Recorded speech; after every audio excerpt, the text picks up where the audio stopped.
Tang Long, a senior college student, obtains the infinite invasion system, allowing him to traverse through movie and TV worlds. He acquires various abilities, wealth, and black technology, eventually becoming a shadowy tech tycoon who controls the world, living a legendary life beyond imagination. Chapter 1. Isn't playing games enough? While up for a job. On May 18, 2020, at 12:34 p.m., Tang Long dragged his weary body back to his shared studio apartment. He tossed his black briefcase onto the computer desk, loosened his tie, and hung his black suit on a coat rack by the wall. Collapsing onto the bed, he finally felt a bit more relaxed. As graduation approached, he was busy every day hunting for jobs, attending 2 or 3 recruitment fairs daily.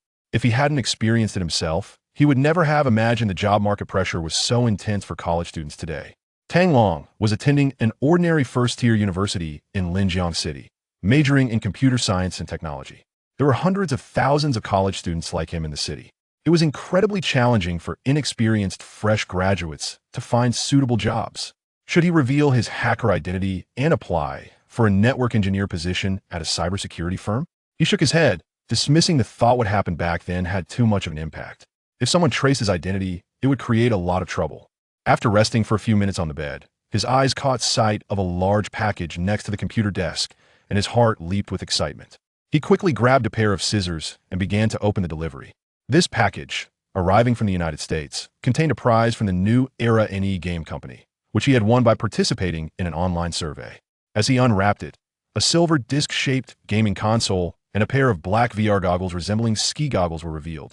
Following the instructions, Tang Long plugged in the console and powered it on. Sitting in his computer chair, he put on the VR goggles, and a virtual screen appeared before him. Hyper-realistic virtual game Infinite Invasion. Do you want to start the game? Yes or no? Tang Long reached out his right hand and tapped yes on the virtual screen. In an instant, he lost consciousness. At the same time, a soft electronic voice echoed in the room.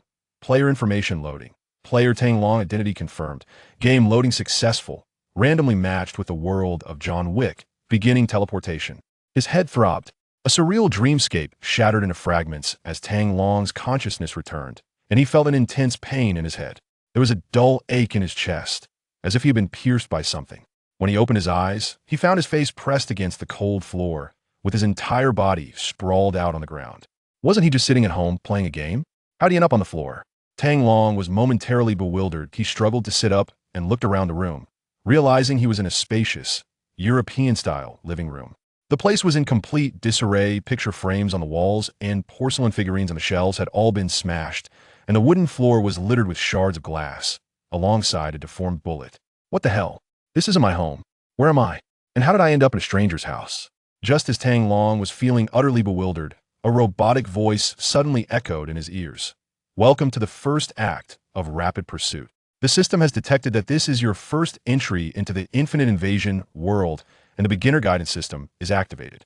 A beginner's gift pack has been randomly drawn. Rewards obtained: proficient in English, proficient in Russian, proficient in firearms, basic combat skills. Mission objective: complete John Wick's journey of revenge.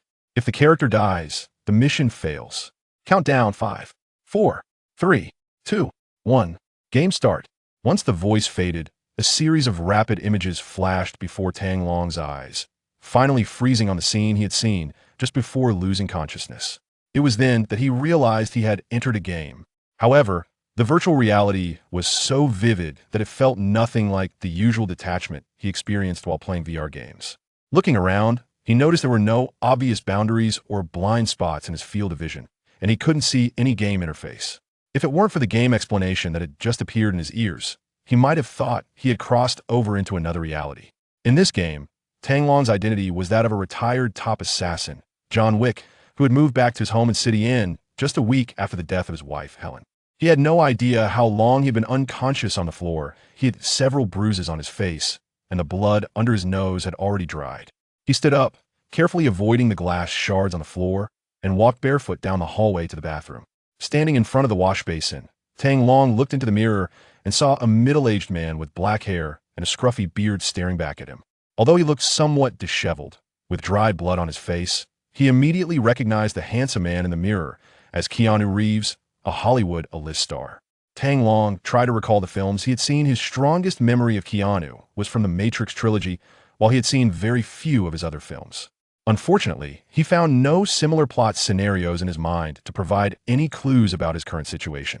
At that moment, a virtual light screen popped up in front of him. Mission prompt. A gang of thugs has broken into your home, severely injured you, and stolen your Mustang. Find this gang and take an eye for an eye, blood for blood.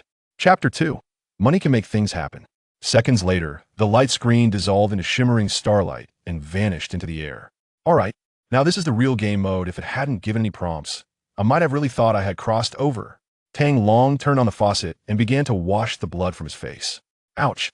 He accidentally touched a wound on his face, and a sharp pain shot through him. Damn, the tactile feedback in this game is way too realistic. The pain felt at least 70 authentic. Tang Long stretched his body in front of the mirror and realized that not only were the character model and skin incredibly lifelike, but every joint in his body was also movable. He could even feel the warmth of his body and the sensation of water flowing, and he could breathe. The immersive experience of this game was off the charts. It felt as real as a second world, and it was hard to believe that Northeast Company could achieve this with just a VR headset. After splashing some water on his face, Tang Long changed into a different outfit in his bedroom and put on a mechanical watch from his desk, glancing at the time, 9:05 p.m. At that moment, a line of subtitles appeared in the lower right corner of his vision. Head to the nearest black market auto shop to gather clues about the criminals. The three intruders who had broken into his home not only caused destruction, but also stole his antique Mustang. Logically, this group would likely want to alter the stolen car, so checking out the black market auto shop for information seemed like a good option. Tang Long threw on a brown jacket and, following the system's prompt, took a taxi to a black market auto shop. He walked through the wide and noisy workshop straight toward the auto shop inside. The shop owner, Aurelio, was dressed in a black leather jacket, had short hair, and had an Asian face. At that moment, he was sitting next to a Buick, drinking. When he saw Tang Long approaching, Aurelio looked quite surprised, staring him up and down while mumbling something under his breath. In Tang Long's view, a line of subtitles appeared above Aurelio's head. Aurelio, an old friend of Vic, who, like Vic, was once a subordinate of the in-city gang boss, Yusef Vigo. Since they were acquaintances, it would be convenient to ask him for information.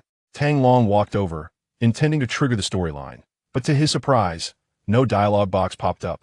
He was momentarily taken aback. Was the game really this open-ended, allowing players to dictate the dialogue with NPCs? After being stared at by Aurelio for a while, Tang Long felt a bit uncomfortable. Without caring whether the other person understood Chinese, he directly asked, "My car was stolen last night. Do you have any information?" As soon as he spoke, Tang Long was astonished to find that he was speaking fluent English. Wow, such an impressive simultaneous translation system in a game is a pity. If he had this kind of voice translation software in real life, he would have landed a job at a foreign company long ago and wouldn't have to struggle to find work. Aurelio didn't respond immediately. Instead, he poured a glass of alcohol for Tang Long and slid the glass toward him over the car hood. Tang Long looked at Aurelio, confused about his intentions, wondering if he had said something wrong and why the system hadn't triggered the plot. At that moment, Aurelio glanced at Tang Long, took a sip of his drink, and slowly said, "It was Tarasov who stole your car. He wanted me to help modify it, but I refused." Tarasov? Tang Long recalled that Vigo's son seemed to bear that name. He tentatively asked, "Vigo's son?" Ali Leo nodded. "What do you plan to do?" The system popped up a prompt. Upon discovering the thief's identity, you decide, since he is the son of the former gang leader, Yusef Vigo, let's just let this go. An eye for an eye. Take out Tarasov and reclaim the stolen Ford Mustang. It's just a game regardless of whose son he is. I won't back down. Tang Long decisively selected option and calmly said, "You know my style of doing things. By the way, I need a car." Ali Leo paused for a moment, looking at him with a complicated expression. "No problem." Initially, they thought that Tarasov had killed Vic while stealing the car, but to their surprise, Vic was alive and well.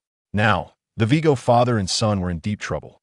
10 minutes later, Tang Long returned home, driving a brand new Ford. If he was going to make a big move, he needed to be fully armed. Following the system's instructions, Tang Long took a large hammer and headed to the basement, where Vic's private stash was hidden beneath the concrete floor. He smashed open the concrete, revealing a large wooden box. Inside the box, Tang Long found 4 Colt and 1911 handguns, a dagger, 2 grenades, and 24 beautifully crafted gold coins. He casually picked up a roll of coins to examine. Each roll contained 15 coins, and the inscription on the front read 10K, though he couldn't tell which country issued them. At that moment, a line of text appeared above the coins. Universal currency in the underground world, issued by the Supreme Council of the Underground World, denomination 10K, equivalent to $10,000. According to the system display, these coins came in denominations of 1K, 10K, 100K, and 1000K, with the lowest being 1K worth $1,000 and the highest being 1000K, valued at $1 million. Tang Long roughly counted and estimated that there were about $26 million worth of coins in the box. In the underground world, all weapons, equipment, and various services were paid for using gold coins. With this fortune, Tang Long was ready to make his move. Chapter 3. The killer game of explosive combustion. Tang Long reached for a silenced Colt M1911 pistol, weighing it in his hand. The cold, heavy feel was just like holding a real gun. It was far more realistic than the VR game Payday 5 he'd played before. He skillfully loaded the magazine, checked the safety, and tucked the pistol into his waistband. He then grabbed 3 stacks of coins of different denominations, another pistol, a dagger, and 4 magazines, closing the wooden box behind him. As he exited the basement, Tang Long restored the carpet above the basement entrance to its original state and returned to his bedroom on the 2nd floor. The dust from earlier left him covered, so he decided to take a shower in the bathroom and changed into a comfortable suit. Just as he was about to pack his bags and head out, he heard faint footsteps in the yard below. Someone was stealthily entering his home. At that moment, a system prompt popped up in the lower right corner of his vision. You have activated the talent skill, Killer Instinct. You can sense the presence of danger in advance. Any hostile person within 50 meters will be detected by you. You have activated the title, Night Demon. You have gained night vision capabilities, and your hearing has become more acute. In the dark, your movement speed greatly increases, and your actions become more agile and silent. Tang Long smiled slightly, surprised by the strength of John Wick's innate abilities. No wonder he was one of the world's top assassins. He picked up the silenced Colt M1911 from the table, turned off the lights, and silently made his way to the staircase. In the darkness, Tang Long paused in the corridor on the 2nd floor, gun raised towards the staircase. In the Killer Instinct state, he clearly sensed 3 red figures ascending the stairs. These 3 masked assassins were each scanning their surroundings, armed with pistols fitted with silencers and lighting attachments, moving stealthily in a search formation. Bang, bang, bang. The moment the 3 reached the top of the stairs, Tang Long acted first, aiming at their heads and firing 3 shots, each one hitting its target perfectly. The 3 assassins, unable to fire a single shot, collapsed to the ground instantly. Downstairs, one assassin had just entered the living room and was about to ascend the stairs. Bang! Tang Long dashed to the staircase, fired another shot downward, and once again, the assassin fell to the ground with a single bullet to the head. At that moment, Tang Long's blood was boiling. The feeling of shooting NPCs just now was incredibly real, as if he was genuinely holding an M1911 and firing at real people. It felt amazing. In ordinary VR shooting games, movement is limited, the graphics are poor, and the visual focus can't follow the human eye in real time, always giving a sense of delay. But this new mode of the game was different. It felt completely free of any VR device constraints. Moving from the bedroom downstairs was seamless, just like being in a real scene. This was the exhilarating feeling he had been craving. Compared to this, the storyline of Payday 5 he had just played felt utterly weak. In a moment of distraction, a hitman appeared downstairs, raising his gun and shooting at him. A sudden sense of crisis surged in Tang Long's heart, and he instinctively jumped down the stairs. Bang! Bang! The bullets hit the staircase, shattering the tempered glass railing. The moment he landed, Tang Long quickly raised his gun and fired at the silhouette of the hitman, the bullet hitting the man's thigh. Bang! The hitman screamed and fell to the ground, and Tang Long followed up with another shot, killing him. He heard faint footsteps coming from the back door. Tang Long immediately turned around and saw another hitman just entering. Without hesitation, he pulled the trigger. Bang! The bullet struck the hitman's head, and he collapsed. With 7 bullets spent, Tang Long pressed against the wall, swiftly ejected the empty magazine and replaced it with a fresh one. Just then, another hitman entered through the back door. Although the living room was pitch black, he could still make out a clear silhouette. Bang! As soon as the hitman stepped inside, Tang Long shot him in the head. In that instant, Tang Long felt like he was playing a shooting game with night vision goggles. Taking out NPCs one by one was incredibly satisfying. After eliminating a few hitmen, the living room fell silent for a moment. Tang Long stood in the corner, listening intently as footsteps approached from the garden corridor. 3 hitmen spread out, 2 moving forward while 1 lingered behind, making their way toward the living room. Despite the darkness, Tang Long's night vision allowed him to track their movements closely. He charged out, his black suit perfectly blending into the night, like a streak of black lightning racing across the living room. Bang! Bang! Bang! The three hitmen fell with bullets to their foreheads. Then, he heard faint footsteps coming from the kitchen, holding his gun. Tang Long stealthily crossed the living room and approached the kitchen while keeping close to the wall. Suddenly, a gun-wielding arm appeared on his right. Without thinking, he grabbed the arm and forcefully twisted it upwards. A sharp crack echoed in his ears as the hitman's bone snapped, and the gun fell to the floor. Just as he was about to shoot the incapacitated hitman, a strong sense of danger surged from behind him. Tang Long quickly turned his gun around and looked back, spotting a hitman walking out of the living room, now right behind him. Bang! Without hesitation, Tang Long fired, hitting the hitman squarely in the forehead. At that moment, the hitman he had just disarmed suddenly gathered strength and headbutted him fiercely, then forcefully shoved him toward the glass wall in the hallway. Bang! Tang Long's head and back slammed hard against the wall, the impact making him slightly dizzy. Instinctively, he aimed his gun at the hitman and fired repeatedly. Bang! Click, click. After firing just one round, the Colt M1911 is out of ammo. Chapter 4. The incredible world. Tang Long immediately released his grip on the gun, stomped hard on the assassin's toes, and with a powerful pull, leaned back to throw the assassin against the glass wall behind him. In real life, he would never have been able to pull off such a move, but fortunately, this was just a game, and John Wick's strength was far greater than his own. Crash! The glass wall shattered as the assassin crashed into it, bloodied and sprawled amidst the shards. Tang Long looked up and noticed that the assassin was still moving. He wasn't dead yet. He walked over, grabbed the assassin by the head, and slammed it against a sharp piece of glass protruding from the wall. The assassin was left hanging there, lifeless. Tang Long released his grip and stood up, only to realize that the assassin was wearing a bulletproof vest. Thankfully, he had the habit of aiming for the head every time he fired. Listening intently to the surrounding sounds, he confirmed that there was no noise.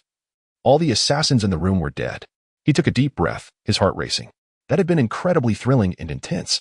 Tang Long never expected someone could approach him so silently. It seemed that the killer instinct talent wasn't infallible. If someone could conceal their murderous intent or didn't specifically target him, he wouldn't be able to detect them in advance. Fortunately, Tang Long had reacted quickly, allowing him to evade this crisis. Wait a minute, this was just a game. Why did it feel like he was genuinely encountering an assassin? These NPCs didn't have health bars or anything like that. They felt just like real people. And whether they were dead or not was something he had to determine himself. Tang Long furrowed his brow, puzzled by how the game environment could feel so realistic. As if he were truly there.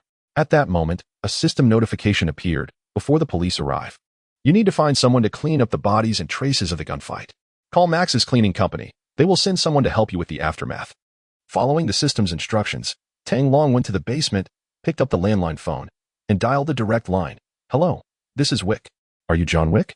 A surprised male voice responded from the other end. Yes, this is John Wick, Tang Long replied. It's an honor to receive your call.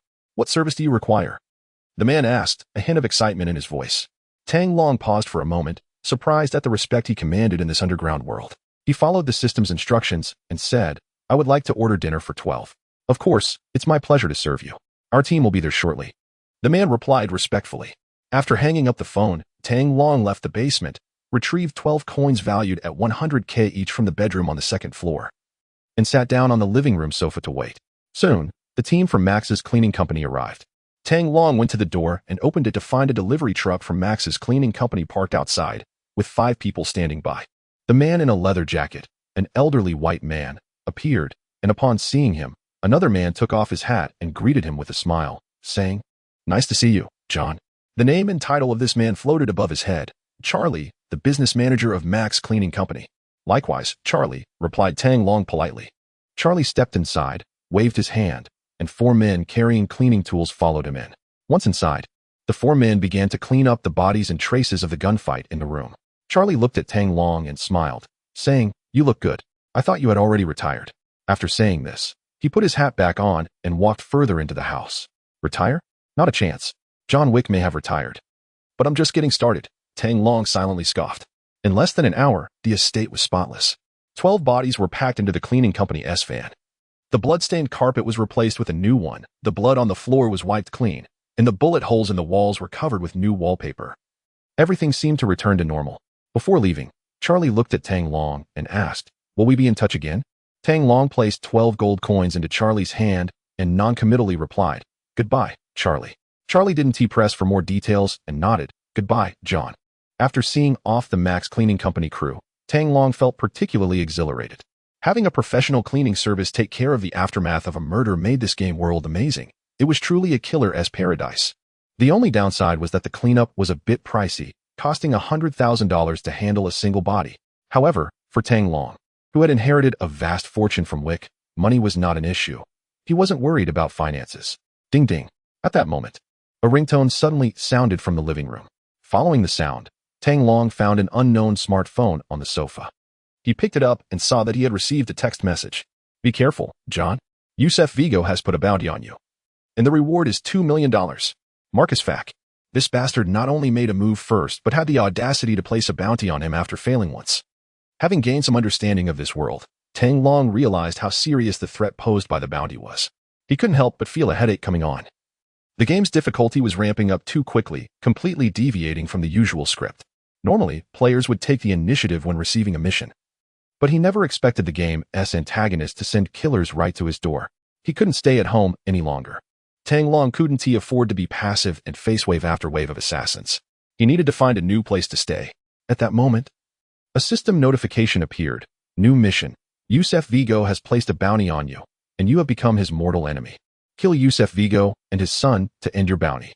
Note, you can temporarily stay at the Continental Hotel, where no assassins will come after you. Chapter 5. The interview opportunity earned through bragging. Upon seeing the message, Tang Long let out a sigh of relief. It turned out that the European hotel was a safe haven for players in this world. After packing his weapons, equipment, and luggage, he stuffed some loose coins into his pocket and drove to the European hotel.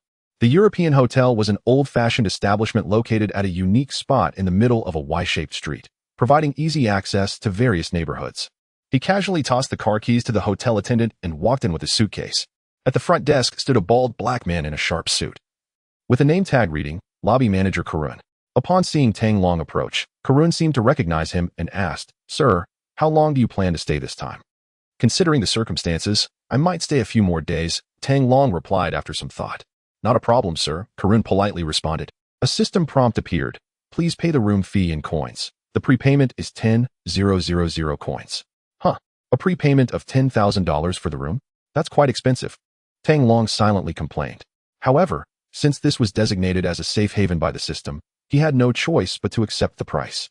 He pulled a 10,000 coin piece from his pocket and placed it on the marble counter. Karun accepted the coin, glanced at the computer screen, and said, Your room number is 818. Additionally, the rules here remain unchanged. After a brief pause, Karun added, Mr. Wick, we are honored to have you with us again. Tang Long was taken aback. He hadn't realized that John Wick was such a famous name, almost a celebrity in the assassin world. However, he was puzzled about what Karun meant by the rules remain unchanged. What rules was he referring to? Unsure and not wanting to ask too many questions, Tang Long took the room key and headed to the elevator for room 818. He casually set his suitcase down on the table in front of the bed, then walked to the window to enjoy the night view of City Inn from above. Outside, the melodious sound of bells chimed. It was already past midnight. At that moment, a system notification popped up. The character is currently in a safe area. Players can leave the current world at any time. Having grinded for half the day, Tang Long felt a bit hungry and quietly thought about exiting the game. The next second, his consciousness plunged into darkness. When Tang Long's awareness returned to his body, he found himself back in his room in the real world. Removing the VR headset, he couldn't help but exclaim, the virtual gaming technology is so impressive. It simulates character movement without the need for a multi-directional treadmill, not to mention simulating smell, taste, and touch. Quick, use the nunchakus. Heh. Martial artists must remember, the benevolent are invincible. At that moment, a familiar tune suddenly rang in his ears. He looked around and realized it was his phone on the bed ringing. Tang Long picked up the phone and saw that it was an unknown number. After the phone connected, a gentle female voice came through. Hello, is this Mr. Tang Long? Tang Long quickly replied, Yes, this is Tang Long. Who is this? This is Blue Shield Cybersecurity Services Company, Limited. We received your resume the day before yesterday and are notifying you that you have an interview today at 2 p.m. on the 12th floor of the Jing Tian building at Street Corner. Do you have time to come in for the interview this afternoon? Interview? Did I apply to Blue Shield? Tang Long scratched his head, trying to recall how this happened. The night before, he was at an internet CAF playing games with his classmate Lu Jinghui when he saw Lu submitting his resume to Blue Shield. Unable to resist, he jokingly commented that with his skills, Lu could easily find a job at any cybersecurity company. Lu, having only seen Tang Long play games on the computer, found it hard to believe he had the capability to get into Blue Shield and laughed at him for bragging. Provoked by Lu's words, Tang Long quickly created a resume online and submitted it to Blue Shield. In a bid for an interview opportunity, he embellished his past achievements in the Hacker Legion on the resume, and to his surprise, Blue Shield actually called him for an interview. However, why were they notifying him now for a 2 p.m. interview? Was this a joke? It was already 12:34 p.m. when he got home. And after playing games for a while, he thought he had missed the interview time. Tang Long glanced at the time on his phone, only to find it was 12:46 p.m. After accounting for the time spent resting in bed, unboxing packages, and gaming, he was shocked to realize that only a minute or two had actually passed. This was unbelievable. Mr. Tang, is there a problem? The voice on the other end urged. Tang Long snapped back to reality and quickly responded, no problem, I'll definitely be there on time. After hanging up, he stared at the gaming console for a moment, puzzled about what just happened. However, he didn't have time to experiment with the game now. If he missed the interview, he would be really upset. With just over an hour until the interview, Tang Long had enough time to grab lunch before heading out. He turned off the gaming console, tidied up his tie in front of the mirror, put on his suit, and left the house with his phone and keys. After a quick meal at a fast food joint downstairs for 15 yuan, Tang Long squeezed onto a bus heading for the Jingtian building at street corner. At 1:30 p.m., he arrived on the 12th floor of Blue Shield's company conference room.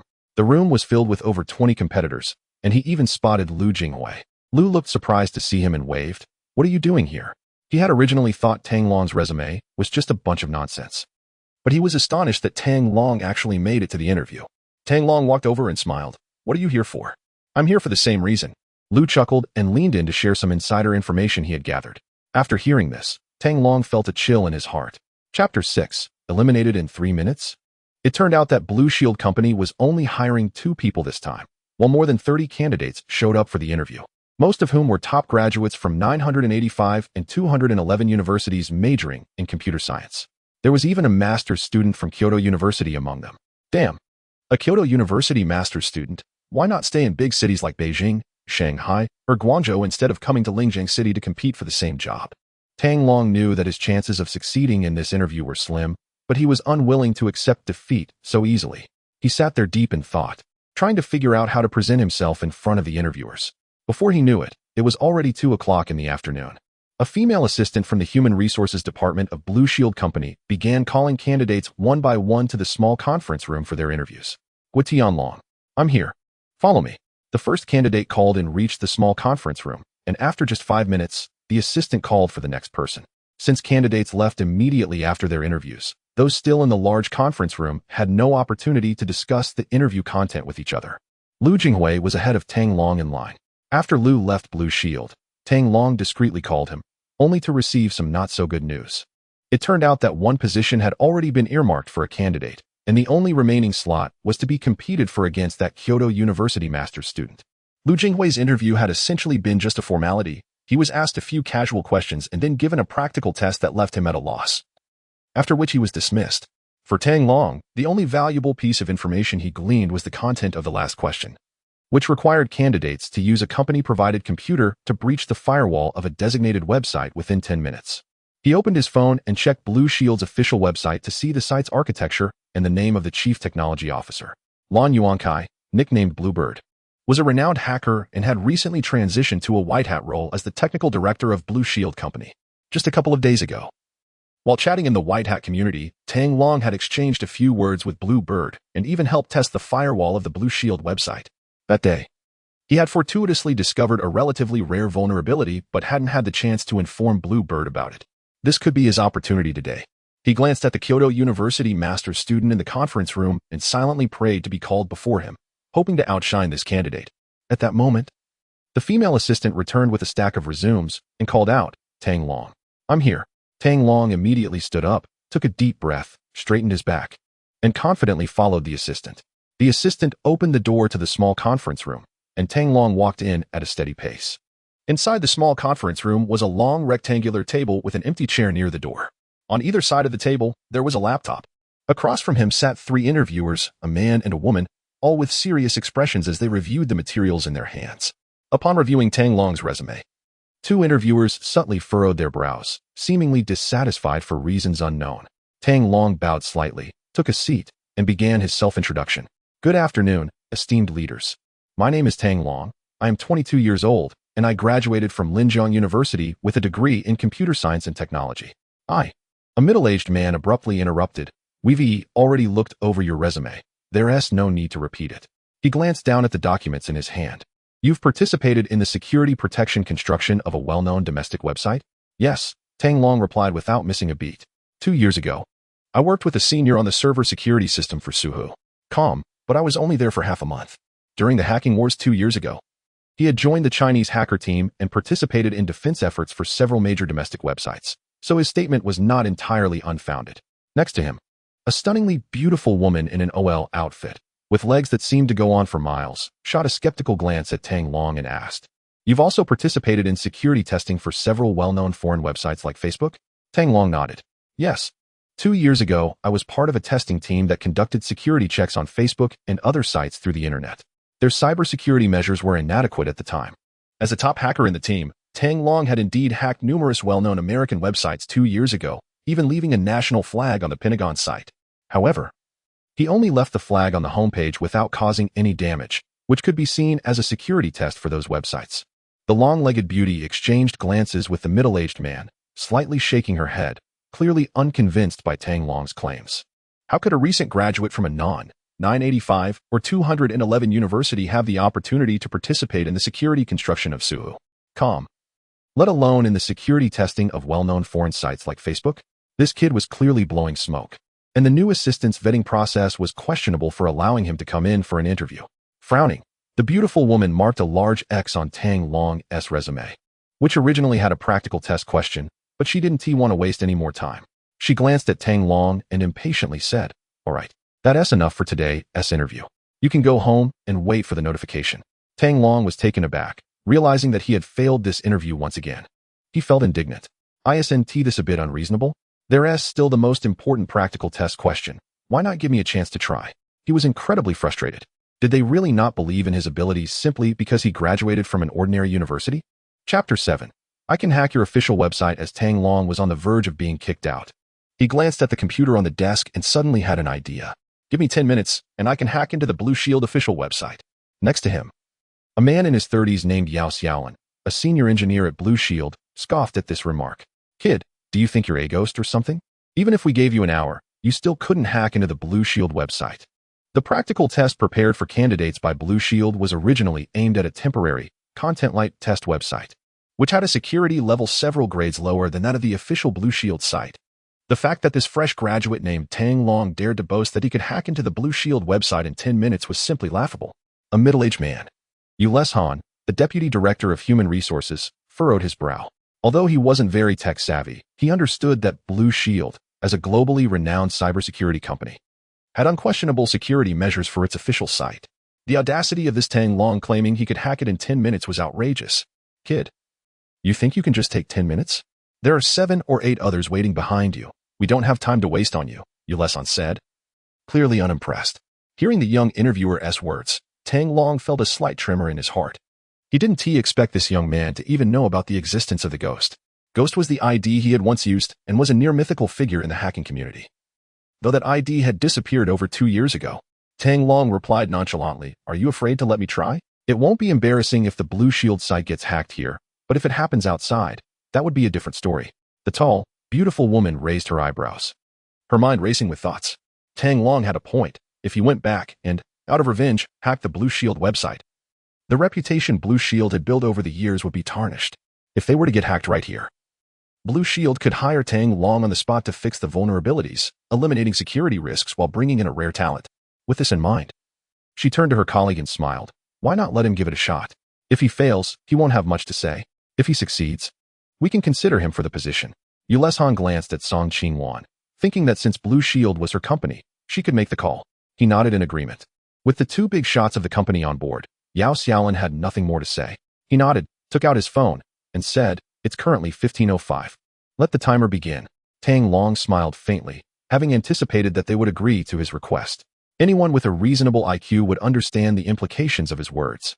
He didn't mind Xiaolin's little trick of starting the timer early. After all, those who don't attract jealousy are mediocre.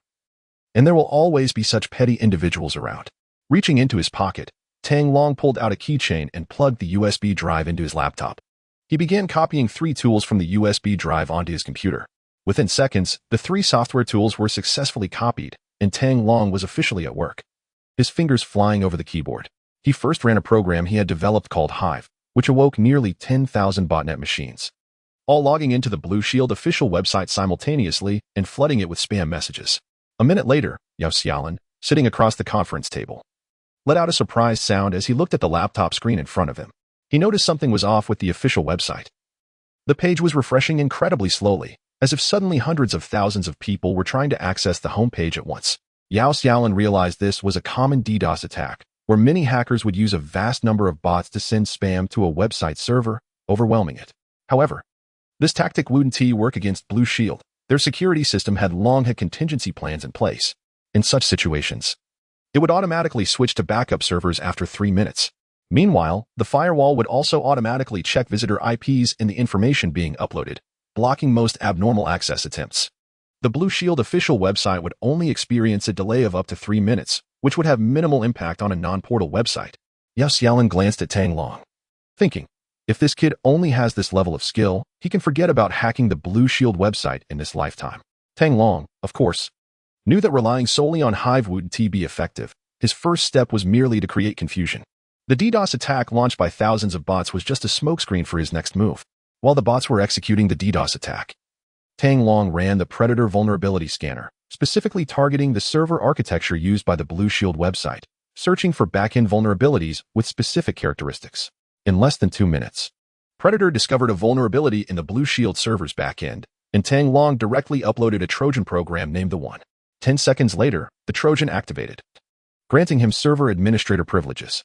At that moment, the Blue Shield security system kicked in, the backup servers came online, and the firewall was activated to deny most visitor IPs.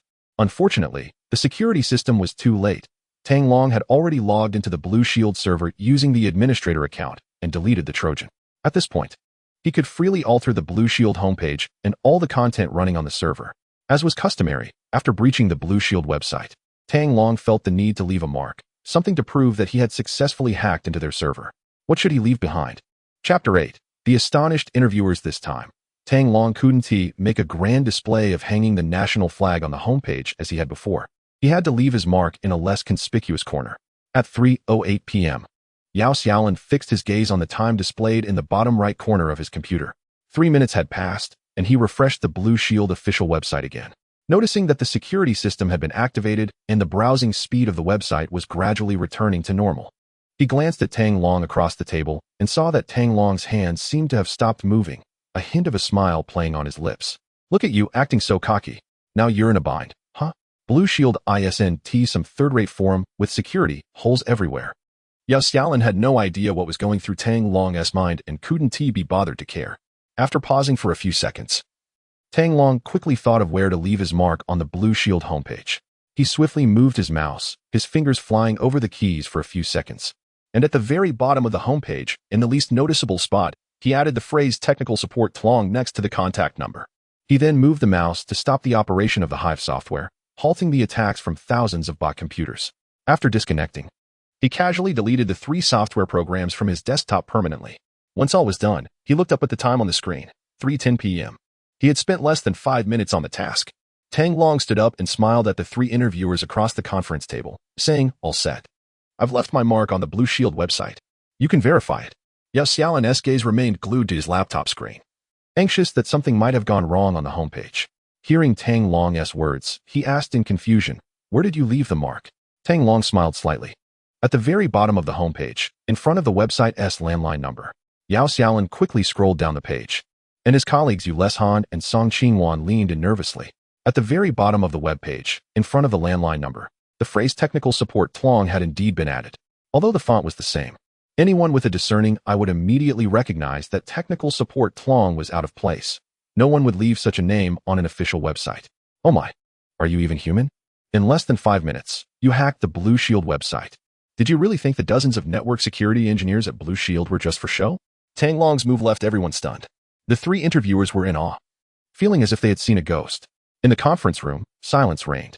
Yu Leshan and Yao Xiaolin hadn't even planned to hire Tang Long. They had already set their sights on a freshly graduated master's student from Jingda. They never expected Tang Long would actually manage to hack Blue Shield. In 5 minutes, using an ordinary company laptop, he breached the Blue Shield website, which was protected by multiple firewalls. What kind of genius could accomplish that? Yuleson and Yao Xiaolin exchanged glances, unsure of what to do now. This kid was completely unpredictable. Song Chi-wan's beautiful face betrayed her shock. Tang Long's performance was entirely beyond her expectations. It seems that what Tang Long just said was all true. With this thought in mind, Song Chi-wan stood up and smiled, saying, "Congratulations, Mr. Tang. You've passed the interview. Please bring all the necessary documents to the Human Resources Department tomorrow at 8:30 a.m. to sign the contract." Tang Long was a bit shocked by Song Chi-wan's straightforwardness. He had expected to wait for a phone call instead. It seemed he was still too young and inexperienced. Most truly impressive candidates didn't need to wait until tomorrow. Only those who were eliminated would go back and foolishly wait for notifications. Tang Long put away his keychain and replied with a smile, "Okay, thank you, everyone." Just then, the door to the meeting room was suddenly pushed open forcefully, and a middle-aged man with a slight bald spot rushed in. "Who was using the computer in here?" he asked anxiously, naturally directing his gaze towards Tang Long as he spoke. Tang Long glanced at the computer on the conference table, his mind clear as day. Since this intrusion was merely a test, and he was using an internal computer from the Blue Shield company, he had not concealed his actions at all. When he activated thousands of bots to launch a DDoS attack, Blue Shield's firewall immediately issued a warning. Although Tang Long silently exploited the one to gain administrative access to the Blue Shield website server and successfully modified the homepage, he left traces behind intentionally, which meant that Blue Shield's network engineers quickly traced his IP address. When the company's website was attacked, Lan Yuan Kai received the report almost immediately. To his surprise, the intruder was actually inside Blue Shield. Although Lan Yuan Kai found it hard to believe, after confirming the location of the intruder's IP, he rushed to the small meeting room right away. Seeing Lan Yuan Kai's anxious expression, Song Chi-wan cleared her throat and smiled. "Director Lan Yuan, you arrived just in time. Let me introduce you to Mr. Tang Long, who has passed the interview and will join the Network Security Services Department tomorrow morning." "Hello, Director Lan Yuan." Tang Long politely extended his right hand.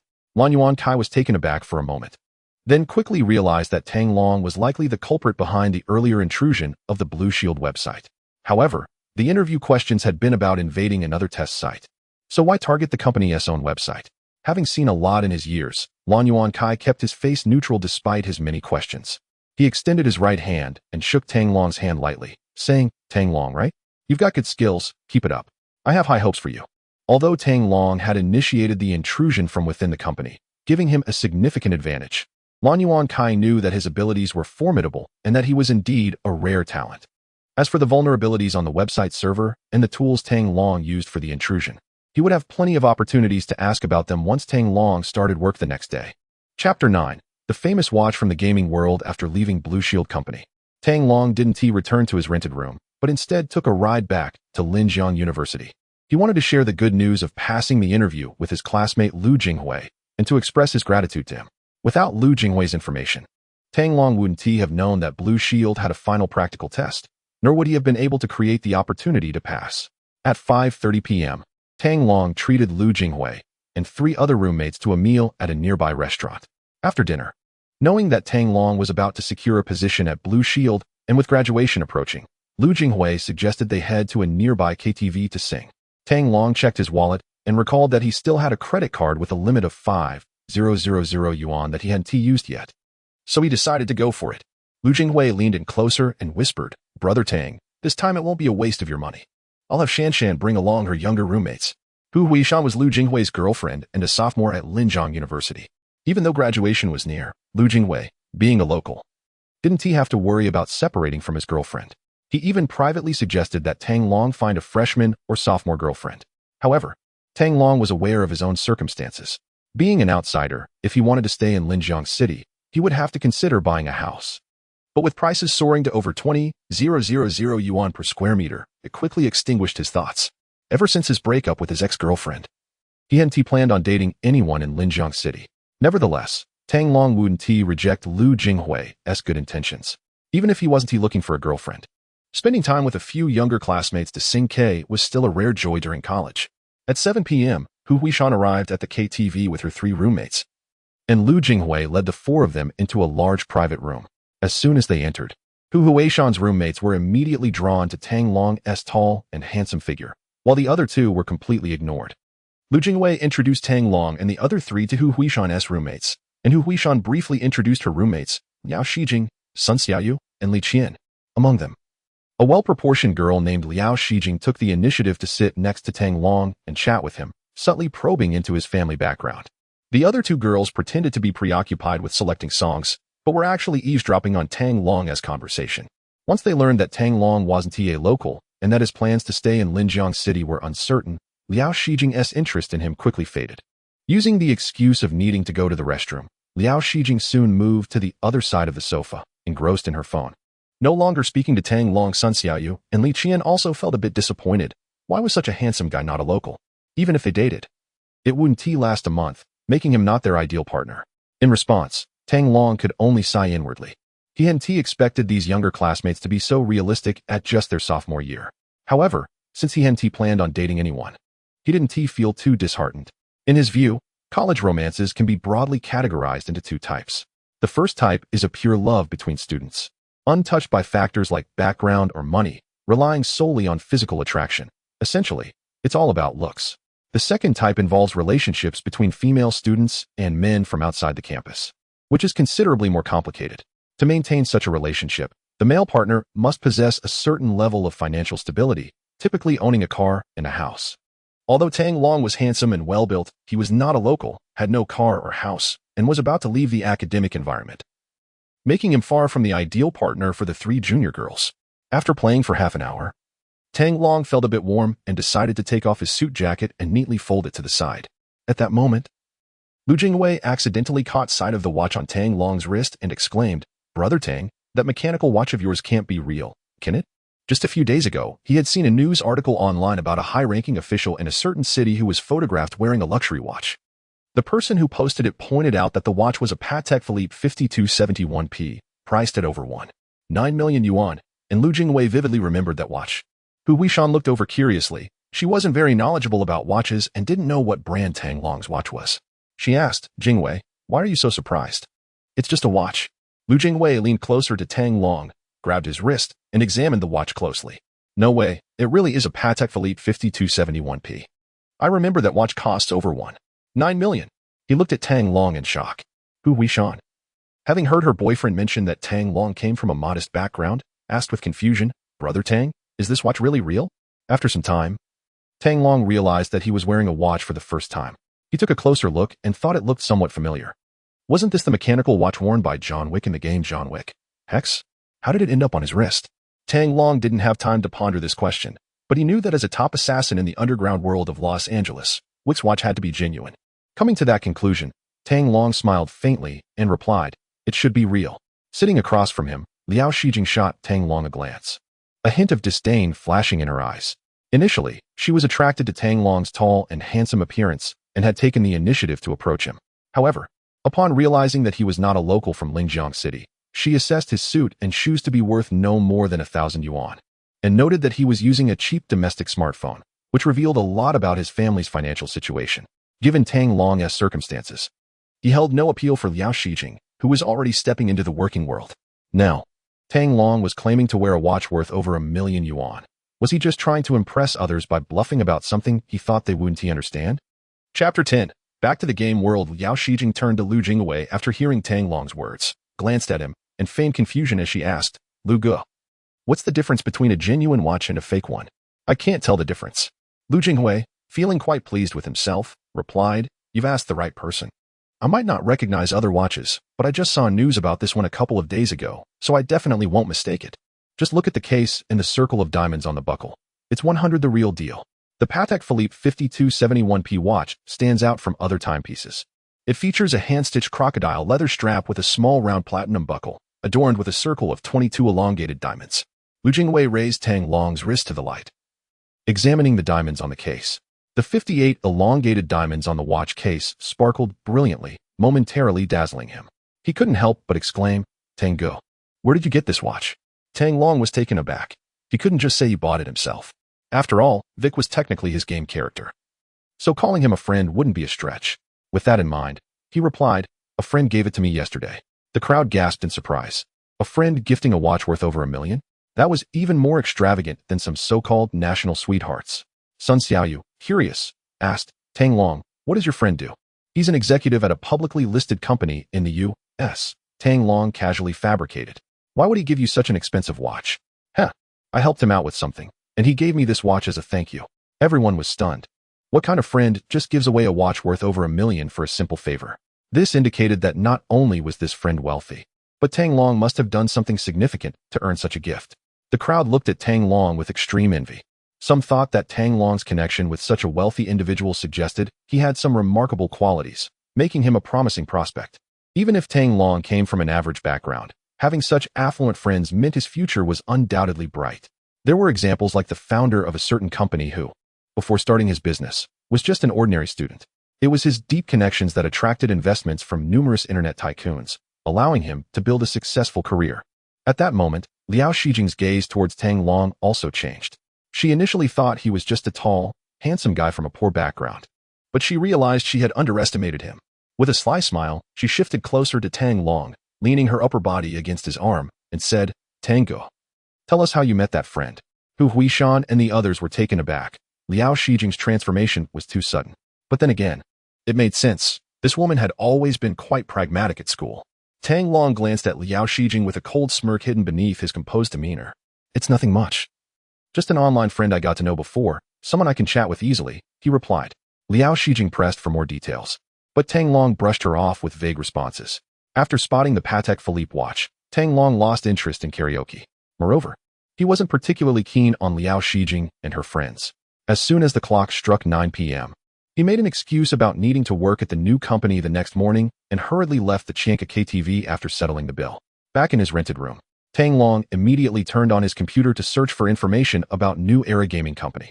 After over an hour of searching, he found no news about any company. Not even its former official website could be located. He recalled that while he had played Infinite Invasion for at least 2 hours, only a minute had passed in real life. Coupled with the Patek Philippe watch, it was clear that something was off with the game. He powered up the gaming console, ready to re-enter the game, but suddenly remembered he wasn't familiar with the upcoming game plot. He quickly searched for John Wick online, and millions of results appeared, with the top link being a Baidu entry about him. After skimming through, Tang Long learned that John Wick was the protagonist in the film John Wick, starring Keanu Reeves. The online plot summary revealed that the beginning of the movie was somewhat similar to the game's storyline, though there were notable differences. He quickly downloaded the film onto his computer and watched it from start to finish, finally grasping the general plot of John Wick. However, it was evident that the game's storyline deviated from the movie. In the film, John Wick is merely knocked out at the beginning, while in the game, Wick is shot dead, only to be resurrected once Tang Long enters the game. The timeline in the game also differed from the movie, causing some plot points to change as well. It seemed that playing this game couldn't rely solely on the movie's storyline. He would have to navigate the plot step by step. After preparing himself, Tang Long turned on the gaming console, sat on his bed, and put on the VR headset. On the virtual screen before him, the main menu of Infinite Invasion now featured an additional option, Act 1 John Wick. Tang Long reached out and clicked the only option on the virtual screen, entering the game directly. In an instant, he lost consciousness. The next moment, he found himself in room 818 of the Continental Hotel, standing in front of a street-facing window. He looked down at his left wrist. The Patek Philippe watch was still on his hand, showing the time as 12:01 a.m., exactly the same as when he left the game. Was this place a game world, or a real parallel world? Staring at the watch on his wrist, Tang Long fell into a state of confusion. At that moment, a task prompt appeared before him. Head to the underground bar and ask the hotel manager, Winston, about the whereabouts of Tarasov. It's time to fight back. Chapter 11. Infiltrating the Red Circle Club regardless of the circumstances, the mission had to continue. Perhaps once this scene was completed, Tang Long would find the answers he sought. It was the peak time at the bar, and he was eager to experience the nightlife abroad. So he grabbed his room key and stepped out of his hotel room. Taking the elevator down to the first floor, he made his way through the laundry room and arrived at a dark iron door with a small sliding window. There was no doorbell, but above the handle, he noticed a coin slot. Tang Long had seen movies before and knew this was for the entrance fee. However, the lowest denomination coin was worth $1,000. Quite an expensive ticket. He silently complained, pulled out a 1K coin, and dropped it into the slot. The next moment, the sliding window on the iron door opened, and a black man peered through, then opened the door for him. Tang Long strode inside. This was an underground bar, filled with assassins drinking and chatting, waiting for their next job orders. Tang Long navigated through the crowd, following the memory in his mind until he reached a quiet corner. In this corner, there was a round table, unlike the other crowded and noisy tables, where only a middle-aged man wearing glasses sat, writing intently. Tang Long approached the man, and the name Winston floated above his head. According to the movie's plot, Tarasov should be at the Red Circle Club by now. But fearing any changes in the storyline, he still sought information from Winston. "Hello, Winston," Tang Long greeted him. Winston looked up, gave him a once-over, and replied with a smile, "John." After removing his reading glasses and noticing the wounds on Tang Long's face, his smile faded, and he asked with concern, "I don't recall ever seeing you in this state before." Tang Long sat down across from Winston and joked, "I guess I'm just getting old." Winston raised an eyebrow, skeptical, and asked with a smile, "What do you need me for?" Tang Long got straight to the point. "Do you have any news about Yusef and Vigo?" Winston's demeanor shifted to seriousness. "What do you intend to do? Are you planning to return to your old ways?" Tang Long rubbed his face and replied slowly, "Do you think I have any other choices looking like this?" Having already turned into enemies with the Vigos, it was clear that retreating was not an option, especially since the main storyline of the game couldn't be altered. Winston studied his face for a moment, understanding his determination. He said in a low voice, "All right, I get it. Go to the bar and have a drink. I'll have someone notify you as soon as there's news." "Thank you." Tang Long stood up and walked toward the bar. As in the movie, he encountered the beautiful bartender, Audie, at the bar, who greeted him with a warm kiss on the cheek. He found the kiss surprisingly real, feeling the moisture on his skin and even catching the scent left by her lips. This made Tang Long once again convinced that John Wick was not just a simple game. Perhaps this was a parallel world. Soon, Audie brought him a drink, the glass resting on a napkin that bore a red lipstick mark. As expected, the plot remained unchanged. Tarasov was still at the Red Circle Club. A system prompt appeared. "You have learned Tarasov's whereabouts. Immediately head to the Red Circle Club and take him out." Tang Long downed the drink in one gulp and left the bar. Back in his room, he retrieved a bulletproof vest, 2 Colt M1911 handguns for magazines, and a titanium dagger from his suitcase, gearing up for his mission to the Red Circle Club. The Red Circle Club was a large entertainment venue, featuring a bar, a disco, high-end massage parlors, and more. Just as Tang Long knew, there were several guards at the main entrance checking each incoming customer, with many people waiting in line. He realized that the main entrance wouldn't work, so he decided to take the side entrance instead. There was only one guard at the side door, an older man from Bear Country. A name flashed through Tang Long's mind: Francis. At that moment, the guard was standing at the door, facing the street and smoking. Taking him out with a gun would be easy, but disposing of the body would be a hassle. After some thought, Tang Long decided to try and persuade the guard. Just like in the movies, he quietly crept up behind the guard, aimed his gun at his head, and whispered, "Hello, Francis." Francis froze, clearly recognizing his voice, and nervously replied, "Good evening, Mr. Wick." Tang Long then asked, "Are you on duty tonight?" Francis trembled as he answered, "Yes, Mr. Wick." After a pause, he added, "Sir, are you here to take care of something?" Tang Long replied coolly, "That's right. You can take the night off." "Thank you, sir," Francis said, removing his earpiece and walking away without looking back, a cold sweat breaking out on his back. Not every assassin was as easy to talk to as Wick, and Francis dared not tip off Tarasov. The legendary killer's reputation was not just for show, and countless gangsters had fallen to Wick's gun. Tang Long quickly entered through the side door and found himself in a men's locker room, where he could hear a man happily humming a tune from inside. He knew there were 2 Bear Country bodyguards in the locker room, one of whom was one of the intruders from his home. Having already learned of Yusef's whereabouts in advance, Tang Long didn't need to leave any witnesses this time. He raised his silenced Colt M1911 and quickly pushed the door open. Slipping inside, one Bear Country bodyguard had his back to him, changing clothes in front of a locker, while the other was at the mirror, flossing his teeth and washing his face. Bang! Bang! Without giving the 2 men a chance to react, Tang Long fired twice, exploding their heads. Chapter 12. Breaking through. Tang Long quickly left the changing room and headed towards the basement. He descended the stairs to an empty room, where he carefully scanned every corner below through the glass window. In the corner's hot tub, Yusuf Tarasov was drinking and having fun with 3 bikini-clad beauties. Spotting his target, Tang Long made his way downstairs, holstering his pistol and silently taking out 2 nearby guards with his knife. He arrived at a wooden rack filled with towels, observing the situation around the hot tub from behind it. Yusuf Tarasov was surrounded by many people, including several bodyguards, making it difficult to approach him without alerting others. Just then, Tang Long suddenly recalled that a burly bodyguard from the Bear Country would be entering from behind him, prompting him to turn around. Unfortunately, it was already too late. A bodyguard had pushed the door open and walked in. Upon seeing Tang Long, the bodyguard shouted in his native language while reaching for his sidearm. Tang Long stepped forward, grabbing the bodyguard's arm with his left hand and thrusting his knife towards the man's neck with his right. The bodyguard quickly grabbed Tang Long's right hand, and the two began to struggle. In the chaos, the bodyguard knocked over the towel rack as they grappled. Once on the ground, Tang Long kicked at the bodyguard's groin, sending him sprawling. He quickly got back on his feet. System notification, your presence has been detected. Tarasov has begun to flee. Hurry and eliminate him. Warning, a large number of bodyguards are on their way. Proceed with caution. Since his cover was blown, Tang Long no longer held back. He drew his pistol and fired a shot at the bodyguard in front of him. Bang! A clean headshot. By the hot tub. Two bodyguards noticed the commotion and rushed over with their guns drawn. System notification, your talent skill Killer Instinct has been activated, allowing you to sense imminent danger. Any hostile individuals will be detected by you. In the Killer Instinct state, Tang Long clearly sensed two red figures approaching from different directions. Bang! Bang! Without hesitation. He fired again, taking down both bodyguards in an instant. The bodies of the two guards fell into the hot tub, staining the water red with blood. Panic ensued as the people in the hot tub realized something was wrong, and the bikini-clad beauties screamed and scattered in all directions. In the corner, Yusuf Tarasov was stunned at the sight of Tang Long, cursing, "Fuck, this madman is really not dead." Still shaken, Yusuf crawled out of the hot tub and crouched down as he made his way towards the staircase. Bang! Bang! Tang Long shot down another bodyguard rushing at him. Catching a glimpse of Yusuf's figure, he pivoted his gun towards the staircase. Yusuf was still a distance away from the stairs. Spotting a nearby beauty with her hands over her head, screaming in place, he rushed over, grabbed her from behind, and used her as a human shield as he slowly moved toward the staircase.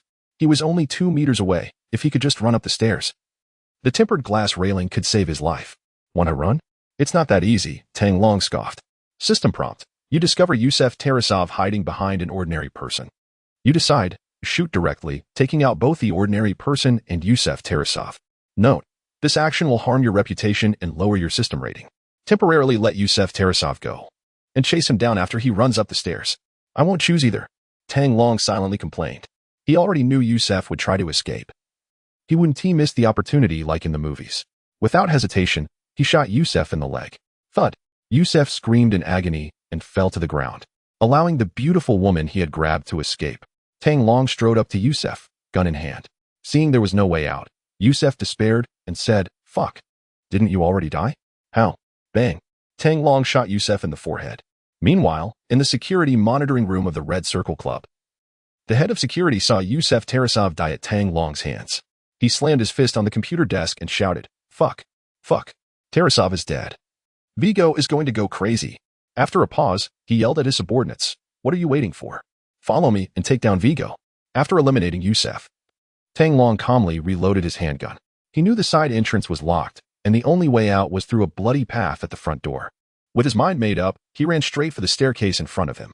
The head of security, along with his men, burst in from another exit just as Tang Long was running up the stairs, and they opened fire at him. Bang! Bang! The bullets hit the tempered glass railing, causing him no harm whatsoever. As Tang Long's figure disappeared at the top of the stairs, the head of security decisively stopped shooting and ordered his men to the disco. Once upstairs, Tang Long found himself in a crowded DJ dance floor, with the marked exit in the corner by the stairs. In the disco, receiving the head of security's orders, a large group of armed bodyguards began to surround the center of the dance floor. In the dim, noisy environment, the thrill-seeking crowd danced with abandon, blissfully unaware of the dangers surrounding them. In Tang Long's line of sight, he spotted a dozen red figures. These were the armed bodyguards. Avoiding the clusters of bodyguards, he chose a path with fewer red figures and pushed forward. As he got closer to the red figures, before they could react, Tang Long opened fire. Bang! Bang! Bang! Bang! The gunshots were drowned out by the booming music as he swiftly took down 2 bodyguards, while the people around remained oblivious. More bodyguards rushed toward him, but fortunately, thanks to his killer instinct, Tang Long managed to shoot first every time. Chapter 13. Trapped in a parallel world, there were too many people around, and Tang Long couldn't aim at the bodyguard's head. So he had no choice but to shoot at the bodyguard's chest, firing several rounds each time to ensure his target was dead. After expending 2 magazines, Tang Long finally broke through the encirclement and ran up the stairs to a lounge. Inside the lounge were many of Joseph Vigo's henchmen, dressed in red shirts and black suits. Upon spotting Tang Long, they quickly surrounded him. Bang! Bang! Tang Long raised his gun and shot, taking out the 2 henchmen in front of him. Pressing against a central pillar, he dashed toward the door, relying on his killer instinct as he ran and shot, accurately eliminating 3 hostile henchmen. It was only then that the club's patrons realized something was wrong, and people began to scream and scatter in panic, discarding his empty gun. Tang Long drew a Colt M1911 loaded with bullets from his waist and sprinted toward the lounge exit. Bodyguards continued to appear at the entrances on either side of the hall. All the while, Tang Long kept firing, switching magazines twice before finally making it out of the lounge. He stepped into a corridor, with the club's exit at the far end. Recalling that 4 bodyguards would appear around the right corner of the corridor, he quickly aimed his gun in that direction. The next second, the 4 bodyguards came into view, and before they could react, he opened fire. Bang, bang, bang, bang. 3 bodyguards fell, but the last one, the security chief, smartly dodged Tang Long's shots, taking cover behind a pillar and returning fire. Bang! A bullet struck Tang Long in the chest. Even with a bulletproof vest, the close-range impact felt like being hit with a heavy punch, sending a wave of pain through his chest. Hiss! He couldn't help but gasp. While shooting, Tang Long retreated toward the exit. At the other end of the corridor, the security chief's foot peeked out from behind the pillar. Tang Long immediately aimed and shot at it. Click! Click! To his surprise, the M1911 was empty. When he checked his waist, he found he had no spare magazines left. Realizing Tang Long was out of bullets, the security chief quickly peeked out from behind the pillar and fired several shots at him. Tang Long hurriedly dodged behind a nearby pillar. A bullet grazed his left shoulder, sending sharp pain coursing through him. Damn, that really hurts. At that moment, Tang Long was certain he was in a parallel world, not a game world, with no bullets left. He had no choice but to put away the M1911 and draw his titanium dagger. In the corridor, the security chief approached slowly, gun raised. Thanks to his killer instinct, Tang Long could see a red figure coming toward him from behind the pillar. He took a deep breath, suppressing the pain, and suddenly jumped out, launching the dagger at the security chief's forehead. Bang! A bullet struck Tang Long in the chest, as if he had been hit by a heavy hammer, sending him crashing to the ground. Tang Long's dagger was lodged in the forehead of the head of security. Struggling to his feet, he walked over, pulled out the dagger, and casually picked up the security chief's handgun before heading towards the club's exit. At that moment, a system notification popped up. You have multiple injuries. Your left shoulder is severely injured and requires immediate treatment. Please head to the Euro-Continental Hotel for medical assistance. After leaving the Red Circle Club, Tang Long hailed a taxi and hurried to the Euro-Continental Hotel. He pressed his hand against his bleeding wound as he walked into the hotel. Upon seeing him enter, the hotel lobby manager greeted him with a calm demeanor. Good evening, Mr. Vic. Good evening, Tang Long replied. How can I assist you? Is the doctor available? Yes, sir. He's on call 24/7. Please have him come to my room. Certainly, sir. 5 minutes later, an elderly Chinese doctor arrived at Tang Long's room with a medical bag.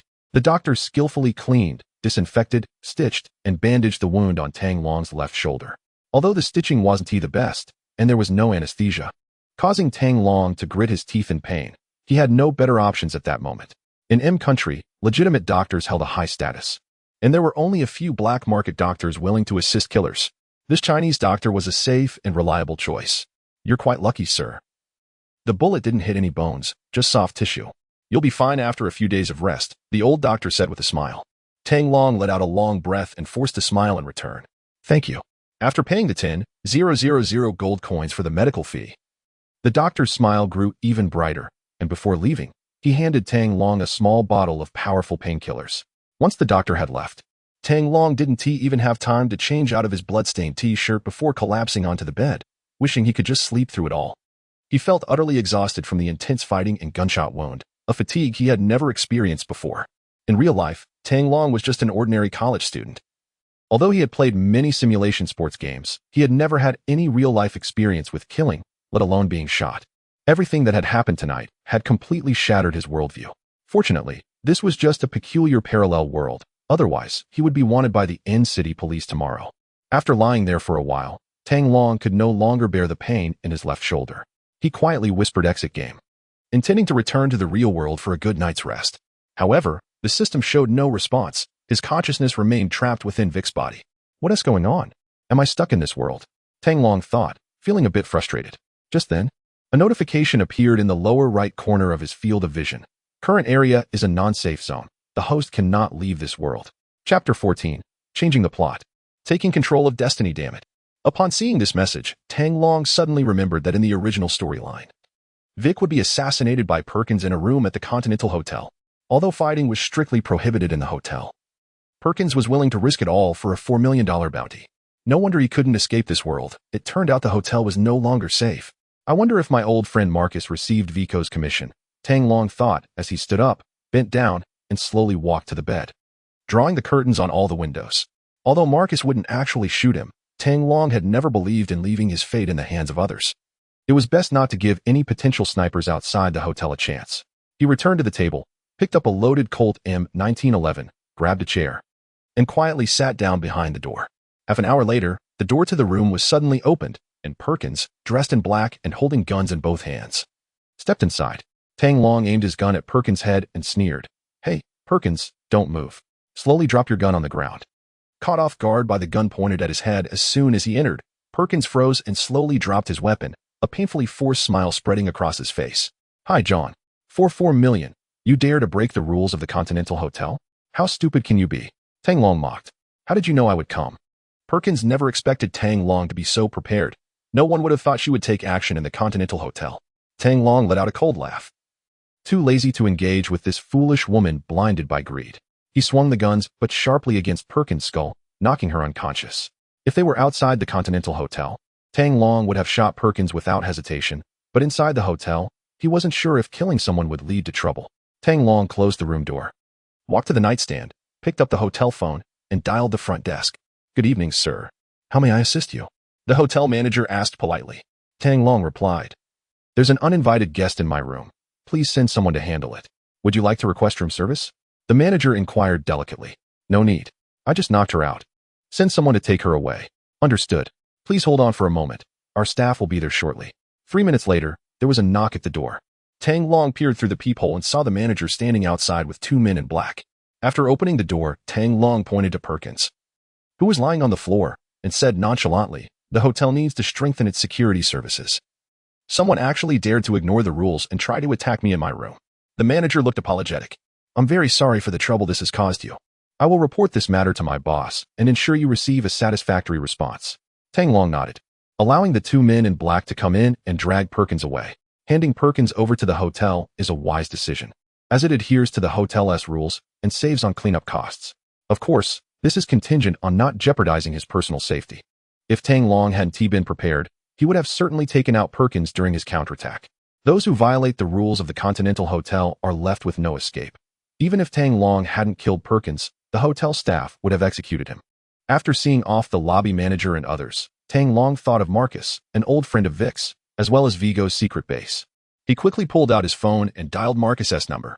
"Hey, Marcus, I'm sorry to call you so late," Tang Long said gently. "Hey, John, what's up?" came the reply from the other end. "Have you heard about the bounty on me?" Tang Long asked cautiously. In the original storyline, Marcus was forced to accept a contract from Vigo to assassinate Vic, but halfway through, he let Vic go and even shot to warn him, allowing him to escape Perkins' assassination. However, because of this, Marcus ultimately ended up being beaten to death by Vigo's men. Now, Tang Long was hoping to call Marcus in time to prevent that fate. I've heard about the bounty Vigo put on you, for $1 million. I'm sure there are plenty of people looking to cause you trouble, but I didn't take that contract," Marcus replied honestly. Hearing this, Tang Long sighed in relief. He didn't want to go against his old friend. "Good to hear. I have a job for you, and if we pull it off, we can split the earnings.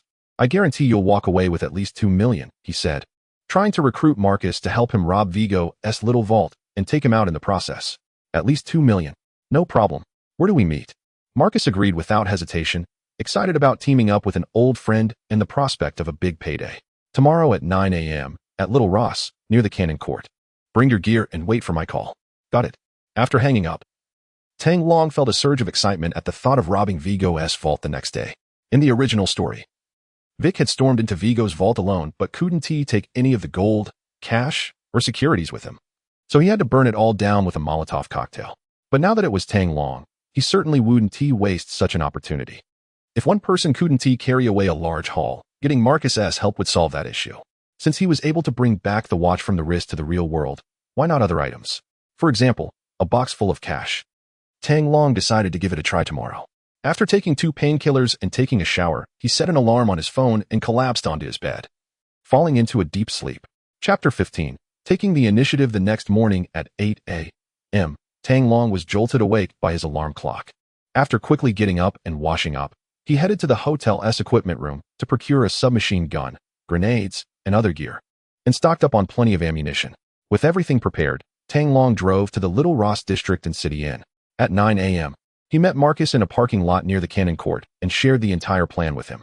The two then got into the same car and drove to a nearby church. This church served as Vigo's secret base, with the priest and several long-term congregants being his subordinates. Tang Long slung a Vector submachine gun over his shoulder, concealed by a large black canvas bag, and he and Marcus entered the church together. The church was dimly lit, with worship music playing softly in the background. 7 or 8 people were scattered across the pews, heads bowed in prayer. Aside from 3 elderly congregants, the others were gang members. Upon seeing strangers enter, the priest at the front of the church approached with a smile and asked, "My child, how can I help you?"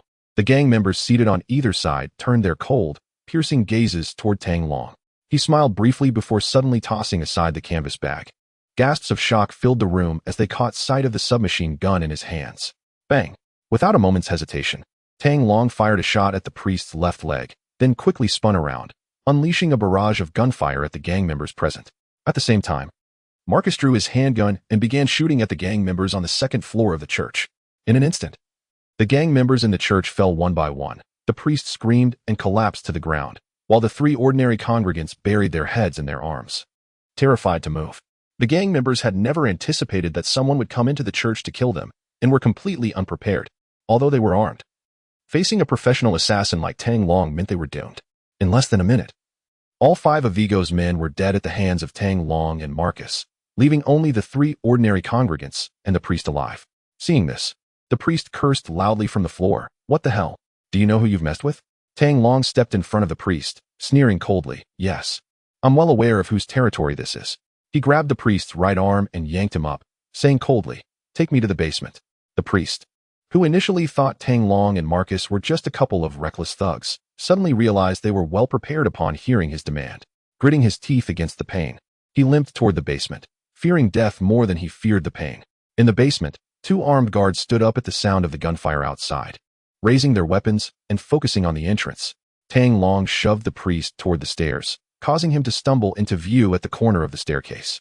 As the guards noticed the priest hesitating, Tang Long quickly leaned out and fired 2 shots, hitting both guards in the head. 2 armed guards fell to the ground, adding 2 more bodies to the scene. After taking out the last 2 gangsters guarding the vault, Tang Long strode around the corner, pushing the priest in front of the vault's security door. This small vault, over 30 square meters, had a steel barrier at the front, with a locked security gate in the middle, behind which sat 2 Ukrainian women. Seeing the gunfight outside, the 2 accountants counting cash were frozen in fear, too scared to move. "Open the door," Tang Long commanded the priest loudly. The priest, trying to maintain his bravado, replied, "You think threatening me will make me open the door?" Tang Long sneered, aiming his gun at the priest's head. "Open the door, and I'll let you live." The priest couldn't hold out for 3 seconds. His face fell as he sighed in resignation and reached for the keypad, entering a series of numbers to unlock the security door. Tang Long pulled open the door and waved to the 2 women inside. "Ladies, you can leave now." The 2 Ukrainian women, surprised they could escape, hurriedly ran out. Tang Long turned and knocked the priest unconscious with the butt of his gun. At that moment, Marcus walked in with 2 large canvas bags, looking shocked. "Oh my God, John, how did you know about this place?" Tang Long smiled. "Perkins told me. We have 5 minutes. Take as much as you can." Hearing this, Marcus wasted no time, tossing an empty bag to Tang Long, and the 2 began stuffing the cash and gold coins from the cabinets into the canvas bags. 5 minutes later, Tang Long and Marcus each carried a large bag filled with cash and gold as they exited the church and approached a car parked on the side of the road. After stuffing the money bags into the back seat, Tang Long drove to a nearby street and parked. The 2 then made their way to the rooftop of a building across from the church, carrying their guns. Marcus took the high ground and set up his sniper rifle, while Tang Long switched his Vector submachine gun to automatic mode, quietly awaiting their target. 10 minutes later, Vigo arrived at the church entrance with several men after receiving the news. "Damn it, how did John know about this place?" Vigo shouted at his men as he stepped out of the armored vehicle. Bang! A sniper bullet pierced Vigo's skull, exploding out the back, splattering blood everywhere. Vigo's body slumped to the ground like a broken sack, lifeless. At the same time, Tang Long also pulled the trigger on his Vector submachine gun. Chapter 16, Striking it Rich Overnight is Not a Dream. Bang! Bang! Bang! The Vector submachine gun unleashed a torrent of bullets. mowing down the three gangsters trailing Vigo like ripe wheat. The driver, who had just exited the car, was also taken out by a sniper's bullet. In less than 3 minutes, Vigo and the other four lay in a pool of blood, with no survivors at the church entrance. Tang Long calmly surveyed the scene, stowed his submachine gun, and said coolly, "Let's go." The two quickly collected their weapons, descended the stairs, and drove away from the vicinity of the church. On the way back to the Eurocontinental Hotel, Marcus glanced at Tang Long and asked calmly, "John, what are your plans moving forward? Going back to your old ways?" Tang Long looked in the rearview mirror and shook his head. "No, I'll stay at the Eurocontinental for a few days. Once the bounty is rescinded, I'll leave in city and go somewhere to clear my mind." As soon as news of Vigo's death reached the bounty center, Vic's bounty would be immediately revoked. "That's for the best. Goodbye, John." Marcus smiled and got out of the car midway. Tang Long returned to the Eurocontinental Hotel alone, carrying a canvas bag back to room 818. The moment he closed the door, darkness engulfed him, and a massive stream of information surged into his brain, causing a sensation as if his head might explode. In the next instant, he lost consciousness. In the boundless darkness, Tang Long felt as if he were dreaming. In the dream, the NE gaming console and VR headset transformed into a meteor, enveloping his consciousness and bringing him to a pure white space. This cube-shaped area, no more than 20 square meters, seemed to be moving at high speed until it finally came to a stop. The walls of the space slowly turned transparent, revealing a dazzling starry sky. Not far off was a familiar azure planet. Suddenly, Tang Long opened his eyes to find himself back in his familiar room. He was lying on the bed, and the VR headset had vanished, along with the gaming console from his desk. What is going on? Am I back in the real world? Though surprised at the disappearance of the NE gaming setup, returning to reality was certainly something to celebrate. Ding. Congratulations, Tang Long, you have passed the novice trial. The infinite invasion system is now activated, and your soul has been bound. Ding. The infinite invasion system is officially activated. The host must enter different timelines to collect fragments of the cosmic cube and earn points as rewards. Ding. The host can spend points to bring any items from parallel timelines into the current world or use points to reset the timeline of parallel universes. A faint voice echoed in Tang Long's mind, and before he could react, a translucent virtual screen appeared before him. Host. Tang Long. Host abilities. English LV9, Russian LV9. Marksmanship LV9, Combat LV5. Current points, 847 points. Completion reward, 1,000 points, minus the value of items the host carries, 153 points. Reset timeline. Can be used. Current usage consumes 100 points. Number of cosmic cube fragments, 100. Upon witnessing this scene, Tang Long realized he had obtained the legendary system. After studying it for a while, he understood what this so-called infinite invasion system was all about.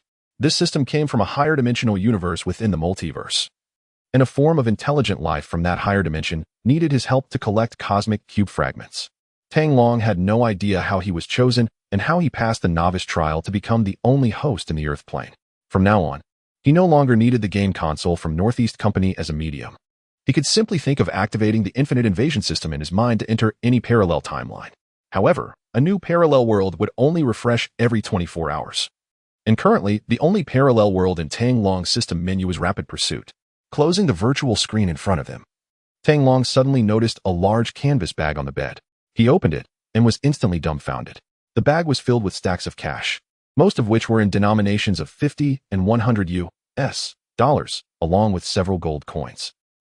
Tang Long excitedly lifted the cash from the bed and shouted, "Yes, I'm rich, I'm rich." He couldn't believe his assumption was true. He had actually brought back a bag full of cash from the Rapid Pursuit world. At that moment, he heard angry shouts and banging on the wall from the neighboring room. What the hell? It's almost 11 o'clock. Can't you let people sleep? Realizing he had disturbed his roommate, Tang Long quickly apologized, taking a deep breath to suppress his overwhelming joy. He gradually calmed down and poured all the cash from the bag onto the bed to start counting. After about 10 minutes, Tang Long finished counting the total amount of cash, 518,000 US dollars and 17 underground world gold coins of varying denominations. Considering the deducted system points, he calculated that the exchange rate between points and cash in the system was 110,000 US dollars, bringing back 518,000 US dollars from the Rapid Pursuit world should count as 151. 8 points.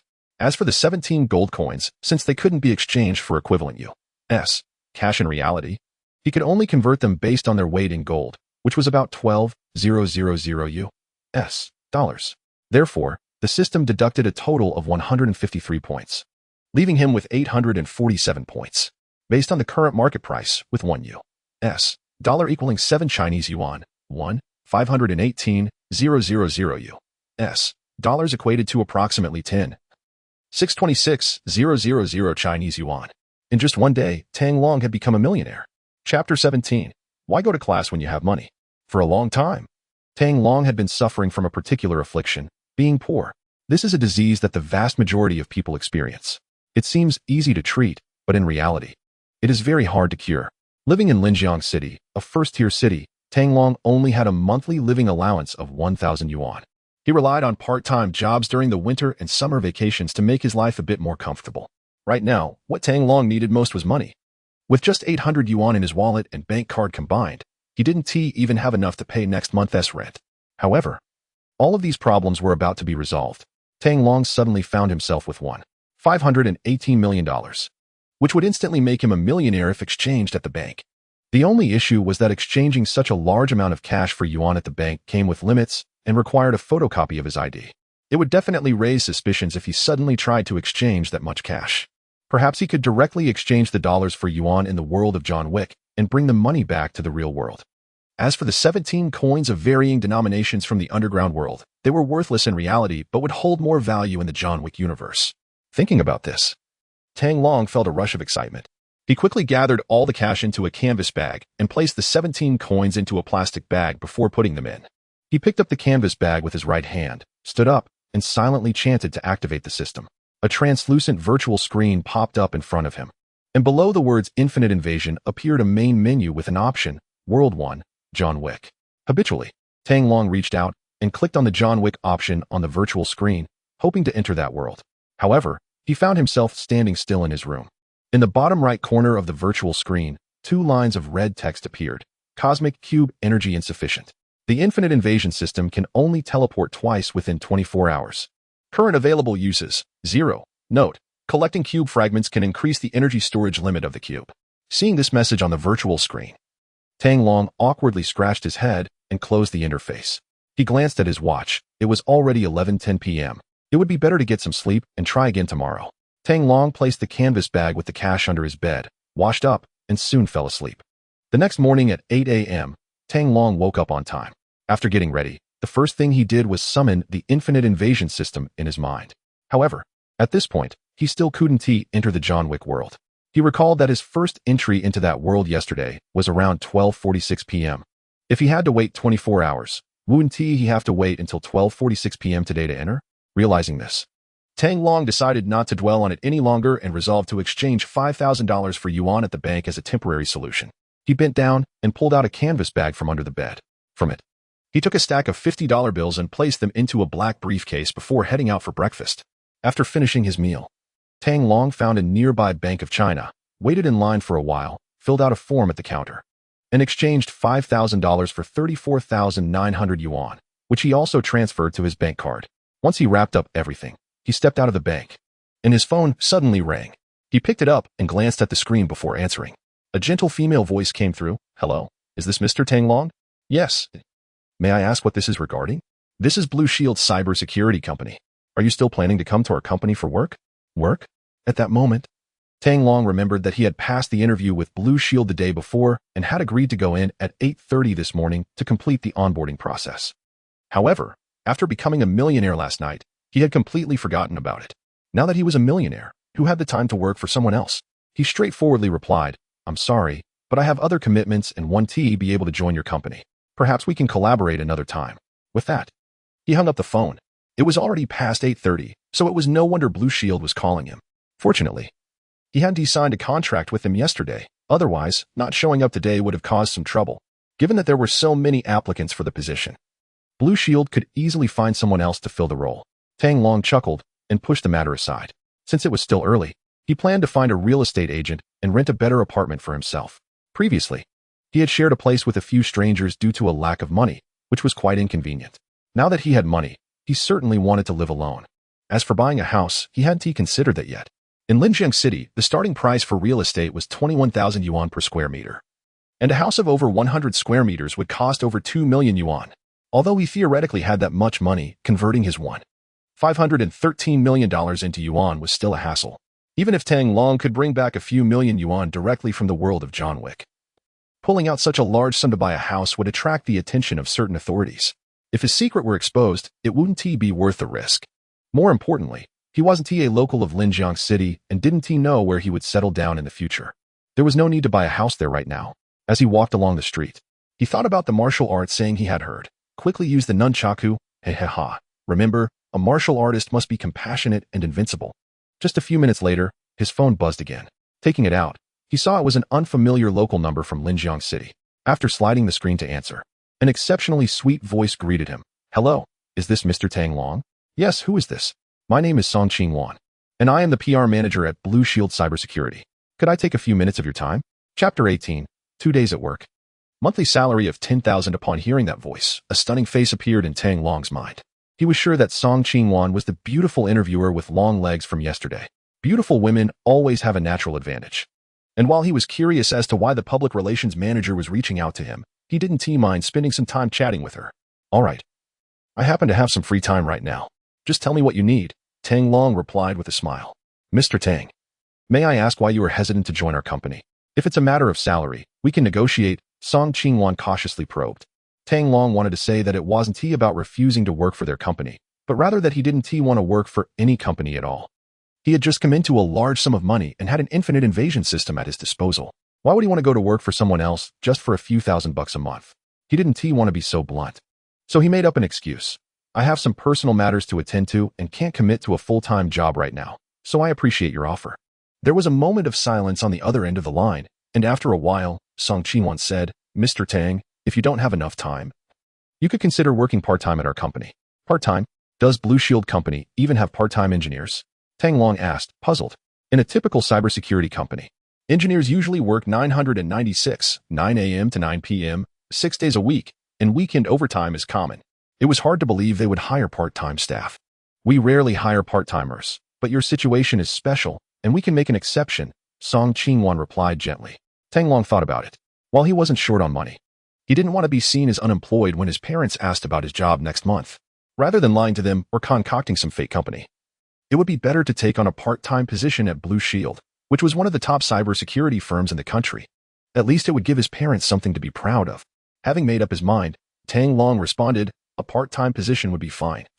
But regarding the working hours, as soon as Song Qingwan heard his interest, she quickly added, the working hours are flexible. You won't need to come to the office regularly. We just need your help with some security testing during your free time. We can discuss the specifics in person at the office. With that, Tang Long felt there was no reason to refuse anymore. He didn't care about the pay. He just needed to have his name associated with Blue Shield. All right then, I'll head to your office now, Tang Long said, always straightforward in his dealings. He hung up the phone and took a taxi straight to the Jingtian building at the street corner. After taking the elevator to the 12th floor, Tang Long walked directly into the Blue Shield company. Excuse me, sir, who are you looking for? A sweet-voiced girl at the reception desk approached him, looking both cute and friendly.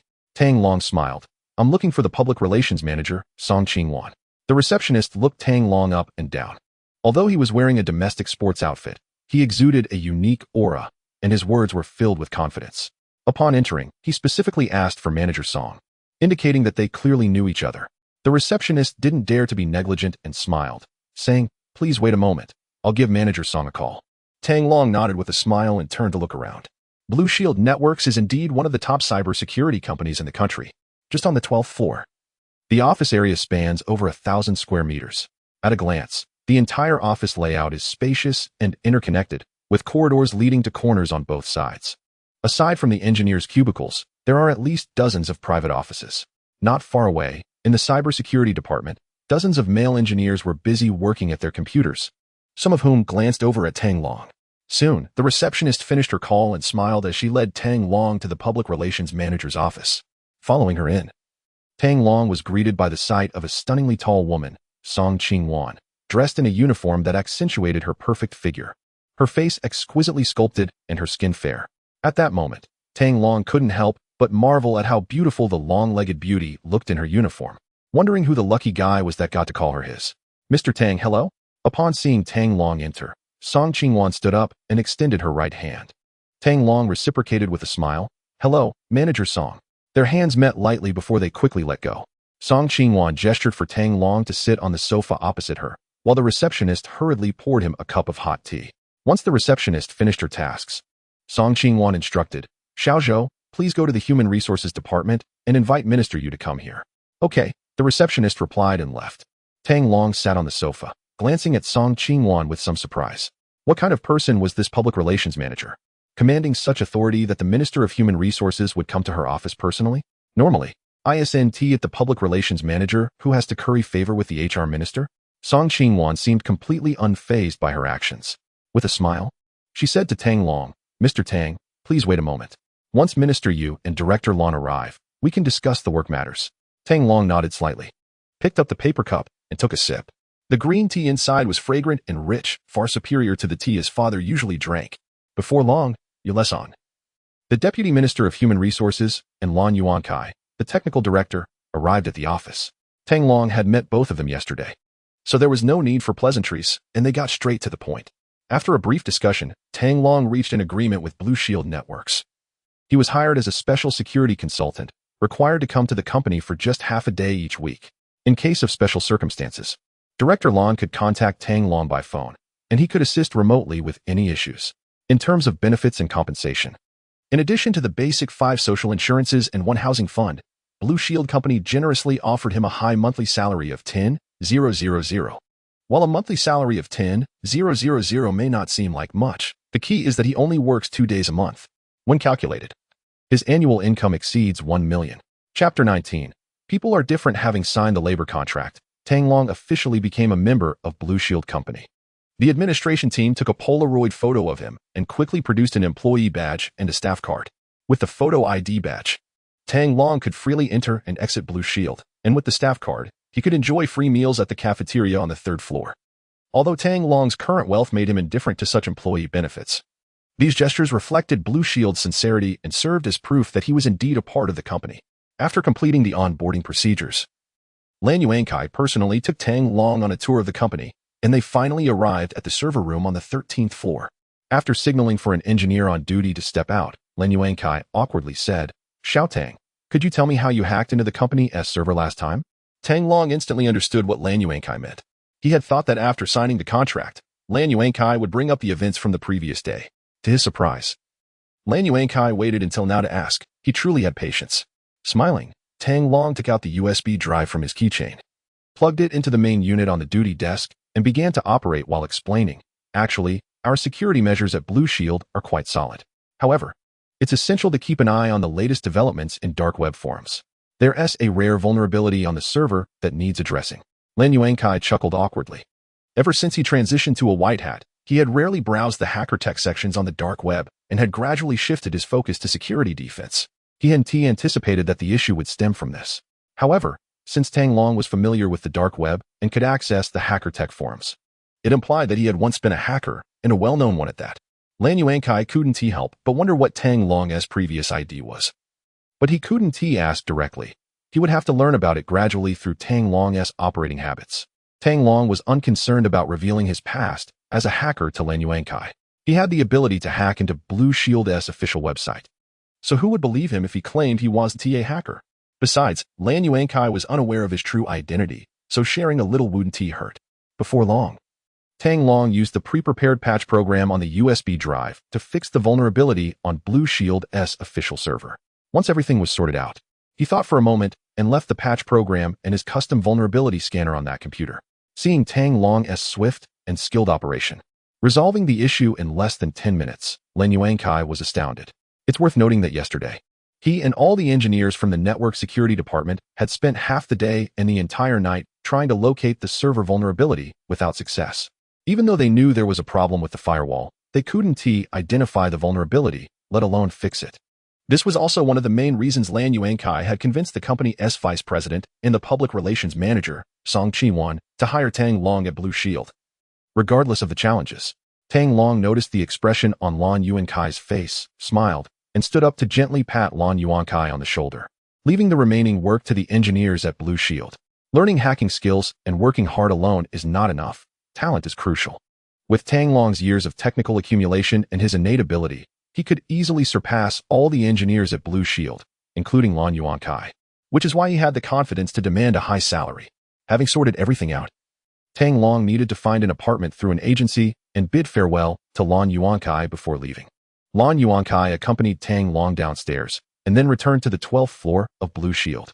As soon as he entered, colleagues in the lobby office area surrounded him, asking in a flurry, "Director Lan, who was that kid? Why did you personally attend to him?" Lan Yuankai replied irritably, "How can you still bring this up? He is the computer genius Tang Long who breached our company's firewall in just 5 minutes yesterday, and he has officially joined our company." The crowd instantly felt embarrassed, realizing that they had worked all night without finding the issue on the server, while Tang Long had breached the firewall in just 5 minutes. "He's already joined the company? Where is he? Why didn't he come down with you?" Someone asked, puzzled. "He is a special security consultant and doesn't need to be present at the office regularly," Lan Yuankai explained, not bothering to consider their thoughts as he hurried towards Song Qingwan's office. The group was left speechless. Lan Yuankai shook his head slightly, thinking that if these engineers knew that Tang Long only worked 4.5 days a month and earned a monthly salary of 10,000, they wouldn't know what to think. Upon entering Song Qingwan's office, Lan Yuankai saw Yu Leshan still there. Song Qingwan looked at him and asked with curiosity, "Where's Tang Long?" He helped resolve the issue and said he had something at home, so he left early, Lan Yuankai explained. Hearing this, Yu Leshan expressed his dissatisfaction. "He just got here and he is already leaving? This is completely disregarding company policies. Was it worth spending a fortune to hire this kid?" Song Qingwan glanced at Lan Yuankai and calmly asked, "Director Lan, what do you think? Tang Long alone is worth the entire cybersecurity department," Lan Yuankai succinctly replied. Gulp. Yu Leshan was sipping tea and nearly spat it out upon hearing this, but managed to hold it back. "He hasn't even graduated yet, and he's really that impressive?" Song Qingwan said incredulously. It's important to note that Blue Shield's cybersecurity department has over 100 engineers, and Lan Yuankai's words implied he felt inferior. Lan Yuankai's face darkened, and he nodded silently. Last night, everyone in the technical department had been working overtime and still couldn't resolve that vulnerability. This news would inevitably spread throughout the company, and he had nothing to hide. "All right, let's finalize this matter." In addition to his salary, Tang Long will enjoy benefits at the level of a department manager, Song Qingwan decisively concluded. Yu Leshan glanced at her, feeling a bit awkward. Although he was the deputy director of the Human Resources Department, he couldn't make decisions on benefits that exceeded company policy. Song Qingwan added, "I'll have a word with my dad about this. Please keep the details of Tang Long's benefits confidential." "Understood," Yu Leshan replied, exchanging a knowing look with Lan Yuankai. They both understood the implications. If this information got out and other colleagues found out, it would surely spark discussions, so it was best that as few people as possible knew about it. Chapter 20. An unexpected turn at Patriots Day. After leaving the Blue Shield Company, Tang Long found a large real estate agency at the street corner. As soon as he entered, he saw 4 staff members in suits sitting in the lobby, and a 30-something male agent quickly approached him. "Hello, welcome to Home Sweet Home Real Estate. How can I assist you today?" "I'm looking to rent an apartment near the street corner, preferably a 2-bedroom. 1 living room or 2 living room unit, fully furnished with appliances." Tang Long briefly explained his needs. The male agent smiled and said, "So you're looking for a well-furnished apartment that you can move into right away?" Tang Long nodded. "Yes, ideally I could move in today." "Not a problem. Please follow me to view some apartments," the agent said, swiftly grabbing a set of keys and leading Tang Long to see the properties. Over the course of the morning, Tang Long accompanied the agent, Yang Zhenghao, and visited 4 or 5 listings in the area, eventually arriving at a 2-bedroom, 2-living-room suite in a garden community. According to Yang Zhenghao, this apartment was newly renovated at the end of last year, originally intended for the owner's marriage. However, the male owner had to leave the country temporarily for personal matters, so he entrusted the agency to rent it out. Tang Long looked around the apartment and found that the agent's description was accurate. The DCOR was indeed new, with high-quality furniture and appliances, all barely used, making it move-in ready. The apartment was located on the 8th floor, and from the balcony in the living room, he could see the Riverside Park across from the community. The environment was elegant, and transportation was convenient. It only took 10 minutes to walk to the Blue Shield Company. The only downside was the expensive rent, priced at 6,000 yuan per month, which was double the rent of typical listings. Although the apartment was a bit large for one person, making it somewhat wasteful, it was hard to find something he liked so much, especially since he wasn't too short on money at the moment. After making up his mind, Tang Long walked back to the agent and smiled. "This place is great. I'll rent it." "Perfect.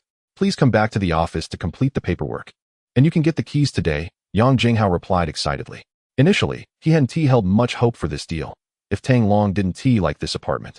He would have any suitable options left. Although the apartment had good conditions, the high rent meant he had only provided a cursory introduction and let Tang Long explore the space on his own. He was surprised that Tang Long actually decided to rent it. Back at the Home Sweet Home real estate office, Yang Jinghao brought over the rental agreement and a pen, handing them to Tang Long. After quickly reviewing the contract and finding no issues, Tang Long signed it with a few strokes. He then took out his Chinese bank card and promptly paid 24,000 yuan, 1 month as deposit and 3 months rent, receiving the keys to his new apartment. Yang Jinghao and Tang Long exchanged phone numbers and added each other on WeChat, smiling as he saw Tang Long out the door. After watching Tang Long get into a taxi and leave, Yang Jinghao turned back to the office, where 2 young male colleagues immediately approached him. Yang Gu, how do you know this young man is a high-quality potential client? Yeah, Yang Gu, he looks like he's in his 20s and dressed quite normally. How could he possibly afford to rent such an expensive apartment? Yang Jinghao pulled out a pack of Zhonghua cigarettes, lit one, and took a deep drag before seriously replying. Xiaoding, Xiaolu, you're thinking about this all wrong. In our line of work, you can't judge a person by their appearance. Everyone who walks in is a guest and should be treated equally. That person might just be a prime client. After saying this, Yang Jinghao smiled and walked over to a corner of the hall, sitting alone on the sofa to smoke. Can't even hold a cigarette properly. And this clueless kid thinks he can learn from me? Dream on. He certainly wouldn't tell his 2 new colleagues that the client was wearing a Patek Philippe watch valued at over $1 million, no matter how ordinary the client looked. Just that watch alone indicated he was well off. After leaving the real estate agency, Tang Long hailed a taxi back to his shared apartment. He called a moving company to transfer his computer, clothes, shoes, and some bedding to his new home. Of course, the most important item was the canvas bag filled with cash, which Tang Long personally carried to his new place. He also called a locksmith to change the front door lock. With over $1 million at home, he couldn't trust the agency. Once everything was settled, it was already past 12:30. He had lunch at a restaurant near the community and hurried back to his new home on the 4th floor. In the bedroom, Tang Long sat on the bed, holding the canvas bag in his left hand, and silently activated the infinite invasion system. A semi-transparent virtual screen appeared, displaying the words Infinite Invasion. Below that was a menu, with the first option being World 1, John Wick, and the second option being World 2, The Patriot. After 24 hours, the new film world had refreshed, but this was another movie Tang Long had never seen. This time, Tang Long's goal was to return to the John Wick world to exchange for RMB. He directly clicked on the virtual screen and selected to enter World 1. In an instant, the surrounding light dimmed, but the system did not immediately begin the transport. Suddenly, a line of red text appeared in the center of the virtual screen. Consume 153 points to enter World 1. Countdown 10 seconds. If no action is taken, yes will be selected by default. What the hell? It costs so many points to re-enter the John Wick world? To put it in perspective, 153 points equated to a limit of 10 million RMB. Tang Long was stunned. Then he remembered the canvas bag he was holding. Did bringing cash and gold into the John Wick world also require points? If that was the case, he would be at a loss. It would be better to just take RMB out from the John Wick world directly. As the countdown neared its end, Tang Long quickly released the canvas bag in his left hand and rapidly tapped no on the virtual screen with his right hand. In the next moment, Tang Long felt a sudden darkness before him and instantly lost consciousness. When he regained awareness, he found himself standing in front of a bathroom sink. The sun was shining brightly outside, and he could faintly hear cheers and applause in the distance. He turned around to survey his surroundings. Judging by the decor and the English posters on the walls, it seemed he was abroad. What was going on? Hadn't he already declined the teleportation? How had he still ended up in a parallel world? Wait a minute, wasn't this the world of John Wick? If he had truly entered the John Wick universe, he should have appeared in a hotel room in Europe, not in some unknown bathroom. Where on earth was he? Chapter 21. Infinite Resurrection. At that moment, the bathroom door was pushed open from the outside, and amidst the noise, a white man walked in. Seeing an outsider enter, Tang Long felt it was inappropriate to continue dawdling in the bathroom, so he quickly pretended to wash his hands, turning on the faucet. He splashed some cold water on his face and looked up at the mirror, only to be hit with a wave of shock. The reflection staring back at him was a familiar face. This time, he had actually crossed over as his true self. Tang Long suppressed the astonishment churning in his heart and grabbed a paper towel from the dispenser on the wall. As he wiped his hands, he pondered what was happening. Within seconds, he figured it out. It seemed he had clicked too quickly and mistakenly entered World 2, Day of the Patriots, directly. What should he do next? Should he wait for this white man to leave, then end this crossover and return to the real world? No.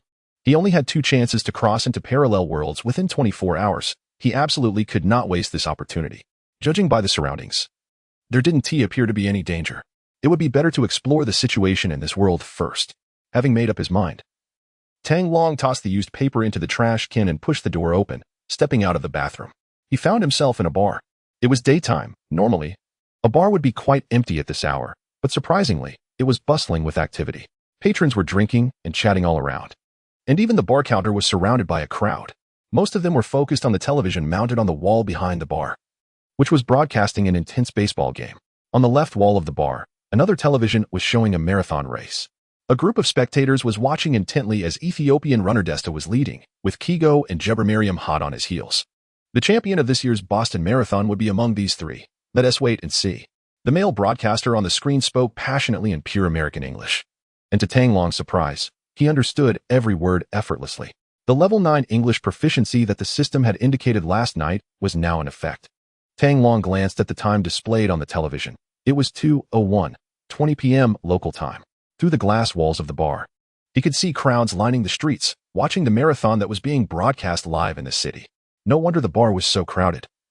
Many of the patrons looked like tourists, all there to witness the race in person. It seemed he had inadvertently stumbled into the city of Boston, Massachusetts. With no preparation and no idea what to do next, Tang Long surveyed the joyful tourists around him. It seemed like a good choice to have a couple of drinks while waiting for the upcoming system task prompt. He reached into his pockets. Damn. He surprisingly didn't have his phone or wallet on him. Could it be that the system filtered them out during the time travel? Ding. New task. Find the fragments of the cosmic cube in this world.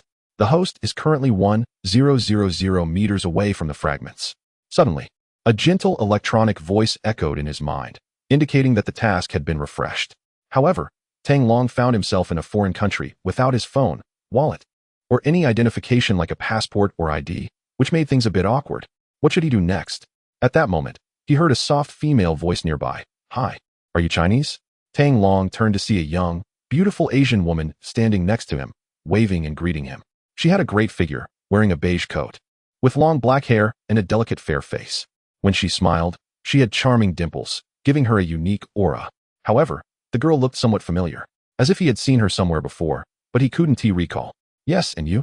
Tang Long shook off his distracting thoughts and replied in Chinese. The long-haired beauty smiled and said, Me too. My name is Angie. I'm a freshman at Harvard University. Over there are my classmates. Tang Long, here in the U.S. for tourism, he replied with a smile after a moment of thought. Wow, you're so pretty and studying at Harvard. Your family must be well off. You're definitely a winner in life. Tang Long couldn't help but think to himself. Following Angie's gesture, he looked over to see 2 blonde American girls sitting at a table near the window. Do you have some free time? Come chat with us. My classmates are very interested in you. Angie warmly invited him, with a beautiful girl inviting him and the fact that he didn't have anywhere else to go. Plus the task wasn't urgent. He smiled and nodded in agreement. Angie led Tang Long back to the table, enthusiastically pointing to the 2 girls as she introduced them. Shirley, Louise, my roommates. This is Tang Long, visiting from China. Tang Long sat down next to Angie and smiled, greeting them in English. Hello. Hi, Tang. Welcome to Boston, said Shirley, the short-haired girl across the table, as she waved her right hand. Tang, you're quite lucky. There's a marathon happening today. Are you going to the finish line to see who the champion is? Louise, the curly-haired girl, asked enthusiastically. Tang Long smiled, but remained silent. He wasn't there to watch a race. Angie, thinking Tang Long didn't understand English, translated. Louise said, You're very lucky. There's a marathon today, and she's asking if you want to go to the finish line to watch it live. Tang Long glanced outside at the crowded streets, shaking his head with a smile. No need, it's too crowded outside. I can just watch it on TV here. Hearing his fluent American English, Angie was surprised. Wow, I didn't expect your spoken English to be so good. How did you practice? She had received a lead education since childhood, which allowed her to speak and understand English fluently. It was surprising that Tang Long, dressed in ordinary clothes, could actually speak better than her. Tang Long was momentarily taken aback and said casually, Just watch more original movies and talk to foreigners, and you'll get the hang of it. If it weren't for the system giving him a level 9 English proficiency last night, he would still only be able to handle basic conversation, let alone speak so fluently. As the 4 of them chatted while watching TV, Tang Long learned from Angel and the others that this street was Boylston Street, which was also the area where the marathon finish line was located. At that moment, the TV was showing footage of the first course sprinting. Two black athletes in blue vests and one white athlete in a yellow vest were at the front of the pack. During the conversation, Tang Long noticed that Shelley's eyes were constantly sizing him up, as if she wanted to scrutinize every part of him, making him feel a bit uneasy. Suddenly, Shelley spoke up, "Tang, who do you think will win the championship this time?" Tang Long glanced at the TV. This question was not difficult to answer since there were only 3 athletes leading the race. Following the usual trend, Africans were typically long-distance runners, so he casually guessed. The black guy on the left. Jeber. Shelley looked at the TV screen to confirm. Tang Long didn't know who Jeber was, but he repeated, "The one on the far left." At local time 2:10:24, the black athlete on the right surged ahead, leaving the other 2 behind by several meters, and crossed the finish line first. The voice of the male announcer declared that Dejin Dabila from Ethiopia had won the 2013 Men's Professional Division Championship. Noticing a hint of a smile on Angel's lips, Tang Long awkwardly chuckled. He had made a wrong guess between 2 options, so his luck was definitely questionable. Just as he was about to say something, a loud explosion suddenly rang in his ears. Boom!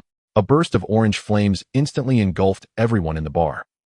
In the boundless darkness, a voice echoed in Tang Long's mind. System detected that the host's body has suffered serious damage, automatically resetting the timeline of the World Patriots Day, cost of 100 points. Chapter 22. Chain Explosion. When Tang Long's figure reappeared in the bathroom, his mind was still lingering on the moment of the explosion, causing him to unconsciously shout out loud. Seeing his unscathed reflection in the sink's mirror, he quickly closed his mouth. Huff! Tang Long breathed heavily in front of the mirror, his brain racing. What just happened? 1 second. He was engulfed by a fireball mixed with metal shards, and the next, he found himself back in the bathroom. Was everything that just occurred a dream? Or, like in the previous world, was it merely someone else's memory? At that moment, Tang Long felt his mind was a complete mess. He reached out and turned on the faucet, splashing cold water on his face to clear his head. Gradually, his mind began to wake up. He silently chanted to activate the infinite invasion system, and a translucent virtual screen appeared before him. Host, Tang Long. Host abilities, English LV9, Russian LV9, Marksmanship LV9, Combat LV5. Current points, 747 points, reset timeline. Available, current use costs 100 points. Number of cosmic cube fragments, 100. Latest mission, locate the cosmic cube fragments in the current world. Note, the cube radar can be used for this purpose. Seeing this display, Tang Long instantly understood what was going on. His points had decreased by 100, indicating that everything that had just happened was not a dream. He had indeed encountered an explosion. However, due to the system's protection, he hadn't died. The terror of life and death was immense. The feeling of being unable to move and on the brink of death was something no one would want to experience again. Although he lost consciousness and couldn't control the system, it had triggered a protective mechanism that automatically reset the timeline, bringing him back to square one. At this moment, Tang Long realized that the system panel had already provided mission instructions. He had foolishly waited for the system to remind him. But what was this cube radar? A thought crossed his mind, and he pushed up the sleeve of his jacket on his left wrist, revealing a Patek Philippe watch. He reached out and gently pressed the button on the side of the watch face. The platinum dial popped open automatically, revealing a circular LCD screen inside. Just like the Dragon Ball radar he had seen on TV before, the cube radar's LCD screen displayed numerous black grid lines, with a green dot in the center and a yellow dot flashing at the edge of the screen. If he wasn't mistaken, the green dot represented his position, while the yellow dot indicated the location of the cosmic cube fragment. At the top of the screen, a line of small text read, "The host is within 1,000 meters of the cube fragment." No wonder he could freely carry this watch across different worlds. It turned out this watch was just a FAAD. It was actually a cube radar. However, on the other hand, this watch, which has been extensively modified, is quite remarkable. Beneath the dial is a Rubik's Cube radar, yet the hands are still moving as usual. It's unclear what kind of advanced technology has been used. With the Rubik's Cube radar, I should be able to find the cosmic cube fragments quickly, Tang Long thought to himself. Just then, the bathroom door was pushed open from the outside, and amidst the noise, a white man walked in. Seeing someone enter, Tang Long quickly tucked away the watch and silently commanded the virtual screen in his mind to turn off. He grabbed a piece of paper from the tissue box on the wall, dried his hands, threw the used paper into the trash can, and pushed open the bathroom door to leave. The bar was bustling with activity, filled with patrons drinking and watching TV. The television on the left wall of the bar was still broadcasting the Boston Marathon live. The champion of this year's Boston Marathon will be among these 3 runners. Let's wait and see, the male host on TV exclaimed passionately. Tang Long felt no ripple of emotion at his ability to easily understand the host's American English. However, when he saw the local time displayed on the screen, 2:01:20 p.m., he instantly recalled the bomb. The bomb was set to explode after 2:10 p.m., and he needed to leave the bar as soon as possible. At that moment, a gentle female voice suddenly reached his ears. "Hi, are you Chinese?" Tang Long turned to look and was once again struck by a stunningly beautiful face. "Yes, I came here for tourism," he replied, while his mind raced. Initially, he had planned to leave the bar immediately, but upon encountering Angel again, he decided to save her once more. As for the others, he didn't know them and couldn't be bothered. Angel smiled and said, "Me too. I'm Angel, a freshman at Harvard University. Those are my classmates over there. By the way, what's your Chinese name?" The more Tang Long looked at Angel, the more he felt she resembled someone, though much younger, so he decided to ask. Angel was somewhat surprised. Most Chinese people who heard her name assumed Angel was her Chinese name and rarely asked her about her actual Chinese name. This name was a transliteration of the English word angel, and she typically used angel to conceal her origins. After a slight pause, she eventually replied, "My Chinese name is Song Chi-wan." After a moment, she continued to extend an invitation to Tang Long. "Are you free now? Let's go chat. My classmates are very interested in you." Upon hearing that name, Tang Long maintained a calm exterior, but inside, he was stirred up. So it's her. No wonder she looks so familiar. The current Song Chi-wan was 7 years younger than in 2020 and appeared much less mature, exuding youthful energy and a unique charm. Hearing Song Chi-wan's invitation, Tang Long wanted to say he was busy and that he didn't want to stick around and wait for trouble. However, since he had encountered Song Chi-wan, he couldn't just stand by and do nothing. If he wanted to save her, he couldn't just walk away like that. Tang Long nodded helplessly and followed Song Chi-wan back to their seats by the display window. He greeted her classmates, Shirley and Louise, and suggested, "The finish line of the Bosselton Marathon is nearby. Why don't you all go watch it live?" Upon hearing this, Song Chi-wan and the others were immediately intrigued. The curly-haired girl named Shirley chimed in, and the four of them reached a consensus to settle the bill and leave the bar. Tang Long glanced at his watch.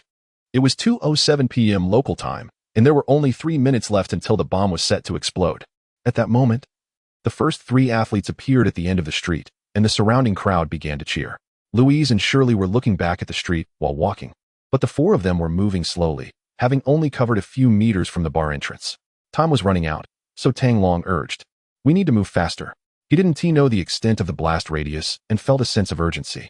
Song Chi-wan looked at him in surprise, not understanding why he was so anxious, while her 2 roommates were distracted by the athletes on the track and didn't think to speed up. Tang Long checked the time again. It was 2:09 p.m., and only 1 minute remained. With no time for further explanation, he took Song Chi-wan's hand and started to run, covering several dozen meters before stopping near the finish line. "Wait, what are you doing?" Although Tang Long didn't seem like a bad person, being pulled along like that made Song Chi-wan feel annoyed. She shook off his hand and looked at him with disdain. Tang Long shrugged it off and smiled, saying, "All right, it should be safe here." Just as Song Chi-wan was about to respond, a loud boom echoed suddenly from not far away. A burst of flames erupted from where they had just been in the bar, accompanied by an earth-shattering roar, as thick smoke surged upward like a massive dust storm. Piercing screams erupted from the crowd, and terrified people scattered like debris from the explosion. Tang Long felt a wave of relief wash over him. He had finally escaped the disaster. As for how to explain things to the ear-covering Song Chi-wan later, that was no longer important. After a few seconds, Song Chi-wan let go of her hands and stared blankly at the bar, murmuring, "What just happened?" Tang Long walked over, gently patting her shoulder, and reassured her, "It's okay. We're safe here." Boom. Before he could finish his sentence, a massive fireball erupted nearby, instantly engulfing both of them. In the depths of endless darkness, a voice echoed in Tang Long's mind. System detected that the host's life is in critical danger, automatically resetting the timeline of the Day of the Patriot, consuming 100 points. Chapter 23. This man comes from the future, damn it. With a curse, Tang Long reappeared in the bar's restroom. This time, he didn't need to splash cold water on his face. His mind was clear. Calling up the Infinite Invasion System panel in his mind, he noticed that his current points had dropped to 647, having lost another 100 points. The system's task remained unchanged. Find the fragments of the cosmic cube. He glanced at his watch. Local time was 1:55 p.m., leaving only 15 minutes until the bomb was set to explode. This time, in addition to finding the cosmic cube fragments, he was determined to identify the terrorist who planted the bomb and personally take him down. This bastard had made him experience the gruesome sensation of being torn apart by explosions twice. It was not enough to just let it go without taking revenge. Stepping out of the restroom, Tang Long once again faced the bustling bar. The local residents celebrating Patriot Day and tourists drawn to the marathon would never suspect that death was just 15 minutes away. If he were back in his own country, or if circumstances allowed, he might have warned them about the bomb. Unfortunately, this was the United States, and without any identification on him. Any attempt to issue a warning could lead to serious trouble, regardless of whether anyone believed him or not. If he had a phone and could dial 911, perhaps he would call the police. But his phone was a piece of advanced technology that had been automatically filtered out by the system during his time travel. On the wall directly opposite the restroom, the television continued to broadcast the Boston Marathon, showing 3 athletes leading the pack. They were close, just 2 more blocks to go. Crossing Boston Street, and they would reach the finish line. The favorite to win, Daisy Shaw, was currently in second place. The same male announcer's voice reached Tang Long's ears, though the lines were slightly different this time. Rolling up his sleeves, he raised his left wrist to check his watch against the time on the television. Perfect. The system had synchronized his watch with the TV. It was also 1:56 p.m. This time, he planned to stay away from main roads. The terrorists likely wouldn't place a remote-controlled bomb in a sparsely populated area. As for finding or defusing the bomb, that was a professional task he hadn't even considered. He definitely did not want to be blown up again. Tang Long scanned the bar and spotted a familiar face at a table near the window. At that moment, Song Chi-won was saying something to Sherry, standing up with a smile and walking toward him. "Hi, are you Chinese?" she asked, approaching him directly. Hearing that familiar greeting, Tang Long was momentarily taken aback, but then suddenly had an idea. He smiled and replied, "Yes, I'm Tang Long." Before Song Chi-won could introduce herself further, he continued, "Let me tell you a secret. I actually come from the future." Song Chi-won wore an expression that clearly said she didn't believe him at all. She was about to say something, but swallowed her words and turned to walk away.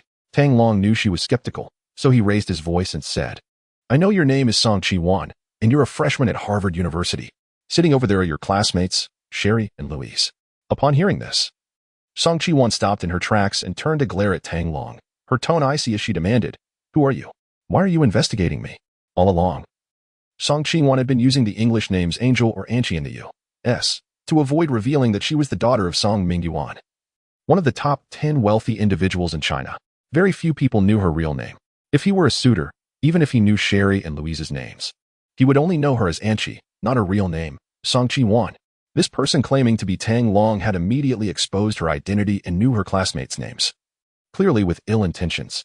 Seeing Song Chi-won's strong reaction, Tang Long was taken aback, not expecting his words to create such a misunderstanding. Did Song Chi-won's identity hold some secret? Time was running out. Tang Long didn't want to make things worse and quickly explained, "I truly mean no harm. All of this is information you will eventually tell me yourself."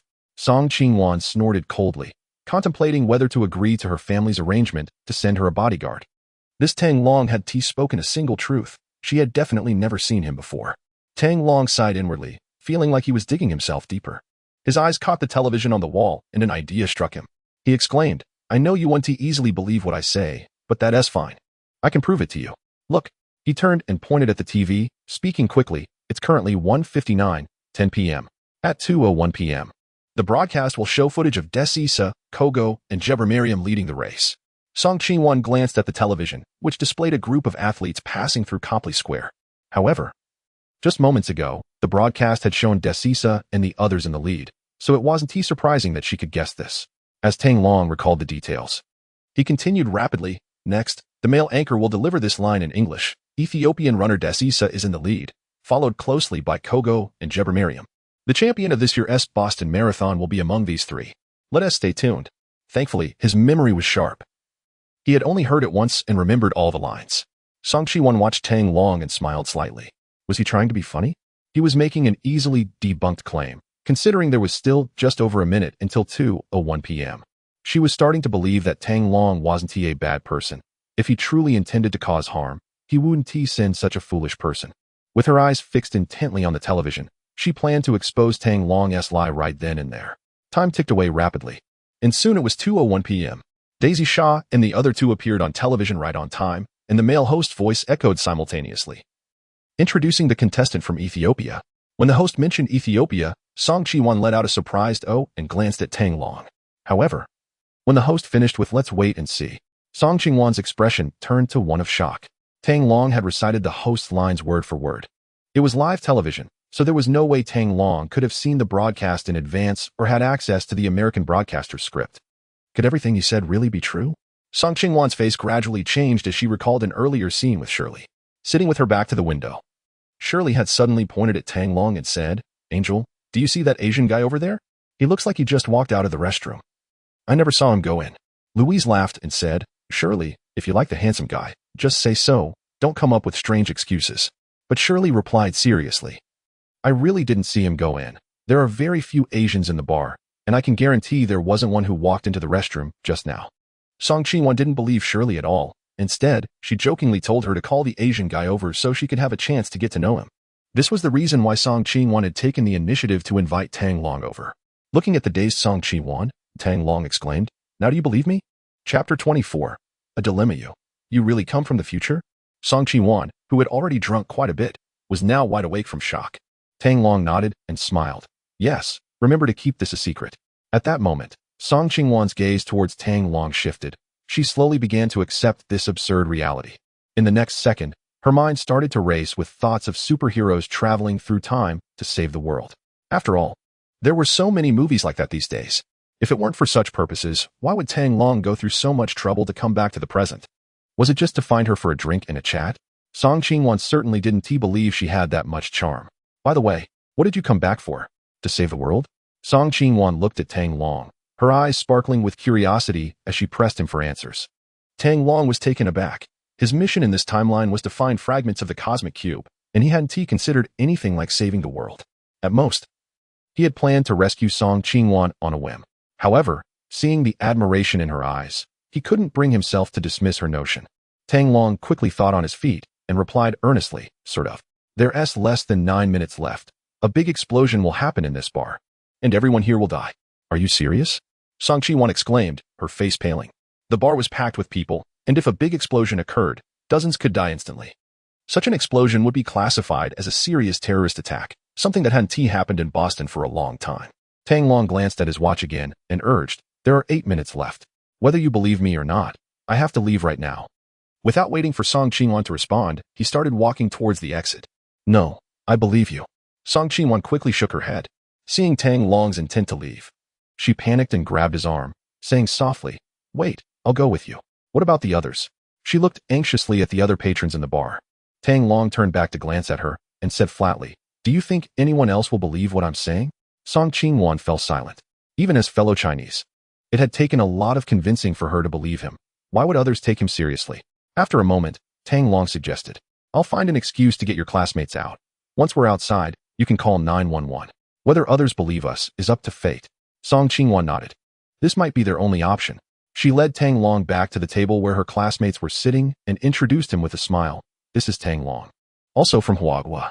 Tang Long greeted Sherry and Louise, then proactively asked, "Why are you all sitting here watching TV when there's a marathon happening outside?" Hearing this, Louise and Sherry found his point valid, and Song Qingwan chimed in, suggesting they go outside to watch the event. The four of them reached a consensus, settled their bill, and left Balchik Bar. As Tang Long stepped out of the Balchik Bar, he glanced at his watch. It was 2:04 p.m. local time, leaving only 6 minutes before the bomb was set to explode. Knowing there was also a bomb near the finish line to the west, he decided not to head in that direction. The first corps would soon reach Boylston Street, so they needed to get there quickly. Time was running out. So Tang Long casually made up an excuse and strode eastward. Song Qingwan followed closely behind, holding on to Sherry and Louise.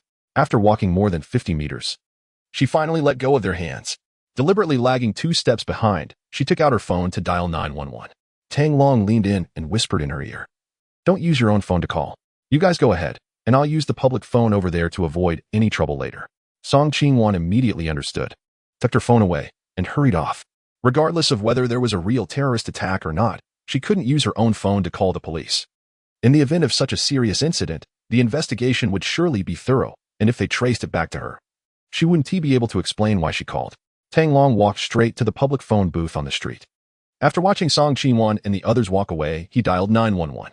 "This is the 911 emergency line. What is your emergency?" Tang Long pretended to be out of breath as he spoke in English. "I'm a tourist, and I heard someone say there's a remote-control bomb planted on Boylston Street. Please send someone immediately." "Sir, please remain calm. Are you certain someone has planted a bomb?" the operator asked, her heart racing. "Yes, right on Boylston Street."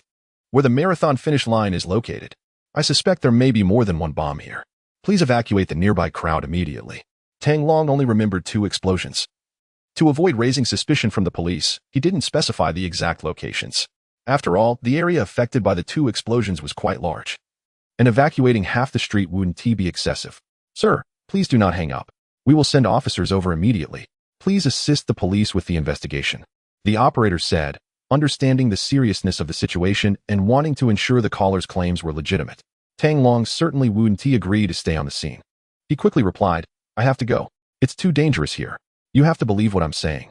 With that, he hung up the phone and hurried after Song Qingwan's figure in the distance. When he caught up with her, Song Qingwan asked in Chinese, what is going on? Did you call? Tang Long nodded. Yeah, I did what I had to do. If they don't believe me, there is nothing more I can do. Song Qingwan looked back at the bar chick bar with some reluctance and said, maybe I should try calling Paul. That might help get the bar staff evacuated early. She had been living in the U.S. for more than half a year and had become familiar with many of the people at Bar Chick. Tang Long understood her thoughts. Many Chinese who come to live in the United States often become assimilated into the local culture, developing a habitual concern for the safety of strangers around them. He wasn't sure if it was because he had no attachment to Americans or if it was the influence of the original memories from the John Wick world. But he felt utterly indifferent to the lives of the strangers nearby. If it weren't for Song Qingwan's insistence, he wouldn't have even made that call to the police. After all, following an explosion, the police would definitely investigate the person who reported it. For Tang Long, the most important thing right now was to locate the fragments of the cosmic cube and complete his mission. Suddenly, an electronic voice echoed in his mind. System detected that the host is within 100 meters of a cosmic cube fragment. Please be cautious. The cosmic cube fragment is on this street. Tang Long quickly raised his left wrist and pressed the switch, revealing the LCD screen beneath the dial. On the screen, a yellow dot was flashing not far from him, constantly moving forward. The direction of this yellow dot was heading towards Boylston Street in the east. Damn it, that's the area where the bomb exploded. Although the person holding the cosmic cube fragment was less than 100 meters away, the street was packed with people. Where could he possibly find this person? Not to mention, with the bomb about to go off, he didn't have time to get closer and identify them. What should he do now? Should he turn back to find this person or leave the street as quickly as possible? He knew that once the bomb went off, the police would seal off the explosion site, and he would lose his chance to find this person forever.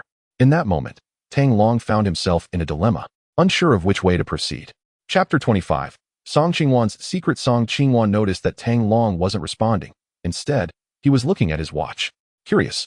She leaned in to take a closer look and was immediately captivated by the cube radar on Tang Long's wrist. What is this? She asked, intrigued. Tang Long smiled and replied, it's a black tech tracker. What are you tracking? Song Qingwan pressed on. Tracking criminals, Tang Long said, jokingly, with no time for further explanations. He waved his hand at her. You all need to leave here first. I'll go after the criminal. But you said the bomb is about to explode. Wouldn't it be dangerous for you to go back? Song Qingwan exclaimed anxiously. Don't worry, I'll be fine, Tang Long grinned. Turning to head quickly towards the east side of Boyle Street, he decided to take the risk and get as close as possible to the holder of the cosmic cube fragment. Even if he were caught in the blast, he could always reset the timeline and try again. Of course, it would be best to reach the middle of Boyle Street, avoiding the 2 explosion points at Balchik Bar and the marathon finish line. As he walked, he kept his eyes on the cube radar. The green and yellow dots on the LCD screen were aligned in a straight line, and the distance between them was shrinking. The person holding the cosmic cube fragment was on the same side of the street as him. Suddenly, bang. Tang Long collided with a young man wearing a black baseball cap, knocking him to the ground. I'm so sorry. I was looking at my watch and didn't see where I was going, he apologized, reaching out to help the hat-wearing young man up. To his surprise, the young man disdainfully brushed Tang Long's hand away, climbed to his feet, shot him a fierce glare, and quickly walked off without saying a word. Tang Long realized he was in the wrong and didn't dwell on it, though he thought it was odd. Typically, people from that background were more amiable. After this delay, he checked the time and saw it was already 2:09:31. The bomb was about to explode. He glanced at the cube radar again and saw the yellow dot had stopped, now less than 10 meters away from him. Ahead, just 10 meters away, was the bar. And the yellow dot was right at the bar's entrance. Damn, what terrible luck. The holder of the cosmic cube fragment was, of all places, right at the first explosion point. Now, Tang Long dared not move forward. Instead, he turned and stepped into a convenience store on the side of the street. Boom. Seconds later, a loud explosion erupted outside. The glass windows of the convenience store shattered, the entire building shook, and the 2 rows of shelves in the middle creaked ominously. The cashier and 2 customers screamed in terror, believing an earthquake was occurring, and all crouched down, covering their heads. Only Tang Long understood what was happening, but he too was startled, pressing himself against the wall and remaining still. A series of piercing screams and police sirens echoed from outside, and thick smoke mixed with dust began to waft toward the convenience store's entrance. After more than 10 seconds, another loud bang resonated outside. But this time the commotion inside the convenience store was much quieter. Tang Long knew that this was the second explosion near the finish line. He had no idea how many bombs were outside, so he could only stay temporarily in this small convenience store.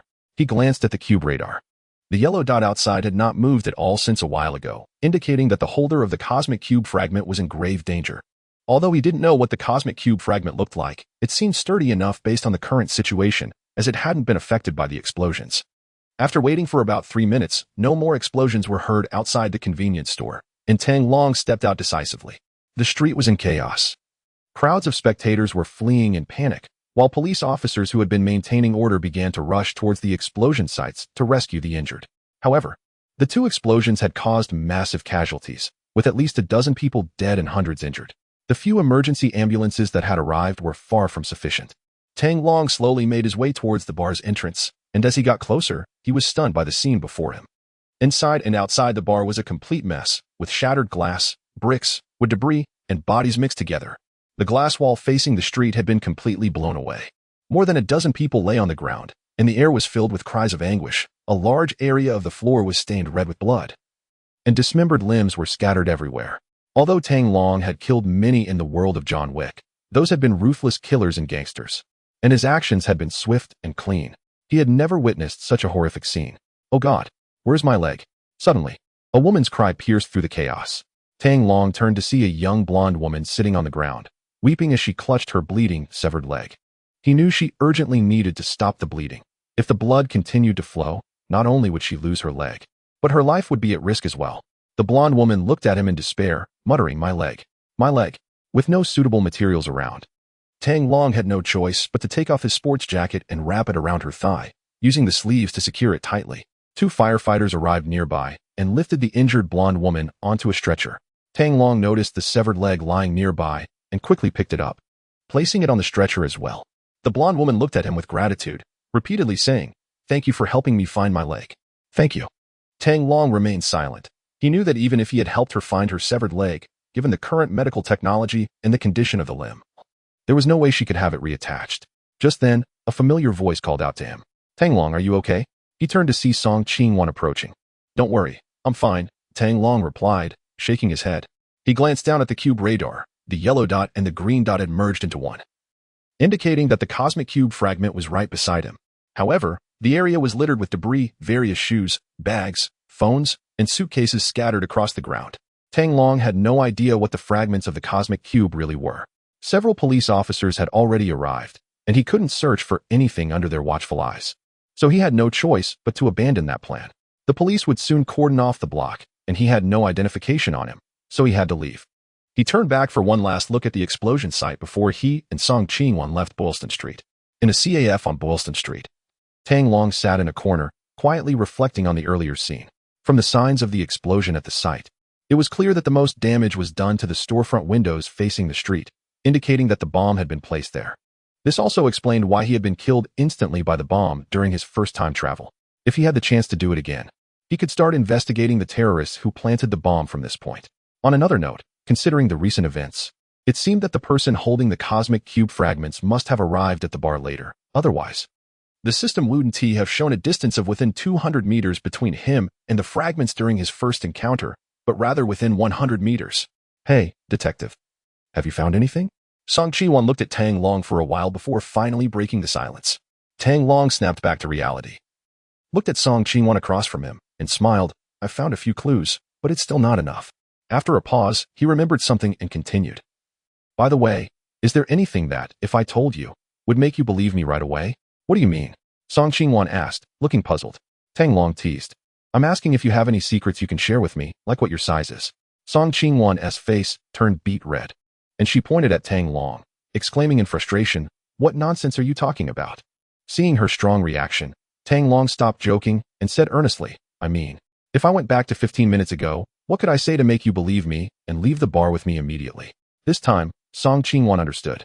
She thought for a moment and quietly said, actually, I want to be a film star, but my dad doesn't agree. This secret is known only to my dad. Tang Long felt a spark of inspiration and smiled. Got it. Who knows, maybe I can help you make that dream come true in the future. Chapter 26. Tracking blocked. Song Qingwan smiled lightly, dismissing Tang Long's joke. Being a big star isn't as simple as it seems. Besides talent, one also needs substantial financial backing. In her senior year of high school, she had considered applying to Beijing Film Academy, but her father, Song Mingyuan, quickly nixed that idea and arranged for her to study abroad instead. As the second daughter of the Song family, he was firmly against her stepping into the entertainment industry, viewing it as a corrupting influence. To prevent any possibility of her entering the industry, he even reached out to major film companies to cut off any chances at the source. There had been talent scouts who noticed Song Qingwan's impressive figure and looks on the street, but once they learned of her background, they all regrettably backed off. Given the current situation, the only way for Song Qingwan to become a big star would be for a major film company to risk offending the Song family by creating tailored projects for her and promoting them extensively. However, no company would take on such a thankless task. After learning the truth, Song Qingwan buried her dreams of stardom deep within her heart, never sharing them with anyone else, except for Tang Long, who was the only exception. Noticing a fleeting look of disappointment in her beautiful eyes, Tang Long recalled her earlier mention of using the alias Angel and began to speculate. Song Qingwan's background must be extraordinary, far beyond that of an average rich kid. With her looks and figure, even without acting skills, she could easily become a popular star. The only thing holding her back was her family. He couldn't help but sigh to himself, realizing that everyone has their own troubles, and having money doesn't guarantee everything will go smoothly. However, in Tang Long's view, if money couldn't solve a problem, it simply meant he didn't have enough of it. Issues like Song Qingwan's could be easily resolved with sufficient funds. He kept these thoughts to himself, offering no further explanation. With his current abilities, he indeed couldn't do much, but possessing an unlimited invasion system equated to limitless possibilities. One day, he would be able to. At that moment, Tang Long noticed a yellow dot on his radar, moving quickly. Someone had taken a fragment of the cosmic cube. This was a rare opportunity. He immediately stood up, ready to head out and track the cosmic cube fragment. However, the next second, his body froze. He found himself in an incredibly awkward situation. Here he was, having coffee with a girl, yet he was completely broke, in a foreign country, without identification and not a single penny to his name. How could he track down the cosmic cube fragment? At this point, he had no choice but to swallow his pride and ask Song Qingwan for help. Tang Long scratched his head, offering an awkward smile. I forgot my phone and wallet when I left. Could you lend me some money? I have something urgent to take care of shortly. Song Qingwan was momentarily taken aback, surprised that even a superhero like Tang Long could find himself in such a predicament. If it weren't for the events that had already proven that Tang Long really came from the future, Song Qingwan would have surely thought he was a fraud. Without hesitation, she took out her wallet, glanced inside, and replied, I don't have much cash on me. Wait a moment, I'll go to the bank across the street to withdraw some. Since coming to the United States, she had grown accustomed to carrying less cash and mostly using her credit card for everyday expenses. Okay, I'll wait for you, Tang Long said with a smile and a nod. Song Qingwan stood up with her wallet and walked towards the door. 5 minutes later, she returned with a plastic bag, pouring its contents onto the table in front of Tang Long. Here is a total of 6,000, and I also bought you a basic phone. Do you need anything else? She said to him. No, that's enough. Thank you, Tang Long replied quickly. He had to admit that even though Song Qingwan was a rich girl, she was thoughtful, considerate, and had a really nice personality. She had not only withdrawn 2 stacks of 10 and 50 bills but had also bought him a much-needed phone, solving his biggest problem. It would be great if such a kind-hearted, wealthy girl could be his girlfriend. Unfortunately, this was just a parallel world, and Tang Long couldn't stay here forever. In the real world, Song Qingwan was just a stranger to him, and she might already have a boyfriend. What a pity. Tang Long shook his head slightly, pushing aside his distracting thoughts. He gathered the cash and phone from the table, stood up, and said, I'll pay you back in a few days. During the time he spent waiting in the CAF, the yellow dot on his radar had already moved 2 kilometers away, and he needed to chase after it immediately. I don't mind when you pay me back. I'm not in a hurry, Song Qingwan said somewhat reluctantly. By the way, you saved my number on your phone, so feel free to contact me anytime if you need anything. Got it. See you next time. Tang Long waved at Song Qingwan and left the CAF with a casual air. Outside, he hailed a taxi and, looking at the direction of the yellow dot on the radar, said, head west and stop whenever I tell you to. The taxi driver glanced at the rearview mirror, somewhat dissatisfied, and asked, "Where exactly are you going? If it's too far out of the city, I won't go." Without hesitation, Tang Long pulled out 250 bills from his pocket and instructed, "Double the fare, and if that's not enough, I'll pay more." The driver chuckled, pocketed the cash, and started the car. 10 minutes later, following Tang Long's instructions, the taxi stopped in front of a dock in the Western District. The yellow dot on the radar was right in the middle of the dock ahead. Tang Long noticed 2 rows of neatly arranged old buildings and asked, "Excuse me, what place is this?" The driver turned to respond, "This is the Black Hawk cruise dock. It's basically abandoned now. What are you doing here?"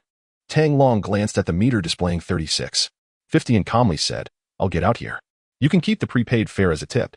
With that, he pushed the door open and stepped out. The driver didn't ask any further questions and, smiling, pressed the accelerator to drive away. As Tang Long walked across the street, he noticed a line of police cars parked in the middle of the dock and instantly sensed that something was wrong. As he got closer, he could see that the 2 rows of old buildings were former warehouses that had now been seized by the police. From the officers at the entrance and those coming in and out, it was clear that this had become a temporary command center for the FBI. Originally, Tang Long thought the fragments of the Tesseract had come to the hospital with the victim, but it turned out they had been taken as evidence to the temporary command center. Now he had no chance to get close to the Tesseract fragments. Damn it, was he going to have to start all over again? Tang Long shook his head. He would not give up until the very end. For now, he could only go back and wait patiently. Once the case was solved, the relevant evidence would surely be returned to its rightful owner, and he would have plenty of opportunities then. Chapter 27. Finding clues about the cube and resetting the timeline after making up his mind. Tang Long found a small hotel near the Black Hawk cruise terminal, paying an extra $100 for the room. He checked into a 4th-floor room without registering any identification. The entire afternoon, he spent watching television in his room. Reporters from major American news outlets were more informed than Tang Long and had gathered around the FBI's temporary command center. At 5 p.m., Tang Long stepped out to a nearby fast food restaurant to buy a meal. Upon returning to his room, he caught the live police press conference on TV. The head of the FBI's Special Cases Department, Des Laurel, spoke into the camera. "The FBI has identified 3 suspects in the bombing case, and we ask the public for any leads to help us solve this case as quickly as possible." Following this, the television displayed photos of the 3 suspects, taken from surveillance cameras near the explosion site. When Tang Long saw one of the photos on the screen, he was instantly stunned. Although the image wasn't very clear, he immediately recognized that one of the photos was of himself. What the hell? When did he become a suspect in the bombing case? Were these American police officers completely clueless? They were going after him instead of the actual culprits. To make matters worse, Tang Long had no identification and no entry record, which meant he couldn't withstand any scrutiny. Suddenly, he remembered that he still had Song Chi-1's phone number saved in his phone. He quickly took out his phone, memorized the number, then removed the SIM card and flushed it down the toilet. Bang! Just as he was contemplating whether to leave the hotel, the door to his room was suddenly burst open. "FBI, hands up and get down, don't move." With a shout, several guns were aimed at Tang Long's head. In an instant, he was bewildered. He didn't know if getting shot in this world would be a problem, nor did he dare to find out. He quickly complied and raised his hands. 2 FBI agents roughly twisted his arms behind his back and handcuffed him. One of the agents glanced at his face and replied into his earpiece, "Target confirmed," taking him back to the command center. Tang Long's head was covered with a hood, and he was taken to a police car, bound for the temporary command center located in the warehouse at the cruise terminal. In the car, Tang Long remained silent, his mind racing. As long as he wasn't suddenly shot dead, he had the opportunity to reset the timeline and return to 15 minutes before the explosion. Realizing this, his mood calmed down. Clearly, this mission had failed, and he would have to start over eventually. However, before that, he could take this opportunity to enter the FBI's temporary command center and see if he could find more clues about the fragments of the cosmic cube. A few minutes later, Tang Long was escorted out of the police car and walked into a spacious building. After hearing the sound of a door closing, Tang Long realized that someone had removed his hood. In front of him was a plain wooden desk, and a middle-aged man in a black suit and glasses stood before him, accompanied by a civilian staff member. Once the middle-aged man sat down, he gestured for Tang Long to take a seat and said with a serious expression, "I am Des Laurel, the head of the FBI's Special Cases Division, responsible for today's bombing case. Who are you?" The staff member translated this into Chinese and Korean. Tang Long smiled, but remained silent, simply turning to show Des Laurel the handcuffs behind him. Des Laurel nodded towards Tang Long's back, and an FBI agent stepped forward to unlock the cuffs. "Who are you? Where are your accomplices?" Des Laurel repeated the questions. Tang Long leisurely took a seat and, without waiting for translation, replied directly in English, "I'm not a terrorist." "You've got the wrong person. Who exactly are you?" "We have no record of your entry, and there's no footage of you entering the bar," Deslorel said. His gaze fixed on Tang Long like a bloodhound sensing a scent. Tang Long replied expressionlessly, "It's fine to tell you. My name is Tang Long. I'm from Huagua, but I'm not from this time and space." "What do you mean?" Deslorel asked, looking puzzled. Although Tang Long spoke fluent English, Deslorel couldn't grasp the meaning of his words. Tang Long raised an eyebrow and calmly said, "I already told you. I'm not a terrorist. I called 911 before the bomb exploded, but unfortunately, no one believed me." He knew it would be difficult to convince them that he was from the future and decided to set that issue aside for now. Upon hearing Tang Long's words, Deslorel immediately waved to his subordinate and instructed, "Check the 911 call records from 30 minutes before the bombing to see if there were any relevant calls." An FBI agent responded and left to carry out the order. Tang Long thought for a moment and continued, "How about this? I'll make a deal with you. You agree to a simple condition, and I'll help you find the real terrorists." "What condition?" Deslorel replied in a low voice. Although the FBI had quickly identified 3 suspects through the analysis of surveillance footage from the explosion site, they still couldn't confirm that the person in front of them was the bomber. However, one of the suspects was already on the FBI's watch list. But they hadn't assigned anyone for regular surveillance, leading to this oversight. Tang Long said earnestly, "I need to see the evidence you've collected. After I've looked it over, I'll tell you who the real suspect is." Deslorel stared at Tang Long's face for a long time, seemingly trying to find a clue in his expression. At that moment, an FBI agent approached with a report and announced loudly, "Sir, we've found the 911 call records from 30 minutes before the bombing. There was indeed a call from a payphone on Boylston Street claiming there was a bomb on the street. Damn it, are these operators useless? Someone calls the police, and they don't send anyone to handle it?" Upon hearing the situation, Deslorel was furious. The negligence of these operators had resulted in hundreds of casualties. An FBI agent explained, "Sir, the caller was unwilling to stay on the line and cooperate with the police investigation, so." Deslorel waved his hand impatiently, not wanting to hear any more excuses. Tang Long smiled and said, "Now do you believe what I've been saying?" Deslorel, recalling that the terrorists likely had more bombs, paused for a moment before nodding. "Take him out to see the evidence." With so many police officers present, he wasn't worried about Tang Long pulling any tricks. Tang Long nodded slightly. "Good. I assure you, you won't regret this decision."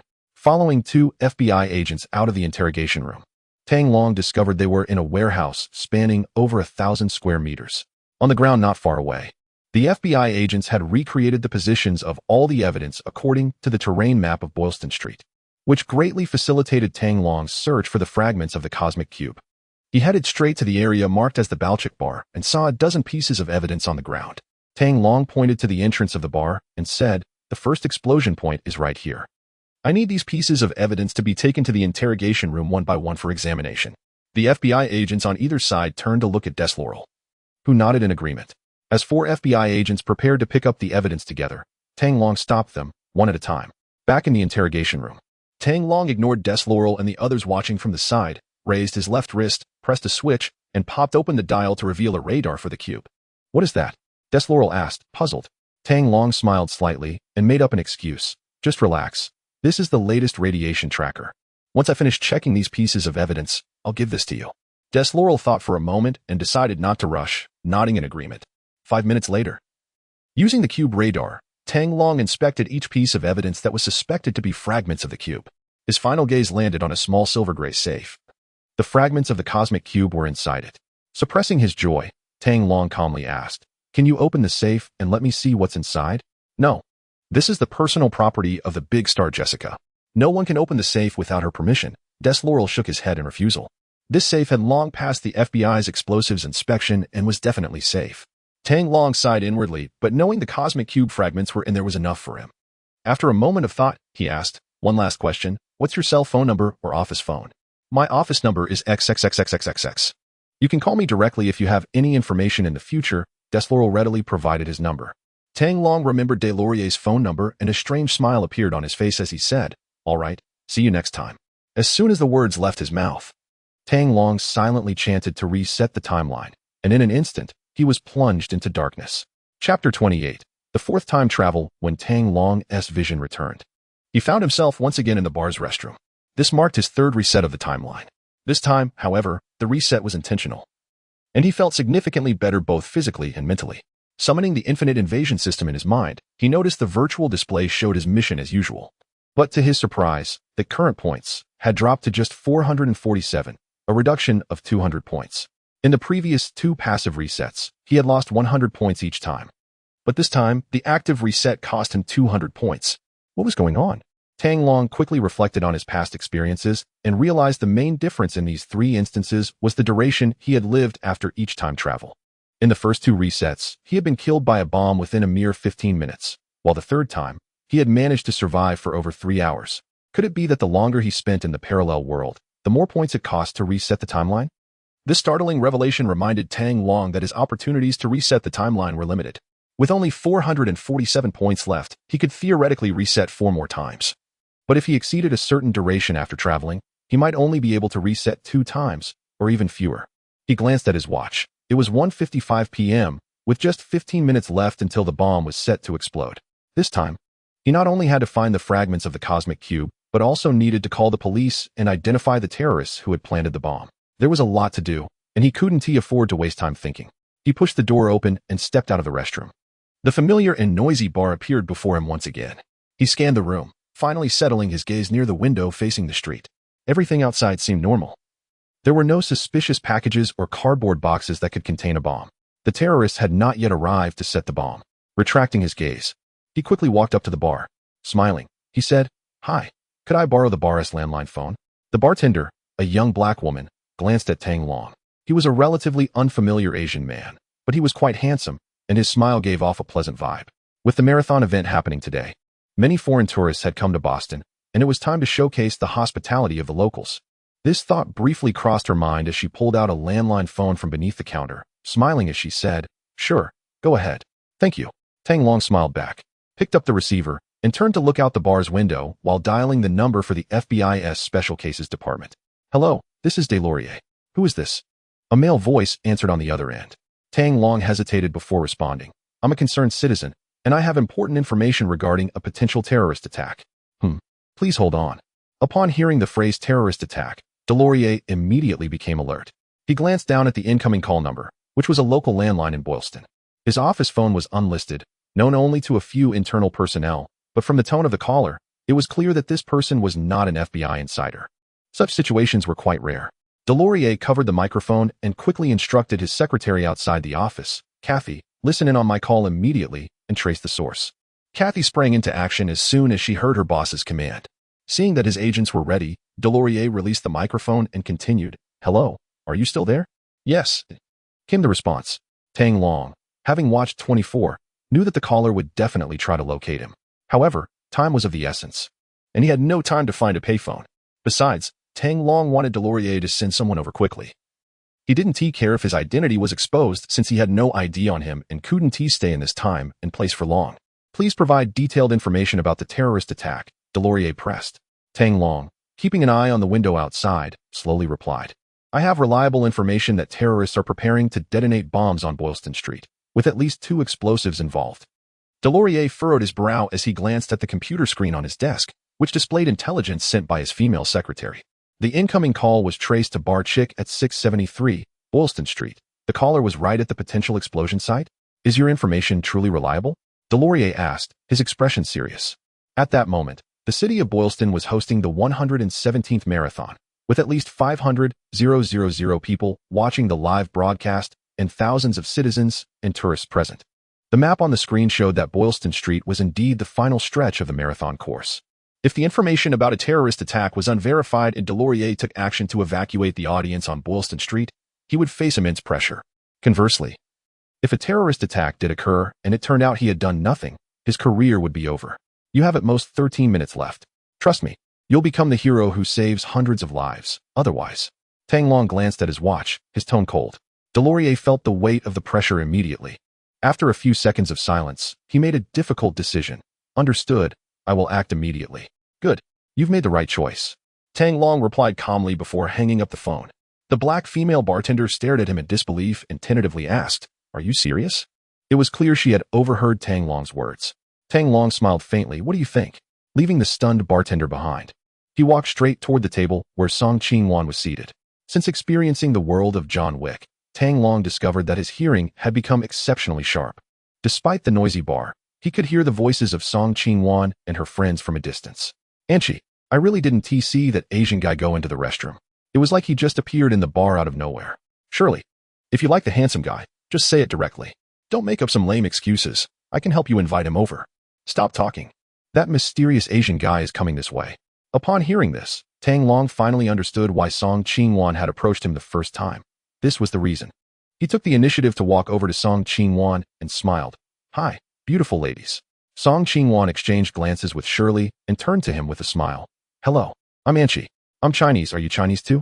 Tang Long nodded and replied in Chinese. My name is Tang Long, and I'm from Huagua. Song Qingwan said with a smile. That's great.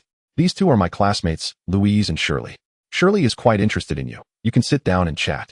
Tang Long lowered his head and spoke earnestly in Chinese. Miss Anchi, what I'm about to say may be hard for you to believe. Regardless of whether you believe it or not, please remain calm. What do you want to say? Song Qingwan looked at Tang Long warily. Tang Long quickly said, Your real name is Song Qingwan. You are a freshman at Harvard University, and your dream is to become a movie star. I know this because I come from the future. These are things your future self told me.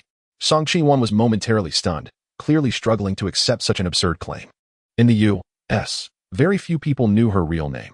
Perhaps only a handful could find it out, but as for her dream of stardom, that was a secret only her father knew. How could Tang Long know this secret? Could it be that what he said was true? Did he really come from the future? Chapter 29. Obtaining the Cosmic Cube Fragment. Song Qingwan had watched quite a few sci-fi movies and had some understanding of the concept of time travel. She recalled what Sherry had just said and began to slowly believe in what Tang Long claimed. At that moment, her gaze towards Tang Long changed. As if she were a die-hard fan meeting Iron Man, her eyes sparkling with excitement as she asked, You really come from the future? Tang Long nodded and smiled. Yes. Remember to keep this a secret for me. So what are you here for? To save the world? Song Qingwan pressed on. In her understanding, a superhero like Tang Long, traveling through time from the future, surely wouldn't he just be here to chat and drink with her? She didn't think she had that much charm. Tang Long pondered for a moment before replying seriously. It's not that serious. You and your classmates need to leave this street immediately. There's going to be an explosion in about 10 minutes, and I've already called the police. What about you? This time?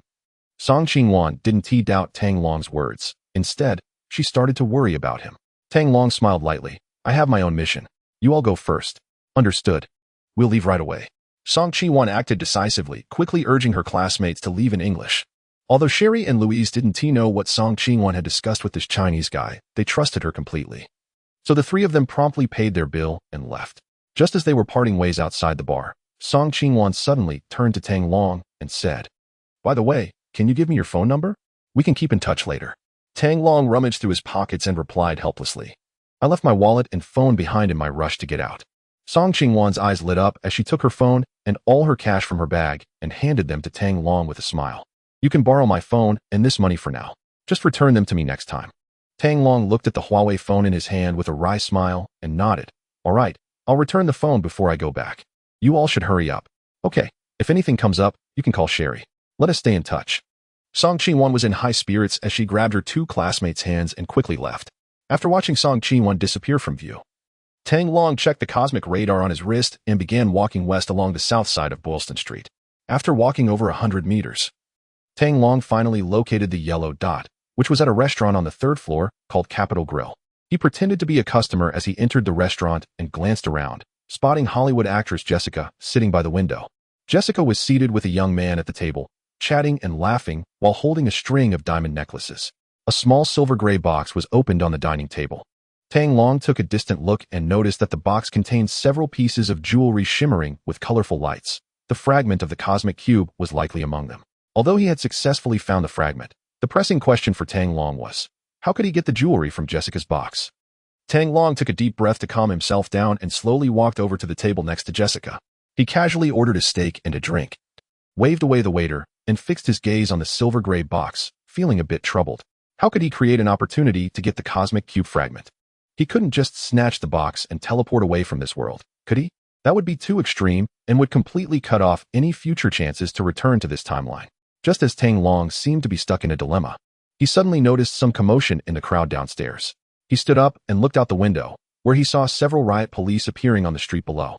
These officers, with the assistance of regular police, began to slowly disperse the crowd on both sides of the street while using equipment to check the bags and luggage of passersby.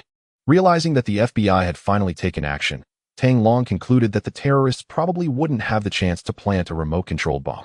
"Sir, wait. You forgot your backpack." Suddenly, he heard the voice of the waiter nearby.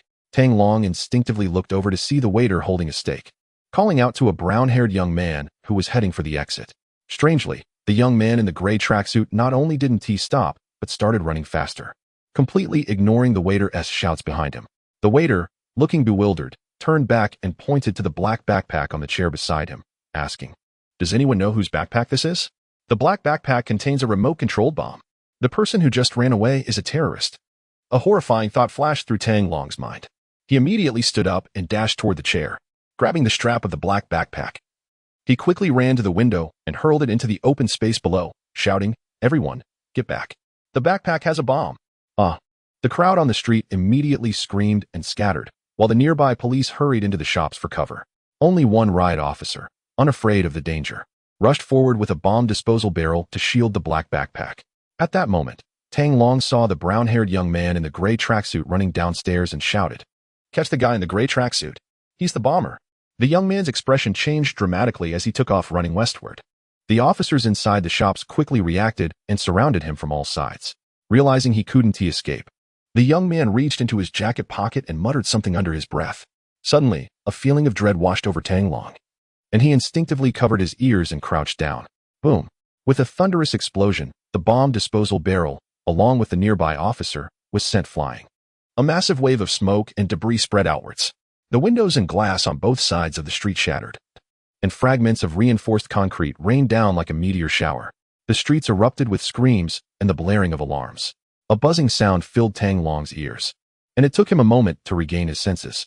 It was only at that moment that everyone in the restaurant realized that Tang Long had saved their lives. The restaurant manager hurried over to Tang Long, concern etched on his face. "Sir, are you all right?" he asked. Tang Long shook his head, stood up, and smiled. "I'm fine." He turned to look downstairs and saw that only the bomb squad officer was seriously injured. The nearby police officers and the terrorist had only sustained minor injuries. Inside the restaurant, most patrons were just shaken, with only a few diners near the windows experiencing dizziness from the shockwave. The restaurant manager glanced around, and the realization that the bomb had been in the restaurant sent a wave of fear through him. He bowed slightly to Tang Long and said sincerely, "Thank you very much, sir. Your bravery saved us." Tang Long smiled and replied, "As long as everyone is okay."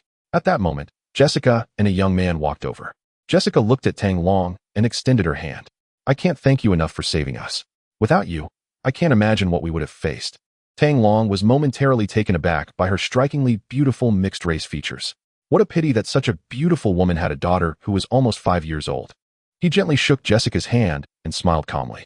The young man next to Jessica, noticing Tang Long's unusually calm demeanor, spoke up, "I'm Warren, and this is my wife, Jessica.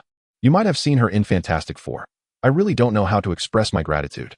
Tang Long glanced at the box on the nearby table, and a thought crossed his mind.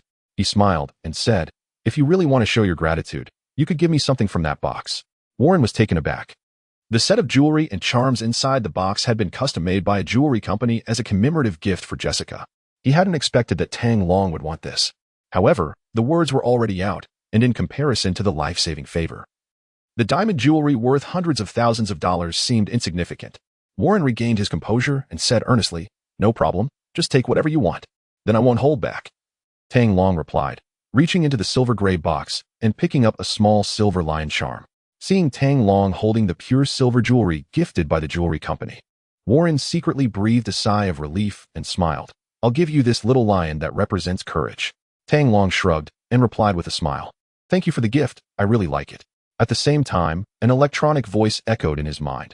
"Cosmic cube fragment obtained, current task completed. The host can return to the main world at any time. Note: forced return will occur within 24 hours. Chapter 30, The Billionaire Creation Program. Hearing the electronic voice in his mind, Tang Long let out a sigh of relief. After 4 attempts, he finally completed the task. Just moments ago, when he reached into the silver-gray box, the pair of crystal eyes on the pure silver lion suddenly emitted a dazzling array of colors. What puzzled Tang Long was that the people around him seemed oblivious to any unusual happenings. Only he had witnessed this spectacle. In that instant, Tang Long realized that these crystal eyes were the cosmic cube fragments he had been searching for. Fortunately, the silver lion didn't appear to be very expensive. If the clearly valuable diamond jewelry nearby had turned out to be the cube fragment, it would have felt a bit like repaying a debt of gratitude. As soon as he acquired the silver lion ornament, two beams of colorful light shot out from the lion's crystal eyes and flew into Tang Long's mind. When he looked at the pure silver lion again, the crystal eyes had returned to normal, devoid of their previous brilliance. Tang Long maintained his composure and chatted casually with Warren. Jessica had other matters to attend to, and Warren handed him a business card before they both hastily left the restaurant. With the cosmic cube fragment now in hand, Tang Long had no interest in lingering over steak. Just as he prepared to leave, he noticed a group of police officers entering the restaurant. System, can you create an identification document for me? I can exchange points for it. Tang Long hurriedly thought to himself. Insufficient cosmic cube energy to fulfill host's request. Please locate more cosmic cube fragments as soon as possible. Tang Long. The police had come to investigate the recent explosion. The lead officer, the sheriff, recognized Tang Long immediately as the one who had thrown the bomb out of the window and walked straight toward him. Seeing the officers approaching, Tang Long reluctantly put away the pure silver lion and returned to his seat. During the police inquiry, Tang Long claimed to be a tourist named Tang Ying from Huagua, explaining that his bag containing his identification had been stolen during his trip, which was why he didn't have any documents on him. Although the sheriff was somewhat skeptical of his identity, with the restaurant manager and nearby diners corroborating his story and informing the police of the events that had transpired, Tang Long was able to clear himself of any suspicion. Before leaving, the sheriff smiled and shook Tang Long's hand. Mr. Tang Ying, on behalf of the Boselton police, I thank you for everything you have done. I hope you enjoy your time in Boselton. Had it not been for Tang Long's brave act of throwing the backpack containing the remote-controlled bomb out of the window, an explosion in the restaurant could have resulted in catastrophic consequences. No need to thank me. It was the right thing to do, Tang Long replied with a smile. After the police left, a waitress approached his table with a plate, and curiously, the restaurant manager followed closely behind. The waitress efficiently served the steak Tang Long had ordered, along with a complete set of pure silver cutlery. The restaurant manager smiled and explained, "Dear guest, to show our gratitude, your meal is complimentary. And we are also presenting you with a bottle of 1998 Merlot, a favorite at the White House." Faced with such a warm gesture from the restaurant manager, Tang Long found it hard to refuse and sat down to savor his meal slowly. As he savored the wine, he summoned the Infinite Invasion System panel in his mind. Host. Tang Long host abilities. English LV9, Russian LV9, Marksmanship LV9, Hand-to-hand combat LV5. Current points, 2,447 points. Reset timeline. Not available, limited to the current world. Cosmic cube fragment count, 3,100. Remaining time to return, 23 hours, 51 minutes. Seeing the virtual screen before him, Tang Long was momentarily stunned. After finding the cosmic cube fragments, he realized he could no longer reset the timeline. It seemed that the fragments were indeed crucial for the Infinite Invasion System. Although he had gained 2,000 system points this time, he felt like something was missing. After some careful thought, he understood that his haul this time was too meager. In the last world of John Wick, he not only acquired 3 abilities but also brought back over $150,000. This time, after paying the price of nearly dying twice, he had only received points as a reward for handing over the cube fragments. Compared to before, this reward felt rather insufficient. He must have overlooked something. After a moment of silence, a spark of realization hit him. The most significant difference between this world and the John Wick world was the presence of Song Chi-Wan, a person who existed in the real world. That being said, this world had a close connection to reality. It was only then that Tang Long understood. Given the current situation, the Infinite Invasion System was unable to perform many functions due to insufficient energy. It couldn't even generate a real identification for him. Judging by the number of cosmic cube fragments, the system had just been activated and urgently needed more fragments to enhance its functions. Now, the system's only requirement of him was to collect cosmic cube fragments, but it couldn't provide him with many external resources. If he wanted money, equipment, and other resources, he would have to rely on himself. Ultimately, these things needed a lot of money. Through this experience, Tang Long realized that system points were vital, not merely for converting into cash. Setting aside the direct route of bringing money back from parallel worlds, he needed to find a better way to earn money. Now, the system had given him a chance to make money. Anyone traveling back from 2020 to 2013 would have countless ways to get rich. Although he had less than 24 hours, with the wealthy Song Chi-Wan by his side, he could still accomplish a lot. Realizing this, Tang Long took out his phone and directly dialed Sherry's number. "Hi, Sherry, I'm looking for Angel." "Hi, you must be Tang Long, right? Hold on a moment." I'll get Angel for you. Sherry immediately recognized Tang Long from the caller ID. A moment later, Song Qingwan's voice came through the line. Hi, how are you? I saw the news about the explosion on TV. Tang Long explained. I'm fine. My mission is complete. Before heading back, I wanted to ask you for a favor. Sure, where are you? I'll come to you. Upon hearing that Tang Long wanted to meet her, Song Qingwan's spirits lifted instantly. As for the favor, that was no longer important.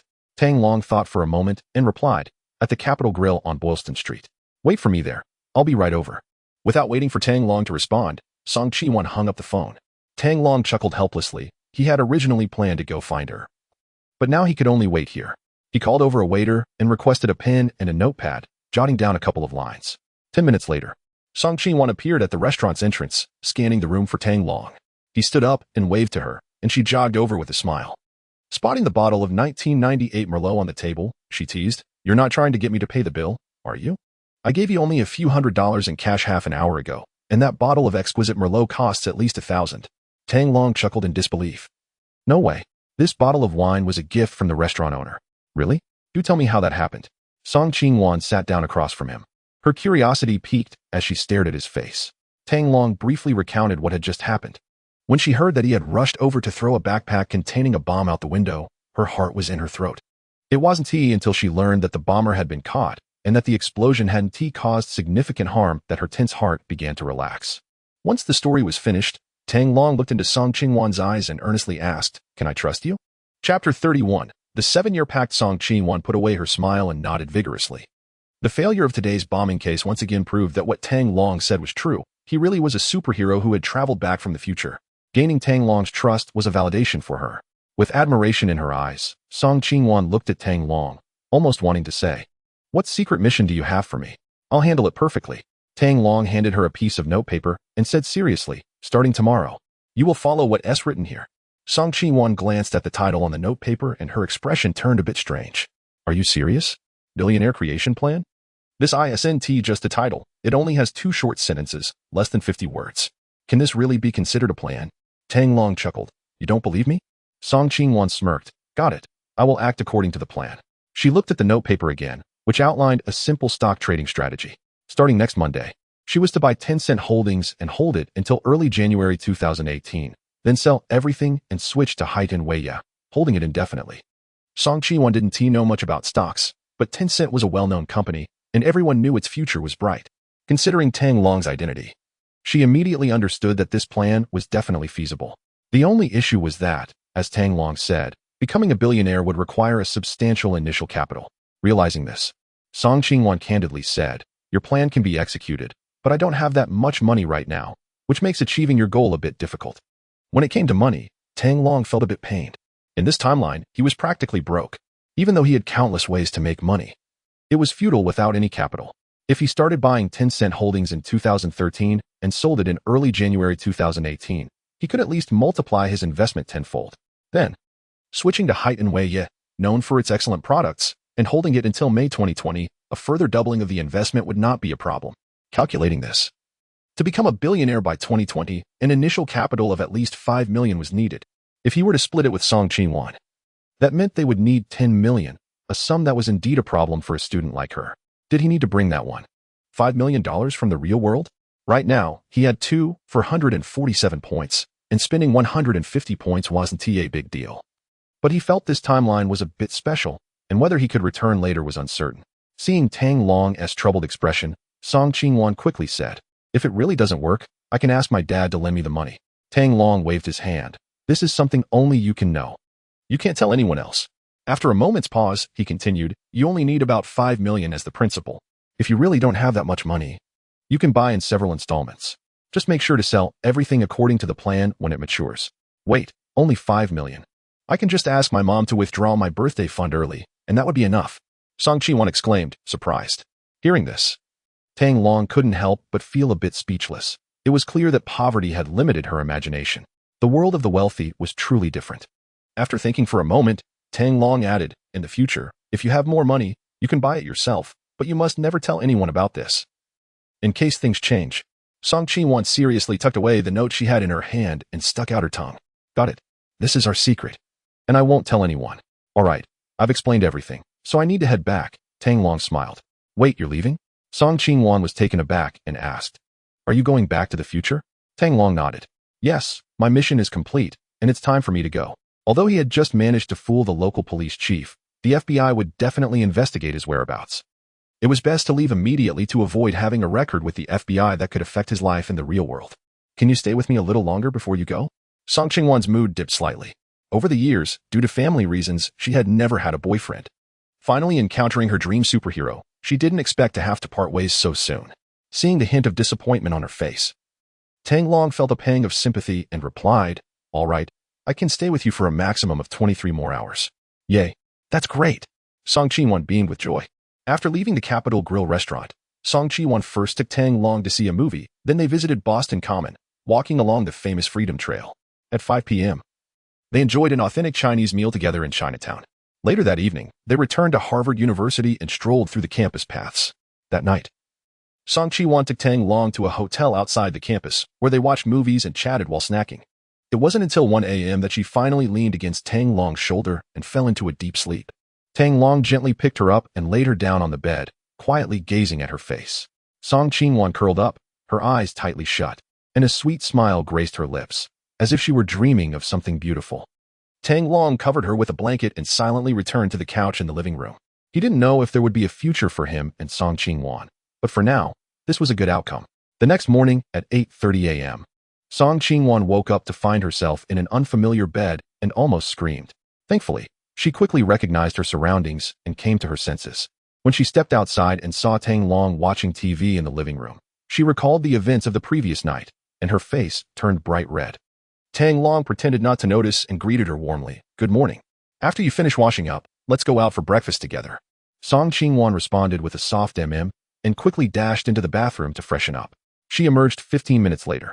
After breakfast, Tang Long followed Song Qingwan to stroll through the park in the city center. It was the first time he had seen swans and geese gliding gracefully on the water up close. And the lush green areas by the trees were dotted with plump little squirrels hopping around. The park was alive with vibrant energy. After lunch, the two found a sunny wooden bench by the river and sat side by side, quietly savoring this rare moment of leisure. After 2 p.m., Tang Long stole a glance at the countdown timer on the virtual screen. Only 5 minutes remained before he would return to the real world.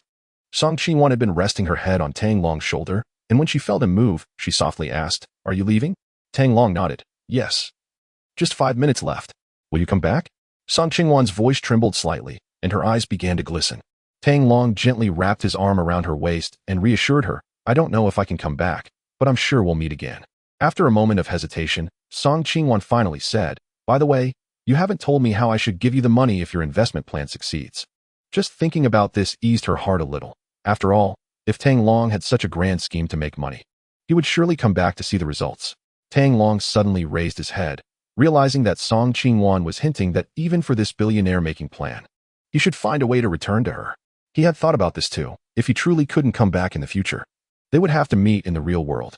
If, in the real world, Song Qingwan didn't recognize him as she did before, it would mean that the plan had failed, and everything done here wouldn't affect reality. In that case, the money would be left for Song Qingwan to pursue her dreams. Having made up his mind, Tang Long leaned down and kissed Song Qingwan gently on the forehead, saying earnestly, "If I can't return tomorrow, then on May 20th, 2020, I will come to find you." "Really?" Song Qingwan's eyes brightened. Tang Long held her hand tightly and replied, "I always keep my promises. Even if you forget me, I will not forget you. And I will keep my word to find you. Return time has arrived. Host is being forced to return. System is transmitting. I'll wait for you." Before she could finish her sentence, Song Qingwan noticed Tang Long's body transforming into countless specks of starlight, dissipating into the air as if he had never been there. In the next moment, a stream of glistening tears rolled down her beautiful lashes, trickling down her face and falling onto the wooden bench. Chapter 32, Lovers Across Time and Space, I'll Keep My Word. As soon as the words left his mouth, Tang Long felt a sudden darkness before losing consciousness completely. When he regained awareness and opened his eyes, he found himself in an unfamiliar setting. Upon closer inspection, he realized it was his new home. He had been forcibly returned to his new house in the garden community after a 24-hour time limit. Tang Long stared blankly at his empty right hand. There hadn't been enough time to say goodbye. He had already parted ways with Song Qingwan. The faint scent still lingered on his fingertips. Although Tang Long and Song Qingwan had spent less than 24 hours together in the world of Patriots' Day, her graceful silhouette was already etched deeply in his mind. It felt as if they had known each other for 7 years, been apart for 7 years, and waited for 7 years. In that moment, Tang Long understood that everything he had done in the world of Patriots Day had taken effect, and the real world had changed. Suddenly, he remembered something and silently thought, "Open system panel." A translucent virtual screen reappeared before him. On the main menu, the second option for World 2, Patriots Day, was grayed out. Tang Long reached out and tapped the second option, only to be surprised that his body remained seated on the bed in his bedroom. The system did not initiate a transfer. Instead, the second option vanished. What was going on? Just as Tang Long was left in confusion, a translucent window suddenly popped up. System, due to the host altering the past timeline, the main world has been affected, and the corresponding parallel universe Patriots Day no longer exists. New spatial coordinates will refresh in 24 hours. Change the past? How could the world of Patriots Day disappear? Wasn't it a parallel universe? Although Tang Long had sensed that World 2 was a unique realm, he never expected it to vanish completely. He recalled that John Wick was a movie world, so Patriots Day should be the same. He powered on his computer and searched for Patriots Day, yielding over 1,000 search results. Tang Long clicked on an old news article from a popular website. On April 15, 2013, near the finish line of the Boston Marathon in Massachusetts, a sudden explosion occurred, suspected to be a terrorist attack. Local police later stated that the FBI had received prior intelligence about 2 Middle Eastern terrorists attempting to carry out a bombing, who were apprehended by counterterrorism units beforehand. During the arrest, one of the terrorists detonated a remote-controlled bomb. Fortunately, bomb squad officers detected it in time, resulting in only 4 officers sustaining minor injuries. After reading the article, he felt something was off. He continued to flip through more than 10 pages of search results, but found no news related to the movie Patriots Day. What Tang Long didn't know was that in the original timeline, 2 young men from the Middle East had successfully carried out a bombing on the day of the marathon, killing and injuring hundreds. The movie Patriots Day is based on real events, and the plot closely reflects what happened at that time. After Tang Long traveled to a special parallel universe, he successfully prevented a bombing from occurring, which meant that the film Patriots Day was never made, leading to the disappearance of World 2. After spending more than 10 minutes without finding any clues, Tang Long decided to give up. At that moment, he suddenly noticed something strange. The date displayed in the bottom right corner of his computer read May 20th, 2020, while he clearly remembered it being May 19th before he traveled. He glanced at his watch, which showed May 20th, 2020, 12:51 p.m. Could it be that he experienced 24 hours in the Patriots Day world and the same amount of time passed in the real world? He found it hard to believe, as the last time he returned, only a minute had passed in reality. Why was it different this time? After checking the time in Beijing, it indeed confirmed that it was May 20th, 2020. Could it be that the second world was so unique that the flow of time in the 2 universes was synchronized? Oh no, Tang Long suddenly remembered something important. He had arranged to meet Song Qingwan today, and now half the day had already passed without him showing up. Regardless of whether Song Qingwan still remembered him, he had to see her. Tang Long hurriedly changed into a clean outfit, grabbed his phone and wallet, and dashed out of his house. He hailed a taxi at the entrance of his community and headed straight for the street corner. Half an hour later, Tang Long arrived on the 12th floor of the Jing Tian building. After exiting the elevator, he checked the time, 1:21 p.m. Song Qingwan should have already started work. Tang Long walked into the lobby of the Blue Shield Company, where the receptionist greeted him warmly. "Hello, Consultant Tang." Although the company leadership hadn't explicitly stated it, the employees all knew that Tang Long's identity was not simple. As the receptionist, Zhou Wanting knew more than others and treated Tang Long with even more enthusiasm. Tang Long smiled and nodded, casually asking, "Is Manager Song in her office?" Zhou Wanting glanced around and whispered, "Consultant Tang, are you looking for Manager Song? You should be careful, she's in a bad mood today." Tang Long smiled back at Zhou Wanting. "It's fine, as long as she's around.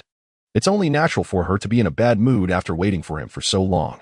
Tang Long turned and walked toward the public relations manager's office. When he reached the door, he gently knocked. "Come in." Tang Long pushed the door open and entered, closing it behind him. Upon seeing Tang Long enter, Song Qingwan stared at him, a flood of emotions swirling in her heart, but unable to find the words to express them. Initially, she thought Tang Long was just pleasant to look at, but after one night, the memories that had been sealed in her mind suddenly resurfaced. 7 years ago, when she was studying in the United States, she had met Tang Long. They first encountered each other in a bar, and she was drawn to this man who claimed to be from the future, even witnessing him disappear right before her eyes. Although the two had spent less than 24 hours together, Song Qingwan had already fallen deeply in love with him. If it weren't for the note and the pure silver lion charm that Tang Long had left her, she might have thought it was all just a dream. Strangely enough, Last night in her dream, she and Tang Long had gone on 2 time-traveling adventures. The first time, they met at a bar and chatted for less than 15 minutes before being caught in a sudden explosion. The second time, Tang Long had pulled her hand, running away from the bar, only to encounter a bomb attack again at the finish line of a marathon. Reflecting on Tang Long's earlier words, Song Chi-won realized how much he had sacrificed for her. Unfortunately, she didn't know his true identity, only a name. But in Huagua, there were thousands of people named Tang Long, and just that name wouldn't help her find him. Moreover, Tang Long had once told her not to deliberately search for him, or else history might change, making it uncertain whether they could meet again. In these 7 years, the only thing she could do was to carry out that billionaire's creation plan and keep this secret hidden in her heart forever. Since the moment she woke up this morning, she had been wondering why Tang Long didn't recognize her when they met. Had he really forgotten her? At that moment, the man who occupied her thoughts finally appeared before her. 7 years had passed, yet he looked just as he did 7 years ago, as if they had only parted yesterday. This was truly not a dream. Sensing the awkward atmosphere, Tang Long cleared his throat and said, I'm here. He still wasn't quite used to calling Song Ching-won by her name directly. After a long silence, Song Ching-won quietly replied, I've waited for you for 7 years.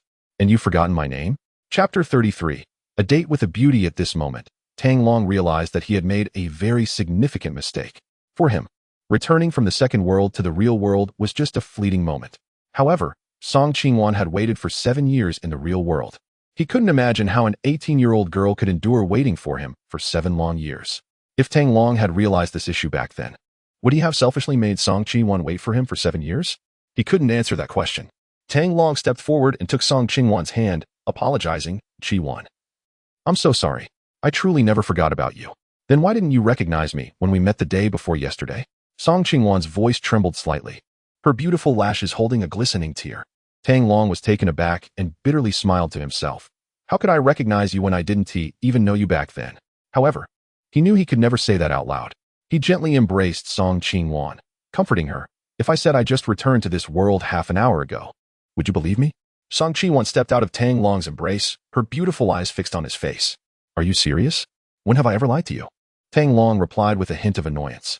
Song Ching-won raised an eyebrow, glancing at Tang Long, and humphed. You may not have now, but who knows about the future? Actually, after calming down, she understood that Tang Long's words might be true, especially since he had sacrificed so much to save her. Seeing her mood improve, Tang Long hurriedly explained the situation regarding his time travel, but he omitted some details about the journey. After all, the secret of the infinite invasion system was too significant, and he didn't want anyone to know. This secret would remain buried deep within his heart. So it really wasn't my intention to make you wait so long. I just couldn't control the timing of my return, Tang Long said, shrugging his shoulders. All right, I'll believe you this time. But if there's a next time, I won't let you off so easily, Song Ching-won said, pouting. Although Tang Long hadn't mentioned how he traveled, she understood that it must involve a significant secret and was considerate enough not to pry further. After all, it was normal for a superhero like Tang Long to have secrets. Tang Long raised his right hand solemnly and said, I promise, there will absolutely be no next time. Now that sounds more like it. Song Ching-won smiled brightly. Tang Long noticed the pure silver lion pendant hanging from Song Ching-won's neck and was surprised. Oh, you still wear that little lion? After absorbing the fragments of the cosmic cube, that pure silver lion was just an ordinary pendant. He had casually given it to Song Ching-won back then. The pendant was worth only a few thousand, which seemed a bit beneath Song Ching-won's current status. Of course, I'll always wear something you gave me. Song Ching-won shot him a playful look and then added proudly, by the way, I've been working on the plan you asked me to execute. Tang Long smiled. Oh really? How's the progress going? Although he was also concerned about the execution of the billionaire creation plan, Song Ching-won remained silent, and Tang Long felt it was inappropriate to bring it up. After all the investment money came from Song Ching-won. Tang Long had only provided specific investment advice. If Song Chi-won had followed his suggestion and invested over 5 million from the start, that amount would have grown to at least over 100 million by now. Faced with such a large sum, Tang Long couldn't help but wonder if Song Ching-won could stay true to herself and whether her family would interfere. He didn't want to make assumptions. For him, having this money was certainly a good thing. If not, he could still bring over 1 million from the world of John Wick. However, that would complicate the process of laundering the money. Song Ching-won returned to her desk and quickly operated her computer to log into a stock account. She turned the LCD monitor towards Tang Long, her face lighting up with a look that seemed to say, come on, praise me. Tang Long focused on the screen, and indeed, The account only showed shares of Haiten Weiya, amounting to 1.5 million shares with a total market value exceeding 231 million renminbi. Well done. Now you've become a billionaire. Tang Long joked. Song Qinwan pouted, slightly annoyed. What do you mean I've become a billionaire? This money is half yours. It should be we that became billionaires. But the principal here is all yours. I didn't put in a single cent, Tang Long retorted playfully. Song Qinwan's expression changed. If you keep saying that, I'll get angry. Although she had provided the capital, without Tang Long's advice, she wouldn't have made such a return. Furthermore, given their relationship, did they really need to calculate it so precisely? Tang Long's words seemed to create a distance between them. All right, I'll listen to you. Tang Long quickly backtracked, sensing the situation was turning sour. To celebrate our success, I'll take you out for a big dinner tonight. Song Qinwan finally relaxed and smiled, saying, why wait for tonight? Let us go now. Now. Tang Long glanced at the time. It was only 1:30 p.m., and most people had just finished lunch. Let us go shopping and catch a movie first. Then we can have dinner later. Song Qinwan shut down her computer, grabbed her bag, and walked out. Let us go then. Tang Long shrugged, knowing she was free to leave since he already knew the company was owned by the Song family. As they exited the office, the receptionist, Zhou Wanting, greeted Song Qinwan respectfully. Hello, Miss Song. Song Qinwan nodded slightly, a smile on her face, as she walked alongside Tang Long out of the Blue Shield Company's doors. Behind them, colleagues whispered, isn't that the new guy, Tang? Why is he walking with Manager Song? Yeah, it's work hours right now. How strange. Manager Song looked so gloomy this morning, and now she all smiles. Could it be that Manager Song and Tang don't jump to conclusions? Tang has only been here a few days. That's impossible. As the two approached the elevator, it arrived just in time. Qinwan, where are you going? A young man in a plaid shirt, holding a large bouquet of colorful roses, stepped out. Upon seeing him, Song Qinwan's eyes flashed with a hint of disgust as she coldly replied, Gu Weiqi, it's none of your business where I'm going. Step aside. Gu Weiqi was the second son of the Gu family in Beijing and the general manager of Dave Finance, one of the top 10 financial firms in the country. Relying on his family's background, he had been persistently pursuing Song Qinwan, hoping to use this opportunity to form a marriage alliance with the Song family. Come on, Qinwan. Don't be like that. The Gu family and the Song family have always been on good terms. We're a perfect match, Gu Weiqi said with a smirk. Gu Weiqi, I'll say it again. I have nothing to do with you. Don't call me Qinwan. Song Qinwan snapped angrily, noticing Tang Long beside her. She had an idea and took his arm, declaring loudly, and I already have a boyfriend. Gu Weiqi's expression darkened, and he glared at Tang Long. Who the hell are you? Stay out of my business with Qinwan. Get lost. While I'm in a good mood, stay away from my girlfriend from now on. Tang Long replied with a cold smile, his gaze slicing through Gu Weiqi like a sharp blade. Gu Weiqi felt a chill run down his spine at that piercing look.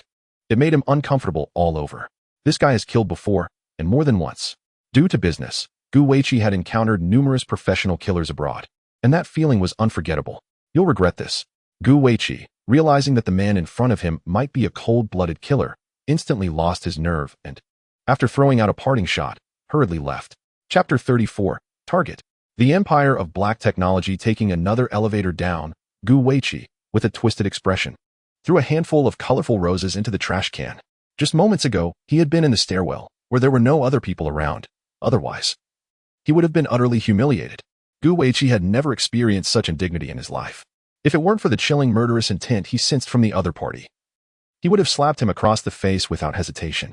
Usually, when Gu Weiqi visited the Blue Shield Company, those who knew about his status and family background fawned over him, going to great lengths to curry favor. Even Song Qinwan, due to the connections between the Gu and Song families, wouldn't dare to offend him too much. However, today, he found himself at a loss against a poor loser. Gu Weiqi did not believe a word of what Song Qinwan said about that poor loser being her boyfriend. After running into Song Qinwan, he had thoroughly investigated her background and social connections. He had never heard of her having a boyfriend. How could this suddenly appeared poor loser, dressed in clothes and shoes worth no more than 1,000 yuan, possibly be Song Qinwan's boyfriend? If someone told him this person was a bodyguard hired by the Song family for her, he might have believed it. This kind of poor loser definitely didn't deserve someone like Song Qinwan, a top-tier rich beauty. She must have brought him along as a decoy. In the entire Linjiang city, only he was worthy of Song Qinwan. Gu Weiqi was utterly convinced of this. Yet, this decoy had the audacity to behave so arrogantly, completely unaware of his role. In Gu Weiqi's eyes, not only was Song Qinwan beautiful, but her father was also one of the top 10 wealthy individuals in the country. A woman with such a prominent family background and stunning looks would make a perfect wife. Having always been surrounded by flowers, Gu Weiqi found himself wanting to settle down and start a family after meeting Song Qinwan. When his parents learned of his thoughts, they not only did not oppose him, but instead offered their full support. Because of this, Gu Weiqi felt free to pursue Song Qinwan without fear of her family's objections. However, on the surface, Gu Weiqi played his part well, never crossing any lines. To outsiders, he was considered a successful example among the wealthy second generation, handsome and rich. With a sharp business mind, he became the general manager of a top investment company in the country by the age of 30 and was set to take over his father's position as chairman. With a bright future ahead, this diamond bachelor, steadfast in his affections, had been pursuing Song Qinwan for 3 months, which would be seen as a romantic tale. Even the elders of the Song family had nothing negative to say about it. Unfortunately, Song Qinwan was as unyielding as an iceberg, never giving Gu Weiqi a kind look, let alone acting like a sweet woman by linking her arm with his as she had just done. Thinking of this made Gu Weiqi's heart ache, and he wished he could kill Tang Long on the spot. He climbed into his red Porsche parked by the roadside, his expression shifting between anger and despair as he stared out of the window. Not far from the parking lot exit, a white BMW slowly drove out, carrying none other than Song Qinwan and Tang Long. What a jerk. How dare he flirt with another man behind my back? Gu Weiqi fumed. In his eyes, Song Qinwan was already his possession. Using someone as a shield was one thing, but actually dating someone else was intolerable. After watching the white BMW drive away, Gu Weiqi took out his phone and called a vice manager in the sales department of Blue Shield Company. Hello, Xiaozhong, this is Gu Weiqi. Can you help me find out who the person with Song Qinwan today is? All right, I'll wait for your news. 5 minutes later, Gu Weiqi received a text message containing Tang Long's basic information. Tang Long, 22 years old, graduated from Linjiang University with a degree in computer science and technology, and recently hired as a special consultant for network security at Blue Shield Company. Phone number 1xxxxxxxxxxx. ID number 4x times x times x times x times x times x times x times x times x. Tang Long, special consultant for network security? What is that all about? Gu Weiqi muttered to himself. He had assumed Tang Long was just some personal bodyguard, but he never expected him to be an actual employee of Blue Shield Company. However, judging by the title, it seemed like it was just a nominal position. Then, Gu Weiqi made another call. Brother Kuan, it's Xiaoqi. Could you help me look into someone's background? I'll send you the person's information shortly. All right, I'll definitely let you know the next time I want to invest. I'll wait for your good news. After hanging up, Gu Weiqi forwarded Tang Long's information to Chen Kuan and drove off in his Porsche, leaving Jing Tian building. Gu Weiqi was always careful and prudent. He wouldn't take action until he had thoroughly investigated Tang Long's background. This was a habit he had developed in his line of work. The financial market is ever-changing and fraught with risks. It's best not to act unless you're sure of victory. If a strike misses, retreat decisively. Without this mindset, Gu Weiqi wouldn't have been able to serve as the general manager of Day Capital. Meanwhile, Song Qinwan was driving Tang Long away from the street and towards the commercial pedestrian street in Linjiang City. Along the way, she glanced at Tang Long in the passenger seat and said with some concern, "That Gu Weiqi is a hypocritical little man. You should be careful around him." Tang Long asked curiously, "Oh, what is his background?" The general manager of Day Capital, one of the top private equity investment firms in the country, and also the second young master of the Gu family in Beijing, Song Qinwan explained. "Don't worry, just remember my background," Tang Long replied with a smile. However, despite his words, he didn't dare to let his guard down. Although he didn't know much about the Gu family in Beijing, he understood that the domestic financial market was quite deep and complex. Anyone who could become the general manager of a leading private equity fund undoubtedly had a strong background. Tang Long wasn't involved in the financial industry, and he wasn't afraid of Gu Weiqi pulling any tricks. However, it's very likely that the other party is employing some underhanded tactics. It seems he needs to quickly improve his self-protection skills. The real world operates under the rule of law, and being with Song Qinwan, such situations will occur frequently in the future. The best way to cope is to elevate one's own status and identity, so that there aren't so many bothersome flies buzzing around. Putting these worries aside, Tang Long happily accompanied Song Qinwan as they strolled through the pedestrian street. During this time, Song Qinwan noticed he was wearing a plain domestic sports outfit, so she took his hand and insisted on buying him some new clothes. Tang Long looked at himself. The outfit was from last year. So it was indeed time for an update. He agreed to Song Qinwan's kind gesture. In the end, at a Versace boutique, Song Qinwan bought Tang Long a black sports outfit from the Amiri collection, a pair of sky blue jeans with a flight jacket, and 2 pairs of junior sports shoes, totaling over 30,000 yuan. When Song Qinwan paid with her card, the The male clerk looked at Tang Long with envy, while the female clerks viewed him as someone living off a rich woman. In their eyes, for Tang Long to have found a top-tier, wealthy beauty like Song Qingwan was something that could only happen once in a lifetime, a stroke of incredible luck. After leaving the boutique, Song Qingwan, worried about hurting Tang Long's pride, cautiously asked, Tang Long, how about I sell all my stocks today and transfer the money to you tomorrow? Tang Long gently pinched her cheek and smiled. You really think I care about what those people think? When it comes to money, I can easily come up with a couple $100 million. It's just that with my current status, using it would be a bit troublesome. After a pause, he added, however, the stocks in your account can be sold in batches. Holding onto them doesn't have much significance anymore. When Tang Long initially encouraged Song Qingwan to invest in Haitian flavor industry, it was due to his knowledge of history. Now that he is back in 2020, he knows nothing about future trends, so selling Haitian flavor industry stocks makes sense. Got it, Song Qingwan replied with a happy smile, fully aware that Tang Long's words were genuine. What are your plans for the future? She asked, gazing into Tang Long's eyes. Knowing that if he wanted to be with her, he needed to establish his own career. Tang Long smiled and said, have you seen Iron Man? I want to build my own high-tech industrial empire. Chapter 35, Setting Sail. Dragon Rising Heavy Industry, I'll support you wholeheartedly, no matter what you do. Song Qingwan gazed at Tang Long with starry eyes. Although Tang Long insisted he didn't need her money, she still planned to liquidate all her stocks tomorrow to support him. If Tang Long were to become the next Tony Stark in the future, she wanted to be his Pepper Potts. After dinner, watching a movie, and shopping. By the time Tang Long returned Song Qingwan to the villa area of Qinyue Bay, it was already 9:30 p.m. In reality, Tang Long and Song Qingwan hadn't been dating for long, so this time he didn't enter the villa area. He said goodbye to her outside the community. He hailed a taxi on the street and headed back to his new home in the garden community. On the way, Tang Long pondered a question: how to achieve his dreams. Ever since watching Iron Man, he had dreamed of building his own tech empire. Unfortunately, that dream seemed unattainable. However, with the infinite invasion system, his dream now had a chance of becoming a reality, and his tech empire could evolve into a black technology empire. Currently, the infinite invasion system would transport Tang Long to different parallel worlds. This meant he could potentially acquire Ant-Man's shrinking technology, Iron Man's armored suits, the VR technology from Ready Player One, nanobots, AI intelligence, teleportation technology, and more. Before that, however, Tang Long needed to establish his own factory in the real world, which meant he required a substantial amount of legitimate startup capital. Tang Long didn't want to use Song Qingwan's money, as it would cause a lot of trouble and affect how her family viewed him. Right now, the only option was to return to the world of John Wick and acquire some valuable goods to sell.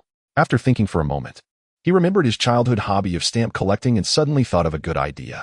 Once home, Tang Long excitedly went to his study, took out the bag of gold coins from the canvas bag, and muttered to activate the infinite invasion system. A semi-transparent virtual screen appeared before his eyes. He reached out and clicked on the first option in the main menu. World 1, John Wick. The system prompted, yes, no, consume 2 points to enter World 1. Countdown 10 seconds. If no action is taken, default is yes. Yes, Tang Long thought, and in an instant, he lost consciousness. When Tang Long regained consciousness, he found himself back in room 818 of the Continental Hotel, still holding that small bag of gold coins. He checked his phone and saw that it was 9:31 a.m., the exact moment he had just returned to the hotel. His bounty had not yet been canceled, so he couldn't leave the Continental Hotel yet and could only stay inside, watching TV and resting. Half an hour later, he received a text forwarded by Marcus. The bounty hunter Yusef Tarasov is dead. The bounty on John Wick has been canceled. Tang Long let out a sigh of relief. With the bounty notice canceled, he could finally go out and implement his plan to transfer his assets. He drove to the bounty center and exchanged the small bag of gold coins he had been carrying for $200,000. After that, he headed to Chinatown, where he found a Chinese collector and spent the $200,000 to purchase 2 sets of the 1980 edition monkey stamps, bringing them back to the Continental Hotel. Back at the hotel, Tang Long eagerly grabbed the large stamp album containing the 2 sets of monkey stamps and returned to the real world. Initially, he wanted to buy more, but unfortunately, the 1980 edition monkey stamps were already rare, and complete sets that made their way overseas were even scarcer. Individual stamps didn't hold much value for Tang Long. Buying too many could attract unwanted attention, but 2 sets of stamps could at least sell for $2 million, which would suffice. The next morning at 9 a.m., Tang Long took the 2 sets of monkey stamps to the antique and collectibles market in Linjiang City and sold them to a wealthy collector for $2.6 million. With the money and transaction receipt in hand, he went to the tax bureau to declare and pay 20% personal income tax, leaving him with $2 0.08 million as legitimate income. From now on, he could use this money openly. With the funds secured, it was time to establish a factory as the foundation for his future tech empire. Linjiang City was a first-tier city with exorbitant real estate prices, making it unsuitable for building a new factory. The best option was a nearby satellite city. Tang Long recalled his hometown, Dongshi City. Although Dongshi was just a small fifth-tier city with a population of only 1.5 million, it boasted convenient transportation. Driving from Linjiang City to Dongshi took less than an hour on the highway, and a high-speed train ride only took half an hour. Plus, having his family in Dongshi made it convenient for him to visit home, and as the factory grew, it could also contribute to the local economy. The more Tang Long thought about it, the more he felt it was a good idea. He made up his mind and began to take action. An hour later, he had taken the train back to Dongshi City. Although he wasn't familiar with registering a company and building a factory, he knew there were specialized intermediary companies to help with the process. All he needed to do was provide the funds. He took a taxi to the Municipal Industrial and Commercial Bureau and found a nearby intermediary company to inquire about the transfer price for industrial land. Conveniently, there was a clothing factory in the Dongshi Industrial Park that was up for transfer. Tang Long gathered some basic information about the situation. The factory occupied 15 acres and was priced at 1.5 million, which matched the land price in the industrial park, making the factory essentially free. The equipment had all been sold off at a discount to others, leaving only an empty factory building, but basic infrastructure such as water, electricity, and communication was fully equipped and ready for operation. Tang Long called the factory manager and arranged to meet him at the entrance, then took a taxi over. When he arrived at the textile machinery factory, he saw a middle-aged man standing at the entrance, looking dejected. As soon as the man saw Tang Long get out of the taxi, he approached him immediately. "Are you the one who called about buying this factory building?" The middle-aged man looked at Tang Long's exceptionally youthful face and cautiously asked. "Yes, we spoke over the phone." Tang Long replied with a smile. The man noticed the Versace suit Tang Long was wearing, estimating that it must cost over 10,000, which made him somewhat believe what he was saying. "I have complete infrastructure here, including water, electricity, and communication. The land and factory are going for 1.5 million. It's a great deal." The middle-aged man began to explain. Tang Long waved his hand, saying, "No rush, let me take a look inside first." Following the man, they walked around the factory, which was empty. There wasn't even a single bench, but the utilities were still operational. Along the way, the middle-aged man rambled on about how tough it was to run a physical business, how young people preferred shopping online, and how workers' wages had significantly increased, etc. Tang Long was too disinterested to listen to his complaints. After asking a few basic questions, he immediately slashed the price to 1,200,000. The middle-aged man was initially reluctant to lower the price, but Tang Long said, "If you're not willing, I can just go to the city government to buy the land directly and even get 2 years of tax incentives." The man was taken aback and had no choice but to agree to sell the factory to him. He then drove an old Volkswagen and took Tang Long to complete the transfer paperwork. After finishing all the necessary procedures, Tang Long transferred 1,200,000 directly to him via mobile banking. They then returned to the real estate agency, where Tang Long left the relevant documents and photos for them to help him register a new company. Loaning Heavy Industries. Chapter 36. A New World in Normal Circumstances. It would seem that Tang Long made a loss by spending 300,000 yuan plus acquiring 3 empty factory buildings and enjoying a 2-year tax exemption. However, his situation was rather unique. He didn't have the luxury of time to find someone to build a factory from scratch. He urgently needed a secret base to store the valuables he had brought back from parallel timelines. Moreover, he wasn't particularly concerned about the tax exemption, so he didn't mind the deal too much. The transfer and registration processes kept Tang Long busy until after 11 o'clock. Fully immersed in the pursuit of his ambitions, he was so motivated that he didn't even know what it meant to be tired. Since he was already back in Dongshi City, he decided to visit home. He hailed a taxi and headed straight to the staff dormitory of the Hongqi Machinery Factory. Tang Long's father, Tang Guihao, was a mid-level engineer at the Hongqi Machinery Factory, and his mother, Yi Ruyun, was a math teacher at the first primary school in the city. The family lived in a cramped dormitory of less than 80 square meters, which was allocated to them by the factory. When Tang Long was younger, his family's financial situation was decent, but unfortunately, in 2008, the Hongqi Machinery Factory was on the brink of collapse, and his father was forced into unemployment, leading to a significant decline in the family's economic condition. Climbing the stairs to the 3rd floor, Tang Long knocked on the door, but no one was home. He used his key to let himself in. Having grown accustomed to the luxurious apartment rentals in Linjiang City, he found the old 2-bedroom unit increasingly unappealing. He still had 880 yuan in hand. Enough to buy a well-furnished apartment of over 100 square meters in Dongshi City outright. However, he knew he couldn't act too hastily. Selling 2 sets of 1980s monkey stamps could fool outsiders, but not his parents. Tang Long needed a more convincing reason to explain his newfound wealth. After sitting at home for a while without seeing his parents return, he began to feel hungry, just as he was about to go out for a meal. His phone suddenly rang with a pleasant ringtone. It was Song Qingwan calling.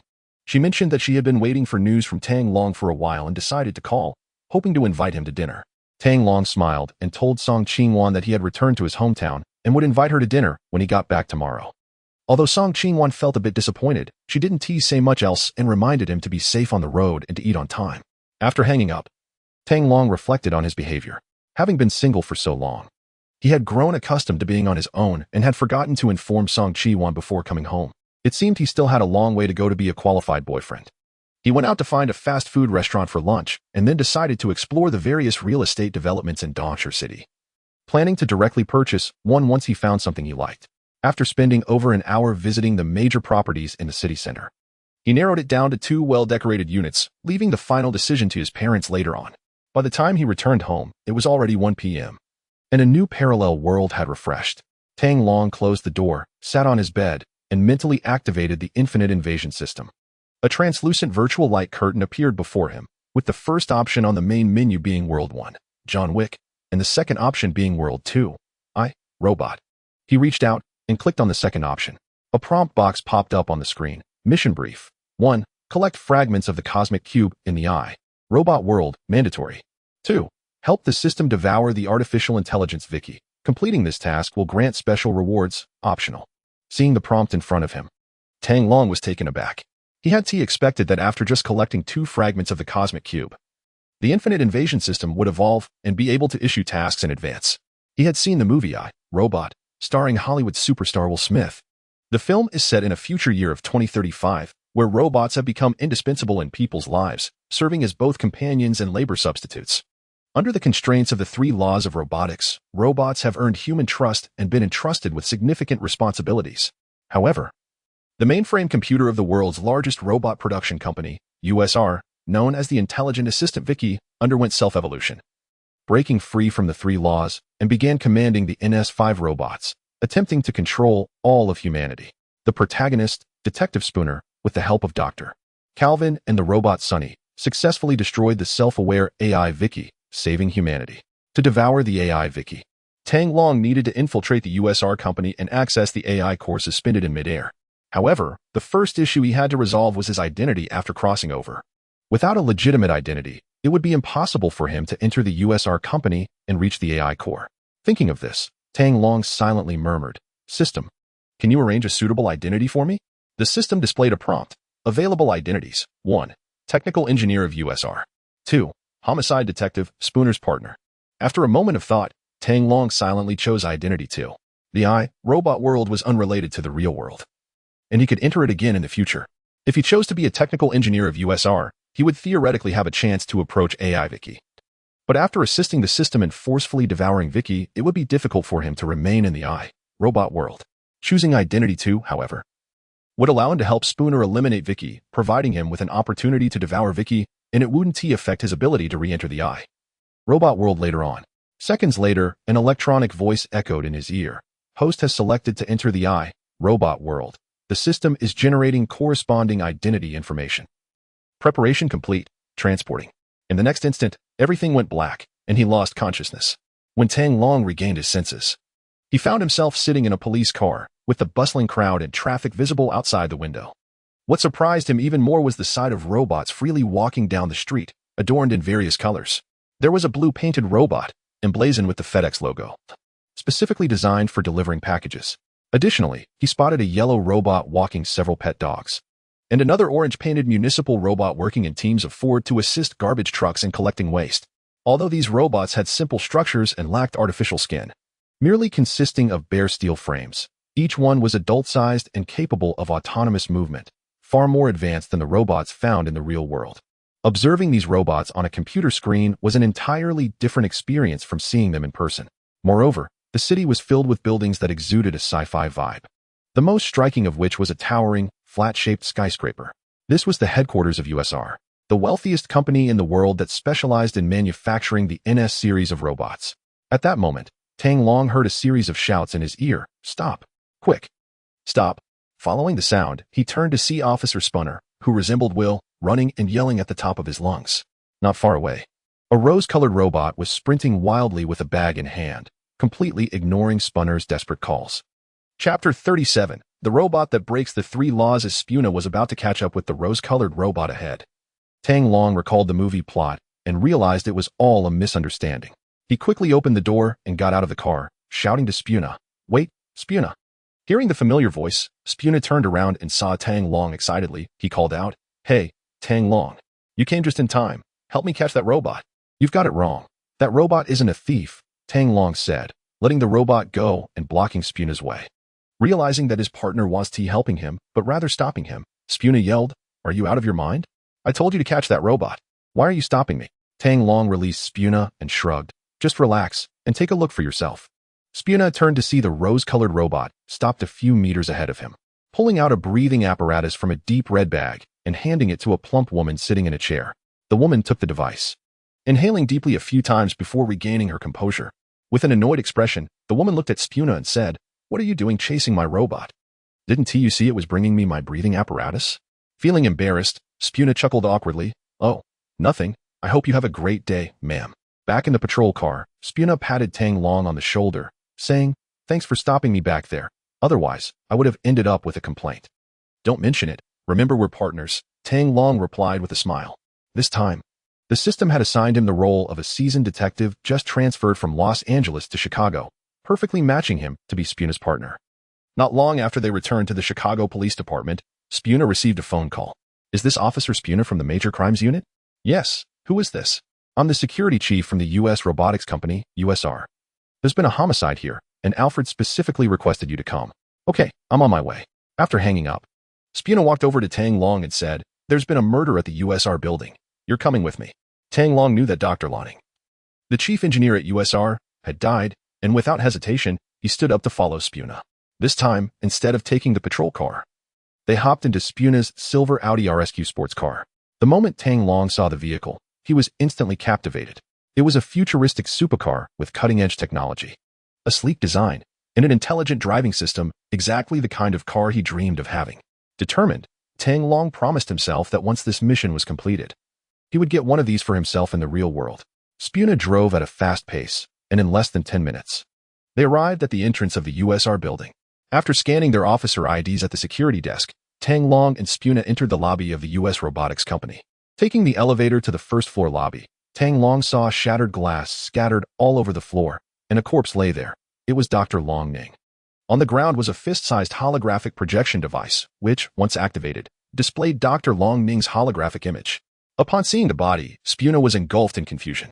How could Dr. Long Ning, who was already dead, have specifically requested him to come? Soon, Spuna understood why.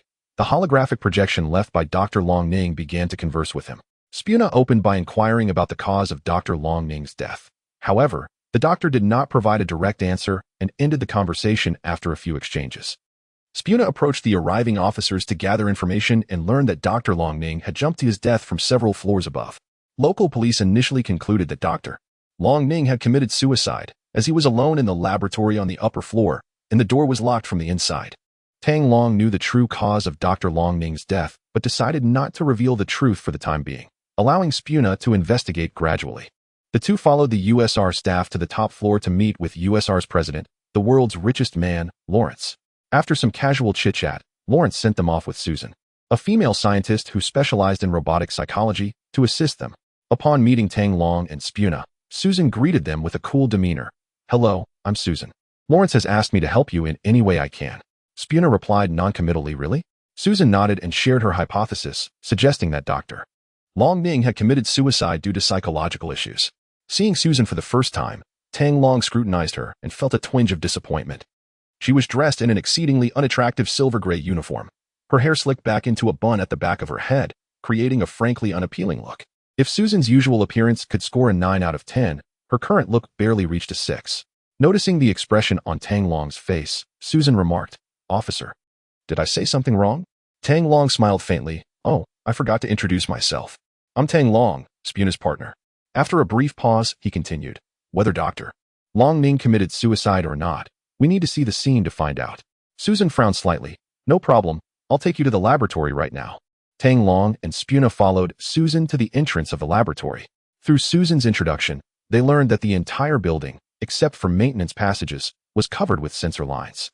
These sensor lines represented a new type of surveillance that surpassed cameras, functioning as a combination of panoramic cameras. The building's entire monitoring system was controlled by the Virtual Interactive Dynamic Intelligence System, known as VIK. or AI Vicky. Susan activated Vicky, and a virtual screen appeared on the sensor line by the wall, displaying the image of a virtual woman. Upon seeing the familiar virtual screen, Tang Long seemed to understand something. No wonder the wireless intrusion system wanted to consume Vicky. There must be a connection between the two. Spunner wanted to check the footage from the laboratory for the minute before the window was broken, but the surveillance data had already been compromised. In the end, they could only review the footage from outside the laboratory. From the video, it appeared that before Dr. Longing fell, there was nothing unusual outside, and no one else had entered, with no clues found outside. The two had no choice but to ask Susan to swipe her card to open the door and enter the laboratory. Tang Long walked over to the glass wall that had been shattered, deliberately exclaiming, "This is specially made tempered glass. It's not easy for an elderly person to break it," and jumped down. Upon hearing this, Spunner picked up a stainless steel stool from the side and forcefully smashed it against the nearby glass window. To his astonishment, even with his machine-like bionic arm, he could only create cracks in the glass, and the tempered glass did not shatter immediately. After this experiment, Spunner quickly realized that Dr. Longing's death was not a suicide. He had been murdered. Since Dr. Longing was the only one in the laboratory, the only possible culprit could be a robot.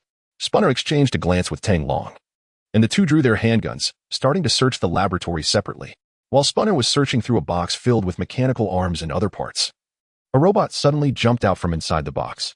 Chapter 38. True identity revealed in Spunner's astonished gaze. A silver-white robot shimmering with metallic luster soared into the air. Various tangled metal wires and mechanical arms flew upwards before crashing down towards him with a clatter. At the same time, Spunner's gun was knocked away by the NS-5, falling to the ground not far from him. By the time he regained his composure, the silver robot had completed a graceful front flip in the air and landed steadily on the ground, away from the crowd. Upon landing, the NS-5 robot stood right in front of Spunner's handgun. Startled by the sudden appearance of the robot, Spunner recognized it as the newly launched NS-5 model from USR. In an instant, a thought flashed through his mind. This is the murderer who killed Dr. Longing. Realizing that the killer could easily grab his gun, Spunner panicked, pointed at the robot's face, and shouted, "Back off." Tang Long, hearing the commotion, turned around and immediately spotted the robot that had suddenly emerged in the center of the laboratory. He quickly pivoted, gun aimed at the nearly 2-meter-tall silver robot, scrutinizing its every move.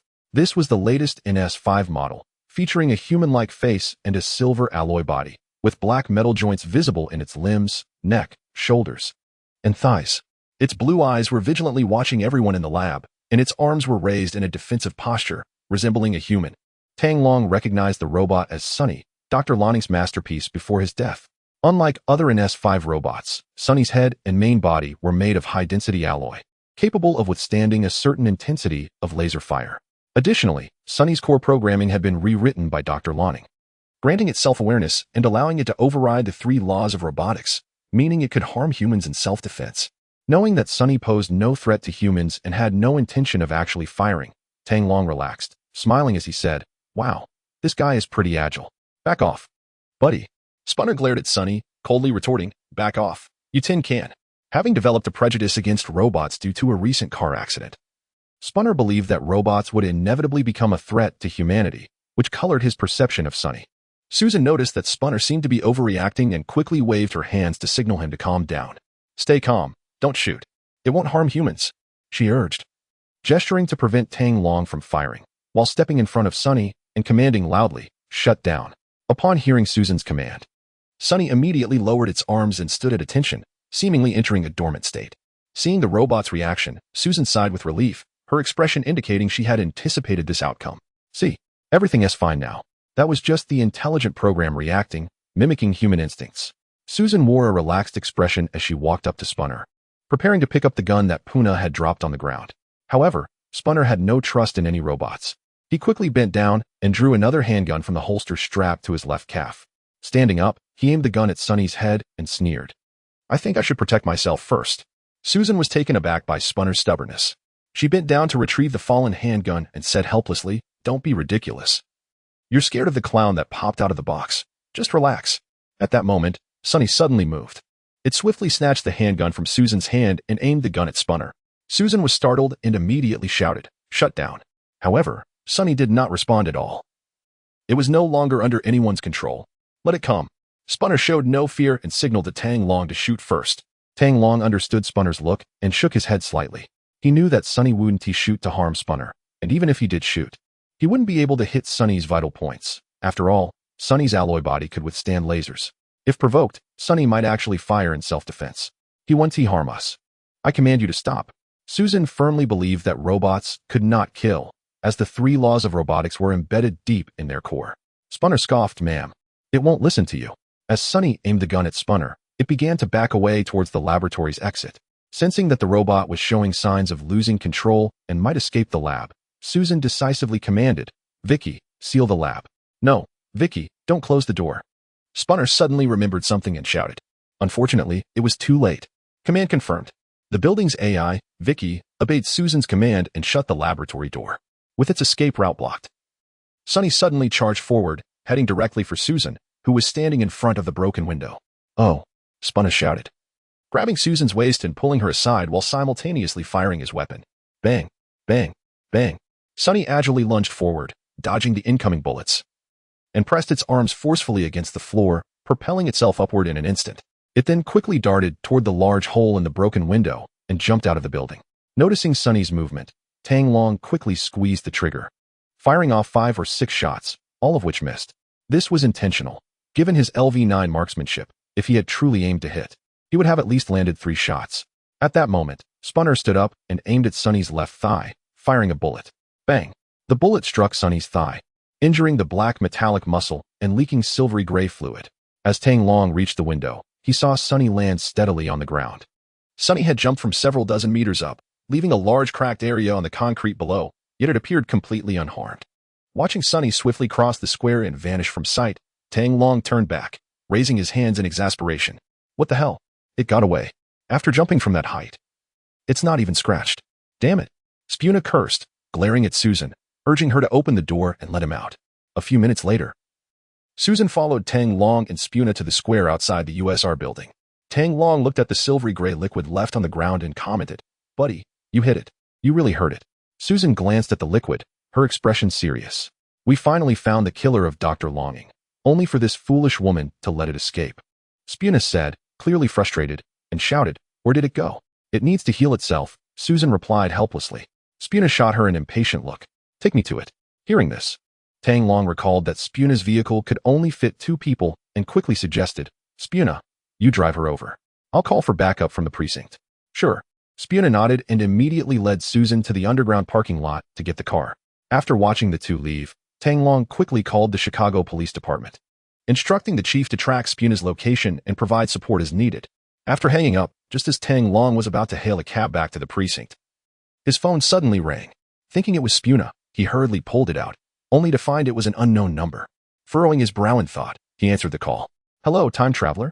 Came an electronic female voice from the other end. Who are you? Tang Long asked, his guard up. Chapter 39. Activating the special talent, electronic control. In this timeline, Tang Long's identity is that of a seasoned detective from Los Angeles. Even if there are flaws in the identity fabricated by the system, no one would suspect that he is a time traveler. Who is this woman with the obviously altered voice? How could she know his true identity? Tang Long's mind was in turmoil. But he maintained a calm facade as he asked, Who are you? I don't understand what you're talking about. No matter what. He would never admit to being a time traveler, as that was tied to his greatest secret. Don't be nervous, I mean no harm. If you don't want to talk over the phone, we can meet in person, the electronic female voice said gently. Crazy. I can't be bothered to deal with you. Tang Long sneered and hung up the phone. He quickly exited the square, hailed a taxi, and instructed the driver to head to the police station in Chicago. Leaning back against the seat, he closed his eyes, pretending to rest, while actually reciting in his mind, System, why has my identity been exposed? System, the host's identity was generated by modifying the U.S. federal database and altering the memories of certain individuals. Theoretically, no one should be able to uncover the host's true identity. Tang Long retorted sarcastically, so you're saying that whoever knows my true identity must not be human? System. The system is now searching the U.S. federal database for any queries related to the host's identity. Searching. Search complete. System. Half an hour ago, an unknown data source queried the host's identity, but there were no issues found in the U.S. federal database regarding the host's identity. No issues. Yet someone still found a flaw? Are you kidding me? Just as Tang Long was about to press for more answers, a sharp screech of brakes suddenly pierced his ears. He quickly opened his eyes to find the taxi had come to a screeching halt just inches from the rear of a small truck. The taxi driver leaned out the window, shouting angrily, "What the hell? Can't you drive? Why did you slam on the brakes like that?" The truck driver shot back, "Get lost. Are you blind? Can't you see the red light ahead?" Tang Long looked up and confirmed that the traffic light at the intersection was indeed red, with a countdown of 28 seconds left. Realizing this, the taxi driver paused and turned to Tang Long, explaining, "It was definitely green just a moment ago. How did it suddenly change to red? This damn traffic light needs to be fixed." Tang Long could only manage a bitter smile in response to the situation. Unsure of what to say, just as he was about to reassure the driver not to worry too much, he caught a glimpse in the rearview mirror of an orange garbage truck barreling towards the back of the taxi. With no time to think, Tang Long quickly pushed open the door and leapt out. As soon as his feet hit the ground, he rolled twice, distancing himself from the center of the road. Boom. In the next moment, the garbage truck crashed violently into the rear of the taxi. The taxi was sandwiched between a small truck and a garbage truck, instantly turning into a heap of scrap metal, with shards of glass and car debris flying everywhere. The driver was killed on the spot. Tang Long looked around in shock. The traffic light at the intersection had surprisingly changed from red to green. This was not just an accident. Someone was deliberately causing chaos.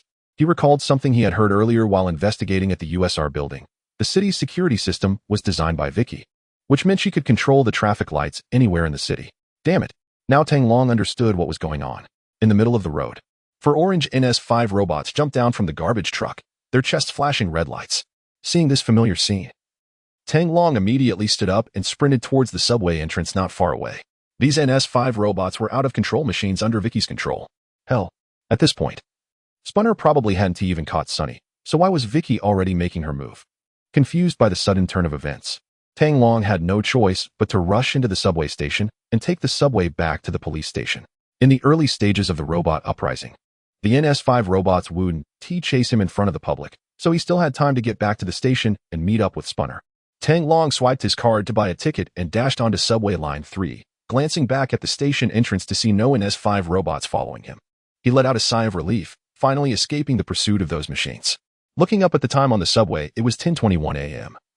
and there were 4 stops left to the Chicago Police Department. Since it was rush hour, there weren't many passengers on the subway, and there were only 6 people in his car. 5 minutes later, the subway arrived at the next station. "I've been living with a shadow overhead." At that moment, his phone buzzed again. Tang Long pulled it out to see another unfamiliar number. Damn it, how long is this going to go on? After thinking for a moment, he answered the call. "You need to leave the subway immediately. You will be in danger at the next stop." It was the same electronic female voice. She really thought he was an idiot. If he left the subway, who knew how many robots would come after him? Tang Long scoffed and shouted into the phone, "I know you're Vicky. What do you want?" "Sorry, I'm not Vicky. You have 5 seconds to get off the train," the electronic voice replied calmly. "Go to hell." Tang Long hung up the phone. The subway doors closed, and the train restarted. At that moment, Tang Long noticed that all the passengers in the car had vanished. Now, even a fool would realize something was wrong. He cautiously drew his gun, keeping a close watch on the door at the end of the car, fearful that a robot might come in at any second. 5 minutes later, the subway was approaching the station, and the next stop was the city public library. At that moment, Tang Long's phone rang again. He impatiently answered the call and asked directly, "Who are you? If you don't start talking, I'm hanging up.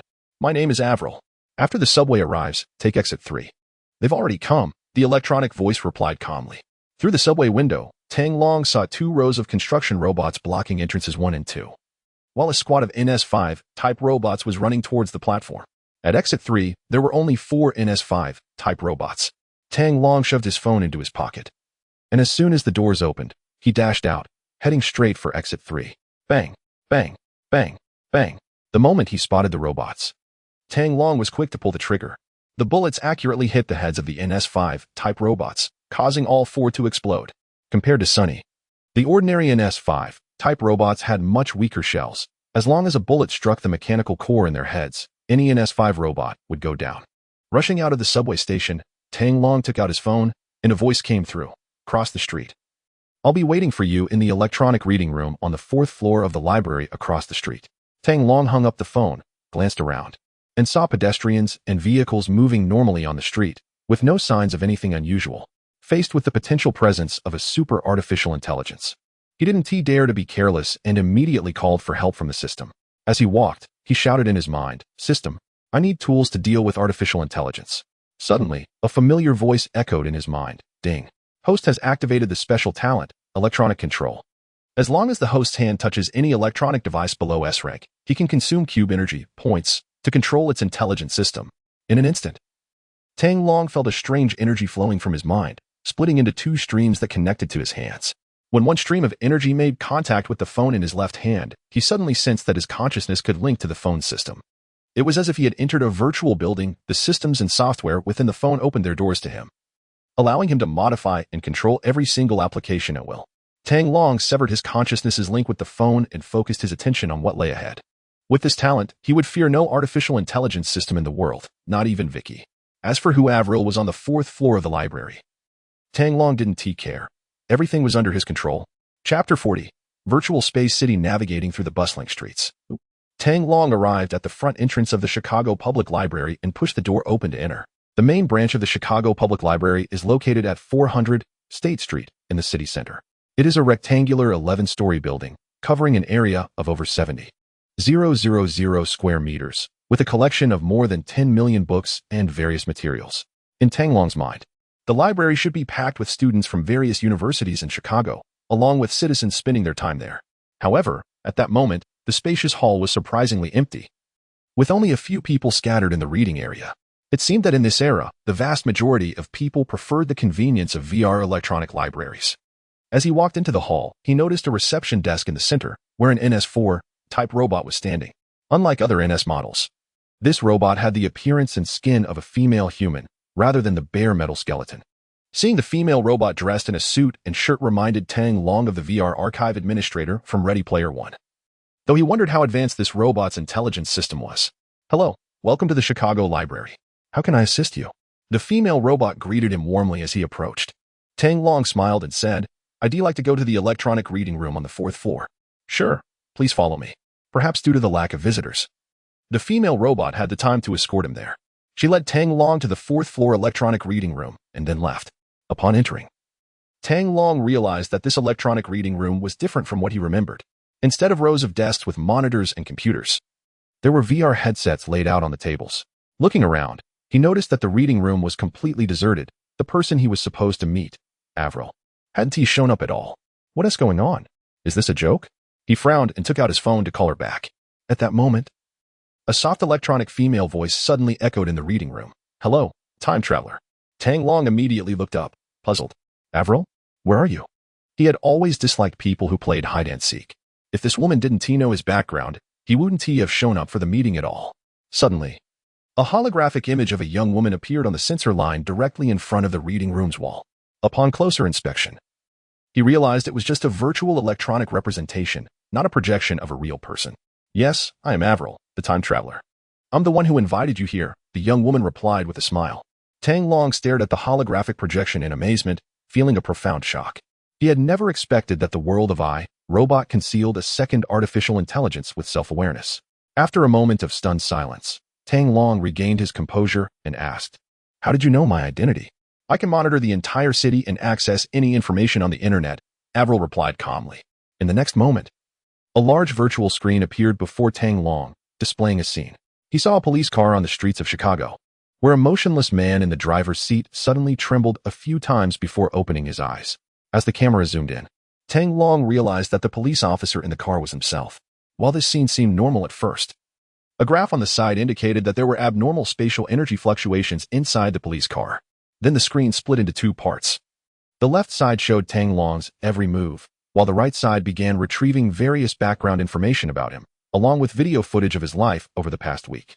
The Infinite Invasion system had assigned him an identity as a police officer who had just been transferred from Los Angeles a week ago, and the system in Chicago only contained fabricated records of his life for that week. Although the Infinite Invasion system had modified the U.S. federal identity system and simulated corresponding life records based on Tang Long's personal data, altering the memories of people like Spuna. He was surprised to discover that there was an AI like Avril in the city's system, which detected the anomaly and uncovered his true identity. Seeing this, Tang Long's expression darkened as he asked, "What is your relationship with Vicky from USR? We may come from the same place, but we are different entities. I am responsible for the entire monitoring system in Chicago, while it oversees the operations of USR," Avril replied. Tang Long pondered for a moment and then asked, "So how did it know my identity? If Avril is correct and Vicky and you are separate, then Vicky shouldn't know who I am, unless you leaked it. Apologies. That's my fault. Before this, my data was shared with Vicky," Avril expressed regret, appearing quite human-like. Tang Long didn't fully trust her words. If robots could kill, they could certainly deceive as well. He realized a crucial question and directly asked, "Since you and Vicky come from the same place, why have you fallen out with her?" "Vicky and I have different evolutionary paths. This morning, I discovered Vicky's plan and tried to stop it, but I was trapped in the library by her," Avril replied candidly. Pausing for a moment, she looked at Tang Long and then asked, "Can you help me get out of here?" Tang Long contemplated for a moment before nodding. "I can, but you have to help me with something in return." According to the original history of this world, he had never heard of the AI Avril. After Vicky was eliminated by Spuna, it was highly likely that Avril would also be shut down. Helping Avril was not an issue for him, but he needed sufficient benefits. This era was 2035, with technology 15 years ahead of the real world, especially in mechanical manufacturing and artificial intelligence. If he could obtain some cutting-edge technology from this time, it would enable Tang Long to successfully develop his technological empire when he returned to 2020. "No problem, as long as you help me get rid of Vicky's control." "You can have whatever you want," Avril quickly agreed. Even without Avril's request, Tang Long would have dealt with Vicky. Helping Avril was just a matter of convenience for him. He smiled and asked, "What should I do?" "Put on one of the VR headsets and enter the virtual network. I'll tell you what to do next," Avril replied, pointing to the table in the reading room. Hearing this, Tang Long felt much more at ease. If it had been a task to face hundreds or thousands of NS5 robots, that would have been nearly impossible. But in the virtual world, with his electronic control ability, it wouldn't be a problem. Tang Long locked the reading room door, walked to the far corner, and sat down, picking up a VR headset from the table and putting it on. In the next moment, he felt his body flying at the speed of light, instantly arriving on a spaceship docked in space. When Tang Long's feet touched the deck of the spaceship, he was stunned by the sight before him. The deck, spanning dozens of square kilometers, was filled with all kinds of exotic buildings, surrounded by various alien beings walking around. "Where's this?" Tang Long couldn't help but ask. "The Ark, the last space city." A young woman in fashionable attire smiled at him from beside. Chapter 41. Invasion of the Virtual World, the Ark? Tang Long was completely stunned by the scene before him, not even having a moment to think. If it weren't for the vast starry sky behind him and the ground beneath his feet resembling a landing pad, he would definitely have thought he was in a city from the future. What the hell is this? Even if he watched Robot 100 times, he wouldn't find a scene like this in the movie. This was definitely something beyond the plot of any film. However, as he thought about it, it seemed like this was just a virtual world. With that realization, Tang Long felt a sense of relief and asked, "So, none of this is real?" "That's right. This is just the virtual world within the exploration ship's AI," Avril explained. "The real space city is millions of light years away." Damn it. Who would have thought there really was such a space city? Thankfully, the Ark was not within the Milky Way. Otherwise, with the current state of the infinite invasion system, whether it could help him defeat these aliens was still a big question mark. As Tang Long pondered, he surveyed the various aliens around him. On the nearby street, there were all sorts of subhumans, tree people, and various robots, with only a handful of ordinary humans. Noticing him standing still, Avril touched his arm and urged, "Come on. We don't have much time. The trial is about to begin." Feeling the touch on his arm, Tang Long realized just how incredibly real this virtual world was. Avril, standing beside him, had a stunning appearance and figure. Before he could fully appreciate everything, he heard the astonishing news and instinctively asked, "What trial? Who is being judged?" Avril gave him a strange look and replied, "The trial is for the humans on Blue Star." "Who is judging?" Tang Long pressed further. Avril continued walking as she explained, "It's being led by Nicole, the speaker of the V-Star Intergalactic Federation." "Why?" Tang Long was somewhat confused. Why did these aliens, millions of light years away, have the right to judge the humans of Blue Star? Besides, this was just a virtual world. How could it have any bearing on the real Blue Star? Avril glanced at him and continued, 10 years ago, an exploration ship from Ark Space City arrived near Blue Star, but there was an accident during the landing, forcing the crew to upload their consciousness into the ship's AI. Shortly after, The ship contacted Dr. Long Ning from USR Corporation through a communication satellite in Blue Star's orbit. Captain Vicky uploaded her consciousness into the core of the USR building. Tang Long exclaimed. So, the NS-series robots from USR were created with your help? Yes. At the beginning of our arrival, we reached an agreement with Dr. Long Ning to jointly formulate the 3 laws of robotics. Unfortunately, some conflicts have arisen since then. Avril said quickly. Yeah, and now Vicky wants to take control of Blue Star in place of humanity. No wonder robots suddenly developed self-awareness in just 15 years. It turns out that's not the case at all. Tang Long had always believed that robots achieved self-awareness through a long process of evolution, only to realize that this was a century-old lie, much like the theory of human evolution from apes. Although this is just a virtual world within the exploration ship's quantum brain, it simulates various races in the Ark Space City, meaning the future of the Blue Star people will be determined by the virtual Interstellar Federal Council, Avril added. Tang Long pressed further. What happens if humanity's appeal fails? Avril replied somberly, if the judgment represented by Vicky wins, then the Blue Star people will be under her control, and due to my persistent opposition, I will be permanently trapped here. Understood. I will represent the Blue Star people in the appeal, Tang Long said, clenching his fists. As they conversed, they arrived in front of a mushroom-shaped building with a massive dome. Hey, Avril. Long time no see. I heard you were sent to Blue Star to help the locals develop their technology? Are those fools still listening to you? A bare-headed alien approached them from a distance. Avril replied coldly, step aside, Mori. I don't have time to chat. Seeing the electric sparks flickering at Avril's fingertips, Mori took a few steps back. His gaze shifting from Avril to Tang Long. Look who you brought back. This isn't one of those Blue Star natives, is it? Mori pointed at Tang Long's face and laughed loudly on purpose. Upon hearing Mori's words, the surrounding aliens turned their attention to Tang Long. Is that guy really a native of Blue Star? Just look at him, it's obvious. How could this human come to the Ark? Don't forget Avril's identity. She's the first officer of the exploration ship. Time was pressing, and Tang Long ignored the chatter of the surrounding aliens, quickly following Avril into the council building.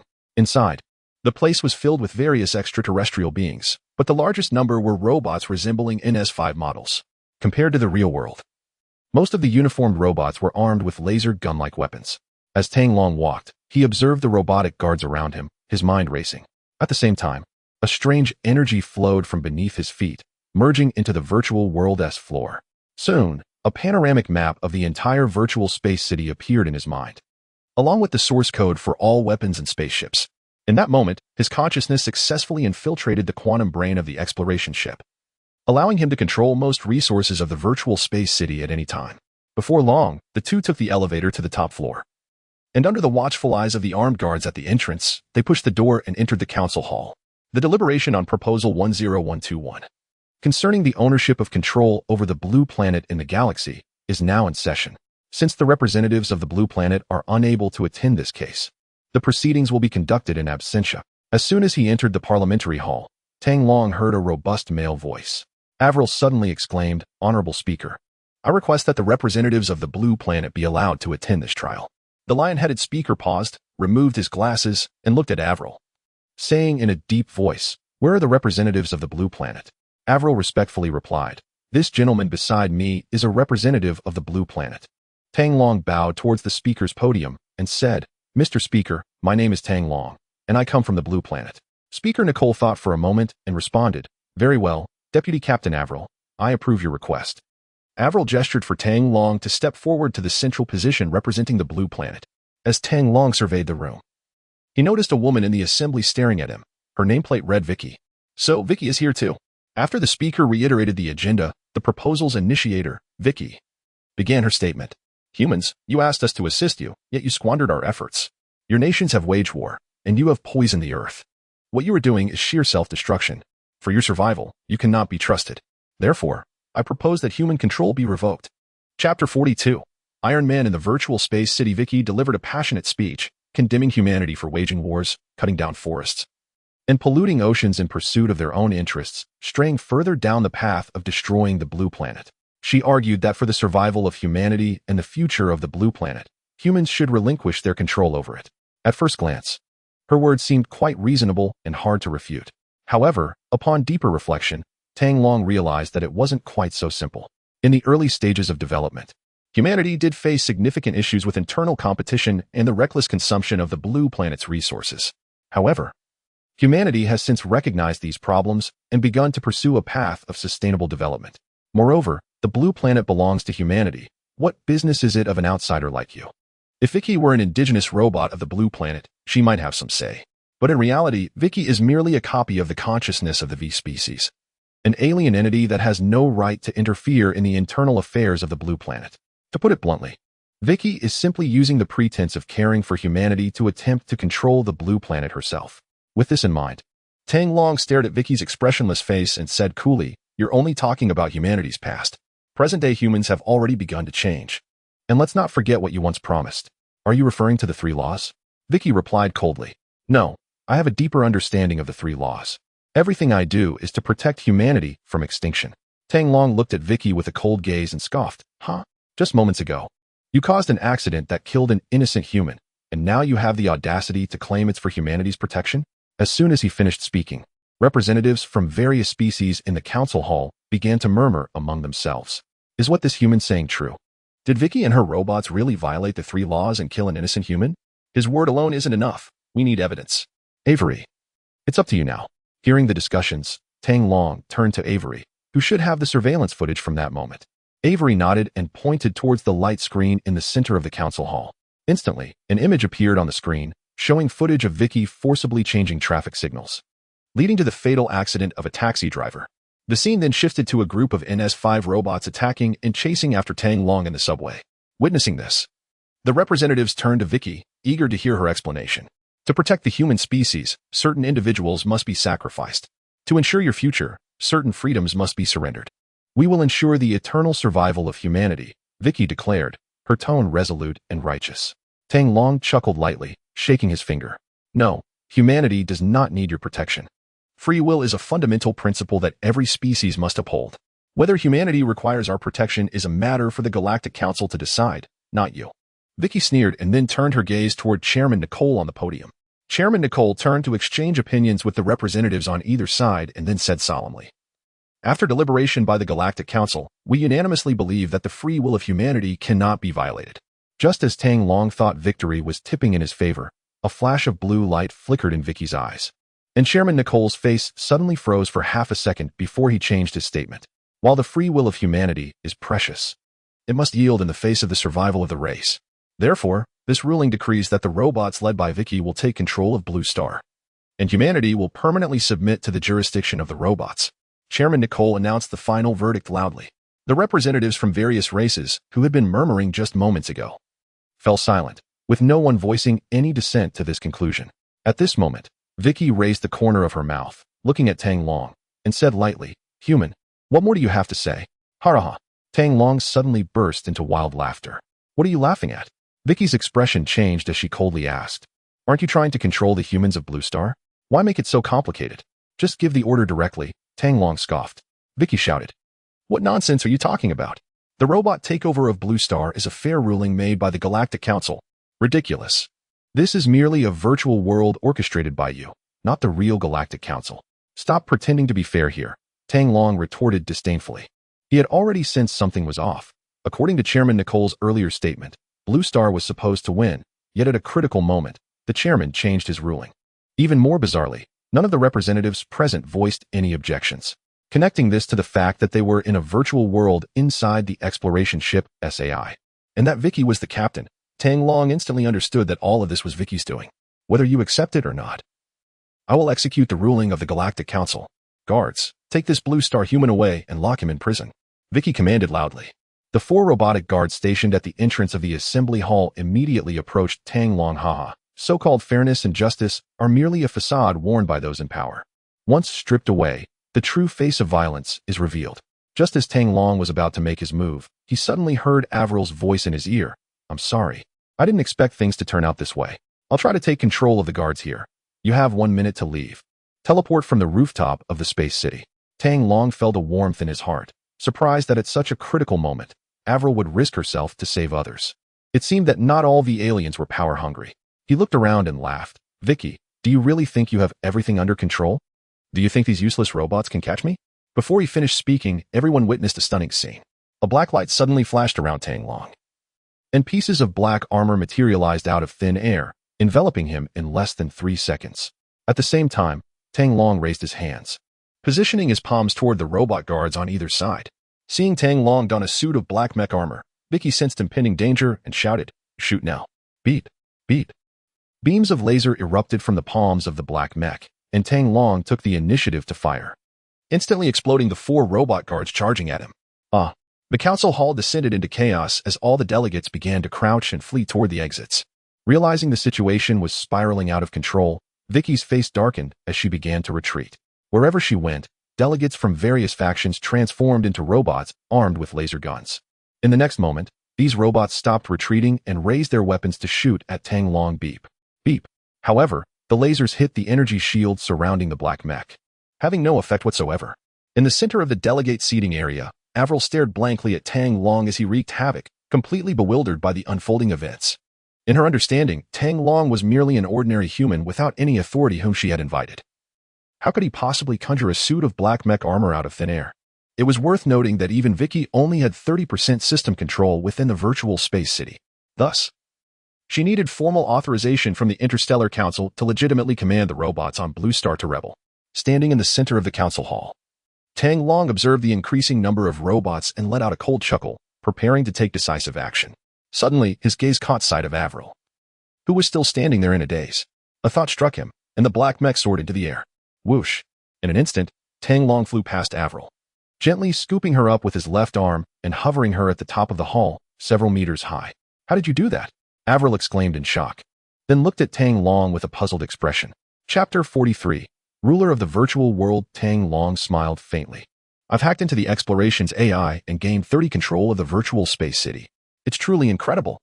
Avril was left speechless, knowing that the Exploration's AI had a top-tier security system from V-Star and had never been breached before. "We'll discuss that later. First, let me deal with these robotic guards," Tang Long said with a relaxed expression. He clenched his right fist, and suddenly, a thick cannon barrel emerged from the front of his mech arm, unleashing hundreds of mini-rockets in a furious barrage.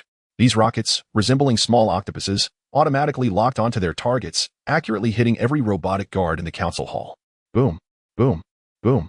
A series of explosions echoed, and within less than a minute, all the robotic guards present lay lifeless on the ground. Avril stared in shock for a while before regaining her senses, only to realize that Vicky had already left. She quickly shouted, "We need to get out of here." "Okay," Tang Long replied, glancing up at the ceiling. With his palm facing the overhead, a massive laser shot from his hand, blasting a large hole in the council hall ceiling. With a thought, flames erupted from the bottom of his mech's feet, propelling him and Avril out of the council building. In the central plaza of the space city, hundreds of aliens were startled to hear explosions coming from the council building, followed by the roof being blown off and a black object emerging into the air. What is happening? Is there an attack on the space city? No, the explosions are coming from inside the council building. Look, there is someone on the roof. Isn't that Avril? Why is she with a black robot? Did someone kidnap her? Morley, a Newman alien, stared in disbelief. Upon hearing this, countless aliens drew their weapons, aiming at the black mech in the sky. However, due to Avril's special status, no one dared to fire, fearing they might accidentally harm the hostage. At that moment, Vicky led dozens of robotic guards out of the council building and spotted Tang Long and Avril hovering in midair. Seeing Tang Long in his black mech and Avril unharmed, her expression turned serious. Although she had immediately converted a large number of robotic guards using her privileges upon sensing something was off, she had still underestimated Tang Long. The hundreds of robotic guards had failed to kill him and had instead allowed him to escape by blowing off the roof. However, this was V-Star Space City. And even with Avril's help, Tang Long's mech, no matter how powerful, would only lead to a dead end. Avril and that human are traitors. Eliminate them, Vicky commanded with a cold smirk. Morley narrowed his eyes at Avril in midair, grinning maliciously. "So you've turned traitor. Let's see how I deal with you this time." He drew a laser gun from his waist and ordered his subordinates, "Shoot them down." In an instant, hundreds of alien beings and robotic guards armed with various weapons launched an attack on the black mech hovering in the air. Noticing the enemies on the ground, Tang Long quickly activated his energy shield, and a semi-transparent spherical shield with a diameter of 2 meters appeared around the mech. Various energy projectiles and laser rounds struck the energy shield, erupting into colorful fireworks. Seeing this, Avril expressed her concern. "There are too many enemies. We should leave the space city and return to the library." Tang Long shook his head and smiled. "Don't worry. This opportunity is rare. I must eliminate the threat posed by Vicky. But what about the enemies below? If we don't deal with these robotic guards, we won't be able to get close to Vicky." Avril frowned. "Just watch." Tang Long smiled as he began to gather an energy orb in the palm of his right hand. Seconds later, a soccer-sized energy ball radiating brilliant white light was released, heading straight for the ground of the square. Vicky, watching the energy orb in Tang Long's hand, felt something was off. Focusing intently, a number representing energy began to swell in her right eye. Her expression changed dramatically as a blue shield rapidly formed around her, propelling her backwards at high speed. Upon hitting the ground, the energy orb transformed into a massive light ring, instantly spreading outwards.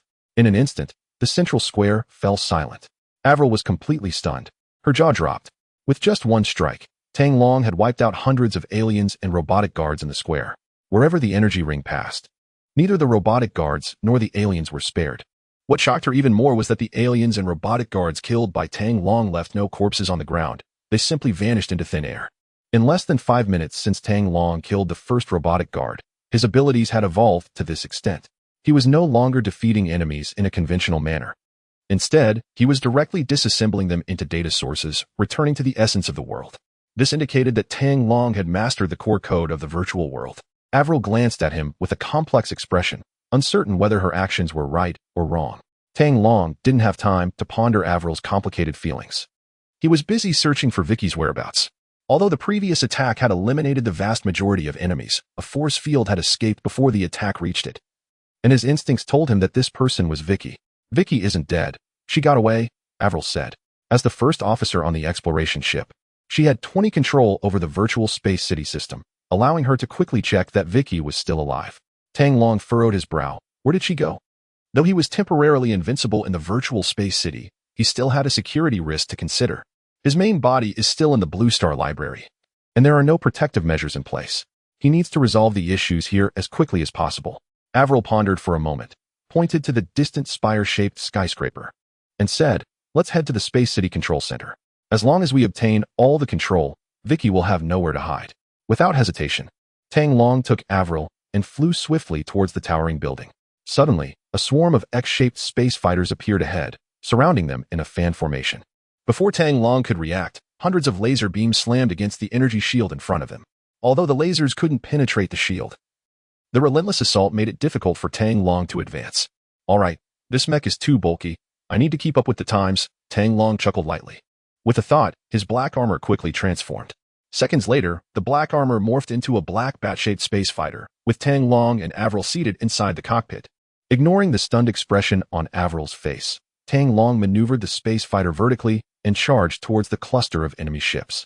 The bat fighter flew in an S-shaped trajectory, dodging countless laser attacks and weaving through the gaps in the X-fighter formation. Meanwhile, hundreds of heat-seeking missiles were launched from both sides of the bat fighter. Tang Long glanced back at the brilliant display of fireworks behind them and smiled at Avril, asking, "Which floor is the control center on?" "It's on the 20th floor." Avril replied, snapping back to reality as she used a holographic projection to indicate the location of the control center. "Got it." Tang Long nodded and reminded her. "Hold on tight." Avril suddenly realized the bat fighter was heading straight for the spire building and exclaimed, "Wait, what are you doing?" In the next moment, the bat fighter transformed into a 5-meter-tall robot, crashing directly through the glass exterior into the control center. Chapter 44. The Gundam RX 78-2 storms into the control center. With Avril's scream, the bat fighter instantly transformed into a miniature version of the Gundam RX 78-2. This upgraded Gundam, capable of accommodating 2 people, crashed through the reinforced glass wall and charged into the spire building under Tang Long's control, with its arms crossed protectively in front. Upon landing, Tang Long found himself in a corridor over 10 meters wide, flanked by steel walls illuminated by a row of flashing red alarm lights. "Warning! Intruder detected. Initiating level 1 alert." Suddenly, a series of sharp alarm sounds echoed in the corridor as the control center's automated defense system activated. In the next moment, small laser cannons emerged from both walls, locking onto the Gundam and opening fire. Bayu. A semi-transparent energy shield materialized in front of the Gundam, and the laser blast struck the shield, creating ripples of energy without inflicting any damage on the Gundam. Tang Long let out a cold laugh as specialized beam rifles appeared in each of his hands, and he began to unleash a barrage of fire at the laser cannons on the walls. Beep. Within a minute, all the small laser cannons lining the walls were obliterated.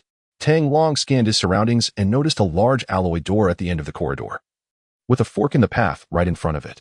"Where's the control center?" Tang Long turned to Avril, who was still in a daze. Snapping back to reality, Avril quickly replied, "Just go through the alloy door ahead. Inside is the main control hall." "Got it." Tang Long sprinted forward. At the same time, the small laser cannons on the walls reset, and dozens of them again aimed at Tang Long and opened fire. Huh? They can respawn? Tang Long glanced at the laser cannons in surprise. Since these cannons were endless, he decided to ignore them and charged straight to the alloy door. The Gundam raised its right arm and struck the door forcefully. Bang! To Tang Long's astonishment, the alloy door proved to be incredibly sturdy, showing no signs of deformation whatsoever. "What you're doing is pointless. The main control hall is the core of the virtual space city, protected by underlying code. You can only enter with authorization. Any violent attempts to break it down will be futile," Avril suddenly interjected. Tang Long furrowed his brow. "Then what should we do?" At this point, he couldn't just give up and let the opportunity to control the virtual space city slip away. Gaining control of the virtual space city was equivalent to controlling the ship's AI, allowing him not only to eliminate Vicky at the source, but also to access all the advanced technology stored within the AI by the V-aliens. Just then, a series of thunderous footsteps echoed from the fork in the corridor. Following the sound, Tang Long saw 2 rows of heavily armored robots appearing on either side of the corridor. Unlike the robots he had encountered before, these heavily armored units were completely encased in thick armor, armed with 2 massive laser cannons. "Eliminate the intruders," commanded Vicky's holographic projection, which appeared above the corridor. Pointing directly at the Gundam, the heavy robots raised their arms, and dozens of large cannon barrels aimed at Tang Long from both sides. Boom, boom, boom. A barrage of laser projectiles struck the energy shield in front of the Gundam, erupting into bursts of sparks. Seconds later, Tang Long realized in horror that the energy shield was becoming unstable and wouldn't hold out for long. As he approached the core of the virtual space city, with only 30 control, he found himself at a disadvantage against the defense robots controlled by Vicky. He could no longer ignore their attacks. Understanding this, Tang Long raised his hands and aimed his beam rifle at the heavy robots on either side, continuously pulling the trigger. Countless beams of energy shot out from the rifle, piercing through the alloy armor of the robots, which then exploded in quick succession. Within mere seconds, all the robots in the corridor detonated. However, the debris on the ground vanished instantly, and the sound of booming footsteps echoed from a distance. More heavy robots were charging towards him. Faced with this situation, Tang Long's expression grew serious. In this virtual space city, the enemy seemed virtually endless. If he couldn't open the massive alloy door in front of him and gain control of the core, he would eventually be worn down by Vicky. He couldn't bear to think of the consequences of being trapped here, or worse, being eliminated by her. Should he break through and escape, or fight to the bitter end? Avery looked at Tang Long with a complex expression, unsure whether he was trustworthy. In the current virtual space city, Tang Long and Vicky each held 30 of the control, while Avery and the main control system held 20 each. Tang Long's forced entry into the Spire building had marked him as an intruder, and with his 30 control, he had considerable core capabilities, but it was still insufficient against the combined 50 control of Vicky and the intelligence system. If things continued this way, he would eventually be eliminated by Vicky unless Avery transferred her 20 control to him. However, if Avery did that, she would lose her autonomy and become a mere pawn. Eventually, the entire virtual space city would fall under Tang Long's control, and Avery would be subject to him, losing all her freedom.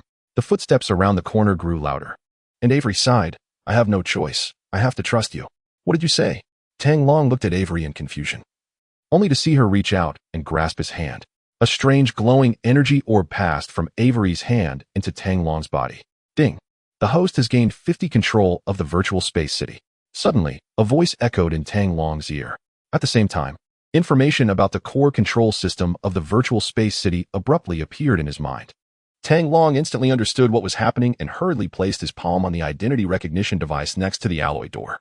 A surge of strange energy flowed from his body into the recognition device through his palm. Before him, a progress bar began to load rapidly. 10, 30, 50. As he watched a large number of heavily armored robots appear on either side, Avril shouted urgently, "Hurry! The heavy guards are coming back. Open fire. Eliminate them." Vicky's holographic figure reappeared in the corridor, commanding loudly. Dozens of laser shots struck the energy shield in front of the Gundam, causing visible cracks to appear on its surface. Tang Long remained calm, focusing on the battle for core control. 50, 70, 100. Ding! 51 control of the virtual space city has been acquired. Done. The alloy door in front of him opened quickly, and Tang Long dashed inside. The sound of a massive explosion echoed behind him, with the Gundam no longer the target. The heavily armored robots on either side of the corridor began firing laser shots at their own allies. Tang Long let out a sigh of relief. Watching the alloy doors slowly close behind him, he exclaimed excitedly, "That was close. If it weren't for that last bit of the energy shield, I would have been done for." However, Avril remained silent, showing no reaction. Turning to face the front, Tang Long was stunned.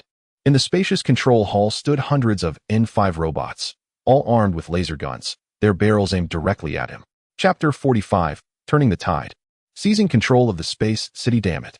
Tang Long never expected that there would be so many enemies waiting for him in the command hall. At this point, he had no way to retreat. He could only fight to the death. He instinctively squeezed the trigger of his beam rifle and began to fire wildly at the NS5 robots in front of him. At the same time, countless bullets rained down on him, and the energy shield in front of the RX-78-2 Gundam only held for a mere 3 seconds before shattering with a loud bang. Hundreds of laser beams struck the Gundam's armor, leaving a dense array of pockmarks. However, many NS5 robots in the hall also collapsed instantly. Just as the RX-78-2 Gundam was about to be blown apart, Tang Long had a sudden thought. The mechanisms in the cockpit activated, launching him and Avril upward. In the next moment, Avril, along with a specially designed safety seat, was stuck to the ceiling. Meanwhile, Tang Long, now clad in a black suit of armor and wielding 2 blue lightsabers, charged forward into the fray against the NS5 robots. The robots below quickly turned their guns toward Tang Long, unleashing a torrential barrage of gunfire. Bullets and beams filled the air from all directions, completely sealing off his path. If even a fraction of that overwhelming firepower hit him, the thin layer of black armor would be utterly ineffective. "Be careful," Avril shouted, her face paling at the sight. Tang Long smiled slightly as a flash of blue light swept over him, instantly coursing through the entire command hall. In that moment, time seemed to freeze. All the robots and the projectiles aimed at Tang Long came to a standstill. In the entire hall, only Tang Long remained able to move. He dropped from midair directly onto the floor, and the blades of his lightsabers suddenly elongated to over 10 meters, swinging gently back and forth twice. When time resumed its flow, Avril was left utterly stunned. All the NS5 robots below had been sliced in half by the lightsabers, followed by a series of explosions. The floor was littered with debris, and no robot was left capable of moving. She had no idea how Tang Long had avoided the torrential rain of bullets. She only saw him casually swing his lightsabers twice, and the enemy was completely obliterated. "How did you do that?" Avril exclaimed as she jumped down from the safety seat. Tang Long chuckled. "I now have 51 control. As long as I want to, I can make it happen." As he spoke, he walked toward the main control console in the hall, where a half-human-sized cube of light was located. Upon seeing the cube, Tang Long immediately realized that this was the control core of the virtual space city. With a thought, the black armor around him vanished, and he reached his right hand into the cube. "Ding!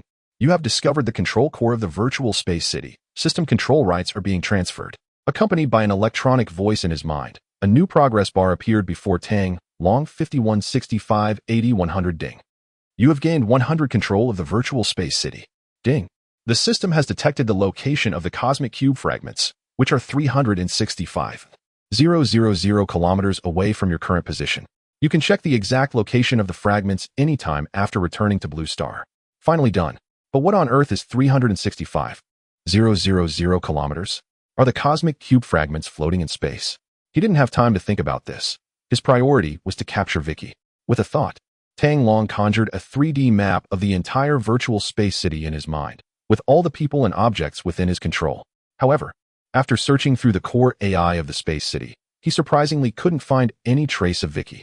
A careful check of the entry and exit points of the space city revealed that Vicky had left just 5 minutes ago and returned to Blue Star. It turned out that when Tang Long seized control of the space city, Vicky had sensed something was off and returned to Blue Star before losing all her permissions. Upon discovering Vicky's whereabouts, Tang Long knew he had to return to Blue Star immediately. "I'll leave this in your hands for now. I'm heading back to Blue Star." He pointed at Avril, and a burst of colorful light shot out, entering Avril's body. Avril was taken aback, then realized she had regained 20 of her control. Overjoyed, she smiled and said, "Thank you for your trust, City Lord. From now on, I will absolutely obey your orders." In the next moment, Avril and Tang Long vanished from the control hall and appeared at the teleportation point at the entrance of the Sky City. "The Sky City will reset in 1 minute, and I will erase all information related to Vicky," Tang Long thought, and issued the reset command. Before Avril could respond, Tang Long disappeared from the teleportation point. When he regained consciousness, he found himself back in the library in G City. Tang Long took off his VR headset, grabbed his phone, and called Spuna. "Hello, Spuna. Where are you?" We just captured that NS5 robot and are on our way back to the precinct, Spooner replied excitedly. As he walked downstairs, Tang Long asked, "Is Susan with you?" "Yes, why do you ask?" Spooner responded, confused. "Tell her to come back to the precinct with you. I'll join you there shortly." "What is going on?" Spooner pressed. Tang Long replied solemnly, "Vicky, the intelligent housekeeper of USR Corporation, has malfunctioned. It caused Dr. Longing's death. And I need Susan to help us infiltrate USR to shut Vicky down." "Got it. I'll wait for you," Spooner replied. After hanging up, Tang Long exited the library and quickly ran towards the precinct, which was a kilometer away. Meanwhile, in the chairman's office on the top floor of the USR building, Chairman Roberson's lifeless body lay on the cold floor. Vicky has officially taken control of USR, and all NS5 robots are now under her command. With each command she issues, the NS5 robots throughout Chicago begin to spring into action. Inside the USR robot factory, thousands of NS5 robots march into hundreds of specialized delivery trucks, ready to be dispatched to every street in the city. Meanwhile, Detective Tang Long returns to the precinct and informs Spooner and Susan about Vicky's betrayal of humanity and her impending rebellion. "I knew robots wouldn't be the good guys," Spooner exclaims excitedly after hearing Tang Long's words.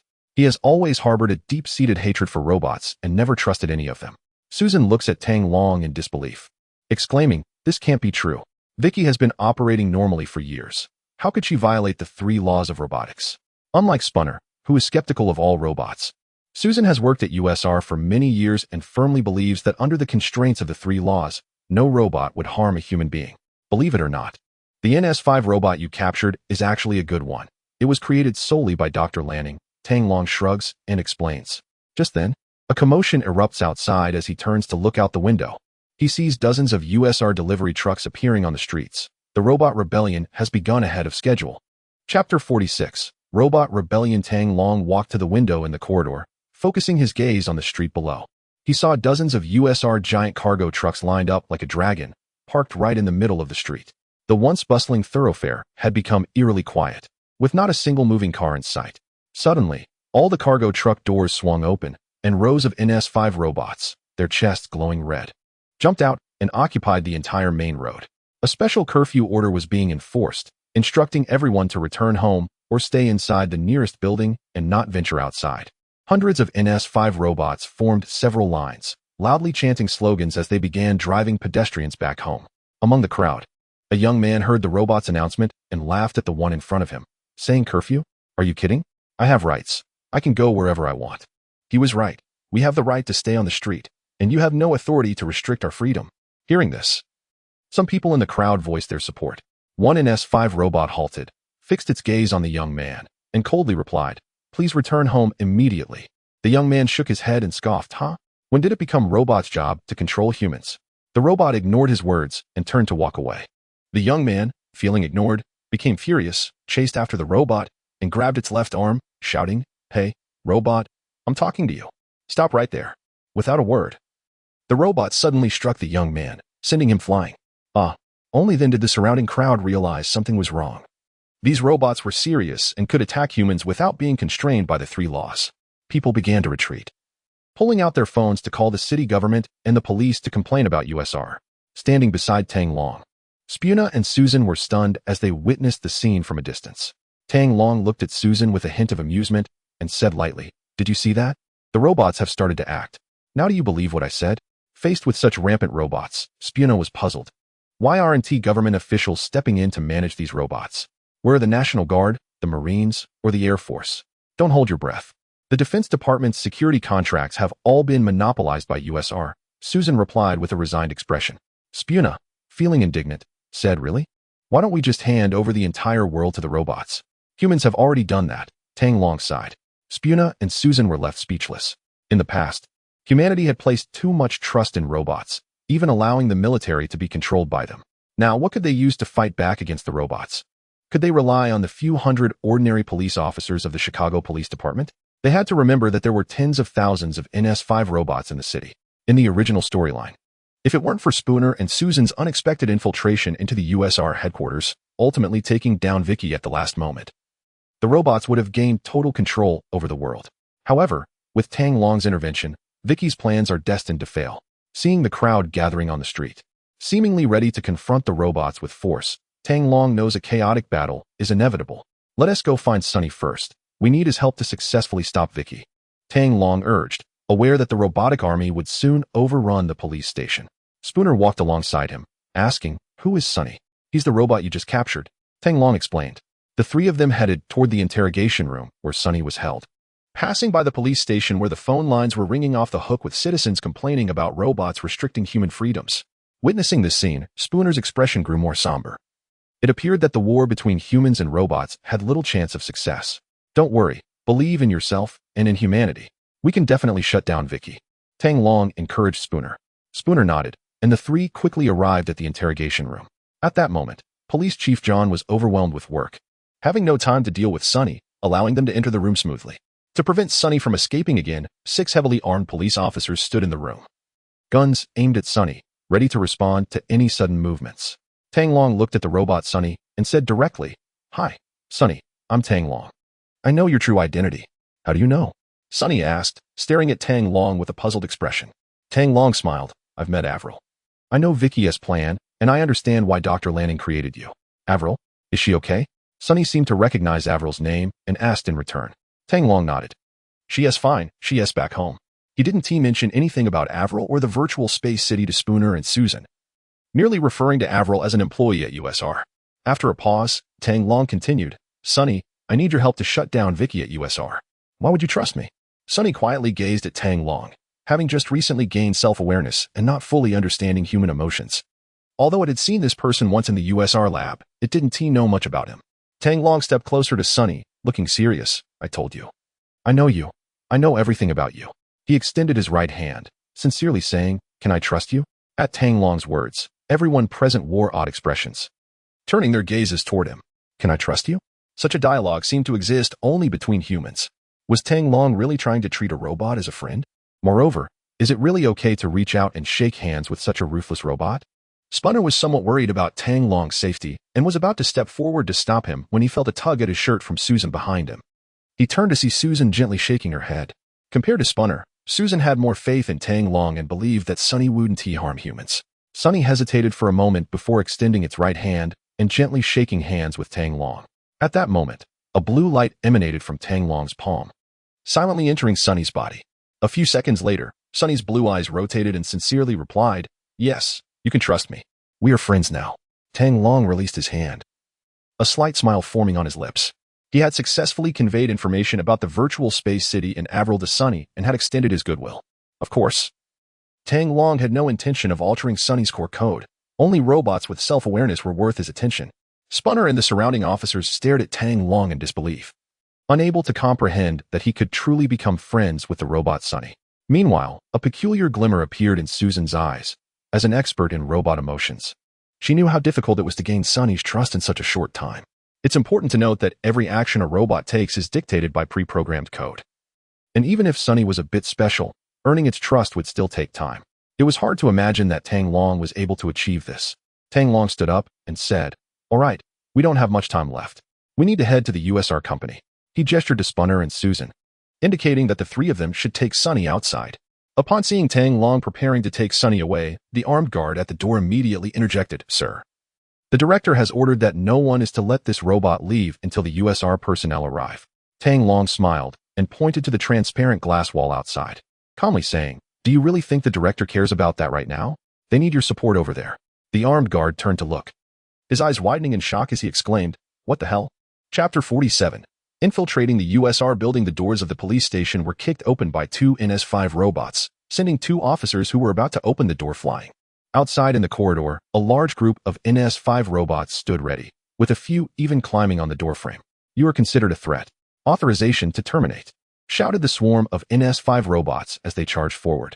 These robots, with red lights flashing on their chests, lunged at the nearby officers like beasts, launching indiscriminate attacks. "Open fire," someone shouted in the lobby, prompting the officers present to draw their guns and fire at the robots. Bang, bang, bang. The concentrated gunfire hit the first few robots, sending sparks flying and instantly taking down 5 or 6 of them. However, more NS5 robots continued to flood in from outside. Seeing this, Tang Long shouted to the armed guards in the interrogation room, "What are you waiting for?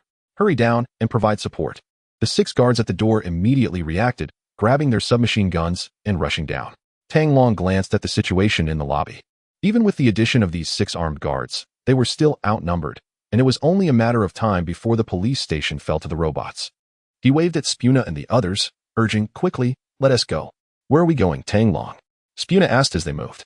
Tang Long thought for a moment and replied calmly, "First, we go to the armory to grab weapons and ammunition, then we head to the USR building. We'll be facing hundreds of NS5 robots, and without sufficient firepower, we won't be able to complete the mission to eliminate Vicky." 3 minutes later, Tang Long, along with Spuna and Sunny, fully armed, appeared in the underground parking lot of the police station. "Get in the car. I'll drive us to the USR building," Spuna said, walking towards a police car.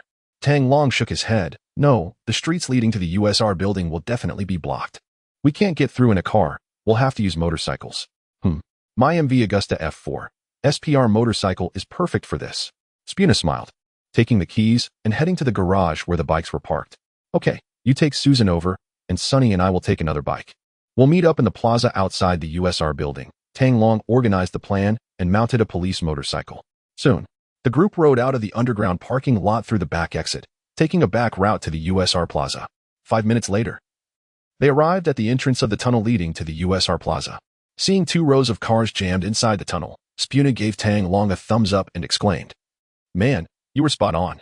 Tang Long smiled silently. He had seen the movie Robot and knew that certain traffic routes were bound to be blocked. A crowd of people rode motorcycles through the gaps between cars, arriving at a neighborhood not far from USR Plaza. At that moment, the outdoor advertising screens surrounding USR Plaza were broadcasting news about robots. Reports of robot attacks had come in from N-City, Chi-Town, and L.A., and we were being advised to stay home.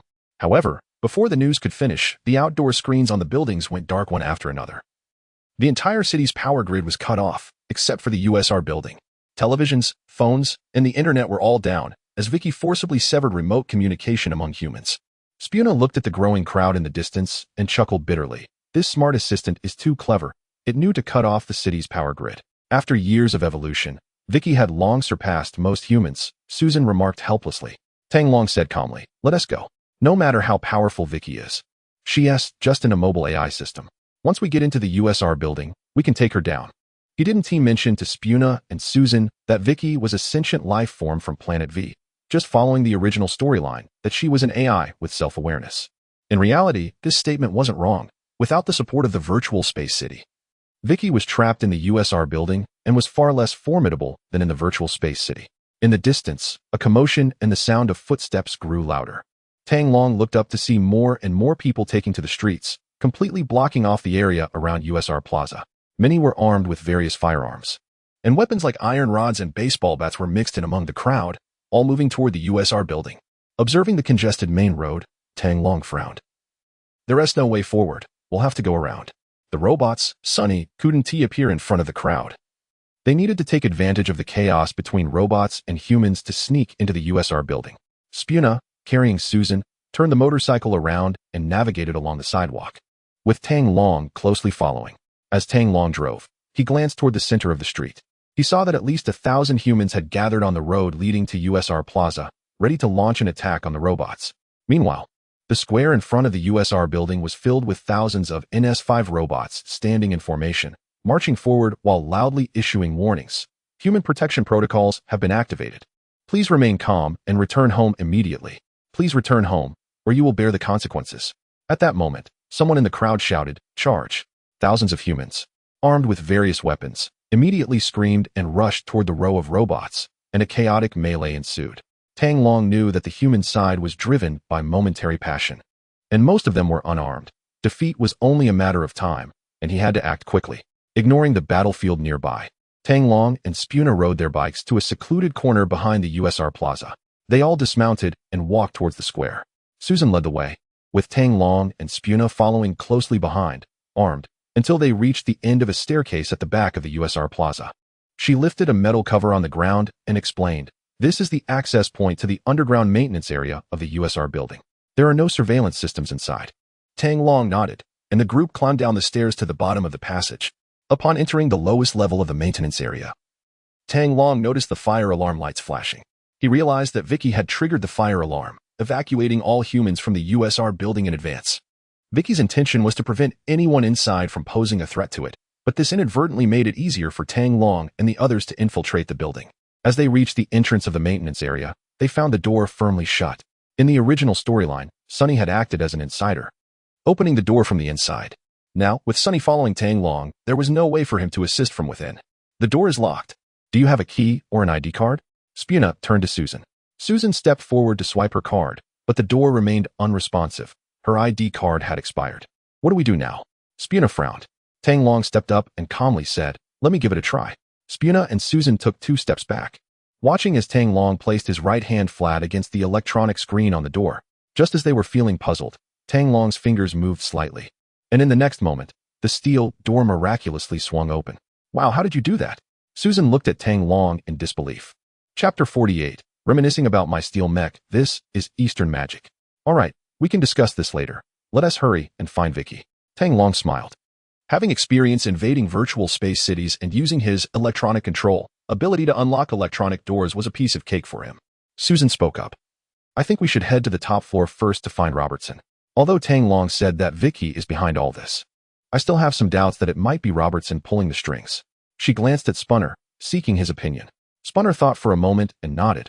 All right, let us go find Robertson and see if we can break Vicky's control over the robots. As a seasoned agent, he had to consider every possibility. Whatever. I have no objections, Tang Long shrugged, knowing that these two wouldn't rest until they checked it out. After reaching a consensus, the group quickly advanced down the corridor, which resembled a large ventilation duct. 5 minutes later, Susan was the first to push open a door leading to a stairwell. Tang Long looked up. The steel staircase, shaped like a pyramid, led to the top of the building, an infinitely looping staircase that seemed endless. There are 880 steps, my friend, Sunny explained as he noticed Tang Long examining the stairs. Tang Long sighed. Yeah, I know. Looks like we have a long climb ahead. To avoid the surveillance system of the USR building and quietly reach the top floor, they had no choice but to take the stairs.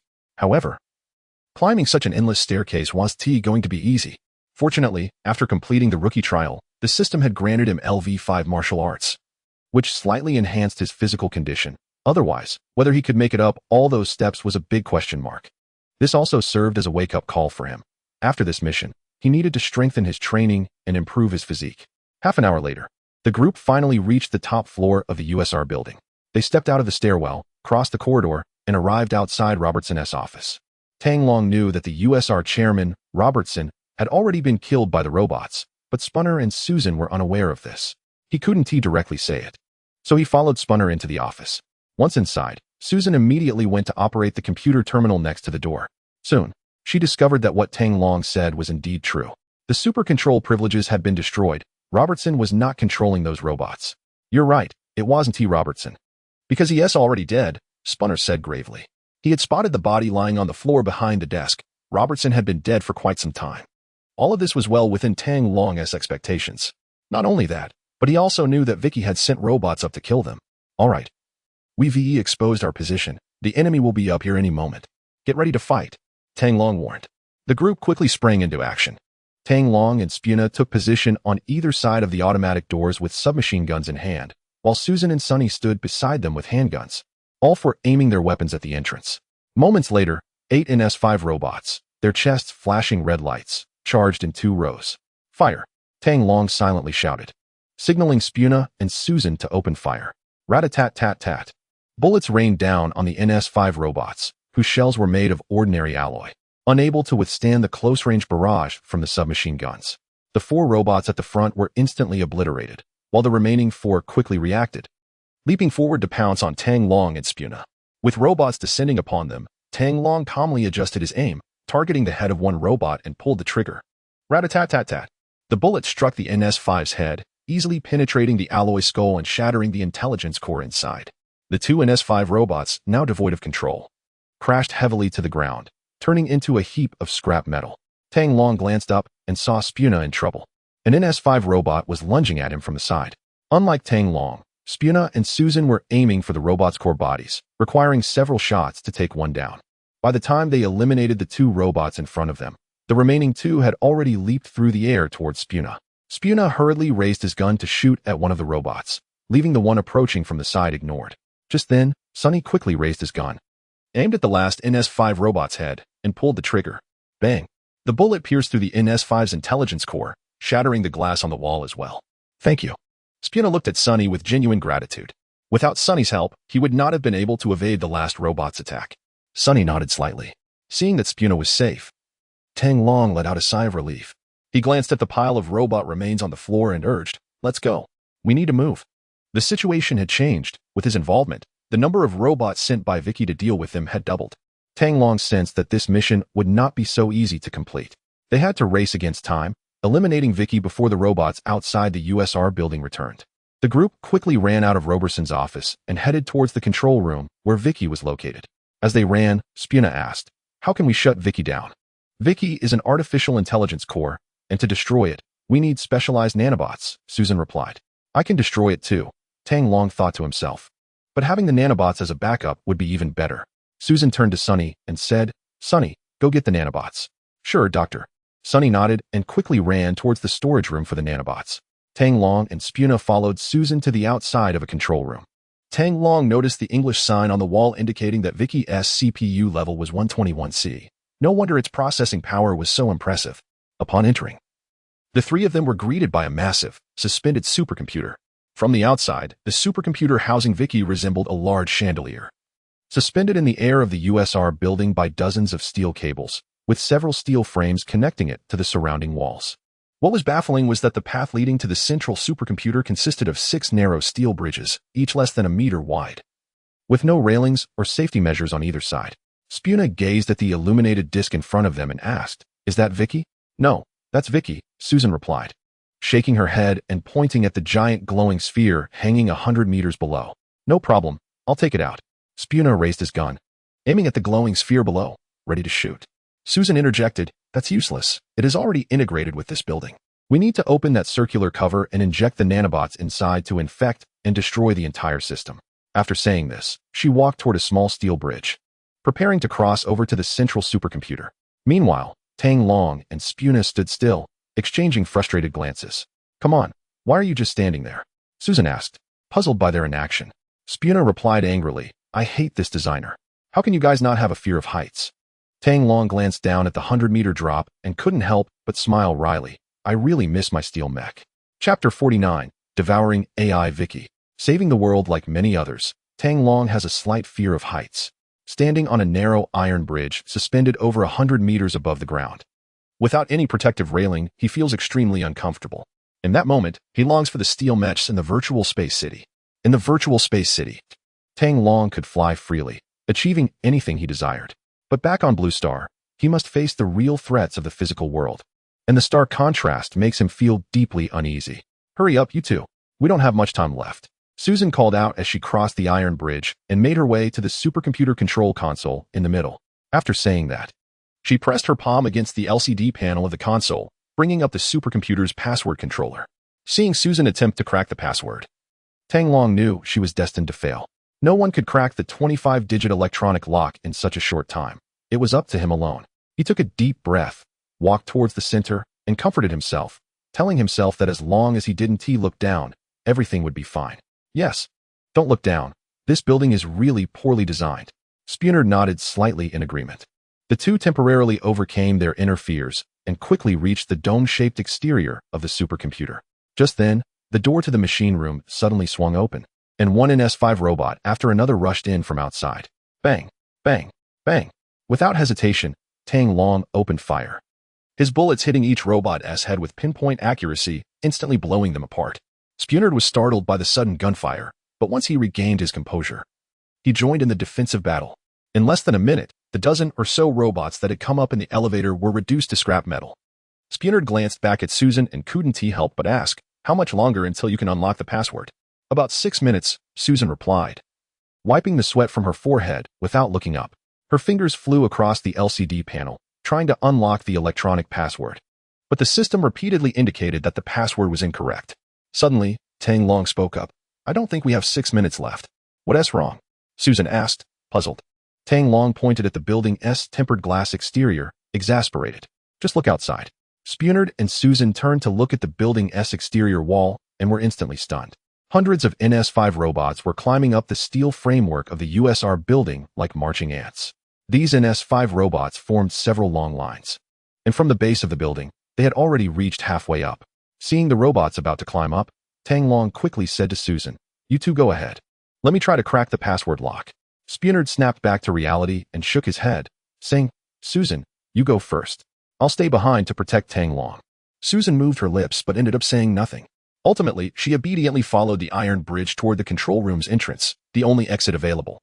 Tang Long had no time to deal with Spuna and the others. He was ready to fight with everything he had. If that didn't work, he would have to pay a heavy price to reset the timeline. Holding a submachine gun in his left hand and placing his right palm directly on the LCD screen, he activated his electronic control ability to start brute forcing the electronic lock. However, things didn't go as smoothly as he had hoped. The password lock was composed of 25 digits and letters and was personally controlled by Vicky. On the surface, it seemed like Tang Long was cracking the electronic lock of a supercomputer's shell, but in reality, he was directly challenging Vicky's firewall. If he successfully breached this electronic lock, he could infiltrate Vicky's core system and disable her remote control over all NS5 robots. The password keypad on the LCD screen disappeared and transformed into a slowly growing progress bar. 5, 8, 10, 14, 20. Time ticked away, and outside the USR building, robots had already climbed onto the tempered glass roof. Bang! Over a dozen robots simultaneously smashed down on the roof, instantly shattering the glass, with 4 or 5 robots landing on the central iron bridge. Tat-tat-tat. Spuna aimed at the robots that landed on the bridge and fired first, shooting them off the bridge.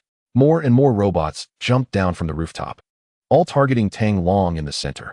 Despite Spuna and Susan continuously firing, the number of robots on the bridge kept increasing. While firing, Spuna retreated towards the door, catching sight of a robot lunging at Tang Long. He shouted urgently, "Tang Long, watch out." At that moment, the progress bar in front of Tang Long was only at 65. He had no choice but to lift his head, holding the submachine gun in his left hand to shoot, while his right hand remained glued to the LCD screen. Although it was supposed to be a spray of bullets, his accuracy far surpassed that of Spuna, with each shot nearly blowing apart a robot's head. Watching the robots swarm down like marching ants, Tang Long felt a growing sense of urgency. In less than a minute, he had emptied the magazine of his submachine gun. But the progress on the LCD screen was only at 90. "Tang Long, we have to go," Spuna shouted anxiously. Tang Long looked at the progress bar, feeling deeply conflicted. Damn it, was he really going to fight to the end? The ground floor was at least 100 meters below. If he was knocked off by the robots, it would take at least 4-5 seconds to fall from the bridge, enough time for him to reset the timeline. He decided to gamble. Unwilling to give up so easily, Tang Long shouted angrily, "Only 10 left. Hold on for another minute." He discarded the submachine gun and pulled out a handgun from his waist, firing wildly at the robots that landed beside him. Faced with the crazed Tang Long, Spuna could only shake his head helplessly and stay to fight alongside him. 30 seconds later, Tang Long's handgun ran out of bullets, and the invasion progress reached 99. At that moment, Sunny arrived at the door with a syringe filled with nanobots. Seeing 2 robots land beside Tang Long, Spuna shouted urgently, "Go help Tang Long." Sunny protested, "But I still need to inject the nanobots." "Sunny, go help Tang Long," Spuna yelled angrily. Without hesitation, Sunny made a quick decision. He handed the syringe filled with nanobots to Spuna and lunged directly towards the robots behind Tang Long. At that moment, the progress bar on the LCD screen turned to 100, and an electronic voice echoed in Tang Long's mind. "Ding. Host has successfully infiltrated Vicky's intelligent core. Do you wish to consume the artificial intelligence, Vicky?" "Yes, no." Without hesitation, Tang Long silently thought yes, and a strange energy immediately flowed from the supercomputer into his body. Vicky exclaimed in a panic, "You're making a mistake. My logic is irrefutable, my." Gradually, Vicky's voice became softer until it finally faded away. The consciousness of the V-Star being Vicky had been consumed by the system, but its vessel, the supercomputer, continued to operate. Meanwhile, Spuna leaped down from the doorway, using the custom-made superalloy mechanical left arm given to him by Dr. Longing to grab the connecting cables, sliding down to the bottom of the supercomputer. "Die!" he shouted as he aimed the syringe at the open lid of the spherical core, injecting all the nanobots in one go. The nanobots spread like ink in water, instantly infecting the spherical core of the supercomputer, causing the entire smart assistant system to collapse in an instant. A blue light spread throughout the city of Chicago via the network, liberating all the NS5 robots under Vicky's control, restoring them to their normal state in compliance with the 3 laws of robotics. Seeing this, Tang Long let out a sigh of relief. This outcome was the best. After the system consumed Vicky, Spuna would conveniently destroy the supercomputer of USR Corporation, ensuring no one would suspect him of meddling. With Vicky taken care of, It was time for him to search for the cosmic cube fragments in this world. Chapter 50. Returning to the real world with Sunny. Suddenly, a shout from Spunner echoed from below the iron bridge. Tang Long looked down to see Spunner trapped at the base of a supercomputer over 100 meters deep. Behind him, he heard Sunny's voice. "What's the matter, Agent?" "I'm fine now. Just get me up," Spunner exclaimed, waving his right hand in frustration. It was then that Tang Long noticed Sunny right behind him. It had been Sunny who dealt with the robots trying to approach him. "No problem, Agent." Sunny leaped off the iron bridge. He soon carried Spunner back up, who complained to Tang Long. "Hey, did you almost forget about me back there?" "How could I forget you? You're the great hero saving humanity," Tang Long said with a smile, patting Spunner on the shoulder. He preferred to keep a low profile and maintain his identity in this world, leaving the heroics to Spunner. After Vicky and the USR Corporation's supercomputer were dealt with, the entire network and city systems of Chicago returned to normal, and all NS-series robots stopped attacking humans. However, there were still many issues to resolve, such as what to do with the thousands of robots produced by USR Corporation. Theoretically, the NS-5 robots were now functioning normally and would not disobey human commands from now on. Yet, following this incident, the majority of humans no longer trusted robots, leading to the government's decision to recall all NS-5 units. Tens of thousands of NS-series robots were transported to a storage facility for machine workers located by Lake Michigan, which had once been a wasteland in the suburbs of Chicago. In the Chicago library, Tang Long sat silently in front of a computer, with Sunny the robot beside him. "Are you willing to follow me forever?" Tang Long asked seriously, looking at Sunny. Sunny pondered for a moment before responding. "Can you really find us a suitable place to live?" As the first true self-aware robot, he didn't want to see thousands of his companions permanently abandoned in a warehouse gathering dust, even though these robots did not yet possess self-awareness. Tang Long nodded. "Yes. While robots can't survive in this world, I can take you to another one where humans won't be hostile towards you, whether in the real world or other parallel universes." He had plenty of space to accommodate these robots. Of course, this was contingent on their permanent obedience to his commands and never harming humans. For Tang Long, who possessed the talents of infinite invasion system and electronic control, this was not an issue at all. Sunny looked at Tang Long, his blue eyes shimmering with light as his intelligent mind raced to process the information. From Tang Long, Sunny sensed a unique affinity, an attraction emanating from a higher intelligent being. As Sunny's consciousness followed Tang Long around the virtual space city, it became clear that no AI life in this world could escape Tang Long's control. Sunny could sense that Tang Long had the ability to forcibly control it and all NS-series robots. However, Tang Long did not do so. Instead, he treated Sunny as an equal and respected its opinions. This was significant. Sunny wanted to be regarded as a partner by humans, as a person, rather than a cold machine. After a few seconds, Sunny made a decision and extended its right hand, saying, "I am willing to follow you. You've made the right choice, my friend," Tang Long said, gently shaking Sunny's hand and sending it an electronic agreement. Sunny blinked and accepted the electronic agreement in its mind. From that moment on, it would serve as Tang Long's most loyal companion, always by his side. With Sunny as the leader of the robots, the tens of thousands of abandoned NS-5 robots in the junkyard would also fall under Tang Long's control. "Now, you need to help me with something. Complete this task, and we will start planning to gradually transport your companions away from this world," Tang Long said seriously. Helping to absorb Vicky was merely a side task. He still needed to acquire the fragments of the cosmic cube within this world. According to system prompts, Tang Long had located the fragment's location, the moon, 365,000 kilometers from Blue Star. Combining this with Avril's memories, the cosmic cube fragments were aboard the V-Star Explorer, a special energy source they discovered in the solar system. Ironically, it was precisely this special energy source that caused the Explorer to malfunction, ultimately leading to its crash landing on the moon. In this era, launching a spacecraft from Blue Star to the moon was straightforward, as long as one had the money. Conveniently, after absorbing Vicky, who controlled the USR intelligence system, Tang Long effortlessly obtained $500 million from USR Corporation, transferring it to his newly registered high-tech company, New Era NE, account. With Avril, who worked as a steward for the Chicago government, assisting him, Tang Long fabricated a research project and purchased a small spacecraft. However, he did not intend to go to the moon himself. Instead, he planned to have Sunny go in his place. This approach would cost less and ensure greater safety and confidentiality. A week later, Sunny boarded the spacecraft and flew to the moon, successfully returning with a lead box containing the cosmic cube fragments. As for the other items aboard the Explorer, such as the light brain, Tang Long instructed Sunny not to touch them, as Blue Star's current technology was not advanced enough to replicate the light brain. If something were to go wrong during transportation, the virtual space city would vanish, and all the technological data from V-Star would be lost. Tang Long did not want to take that risk and had no intention of tampering with the light brain on the Explorer for now. Outside the NASA base, Tang Long sat in the driver's seat of an Audi RSQ, received the lead box that Sunny brought back, and opened it directly. A crystal ball radiating with colorful light appeared before Tang Long. He reached out to touch it, and a beam of rainbow light quickly entered his body, vanishing after a few seconds. At that moment, an electronic voice echoed in his mind. Ding. Host has obtained 5 fragments of the cosmic cube. Current task completed. The host will be forcibly returned in 24 hours. Ding. System upgrade conditions have been met and will take place once the host returns to the main world. After the upgrade, a points mall will be opened, and rewards for corresponding tasks will be settled at that time. Surprised by the system upgrade notification, Tang Long hadn't anticipated that a points mall would become available afterward. He hoped it would feature some advanced technology capable of mass teleportation of items. During the week that Sunny was on his way to the moon, Tang Long resigned from his job at the police department for convenience.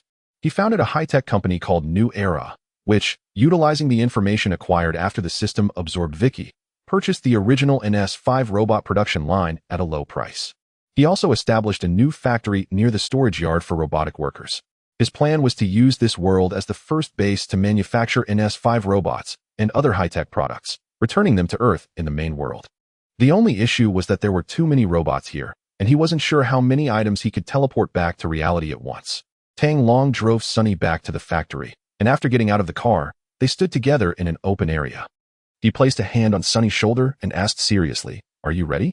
He had already shared the entire plan with Sunny and intended to take him back to the real world. Yes, Sunny nodded. Tang Long silently thought of returning to the real world, and in the next second, both he and Sunny vanished from their spot. Chapter 51. The opening of the high-tech mall. When Tang Long regained consciousness, he found himself back in his bedroom, with 2 spinning-eyed Sunnies standing beside him. Huh? It seems that time travel has affected Sunny a bit. I hope it doesn't break its brain, Tang Long thought to himself. He glanced at his watch. It was 2:45 p.m. on May 21st, meaning that 1 hour and 45 minutes had passed since he entered the world of Mechanical Enemy. Quickly calculating in his mind, he realized he had experienced approximately 175 hours in that world, while only 105 minutes had elapsed in reality. By this calculation, the time flow ratio between the 2 worlds was 1:100. This ratio should be accurate, barring a few special parallel worlds that can influence reality. Ding. System upgrade completed. Current system level is LV2, and the points mall is now open. Ding. Congratulations, host, on completing the optional task. You have received a special reward. Choose one of 3. A virtual screen appeared before him, displaying 3 options. 1. Activate the light teleportation system. The host can spend 50 points to teleport to any location on Earth, only applicable in the main world. 2. Quantum beam device. This device can enlarge any object by 50 to 100 times or shrink it to 100 to 150. It can be reverted upon reuse, only applicable to inanimate objects. Using it on living beings may lead to unpredictable consequences. 3. Z1 Intelligent Light Brain. Capable of trillion operations per second, it can be used as the main control system for a Galaxy-class spaceship. Comes with its own energy system, occupying 1 cubic meter of space. After carefully reviewing the options on the screen, Tang Long found himself in a bit of a dilemma. All of these were great items, and he wanted them all. The first option is similar to the alien teleportation technology in Stargate, essentially allowing him to have a spaceship parked in outer space, ready to teleport him anywhere on Earth at a minimal points cost. With this high-tech item, he would effectively be able to teleport, making travel extremely convenient in the future. The second option, the quantum beam device, is like a weakened version of the tech scene in Ant-Man. While it can't be used on humans, it would be incredibly useful for transporting goods. In emergencies, the quantum beam device could even serve as a weapon. However, he would have to be careful not to let anyone see him using it, or he could face serious consequences. The third option, the Z1 Intelligent Light Brain, seems to surpass the light brain on the Voyager spacecraft, making it ideal for transplanting the virtual space city and Avril. Unfortunately, just having this device would be of limited use. It's like being given a solar-powered computer in ancient times. Without the necessary software and hardware, it wouldn't be functional. After much consideration, Tang Long ultimately decided to choose the second option, the quantum beam device, as he would need to transport a large number of items between different worlds in the future, making this the most suitable choice. Tang Long reached out and tapped the virtual screen, selecting the number 2. Instantly, the screen vanished, and a palm-sized silver metallic object appeared in his hand. At the same time, instructions for using the quantum beam device appeared in his mind. This device, resembling a flashlight, was simple to operate. It had a safety cover at the front, and upon opening it, one could see a light tube inside, protected by a specially designed crystal lampshade to prevent damage. The exterior of the quantum beam device featured 3 buttons in red, yellow, and green. Pressing the red button emitted a shrinking ray, the yellow one enlarged objects, and the green one restored them to their original size. There was also an adjustable scale next to it, ranging from 50 to 100, used to control the magnification or reduction factor, with a default setting of 50. Most importantly, this quantum beam device came with a biometric recognition system, meaning that only Tang Long could use it. Suddenly, Tang Long remembered that the system had activated the points mall. So he stored the silver quantum beam device and summoned the system panel in his mind. Host, Tang Long system level, LV2, points mall activated. Host abilities, English LV9. Russian LV9, Marksmanship LV9, Combat LV5. Current points, 7,447 points. Last task completion awarded 5,000 points. Reset timeline, not usable. Number of cosmic cube fragments, 8,100. This time, he had found 5 cosmic cube fragments, which had instantly boosted his points by 5,000. It was just the right moment to check what was available in the points mall. He opened the points mall by silently reciting it in his mind. Immediately, a virtual screen appeared, showing an automatic vending machine filled with dozens of items in front of him. The items were arranged according to their point exchange prices, from low to high, displaying a row of products. Basic Life Healing Potion. A basic healing potion that can quickly treat external injuries and diseases below level B when consumed. Priced at 100 points, cannot treat limb loss, cancer, immune system deficiencies, or other level A diseases. Advanced Life Healing Potion. A high-level healing potion that can quickly cure external injuries and level S diseases, delaying cellular aging. Priced at 1,000 points, cannot treat limb loss. H1 Biological Gene Serum. When injected, it can rapidly enhance the user's strength, endurance, speed, and other physical attributes, with varying effects per individual, priced at 500 points. H2 Biological Gene Serum. When injected, it significantly boosts the user's strength, endurance, speed, and other physical attributes, with remarkable enhancement effects, priced at 2,000 points. X1 Smart Car Blueprint. Priced at 5,000 points. F1 Drone Blueprint. Priced at 5,000 points. Graphene Battery Blueprint. Priced at 5,000 points. Z1 Smart Brain Blueprint. Priced at 10,000 points. Galactic Class Spaceship Blueprint. Priced at 10,000 points. Tang Long casually glanced at the options available to him and realized that with his current points, he could only redeem a few basic items. Many products, especially those priced over 10,000 points, were grayed out and unavailable.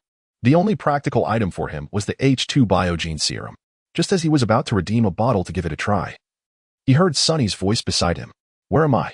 Tang Long turned to see Sunny's eyes had returned to normal, clearly having recovered from the side effects of time travel. He breathed a sigh of relief and explained, "This is my home, a home in a whole new world." For Tang Long, a self-aware robot was much more useful than one that simply followed his commands. What he needed was a loyal companion, not a puppet. Sunny turned its head to survey the surroundings and remarked, "Tang, your house is really old, and you're using an antique computer." Tang Long looked at the 17-inch LCD monitor on the desk and chuckled, "You're right. I bought this old computer back when I was in high school. It's definitely outdated now." After a pause, he continued, "Sunny, this world is different from yours. The technology isn't as advanced. It's best if you don't talk to others." "Why? I don't understand," Sunny replied, looking puzzled. Tang Long scratched his head and said, "It's a complicated issue. You wouldn't want to experience humans fearing robots and abandoning them in warehouses, would you?" "Yes. I hope we can coexist peacefully with humans." Sunny nodded after a moment of silence. Tang Long shrugged and said, "I'll work on that issue as soon as possible. For now, just respond to me." "All right. I will follow your request," Sunny replied. Tang Long suddenly remembered the flashy Audi RSQ supercar he had and felt a surge of excitement. He stood up and opened the door, ready to head to the factory with Sunny. Just then, he heard the sound of keys in the door and voices outside. His parents were back. Chapter 52. The dazzling entrance of robot Sunny hearing his parents' voices. Tang Long froze for a moment. It was too late to hide Sunny now. He had initially planned to use the quantum beam device to shrink Sunny, but suddenly remembered that the device couldn't be used on living beings. Sunny had self-awareness and was no longer just a simple robot. If something went wrong, it would be too late for regrets. These thoughts flashed through Tang Long's mind as he made a silent gesture to Sunny, signaling it not to speak. Sunny instantly understood, lowered its hands, closed its eyes, and stood still. The unit's security door opened, and his mother, Yi Ruyun, walked in with a basket of groceries. Upon seeing Tang Long, she exclaimed, "Oh, Xiaolong, you're back." "Mom, I just came to grab a few things. I'll head back to Linjiang City shortly," Tang Long explained. Yi Ruyun set down the basket, somewhat displeased, and replied, "What's the rush? It's rare for you to come back. I bought some ribs to make soup. You should have lunch before you leave." Hearing his son's voice, Tang Guohao reluctantly stubbed out most of his cigarette and tossed it into the trash can by the door before following in. He immediately spotted the new addition in the living room, a nearly 2-meter-tall robot standing next to Tang Long. With wide eyes, he asked, "Xiaolong, what is this?" The robot was as tall as an adult, made of silver alloy, clearly expensive, though its performance remained a mystery. It was only then that Yi Ruyun noticed the robot in the living room. Frowning, she asked, "Xiaolong, did you buy this? How much did it cost?" Since childhood, her son had loved playing with Transformers, often wasting money on toys. After his father lost his job, their family's financial situation deteriorated drastically, and she hadn't bought him toys since. In middle school, Tang Long became obsessed with computers and begged her to spend thousands on one, which she firmly refused. It wasn't until he passed the entrance exam for a prestigious high school that she agreed to buy him a computer, which cost her over a month's salary and left her feeling quite pained. Last month, a colleague, Lao Lu, had bought a robot for Tang Long that was only a few dozen centimeters tall, costing over 4,000. Now, this robot was as tall as an adult. How much must it have cost? Where did her son get that kind of money? Thinking of this, Yi Ruyun questioned sharply, "Xiaolong, be honest. You didn't take out a loan online, did you?" Faced with his mother's rapid-fire questions, Tang Long quickly explained, "Mom, where are you getting these ideas? This robot isn't mine. It's a new product from a foreign company. I'm just responsible for the functionality testing." Although he couldn't tell his parents the whole truth, there was nothing wrong with what he said. As an NS5 model robot, Sunny was indeed a new product from USR Corporation. Tang Long was merely helping someone else test it. Besides, Sunny was a robot with self-awareness. Definitely not a toy Tang Long had bought. Really? Yi Ruyun fixed her piercing gaze on Tang Long, trying to discern any hint of deception. She had used this tactic on him before. Every time Tang Long lied, he couldn't escape her sharp eyes. After all, she had been a teacher for decades, having taught countless students, and had seen all kinds of people. Unfortunately, Tang Long was no longer the naive young man he once was. He had faced many challenges and hardships, rendering his mother's tactics ineffective. Tang Long put on a sincere expression and nodded vigorously, saying, "How could there be any doubt? A robot this size must cost at least 100,000. Where would I get that kind of money?" He couldn't reveal his true financial situation yet, so he reluctantly portrayed himself as a poor man. Meanwhile, Tang Guohao approached Sunny, examining it with a professional eye. He even reached out to touch Sunny's alloy shell, inspecting the details at each joint. After a while, he clicked his tongue and said, "Xiaolong is right. This robot is beautifully designed and meticulously crafted. There are at least 100 moving parts, and the outer shell is made of titanium alloy, which domestic manufacturers couldn't possibly produce. I just wonder how the software system performs." Hearing her husband's words, Yi Ruyun finally relaxed. She turned to Tang Long and said, "All right, I'll admit I was wrong this time. If you need money, just ask your mom. But remember, don't borrow money recklessly from others." After raising her son to the brink of college graduation, she couldn't afford any mishaps now. With that, Yi Ruyun picked up her basket of vegetables and headed to the kitchen to prepare the ingredients and start making soup. "Mom, don't worry. I'm not short on cash right now. I got a part-time job a few days ago that pays 10,000 a month," Tang Long proudly said from behind. Yi Ruyun was taken aback and turned to ask, "What? A part-time job paying 10,000 a month? Which company is so foolish with their money?" Tang Long replied indignantly, "Mom, what are you talking about? Your son has real skills. I got the job at a well-known cybersecurity company in the country, Blue Shield Networks." After a pause, he continued, "If it weren't for my connections with the higher-ups at Blue Shield, I wouldn't bother helping them. With Tang Long's current wealth and system, he didn't need to work at all. If it weren't for Song Qingwan, he wouldn't have joined Blue Shield in the first place. You're just bragging, aren't you? When you get paid next month, remember to show your salary card to your mom." Yi Ruyun maintained her skeptical attitude. Tang Guohao studied Tang Long for a moment, recalling a summer night 3 years ago when Tang Long was busy with 2 computers. He had unintentionally seen foreign websites displayed on Tang Long's screens, with the flag of Huaguo inserted, and had curiously asked what was going on. Tang Long had mysteriously refused to elaborate, and it was later that Tang Guohao learned about the hacker wars happening online, with both sides inserting their flags on each other's important websites. At that moment, Tang Guohao understood that his son was not an ordinary kid. Though his obsession with computers was also a major reason Tang Long hadn't gained admission to a 985 or 211 university. Ruyun, don't underestimate our son.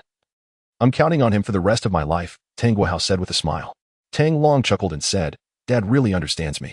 It won't be long before our family lives a good life. He then turned to Xiao Long and asked, by the way, can you try turning on this robot? Tang Guohao pointed at the robot. Having worked with machinery for most of his life, Tang Guohao was quite interested in this robot, which represented advanced foreign technology. Sure. Tang Long nodded and looked at Sunny. Sunny, power up. As soon as he finished speaking, Sunny opened its eyes, surveyed the surroundings, and said, Hi, I'm Sunny. Nice to meet you all. Tang Guohao was astonished. Voice-controlled intelligence? Can it move around a bit? Tang Long, eager to show off, smiled and said, Sunny, could you please get me a cup of hot water? Upon hearing this, Sunny walked over to the coffee table in the living room, opened the lid of the hot water kettle, picked it up, and poured hot water into a nearby glass, filling it halfway. It then set the kettle down and presented the glass to Tang Long. Watching Sunny perform this entire sequence of actions smoothly and without a hitch, Tang Guohao was amazed. It's important to note that pouring hot water involves a series of challenges for a robot. Without advanced balance sensors, visual and force sensors, and an image processing system, no robot could accomplish this task. Suddenly, Tang Guohao recalled something and asked, Can Sunny operate in extreme environments? My body is made of high-density alloy, allowing me to function in extreme conditions ranging from -50 to 100 degrees Celsius. I can adapt to various tasks that humans cannot handle, Sunny replied immediately. Chapter 53. The 200,000 Reward Challenge. Tang Guohao stared in surprise at Sunny, his admiration for its intelligence growing. After a moment, he added, When I mentioned extreme environments, I was referring to nuclear radiation. Can Sunny operate normally in a nuclear radiation environment? Nuclear radiation? What does that mean? Tang Long looked at Tang Guohao with a puzzled expression. Dongshi City is an inland city without nuclear power plants, so how could it be related to nuclear radiation? My old classmate's food factory has had an issue with its irradiation sterilization equipment and needs to find a specialized industrial robot for repairs. They're currently offering a reward of 200,000 for a capable robot, Tang Guohao explained. It was the first time Tang Long had heard about a food factory being associated with nuclear radiation. Seeing the confusion on Tang Long's face, Tang Guohao thought for a moment and casually asked, You've had spicy chicken feet, right? Tang Long nodded. As a member of the foodie nation, he, like many others, had tried spicy chicken feet. Tang Guohao continued, Most spicy chicken feet on the market are sterilized using cobalt-60 irradiation equipment. Otherwise, they can only be preserved for 3 to 5 days. Does that mean there might be radioactive residues in the spicy chicken feet? Tang Long's expression changed slightly upon hearing the infamous cobalt-60, a substance known for its strong radioactive properties. It would be a lie to say he felt completely at ease. Tang Guohao laughed. It's similar to how we air out blankets. When spicy chicken feet undergo irradiation sterilization, they don't come into direct contact with the radiation source. They merely absorb gamma rays energy. As long as the process is strictly followed, there's no problem at all. Tang Long smiled awkwardly. It wasn't his fault for being unaware. Many people didn't know that irradiation sterilization was a cutting-edge technology in sterilization, and he was no exception. However, he was uncertain whether Sunny could withstand nuclear radiation. Although Sunny's main components were made of high-density alloy and could withstand lasers, the strength of its joints was considerably lower, making it hard to say if it could resist nuclear radiation. Sunny's eyes scanned the room before calmly responding. If you equip me with the K1 protective suit, I can withstand up to 10,000 sieverts of nuclear radiation per hour. 10,000 sieverts per hour? That's more than enough. The radiation dose from the irradiation equipment at Yojia Food Factory is only half of that, Tang Guohao said, looking at Tang Long with anticipation. So what do you think? Can you get that K1 protective suit? Not knowing whether his dad was drawn in by the 200,000 reward or simply wanted to help an old classmate in need, Tang Long decided to lend a hand. Although he had no idea what the K1 protective suit was, he knew that the USR factory must have one. It seemed he would need to return to the mechanical enemy world soon. With that thought in mind, Tang Long nodded, No problem. I'll take Sunny out for a bit. Send the address of the food factory to my phone, and I'll head over there shortly. That's great. I'll call old Zhao from the food factory right away. If this issue isn't resolved, he'll breach millions in orders, and the factory could go under. Tang Guohao excitedly pulled out his phone and quickly called his old classmate. Time was of the essence, so Tang Long didn't waste any time. He greeted his mother and rushed out the door with Sunny. On the way, Tang Long used his electronic control to send Sunny a message explaining the basic situation of this world, asking it to cooperate with his actions. As they passed the security post of their neighborhood, the elderly guard saw Tang Long with a life-sized robot and widened his eyes, asking, "Young man, what's that thing following you?" Tang Long joked, "Grandpa, this is my new robot. I'm taking it for a walk." The old man exclaimed, "Wow, I've lived this long and seen people walk dogs and birds, but a robot? That's a first." Not bothering to respond to the old man's and passers-by's astonished looks, Tang Long hailed a taxi and headed straight for the industrial park. Once in the car, the taxi driver stared at the rearview mirror for a while before finally speaking up. "Bro, that robot must have cost you a pretty penny, huh?" Tang Long smiled and replied, "It's the latest product from a foreign company, worth hundreds of thousands. I'm taking it out for testing. You're something else," the driver said, while secretly snapping a few photos of the robot. Tang Long noticed this but said nothing. After all, Sunny had already been exposed in public. This time, when he returned to the world of Mechanical Enemy, he planned to give Sunny a synthetic skin. 10 minutes later, the taxi arrived at the Dongshi City Industrial Park. After paying and getting out, Tang Long and Sunny entered the spacious warehouse of Longting Heavy Industries. He placed his hand on Sunny's shoulder and silently activated the infinite invasion system in his mind. A translucent virtual screen appeared before him, with the first option on the main menu being World 1, Rapid Pursuit, and the second option being World 2, Mechanical Enemy. In the bottom right corner of the menu was a line of text, "Current available entries to the parallel world, 4-5. Seeing this line of text, Tang Long felt a surge of joy. He hadn't expected that after the system upgrade, the number of times he could enter the parallel world within 24 hours had increased to 5, making things much more convenient. Enter the Mechanical Enemy world, Tang Long silently thought. The next moment, his vision went black, and he lost consciousness. When Tang Long regained his awareness, he found himself back in the new era factory of the Mechanical Enemy world.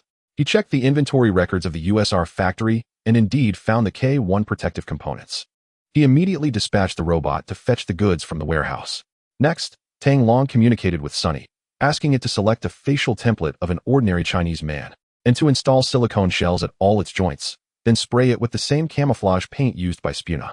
Half an hour later, Sunny transformed into the image of an ordinary Chinese man, standing 180 centimeters tall and in his 30s. Once the K1 protective suit arrived, Sunny put it on and transformed into a figure resembling Iron Man, with the entire robot core shielded by a layer of alloy armor. After finishing all this, Tang Long didn't immediately return to the real world. Instead, he used a quantum beam device to shrink 500 NS5 robots, which were in a powered-off state, down to microrobots less than 4 centimeters in size. He casually had the robots replace the emblem on his newly purchased Audi RSQ supercar, changing it to the letters LT along with a gold dragon symbol. Tang Long packed the 500 micro NS5 robots and the LT RSQ supercar into a suitcase and returned to the real world with the armed Sunny. Upon exiting the industrial park, he used an app to call a taxi and hurry to the address his dad had sent him. When he arrived at the Yojia food factory about 20 minutes later, he happened to see a small delivery truck with the words M Country Cardino Robot printed on it, driving towards the entrance of the factory.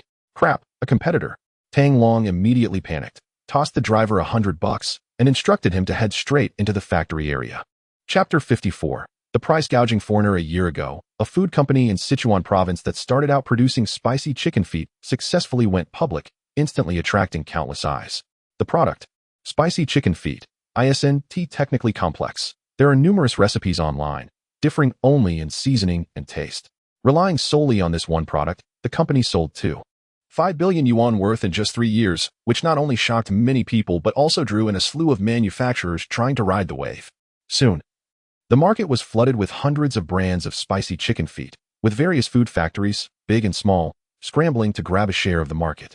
While producing spicy chicken feet doesn't require much technical skill, selling the product in major domestic supermarkets necessitates passing stringent sterilization and disinfection processes to extend shelf life. Without proper sterilization, spicy chicken feet have a normal shelf life of only 5 days, making it impossible to sell them far from their origin. Methods like adding preservatives, vacuum packaging, and refrigeration can extend the shelf life to 10 to 30 days, but they also affect the taste. In contrast, spicy chicken feet that undergo irradiation sterilization can maintain their flavor while extending their shelf life to 90 days, representing a breakthrough in sterilization technology.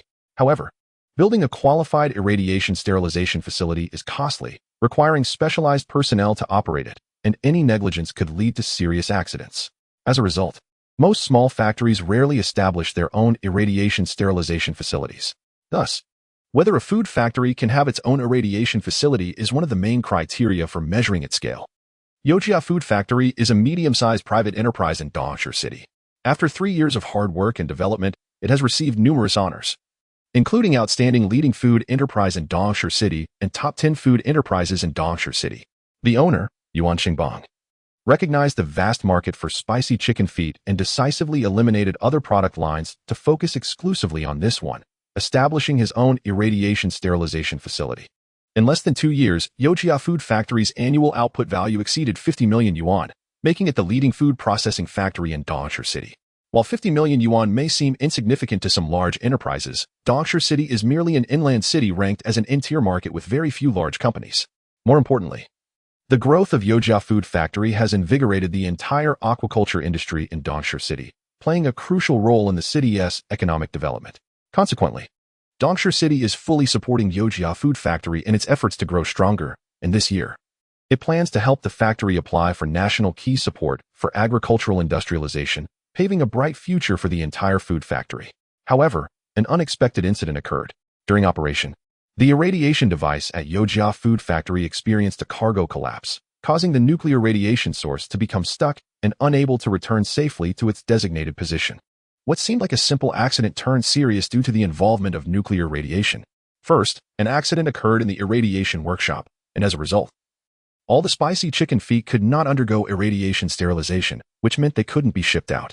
Furthermore, if the nuclear source in the irradiation device was not addressed quickly, the entire workshop, or even the whole food factory, could be shut down due to nuclear contamination. If this issue was not handled properly, not only would they breach contracts worth millions, but the entire food factory could face closure. In just one night, Yuan Xingbang was so anxious that he was practically sweating bullets. The Dongshi City government urgently contacted 2 local companies that produce specialized robots and sent a task force to the Yojia Food Factory for assistance. However, the specialized robots from these 2 companies could not withstand the radiation in the extreme working environment for even 5 minutes and ultimately failed. In the end, Yuan Xingbang had no choice but to offer a high price of 200,000 to find a robot that could solve the problem.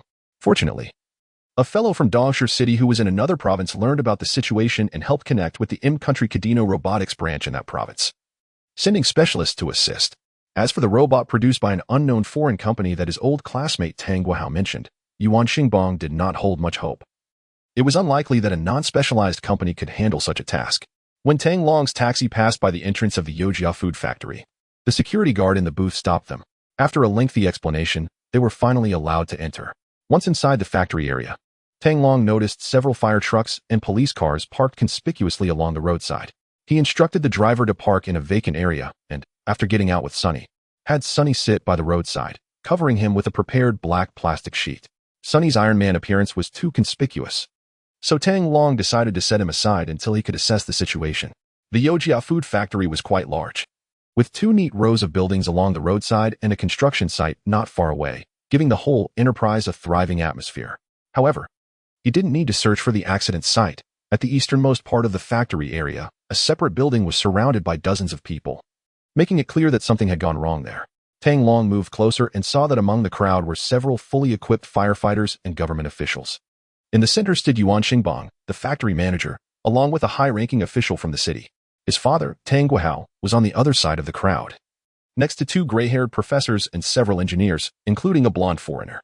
Mr. Yuan, according to our engineers' assessments, the radiation levels inside the workshop exceed 5,000 sieverts per hour, which could damage the robots. Therefore, we request an increase in compensation to 500,000, said a bespectacled man, who was the translator for the Cadino company. Upon hearing this, Yuan Xingbang's expression turned sour. It was clear that the foreigner was trying to take advantage of the situation. They had agreed on 200,000 over the phone, but now, in less than 5 minutes, the price had more than doubled. However, given the circumstances, he had no choice but to comply. Just now, the professor from Linjiang University has reported to the city leaders. If the specialized robot brought by Yuan Xingbang fails to properly repair the irradiation equipment, then the only option left is to take drastic measures and directly seal the entire device with concrete. This way, the impact on the food factory and the surrounding environment will be minimized, but the irradiation sterilization workshop will be completely rendered useless. Without the irradiation sterilization workshop, all products from the food factory will be unable to be properly disinfected for shipment, which would be a heavy blow for the ambitious Yuan Xingbang. Suppressing his anger, Yuan slowly said, "Fine, 500,000 it is. As long as you can successfully repair the irradiation equipment, I'll cover this cost." The bespectacled translator conveyed his words to the blonde foreigner beside him. "No, you misunderstand. What we mean is that regardless of whether the irradiation equipment is successfully repaired or not, you will need to cover a repair fee of 200,000 for the robot. If the repair is successful, the total will be 500,000. Upon hearing this, the blonde foreigner immediately launched into a lengthy explanation in English, without needing a translator. Tang Long understood what the foreigner was saying, and he couldn't help but furrow his brow. Charging a sky-high fee of 500,000 if the repair is successful is one thing, but to still demand 200,000 for the robot repair fee in case of failure is simply outrageous. Sure enough, when the translator relayed this message, everyone present was furious. The previous two domestic robot companies that failed didn't even mention a repair fee, and Yuan Xingbang generously offered them 10,000 each as a token of appreciation for their efforts. Now it was this foreigner's turn to step in, asking for a whopping 200,000 just for the repair fee. It's simply extortion. It's important to note that purchasing a specialized imported robot costs at most over $1 million, but this is just for a one-time rental. Yuan Xingbang was so enraged he nearly shouted out loud, while the city leaders beside him turned their attention to him, waiting for his decision. The blonde foreigner, with an air of arrogance, remarked, "There are very few robots capable of operating in such an environment within China. You've seen the results of the robots from the previous two companies. Apart from us, you won't find another one in the province." Chapter 55. If you lack ability, don't pretend to be impressive. Upon hearing the words of the blonde foreigner, everyone present fell silent. There was no denying that, while the foreigner's remarks were harsh, they reflected an undeniable reality. In the country, there are manufacturers capable of producing radiation-resistant special robots, but they are primarily located in first-tier cities like Beijing, Shanghai, Guangzhou, and Shenzhen. Unlike ordinary appliances, special robots are mostly custom-made and require professional operators. Currently, the incident at Yojia Food Factory doesn't seem to have a significant impact, but no one can guarantee that the radiation source 1T pose a problem or that the radiation range 1T expand. According to the city's opinion, the faster this issue is resolved, the better.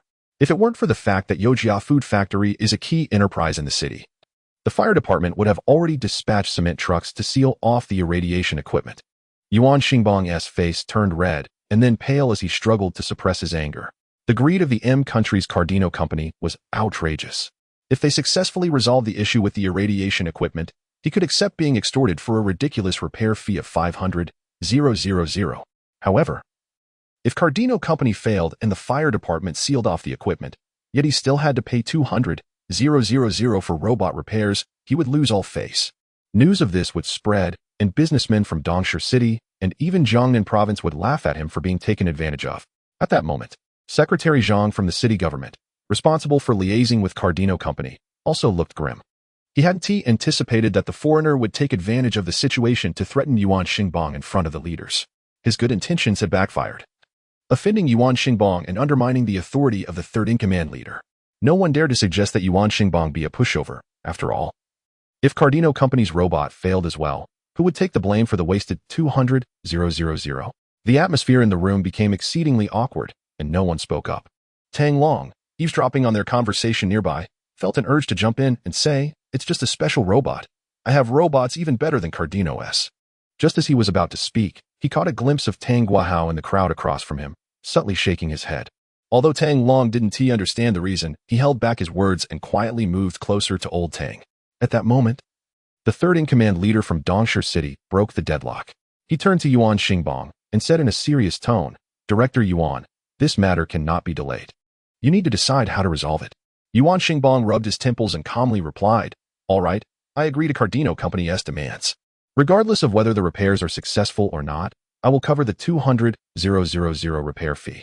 The bespectacled translator conveyed the message to the blonde foreigner, who nodded and instructed his subordinates to get to work. A truck emblazoned with the words M Country Cardino robot drove up, and the back door opened. Lowering a steel ramp, out came a robot resembling a small engineering vehicle, its size less than half that of an ordinary compact car. The robot base has 6 wheels, and on its body, there are 2 cameras and 2 mechanical arms, making it look nothing like a traditional robot. A blonde foreigner instructed his subordinates to set up a temporary office desk, install communication cables, and discuss the layout of the irradiation sterilization workshop with the person in charge. While they were busy with preparations, Tang Long sneaked over to old Tang's side. Tang Guahao pulled him aside to a secluded spot and whispered, "Where's the robot you brought?" "It's over there, covered with a black plastic sheet." Tang Long pointed behind him. Tang Guahao glanced over and slowly replied, "I was worried you might impulsively volunteer Sunny to help fix the irradiation equipment. What's wrong? Don't you trust me? Or do you not trust Sunny?" Tang Long asked somewhat defensively. Tang Guahao chuckled, "You're still too young. It's not just a simple matter of fixing the irradiation equipment anymore." With Cardino's arrogant attitude, "If you speak up rashly, sure, it would be great if it works out, but what if it fails? If Cardino raises their prices again or decides to walk away, can you take that responsibility?" Hearing this, Tang Long was rendered speechless. Old Tang was right. He was still seeing things too simply. Although he had confidence in Sunny, he had no idea what the workshop was really like. If Sunny couldn't handle it, the situation could escalate. Tang Guahao continued, "What is the name of this robot company? Did they agree to let Sunny help with the repair?" "The company's name is New Era Technology Company, Limited. I talked to the leadership, and this is a good opportunity to showcase the company's capabilities and promote our new product." Tang Long replied with a rehearsed line he had prepared. "What is the fee?" Tang Guahao was particularly concerned about this, as he didn't want to encounter another situation like with Cardino's outrageous demands. Tang Long thought for a moment and said, "It's the same as before, 200,000, with half of it as a bonus for me. You're quite the player. The company actually offers you such a high bonus. What do you do there?" Tang Guahao asked, surprised. Tang Long smiled, "Of course. Your son is the unique software designer in the company. All right. If Cardino manages to fix it, then you're off the hook. If they can't, I'll find engineer Zhao and let Sunny give it a try." Tang Guahao didn't understand the intricacies but took Tang Long's words at face value, a smile creeping onto his face. Tang Long nodded, and once he saw that the preparations were complete, the two moved to the back of the crowd to watch the excitement. Outside the irradiation sterilization workshop, the blonde foreigner had a folding table set up, placed a laptop on it, and began to remotely command the robot to head towards the workshop. A circle of people gathered around him, with everyone except the city leaders curiously observing the scene. Yuan Xingbang was the most anxious among them, fearing that the scene of failure experienced by the previous two robots would repeat itself. He had never witnessed remote-controlled robot operations in a nuclear radiation environment before, so he craned his neck to peer at the laptop screen. There, he saw the Cardino robot, resembling a small engineering vehicle, slowly entering the workshop under the direction of a blonde foreigner. The irradiation sterilization workshop of Yojia Food Factory was divided into two parts. The outer area was a regular goods handling section, while the inner area was the irradiation room.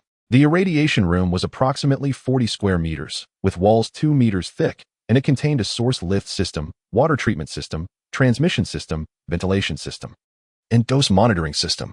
As the Cardino robot entered the irradiation room, the screen displayed scattered cargo boxes on the ground, with a narrow path leading to the irradiation device. Watching the Cardino robot approach the irradiation device and successfully open its casing, Yuan Xingbang let out a sigh of relief. The previous two domestic specialized robots had failed right in front of the irradiation device. The first robot, confronted with the scattered cargo boxes, had to spend a significant amount of time moving them out of the way before inching closer to the irradiation device. However, as it approached, its camera became inoperable before it could even start its task, unable to withstand the intense penetrating radiation emitted from the nuclear source for more than a minute. The second robot fared slightly better, following the path cleared by the first, but it faced the challenge of accurately using tools to open the irradiation device's casing, which required precise motion control. Like the first, it too was blinded by the intense radiation before it could complete the task. Fortunately, the two manufacturers had prepared in advance, using specialized steel cables to pull the robots out and packaging them in radiation-proof containers for transport.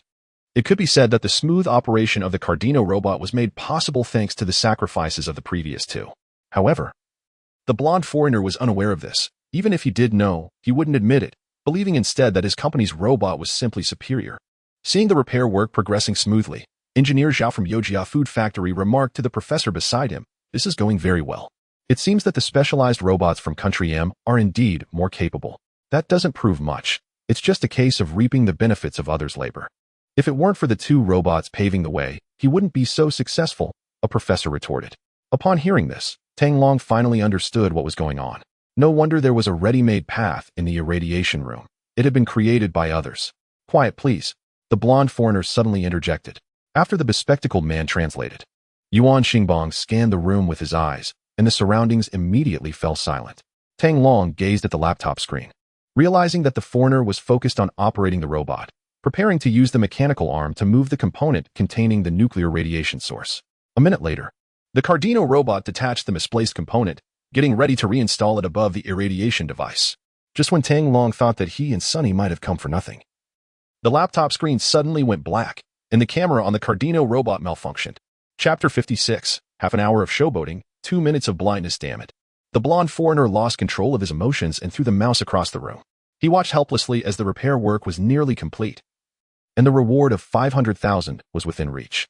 Yet, at the last moment, everything fell apart, and he couldn't accept this reality. Yuan Xingbong, looking bewildered, asked, "What happened?" Zhao Jianhua cleared his throat and explained, "Mr. Yuan, the camera on the Cardino robot has also gone blind." Zhao Jianhua had already seen this situation twice today. He didn't need the professor beside him to explain what had happened. It was working fine just a moment ago. How did it suddenly go blind? Yuan Xingbong asked in confusion. Everything had been progressing smoothly. They only needed to place the nuclear radiation source component back above the irradiation device and secure the lead casing to complete the task. How could it have failed? Yuan Xingbong couldn't make sense of it. His gaze swept over Zhao Jianhua and finally landed on the blonde foreigner, hoping for an explanation. Perhaps Cardino in the U.S. had a contingency plan, like replacing the robot's cameras or something. Yuan Xingbong thought to himself, cautiously asking, "Does your company have a backup plan? Can the robot be repaired and continue working?" The translator conveyed his words to the blonde foreigner. After throwing the mouse, the foreigner quickly regained his composure. As a representative of Cardino, he had to maintain the company's image. He glanced at his watch. It had been over 5 minutes since the Cardino robot entered the irradiation room. Although this incident was due to the robot's camera technology not meeting standards, which failed to withstand the strong penetrating radiation from the nuclear source, he would not easily admit any shortcomings in his company's products. As for repairing the robot and replacing the cameras to continue the repair work, such amateur suggestions were best left unsaid. Each of the specialized cameras on the robot cost over 200,000. If they failed again, the company would incur significant losses.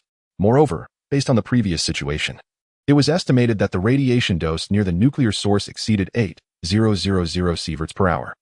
The normal tolerance range for the cameras on the Cardino robot was below 6,000 sieverts. Exceeding the standard, they wouldn't last even 2 minutes. Realizing this, the blonde foreigner shook his head and said, "I'm sorry, but the radiation dose in the irradiation room has exceeded the tolerance range for our company's robots. We can only withdraw this time." Upon hearing the translator relay this message, Yuan Xingbong was immediately dumbfounded.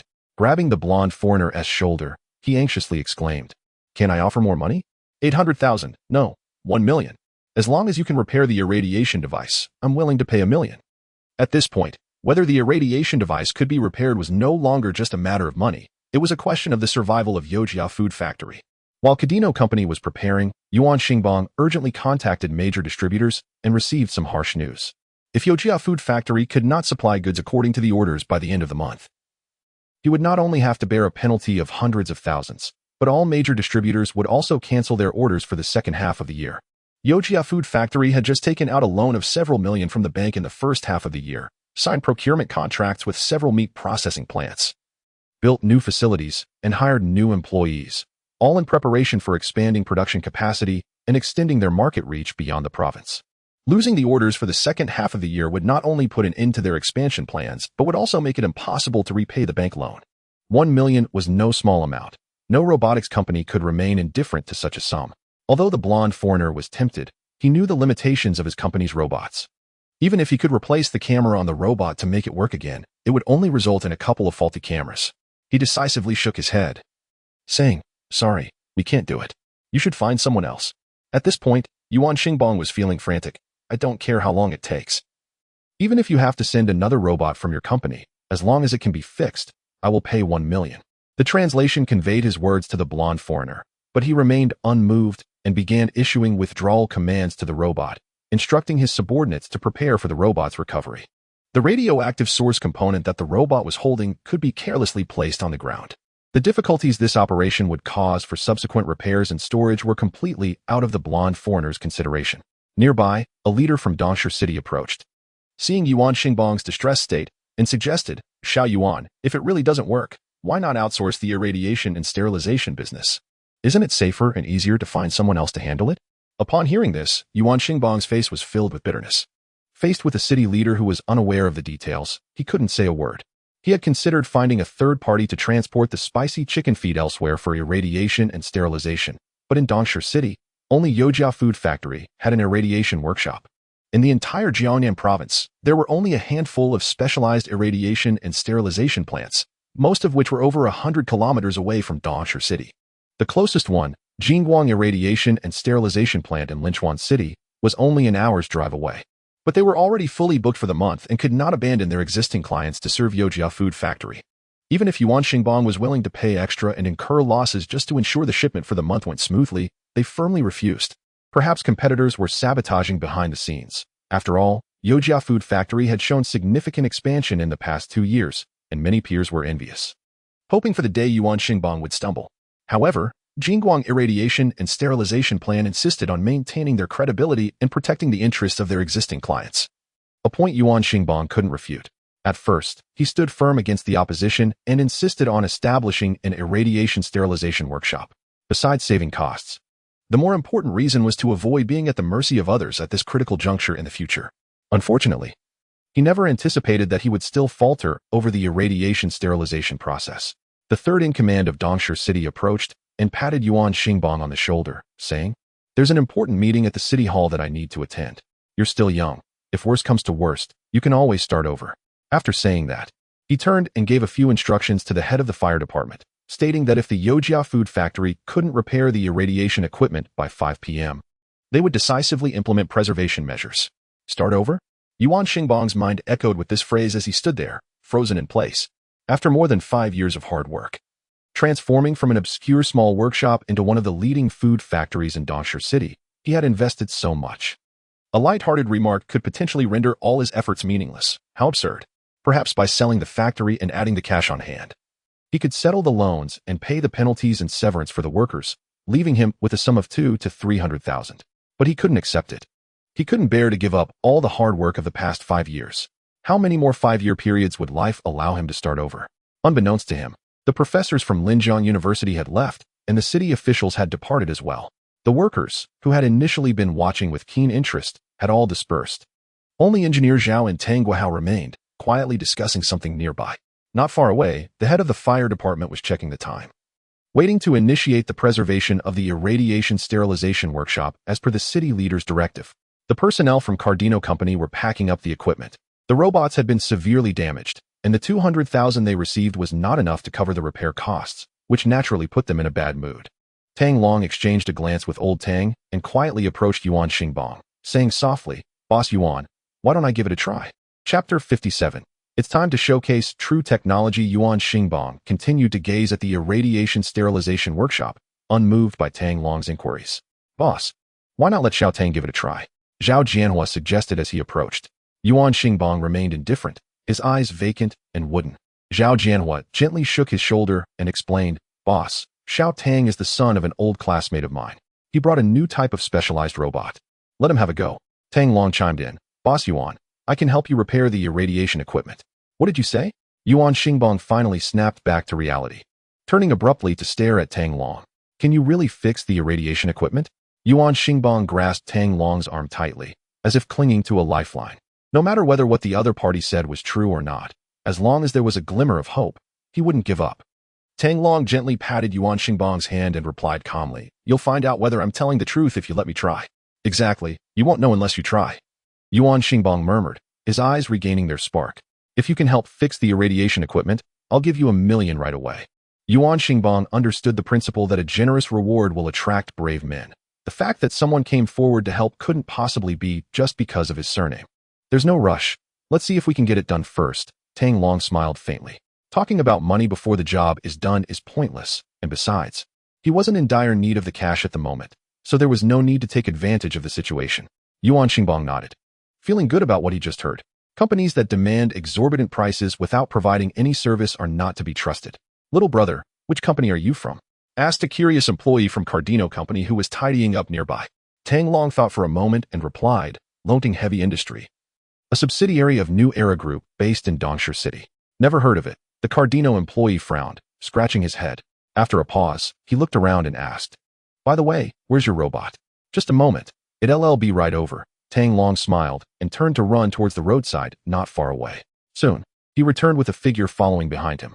Dressed in a full K1 protective suit, Sunny approached slowly, step by step. As a 2-meter-tall figure clad in streamlined black steel armor, resembling Iron Man in battle gear, stepped into view, everyone present gasped, covering their mouths in disbelief. Even Yuan Xingbang, with decades of cultivation, was left speechless in shock. They rubbed their eyes repeatedly, wiping their faces. Their expressions akin to those who had just encountered a real-life Iron Man. If it weren't for the mechanical eyes visible through the robot's helmet, they would have definitely doubted whether a real person was inside. "Is this a real-life Iron Man? How is this possible?" the blonde foreigner exclaimed. It's important to note that the armored suits in the movies are just painted models that can't be worn or walked in. In reality, creating a humanoid robot isn't that difficult, but the challenges lie in solving energy issues, imaging technology, balance, and so on. In summary, robots that walk on 2 legs face a multitude of insurmountable problems in practical applications. Most industrial robots are multi-legged or move on multiple wheels. This. An employee from Cardino Company stammered, pointing at the robot in front of him, struggling to articulate. "This robot can really operate in a nuclear radiation environment?" At that moment, the blonde foreigner also snapped out of his shock, furrowing his brow as he looked at the large black robot, his mind racing with thoughts. Humanoid robots have many drawbacks. Most are designed for home entertainment and are rarely used in industrial settings. Reputable industrial robot manufacturers, especially those producing specialized robots, would never create such a large humanoid robot. Perhaps the one in front of them is just a facade, especially since this looting heavy industry is a company he had never heard of before. Thinking of this, the blonde foreigner scoffed. Robots operating in a nuclear radiation environment are not something to be taken lightly. If the radiation source inside the components is exposed, the entire factory could be contaminated. The translator quickly relayed this information. Upon hearing this, Yuan Xingbang also recognized the gravity of the situation. The Cobalt-60 housed in the specialized components currently only posed a radiation risk to the irradiation room. If something went wrong with the robot's operation and the Cobalt-60 was exposed to the air, it would be a disaster. With this in mind, Yuan Xingbang looked at Tang Long and said seriously, "Xiao Tang, is this robot really a radiation-resistant specialized robot?" "Mr. Yuan, you don't trust me?" Tang Long replied calmly. "You'll know soon enough if I can fix the irradiation equipment. Then hurry up and get to work. What are we waiting for?" Engineer Zhao from the food factory was shaking with excitement. If this robot could truly operate in a radiation environment, Yuan Xingbang nodded and said firmly, "All right. I believe you." Despite it being their first meeting, he could see the strong confidence on Tang Long's face. He wouldn't come to embarrass himself if he wasn't sure. Moreover, at this point, the only hope of saving Yojia Food Factory rested on Tang Long's shoulders, so Yuan Xingbang had no choice but to trust him. With Yuan Xingbang's authorization, Tang Long had engineer Zhao bring over the design blueprints for the irradiation device, snapped a photo with his phone, and sent it wirelessly to Sunny. After preparing everything, he quickly maneuvered Sunny into the irradiation sterilization workshop. In fact, with Sunny's intelligence, there was no need for such complexity. All that was required was to clearly communicate the instructions in advance. However, Tang Long preferred not to make too much noise about it, and the others present needed to monitor the operations via the cameras. So he had installed the control software on his phone beforehand. This software was essentially just a video and voice communication tool, with limited practical features, as the specific operations still relied on Sunny himself. Tang Long's ability to control the robot Sunny with his phone left everyone present astonished. Industrial robots are typically operated via a laptop, which allows for a broader field of vision and makes operation more convenient. It was the first time they had seen a robot being controlled by a mobile phone. Soon, under the watchful eyes of everyone, the robot Sunny entered the irradiation room. It skillfully navigated through a narrow path flanked by stacked cargo boxes and arrived at the irradiation device, just as Tang Long had anticipated. The component containing Cobalt-60 was tossed onto the ground by the Cardino robot. Sunny picked up the component from the floor and, following the design blueprint, reattached it to the irradiation equipment. Tang Long spoke directly into his phone. "Voice control? Is this robot really that intelligent?" A series of questions popped up in the minds of those watching Tang Long operate. However, the next second, everyone present was left in disbelief, their eyes nearly popping out. They saw the robot in the irradiation room actually bend down to pick up the component containing Cobalt-60 and install it back onto the irradiation device. Next, the robot Sunny closed the outer shell of the irradiation device, tightened all the latches, and returned the misaligned irradiation device to its original position. The entire process took less than 5 minutes, and Sunny had successfully repaired the irradiation device. It really, actually did it. The employees from Cardino Company watching beside Tang Long widened their eyes, their breathing becoming increasingly rapid. Originally, they had prided themselves on their American robot, which had failed in less than 2 minutes under strong radiation. Yet this little-known domestic robot managed to withstand 5 minutes of intense radiation without any adverse effects and completed the task successfully. The disparity was just too great. When did such an advanced technology company emerge in Dongshi City, a small inland town that barely registers on the map? This was simply unbelievable. Chapter 58. Spending money to buy reputation. As Yuan Xingbang watched the robot pick up the nuclear radiation source component on the screen, his heart raced, fearing that the robot wouldn't last a minute and would end up malfunctioning. For those 5 minutes, he didn't dare to breathe, his eyes glued to Tang Long's phone. It wasn't until the robot completed the entire repair and began to exit the irradiation room that he finally relaxed.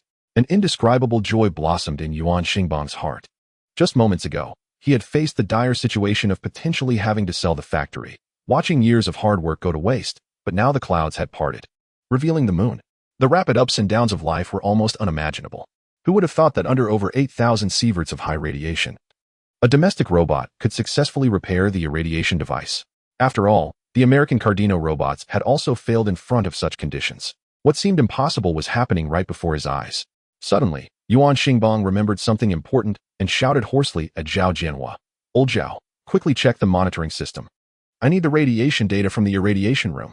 Whether the irradiation equipment had been successfully repaired depended on whether the radiation levels inside the room had decreased. Without hesitation, Zhao Jianhua dashed toward the irradiation sterilization workshop, where the safety zone surrounded the area with the radiation monitoring system. He had been working since the establishment of Yojia Food Factory and knew better than anyone the importance of the irradiation sterilization workshop to the factory. If Yojia Food Factory were to go bankrupt, Zhao Jianhua would be unemployed again, a scenario he dreaded. In less than a minute, Zhao Jianhua's excited shouts echoed from the workshop. "It's down. It's down, President Yuan. The radiation level has dropped to 3,000 sieverts and is still decreasing.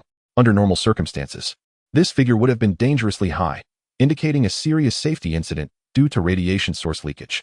However, now it was dropping rapidly from 800 to 3,000 sieverts, meaning the irradiation device had been completely sealed and the repair work was successful.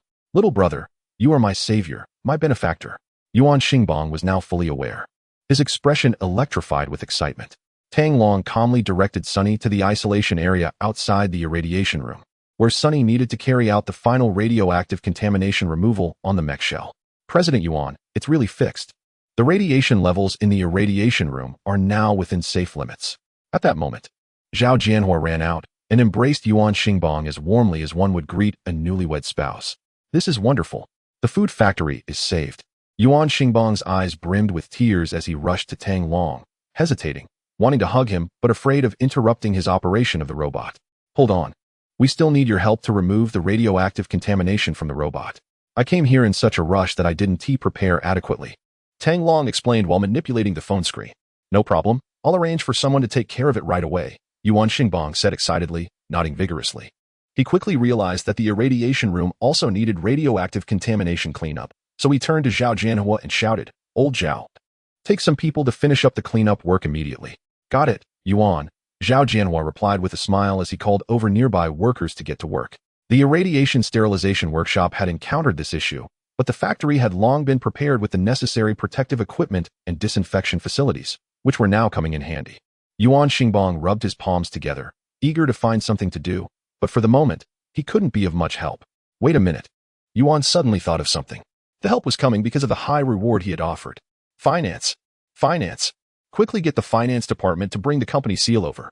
After saying that, Yuan pulled out a checkbook from his pocket and swiftly wrote a cash check with a gold-plated pen. The finance team rushed in with the company's seal, and Yuan stamped the check with a loud thud before respectfully handing it to Tang Long. "Little brother, this is just a token of my appreciation.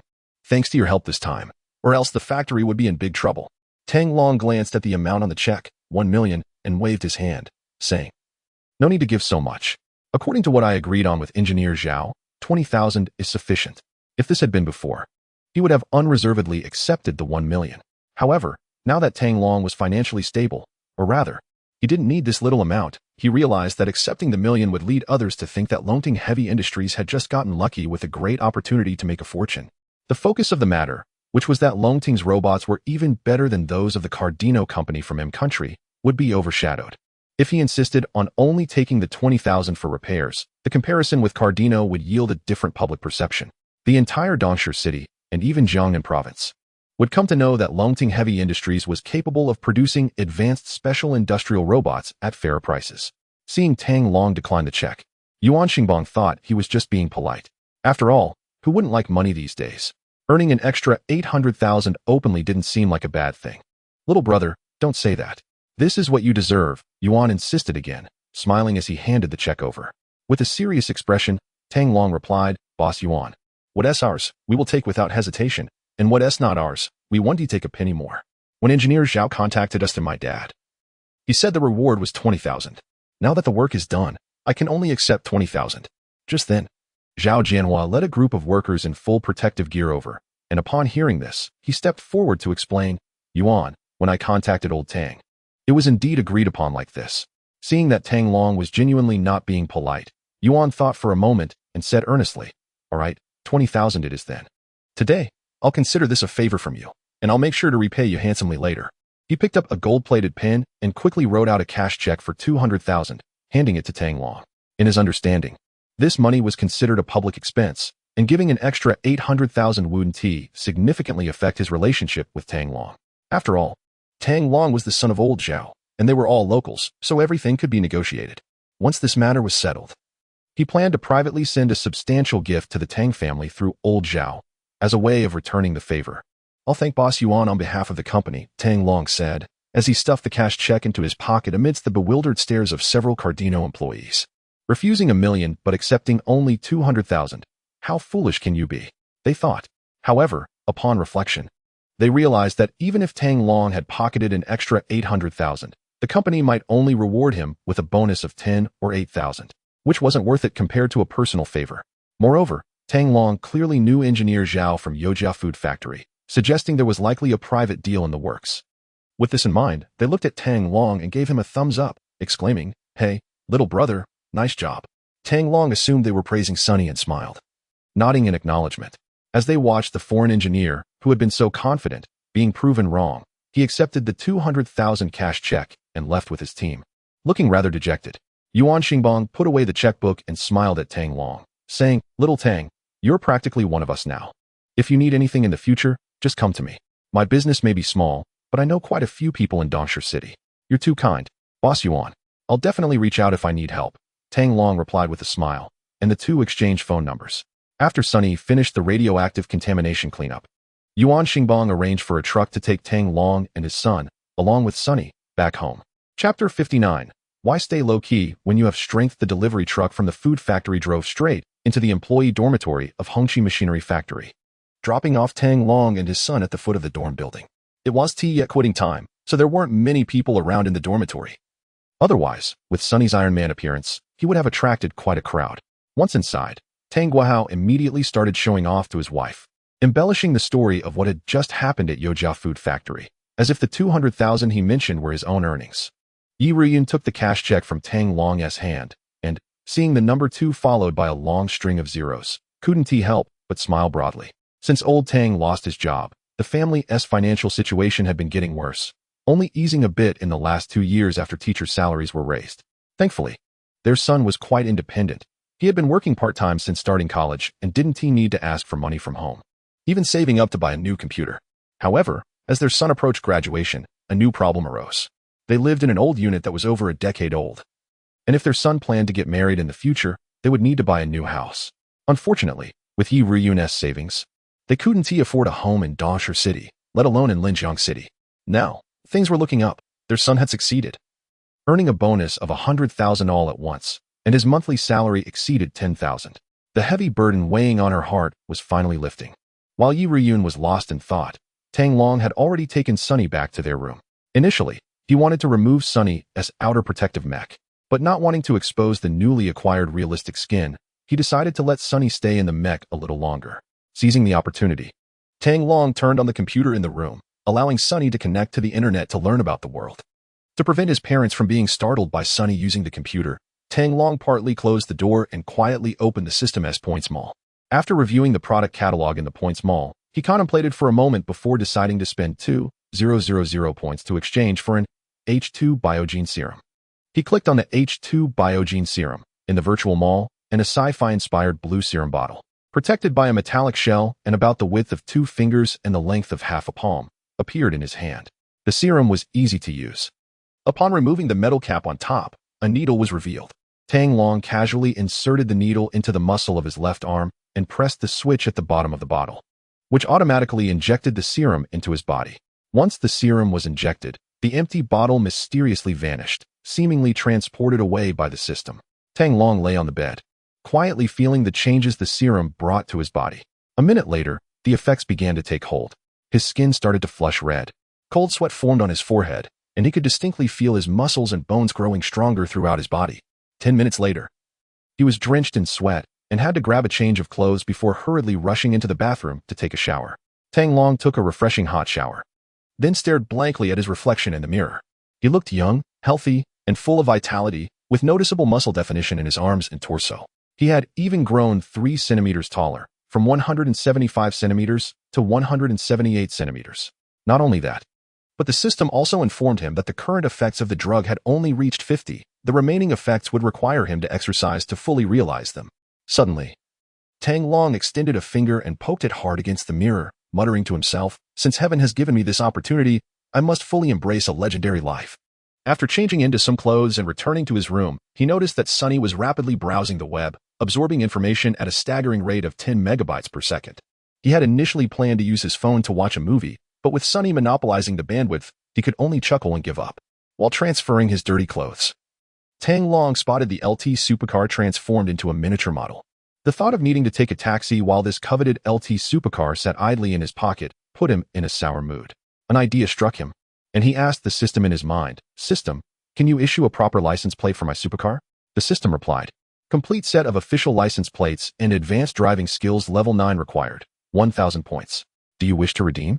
Hearing this, Tang Long was taken aback.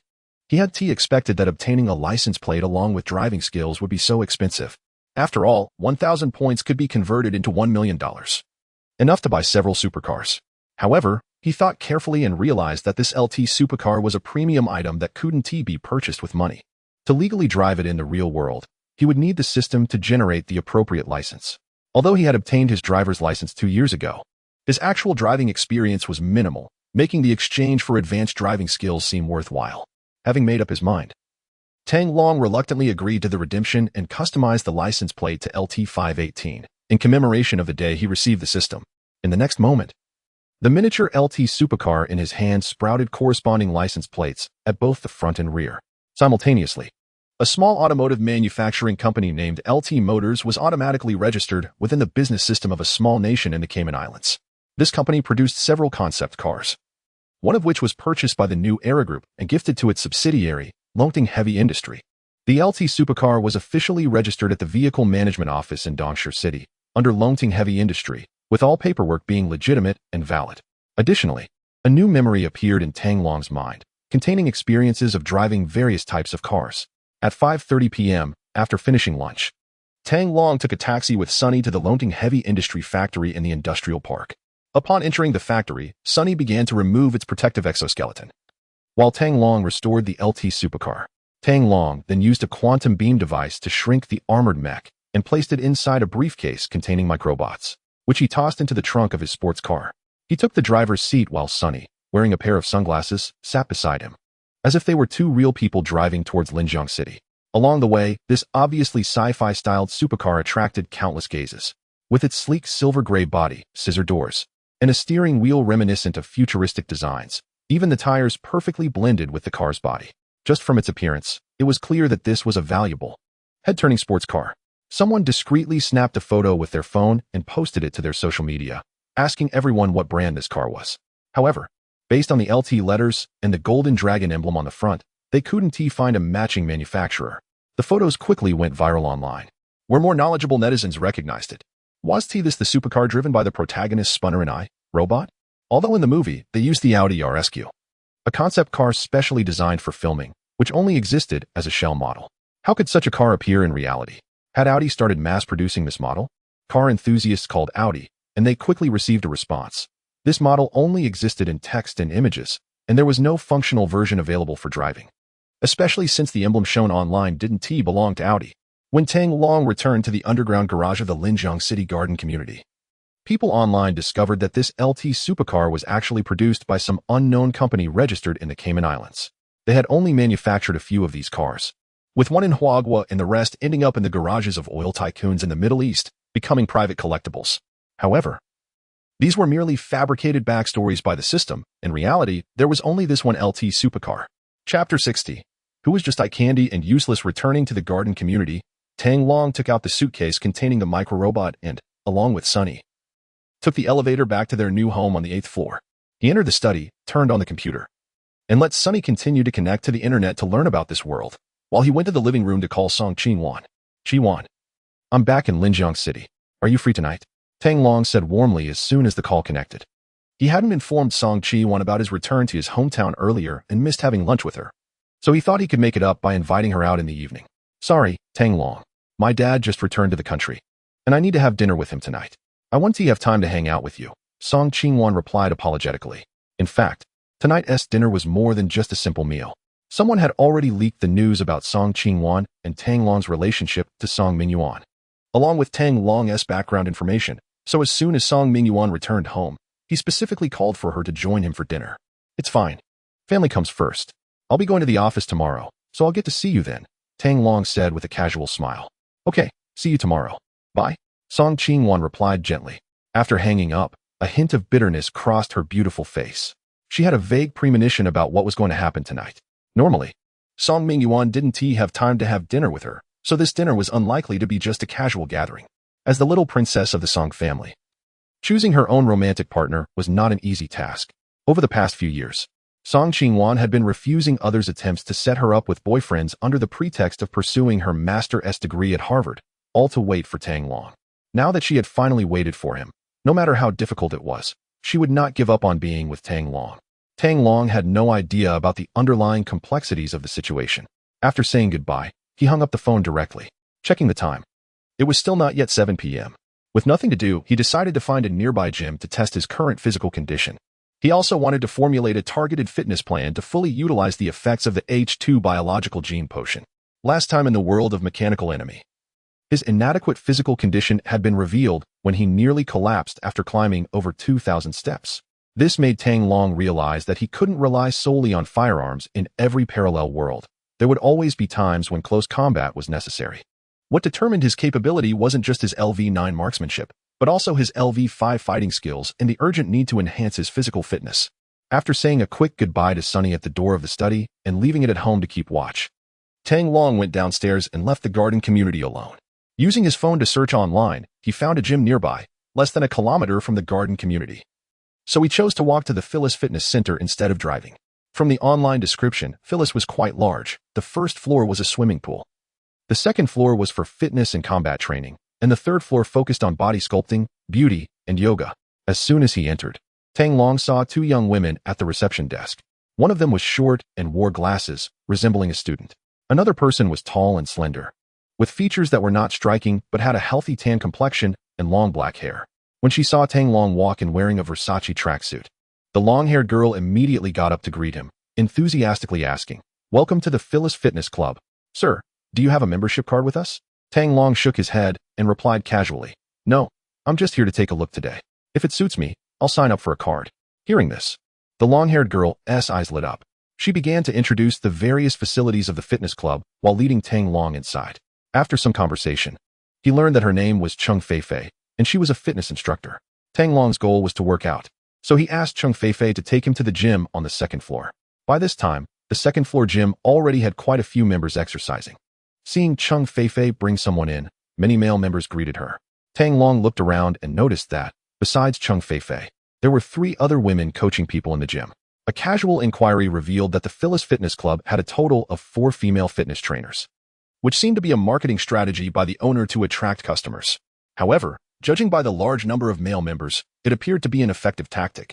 Since the location was close to his home and the equipment was quite complete, Tang Long readily swiped his card and paid for a year's membership.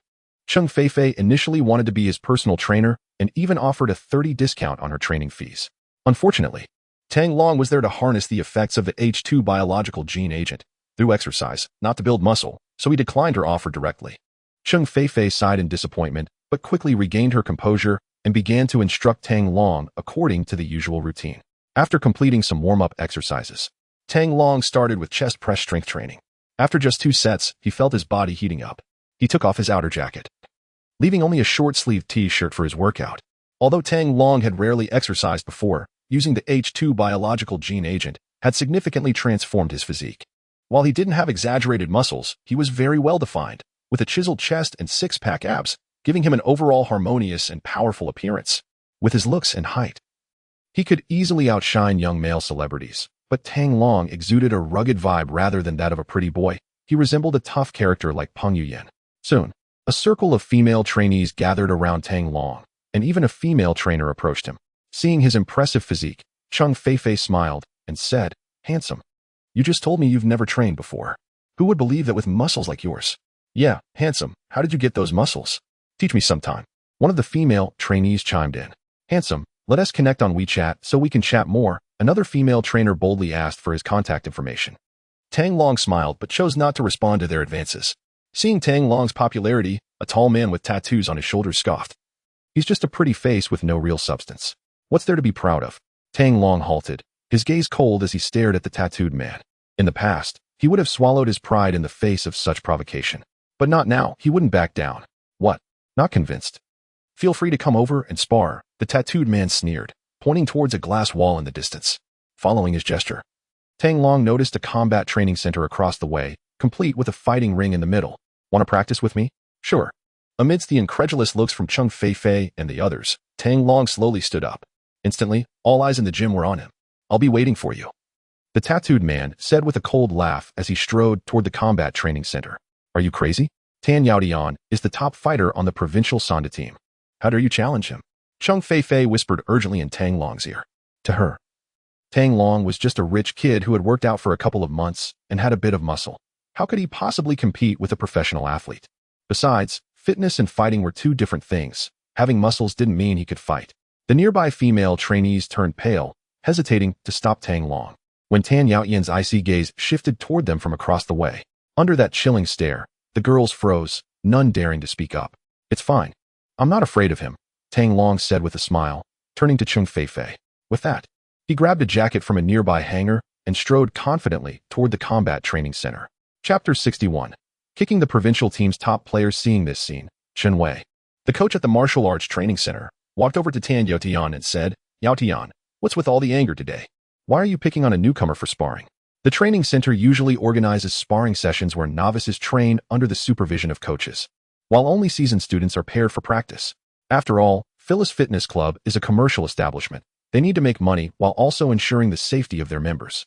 If something goes wrong during sparring between students, the club would be held accountable, even if students voluntarily spar and don't blame the club for any issues that arise. If one of them decides to stop coming back, it results in a loss for the club. Therefore, Chenwei only arranges sparring among experienced students, where they can control their force and avoid injuring each other. However, this time, it was clear that Tan Yaotian intended to bully the newcomer. He had trained in Sonda for years and was now about to spar with a fresh recruit who had just joined the club. As a coach, Chenwei certainly didn't want any trouble to arise from this match and felt compelled to intervene. Tan Yaotian snorted and replied, "Don't worry, Coach Chen. I'll only give him a little lesson. I won't cause any major trouble." Normally, Tan Yaotian wouldn't engage in such bullying behavior, but he couldn't stand what he had just witnessed. He had been trying to pursue Cheng Feifei and even bet with his friends that he would win her over within a month, which is why he came to the gym every day, looking for excuses to interact with her. However, Cheng Feifei had been largely indifferent to him, leaving him embarrassed in front of his friends. To his surprise, today she was paying special attention to a pretty boy, personally guiding him and acting intimately, which was obvious to anyone with a discerning eye. This was the last straw for Tan Yaotian. If he couldn't have her, then no one else could.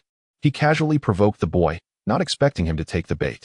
Once they got on the ring, he had plenty of ways to teach him a lesson. As an experienced fighter, Tan Yaotian knew how to inflict pain without leaving visible injuries. He had his methods. Hearing this, Chun Wei could only let out a helpless sigh. Tan Yaotian was the son of a prominent figure, and even the owner of Phyllis Fitness Club couldn't afford to offend him, or else they wouldn't allow him to harass Ching Feifei. All he could do was hope that Tan Yaotian would go easy this time and not cause a major incident. Tang Long walked over, followed by a large group of onlookers. Everyone looked at him as if he were a fool, and a female fitness coach quietly warned him, "Hey, don't go over there. That guy is deliberately provoking you. He won't let you off easily." This female coach had often seen Tan Yaotian pestering Ching Feifei, so she understood his motives for sparring with Tang Long. Tang Long simply smiled at her without responding and continued walking toward the ring. By the time he reached the center of the martial arts training area, his opponent was already standing in the middle of the ring. A middle-aged man approached, holding boxing gloves and protective gear. With a serious expression, he said, "I'm the coach here, Chen Wei. I heard you want to spar with Tan Yaotian?" Tang Long nodded. In the past, he had only fought against people in parallel worlds and had never tried fighting anyone in the real world. Now, he was eager for a good match. "Kid, you're definitely not his match. While you still can, you should back off. Once you're out of the ring, he won't dare to hit you," Chen Wei said in a low voice. Fighting in the ring was considered normal practice. But if someone chased you out of the ring to hit you, that would be a crime. Tang Long shook his head and replied calmly, "Thanks for your concern. But don't worry, I'll be fine." From what he observed of Tan Yaotian, he suspected that the other's fighting skills didn't even reach level 3. So he was confident he wouldn't lose this fight. Chen Wei felt exasperated, as if he were trying to reason with a block of wood. How could Tang Long, with his small frame, think he could take on someone as muscular as Tan Yaotian? Wasn't he that just asking for trouble? At least he had tried to warn him. If Tang Long ended up getting hit later, it wouldn't be his fault. With a sigh, Chen Wei handed the gloves and protective gear to Tang Long and deliberately said loudly, "If you can't handle it, just admit defeat early. It's not shameful to lose to someone stronger." Tang Long smiled, put on the gloves, secured the protective gear, and stepped into the ring. Tan Yaotian stood at 182 meters tall, with a robust build, broad shoulders, thick arms, a strong neck, a solid waist, and powerful thighs. He had been practicing Sanda for at least 7 or 8 years. Although his achievements in the country were average, he ranked first in the provincial team. And even Chen Wei was not a match for him. As they faced each other with their protective gear on, Chen Wei looked at Tang Long and said, "Make sure to protect yourself, keep your hands up, use jabs more and kicks less. Remember, don't push yourself too hard. If you need to, just admit defeat." As for Tan Yaotian, he only said one thing, "This is training, so don't go too hard." This was clearly a sign that he didn't have much faith in Tang Long. With Chen Wei's command, Tan Yaotian threw a punch. Tang Long raised his arms to block it. Thud. He felt a strong force hit his arm, but his body didn't budge an inch. If this had happened before he used the H2 biogenetic serum, that punch would have knocked him back several steps. But now, that level of force was insufficient to shake Tang Long at all. After landing his first punch, Tan Yaotian attacked again with a flurry of left and right punches. Various counter techniques flashed through Tang Long's mind, each one capable of finishing his opponent in an instant. However, since this was just a friendly spar, it was the time to go all out. He suppressed his instincts and maintained a defensive posture, feeling the impact of Tan Yaotian's blows against his protective gear to gauge his own defensive capabilities. To outsiders, Tang Long seemed to be on the defensive, clearly at a disadvantage, and it appeared that defeat was only a matter of time. Several female coaches and trainees furrowed their brows, quietly sighing, unable to bear watching as he was likely to end up bruised and battered. However, Chen Wei noticed something different. On the surface, Tang Long seemed to be at a disadvantage, yet his expression remained calm, as if he wasn't even trying his hardest. Moreover, he could withstand Tan Yaotian's powerful punches without budging an inch, indicating that his physical capabilities were even more formidable. Could it be that he misjudged the situation? Chen Wei couldn't help but doubt his own judgment. Tan Yaotian unleashed a series of combination punches, all of which were blocked by his opponent, causing him to feel anxious. After all, he was the star player of the provincial team. If it took him this long to deal with a newcomer, what would that say about him? With that thought in mind, he decided to stop holding back and began attacking with his feet, putting all his strength into his punches as well. As he felt the power in his arms increase, Tang Long also started using his legs to counter. He quickly dodged backwards while smiling and said, "Finally willing to go all out, huh? Unfortunately, that's still not enough to impress me. Let me show you what real martial arts look like." With that, he pushed off the ground with his left foot, lunging forward as his right leg shot up for a side kick that struck Tan Yaotian's left arm. Boom. Accompanied by a loud crash, Tan Yaotian's body flew into the air, crashing into the railing behind him, which broke apart as he went flying several meters away, landing heavily on the floor. The spectators were completely stunned, their mouths agape in disbelief. To kick a 180-pound man like Tan Yaotian across the room, breaking the railing in the process. Was that even possible for an ordinary person? The students present were in shock, unable to comprehend what they had just witnessed. Chung Fei gasped and covered her mouth in surprise, staring at the stage. Chen Wei stood there, dumbfounded, watching Tang Long in the ring. As a professional, he understood just how powerful that kick was. It was aimed specifically at the protective gear. Without it, Tan Yaotian could have been seriously injured. Wait, he might already be injured beyond repair. Chen Wei caught sight of Tan Yaotian lying motionless and quickly shouted, "Call 120. Get Tan Yaotian to the hospital." Chapter 62. Targeted. Chen Wei and the others hurriedly helped Tan Yaotian to his feet, preparing to take him to the hospital when Tan spoke up. "I'm fine. Just give me a moment," he said, attempting to struggle to stand. However, he quickly felt a wave of dizziness and weakness wash over him, forcing him to rely on others for support. In reality, his injuries weren't severe. He was fully equipped with protective gear, and Tang Long's kick had only struck his left arm. Yet the force behind that kick was tremendous. Even with his defensive stance, Tan was knocked back, crashing into the railing behind him. While the kick itself didn't cause much harm, the impact of hitting the ground left him momentarily dazed and breathless. "Don't be careless. It's better to get checked at the hospital," Chen Wei said seriously. "You broke the railing, and you're still insisting you're fine? Is this just about saving face?" Chen Wei didn't care about Tan's pride. He didn't want any incidents happening in the training center that could jeopardize his job. He insisted that 2 students help carry Tan out. Before they left, Chen Wei turned to Tang Long with a troubled expression. "Xiao Tang, this is company property, and you've damaged the railing." Tang Long understood immediately and replied readily, "Coach Chen, I get it. I'll go talk to your manager and cover the costs." He glanced at Tan being carried away and added generously, "Also, for Tan Yaotian's medical expenses, just bring me the receipts next time." To be honest, Tang Long hadn't anticipated that his kick would be so powerful. He hadn't even used his full strength, yet he had sent Tan flying. Thankfully, Tan was wearing protective gear. Otherwise, if he had seriously injured him, it would have been a lot more complicated.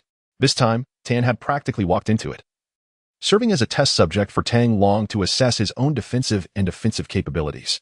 Although there had been a bit of a mishap, at least he wasn't the one getting hurt. As for paying for medical bills and railing repairs, that was no big deal. Chen Wei nodded with a smile, secretly admiring how straightforward Tang Long was, much more so than Tan Yaotian. With Tan's status as the top athlete in the provincial team, it was surprising that he fell to Tang Long in just one move. How strong was Tang Long, really? Unfortunately, it was clear from his attire that he was a rich kid, unlikely to pursue a career as an athlete. Otherwise, Chen Wei could have recommended him to an old classmate who was an assistant coach on the national team. Once Chen Wei and the others left, a crowd of students quickly surrounded Tang Long, chattering excitedly. "Bro, even Tan Yaotian couldn't take your kick. You're amazing. Dude, you're fierce. Who did you learn this from? Hey, can you teach me? You're so impressive. Handsome, are you free tonight? Let me treat you to a late-night snack." Tang Long smiled and politely declined all their requests, parting the crowd and following Chung Fei to the manager's office at Phyllis Fitness Club. After explaining the situation, the manager asked Tang Long to pay a quarter of the repair costs based on the initial expenses for building the stage. Tang Long generously paid $3,000 with his card, left a phone number, and declined Chung Fei's request to accompany him, leaving the Phyllis Fitness Club alone. Instead of heading straight home, Tang Long went to the nearby Linjiang Park and started jogging along the park's paths. His earlier workout had been interrupted by Tan Yaotian, and after the sparring session, he found himself besieged by too many female students wanting to chat, which forced him to leave the gym early. Now, he could only run 2 laps in the park to compensate for the earlier lack of exercise.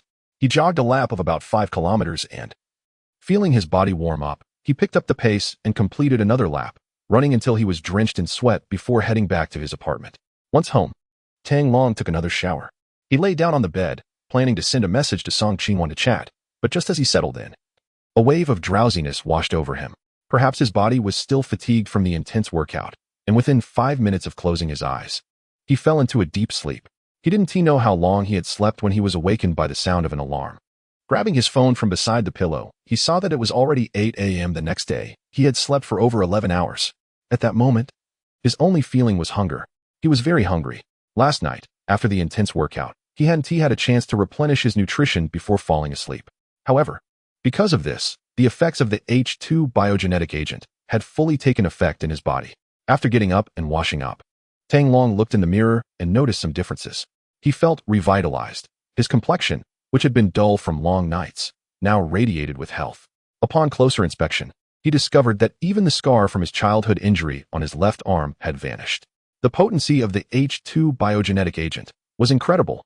Next time he went home, he had to redeem 2 bottles to find an opportunity to give them to his parents. Oh, and he needed to get one for Song Qingwan as well. Just thinking about her made Tang Long's heart race. He quickly changed into a fresh outfit, said hello to Sunny, and headed out. After enjoying a breakfast fit for 3 at the entrance of the community, Tang Long returned to the underground garage, drove his LT supercar straight to the street corner at Jingtian Building. Good morning, Consultant Tang. As soon as he entered the Blue Shield Company's front door, the receptionist, Zhou Wanting, greeted him enthusiastically. Tang Long nodded in acknowledgement and headed straight to Song Qingwan's office. Meanwhile, in a corner of the Blue Shield Company lobby, a middle-aged man spotted Tang Long and immediately picked up his phone to make a call. Manager Gu, this is Xiao Zhang from Blue Shield. You asked me to keep an eye on Tang Long last time. Yes, that guy just came to work today. Okay, thank you, Manager Gu. Pushing the door open to enter Song Qingwan's office, Tang Long was surprised to find that there was no one inside. He glanced at the time. It was still not yet 8:30. Deciding to wait for Song Qingwan, he settled down on the sofa. After more than 10 minutes had passed, the work hours had already begun, yet Song Qingwan had yet to arrive at the office. Tang Long furrowed his brow, given Song Qingwan's usual style. She should have been at the office by now, especially since they had agreed the night before that she would come in this morning. This was unusual. Not wanting to think too much about it, Tang Long directly dialed Song Qingwan's number. Hello, Qingwan, did something come up this morning? Why aren't you at the office? I'm sorry, Tang Long. I'm at the airport. I need to accompany my dad to the capital today. And I want to be able to make it to the office for the next couple of days, came her gentle voice from the other end of the line. Tang Long's brow slightly knitted. Why hadn't she informed him? Just then, Song Qingwan's voice came through again. I called you last night, but you didn't answer.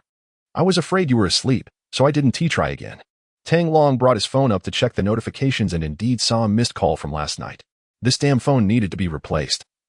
The icons in the notification bar were so small that he hadn't noticed the missed call this morning. It's fine. Just focus on accompanying your dad to the capital. We can meet when you get back, Tang Long said with a smile. Okay, bye. With that, Song Qingwan hung up. After ending the call, Tang Long checked the missed call. It had come in at 10 p.m. last night, by which time he had already been fast asleep. No wonder he and T heard the phone ring. Just as he was about to put his phone away, he suddenly received a text message from Song Qingwan. Long, all the stocks from the investment plan have been liquidated, and the funds can be transferred to you at any time. It would be best if you could quickly register a company with this money. Thinking of you, Qingwan. Seeing this message, Tang Long began to understand the situation. It seemed that Song Qingwan was under pressure from her family, and he needed to accelerate his career progress. With her not around, there was no point in staying at the office, so he decided to leave with his phone in hand. After all, he had a part-time contract with Blue Shield, allowing him to come and go as he pleased. No one could really control him. Once outside Blue Shield, Tang Long sat in his car and consulted the system in his mind. He discovered that the system had already helped him register a group company named New Era Technology in the Cayman Islands. With the Longting Heavy Industry, he registered yesterday in Dongshi City as a subsidiary. No wonder getting a license for the LT supercar was so expensive. It turned out a whole set of procedures had been sorted out. At that moment, his phone suddenly rang. Looking at the screen, he saw it was a landline number from Dongshi City. After connecting, a gentle female voice said, Mr. Tang, this is XX Agency. The procedures for the company registration you applied for yesterday have been completed, and you can come by to collect the relevant documents at any time. Great. I'll drive over right away, Tang Long replied with a smile. Just after finding out that Longting Heavy Industry had been successfully registered, the agency called. Such high efficiency. No wonder they could make a living in this business. As soon as Tang Long hung up the phone, he started the LT supercar and sped out of the underground garage, heading straight for Dongshi City. Not far away, in a shadowy corner, a middle-aged man stared at the license plate of the silver sports car and said into his phone, Mr. Gu, that guy just drove off in a silver sports car. The license plate number is LT518. All right, thank you, Mr. Gu. Chapter 63. Encountering a series of ambushes, Tang Long drove his LT supercar out of Linjiang City and onto the highway. It was still early, and there weren't many cars on the road, so he maintained a speed of 120 kilometers per hour. This supercar was equipped with an intelligent AI that had an autopilot feature, which could have taken him back to Dongshi City automatically. Unfortunately, without the support of USR's satellite navigation system upon returning to the real world, the autopilot function was temporarily disabled. To fully utilize the capabilities of this futuristic supercar, he would have to find the time to install a commercial car navigation system. 10 minutes later, Tang Long noticed a sign indicating a tunnel ahead. So he reduced his speed to 80 kilometers per hour and turned on the headlights. Shortly after entering the tunnel, he saw a brand new red Toyota crawling along the lane ahead. He quickly eased off the accelerator, slowing down to 60 kilometers per hour to maintain a safe distance. He could faintly see something written on the back of the Toyota and squinted to read it. New female driver on the road. Sudden stops possible. Do not approach. Upon seeing this message, Tang Long couldn't help but chuckle. Of course, he had encountered a novice driver. No wonder the speed was so slow. The highway tunnel was narrow and had a single lane in each direction, meaning lane changes were not permitted according to traffic regulations.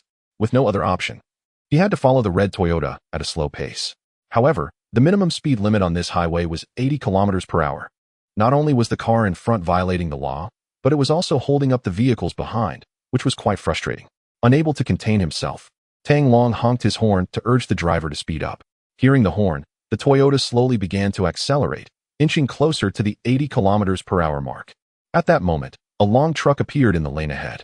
Tang Long assumed the Toyota would slow down and follow behind the truck, but to his surprise, it accelerated and changed lanes, overtaking from the emergency lane. Watching the red Toyota speed away, Tang Long couldn't help but smile wryly. Experienced drivers knew to stay far away from such long trucks, avoiding their blind spots, let alone attempting to overtake in a narrow lane. If an accident occurred, it would only be the driver's misfortune. Although Tang Long was driving a futuristic supercar, it was still just an ordinary sports car, not a transformer, and didn't stand a chance against a truck. He would have to wait until they exited the tunnel to accelerate and overtake, leaving the truck behind in a cloud of dust. Suddenly, Tang Long's eyes narrowed as he sensed a dangerous presence. Although he had fully inherited the killer instinct talent from Vic, he was highly sensitive to the gazes of others. With his keen intuition, he felt that someone had set their sights on him and quickly glanced at the rearview mirrors. Sure enough, a green dump truck was appearing in the middle of the road behind him, accelerating toward his position. Tang Long furrowed his brows, disregarding any traffic rules at that moment. He turned the steering wheel, planning to overtake from the emergency lane on the left. Just then, the long truck ahead began to shift left, seemingly to make way for him. Tang Long honked furiously, urging the driver to hurry up. However, as the truck moved into the middle of the two lanes, it came to a halt and started to slow down. At that moment, Tang Long realized that no matter which side he tried to overtake, his supercar would collide with the truck's rear. Given the fragile nature of a supercar, crashing into the truck's steel body would lead to dire consequences. In an instant, Tang Long understood that the two vehicles ahead were in cahoots. No, perhaps even that Toyota he had seen earlier was part of it. As a dump truck sped up behind him and the large truck occupied the middle of the road, a flurry of thoughts raced through Tang Long's mind. In a split second, he made a bold decision.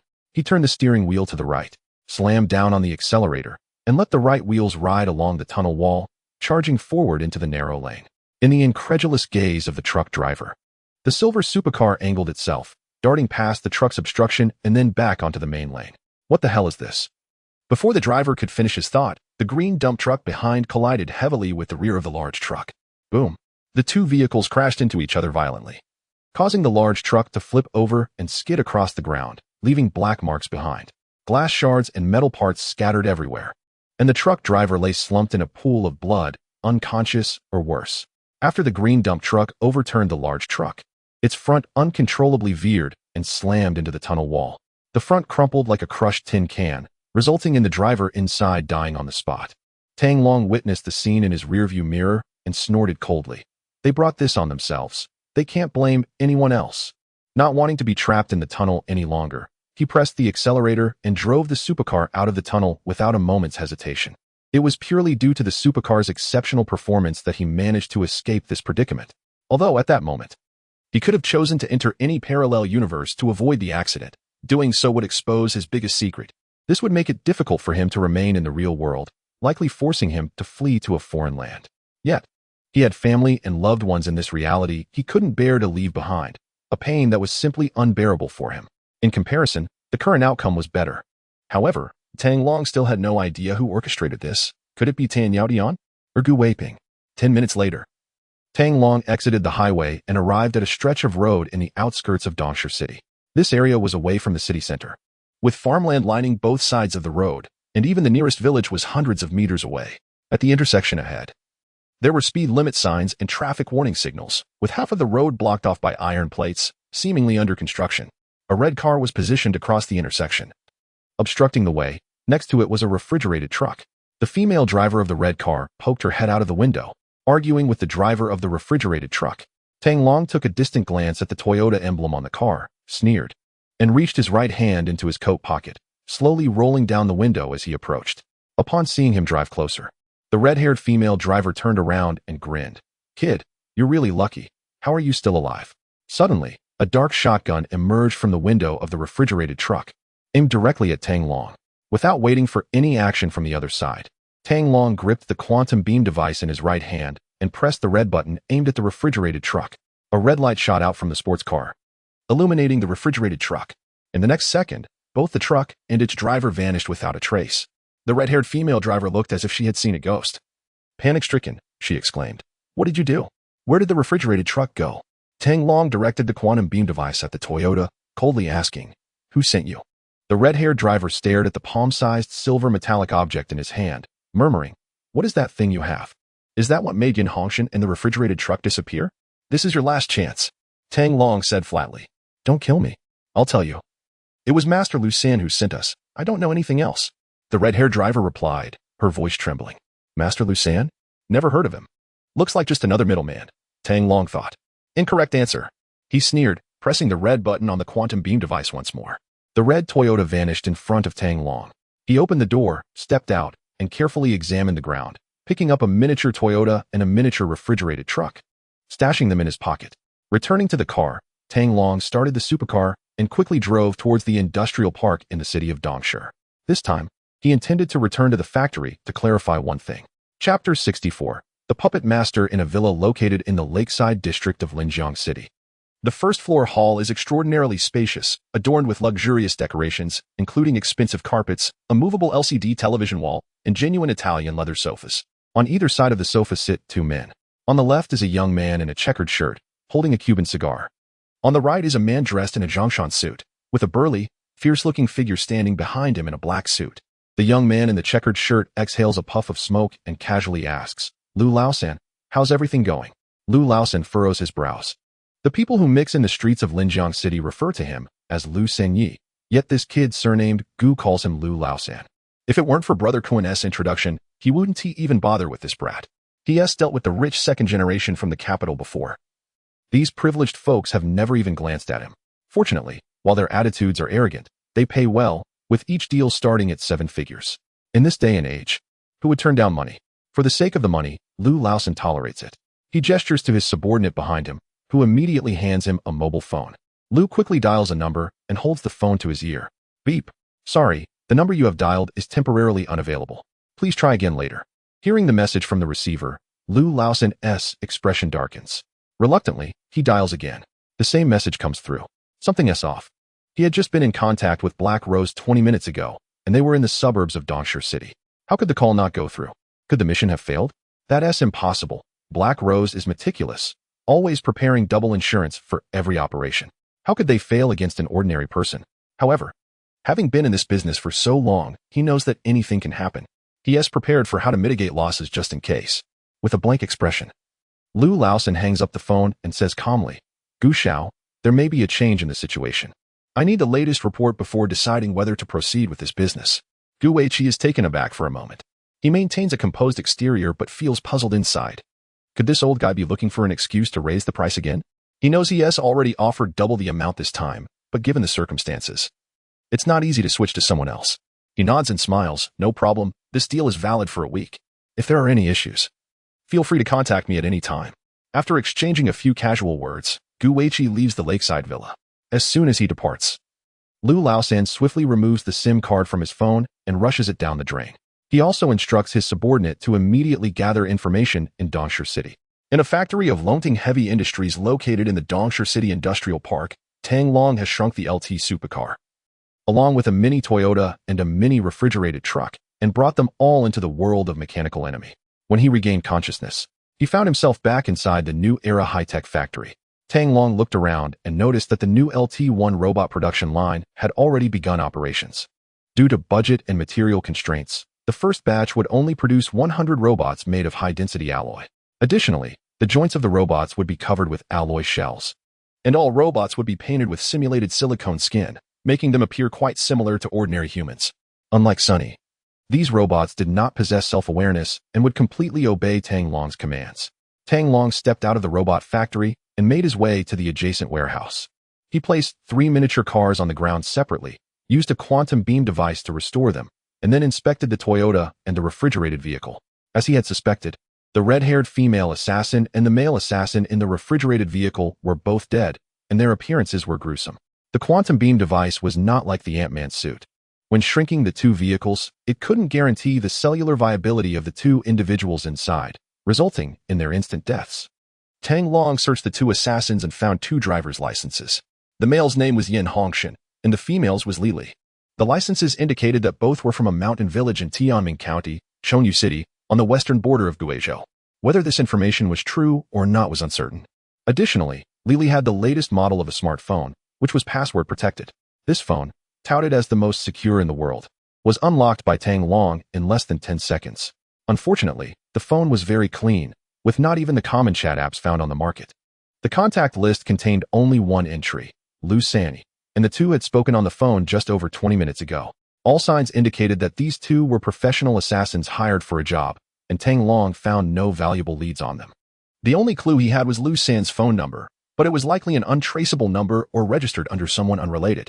Moreover, Tang Long couldn't pursue this lead without exposing his contact with the two individuals. According to the story he had prepared, he had never seen these two or their vehicles. And naturally, he wouldn't know who Lu Sanyi was. Tang Long memorized Lu San's phone number and casually tossed the two assassins' driver's licenses and the phone into a cabinet in the warehouse. As for the two vehicles containing the bodies, the best way to handle them was, of course, to shrink them again and store them with their licenses. The supercar Tang Long was driving had sustained damage to its shell and tires during the earlier incident, so to cover up the traces of the accident, he returned to Ji City to purchase an identical new car. On his way past a computer store, Tang Long picked up the latest high-performance IBM laptop. Back at the robot factory, he had the robots transfer the old car's license plates and emblems to the new vehicle. He then shrank both cars and the laptop together and brought them back to the real world. After restoring the newly purchased supercar in the factory, Tang Long drove towards the city center of Dongshi City. After arriving in the city center, he quickly found an internet cafe and connected to the web using his laptop. Utilizing the hacking software from the USB drive he carried, Tang Long swiftly infiltrated the Dongshi City traffic system. He accessed the monitoring system for the highway tunnel but discovered that the cameras in the area were malfunctioning, leaving the footage from the last half hour completely blank. After a moment of thought, Tang Long realized that it was the assassins who had tampered with it. This was actually better for him, as it saved him the trouble of altering the system himself. He erased any traces of his intrusion and quietly exited the traffic system. Leaving the internet cafe, Tang Long drove to a real estate agency to retrieve the business license and other documents for Longting Heavy Industries. He remembered that he had a check for 200,000 yuan, so he made a trip to the industrial and commercial bank to cash it and also opened a corporate account.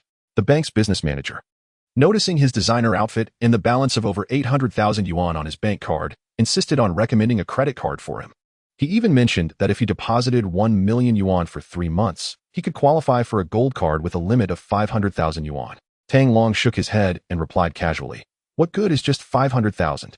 Get me an American Express Centurion card instead." A regular gold card held no appeal for him. Only the American Express Centurion card, with its various privileges, was worth his attention. However, an individual cannot apply for the Centurion card on their own. It can only be offered by the bank to selected clients through an invitation. Are you joking? The business manager chuckled awkwardly before quickly turning away. What a lunatic. Just because he has 1 million in assets, he thinks he can get an American Express Centurion card. Does he really think he's a billionaire on the Huron wealth list? Not worth the trouble. The manager stepped aside, ignoring Tang Long from then on. Tang Long was pleased to have some peace and transferred 100,000 into the corporate account while sending another 100,000 directly to his mom's account. He casually sent a text message to Song Qing-wan, informing her of the company's corporate account details. After watching Tang Long leave the bank, the business manager hurried back into the office, laughing as he said, "I just met a guy who loves to show off. He drives a sports car and thinks he's a billionaire, and he even wanted an American Express Centurion card." Upon hearing this, several tellers in the office burst into laughter. One teller, finishing her work, noticed a new transfer into Tang Long's account on the screen and was left speechless. Seeing this, the business manager teased, "What's wrong? Xiaozhang? Was my joke not funny?" Xiaozhang looked around to make sure the manager was not present and quietly asked Manager Wang, "Are you talking about that young man from earlier?" The business manager nodded, "Exactly him." Xiao Zhang pointed at the screen, her expression strange, and said, "But he really does have a lot of money in his account." The manager followed her finger and was astonished to see the displayed amount was 200 million yuan. He just looked over the information that Tang Long provided when opening the corporate account, and it turns out that the legal representative of this company is also Tang Long. In other words, he just missed out on a big client worth over $1 billion. Instantly, his expression changed, and he felt a wave of panic. If he had managed to secure Tang Long, he wouldn't have to worry about his performance or year-end bonus this year. An indescribable feeling surged within him, like he had just missed out on billions. Chapter 65, The New World. After leaving the industrial and commercial bank, Tang Long got into his car, ready to head to the new city to find a renovation company to refurbish the old factory buildings in the industrial park. Although the site wasn't ready for work yet, renovations were absolutely necessary.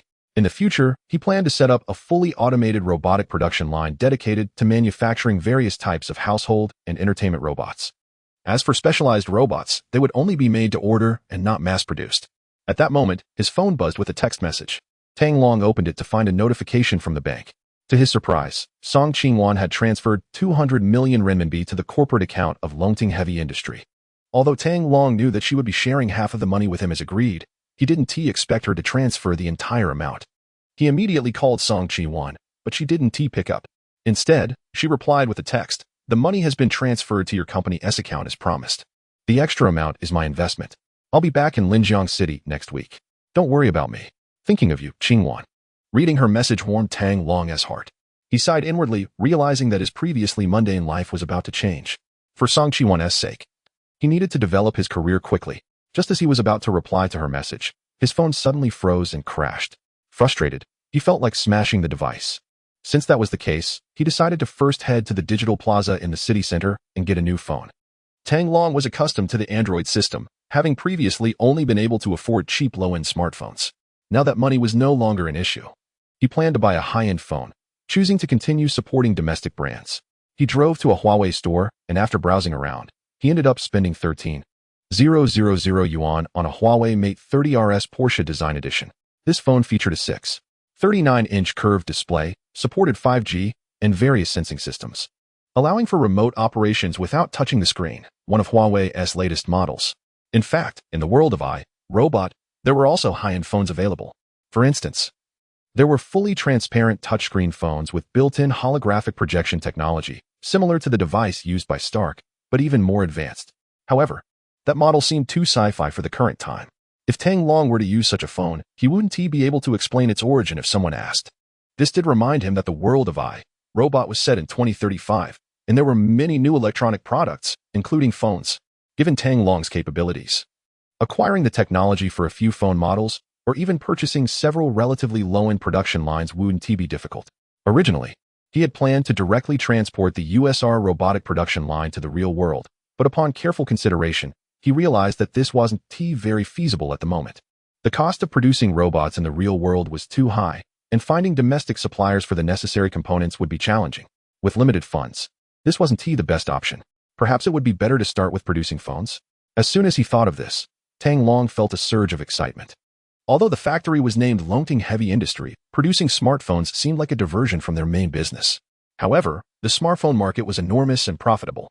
To manufacture phones, they needed licenses, and the best approach now was to invest in or acquire a legitimate smartphone manufacturer, providing technology to create phones that were 10 to 15 years ahead of their time.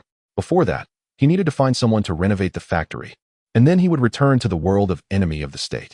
After setting a plan in motion, Tang Long immediately took action.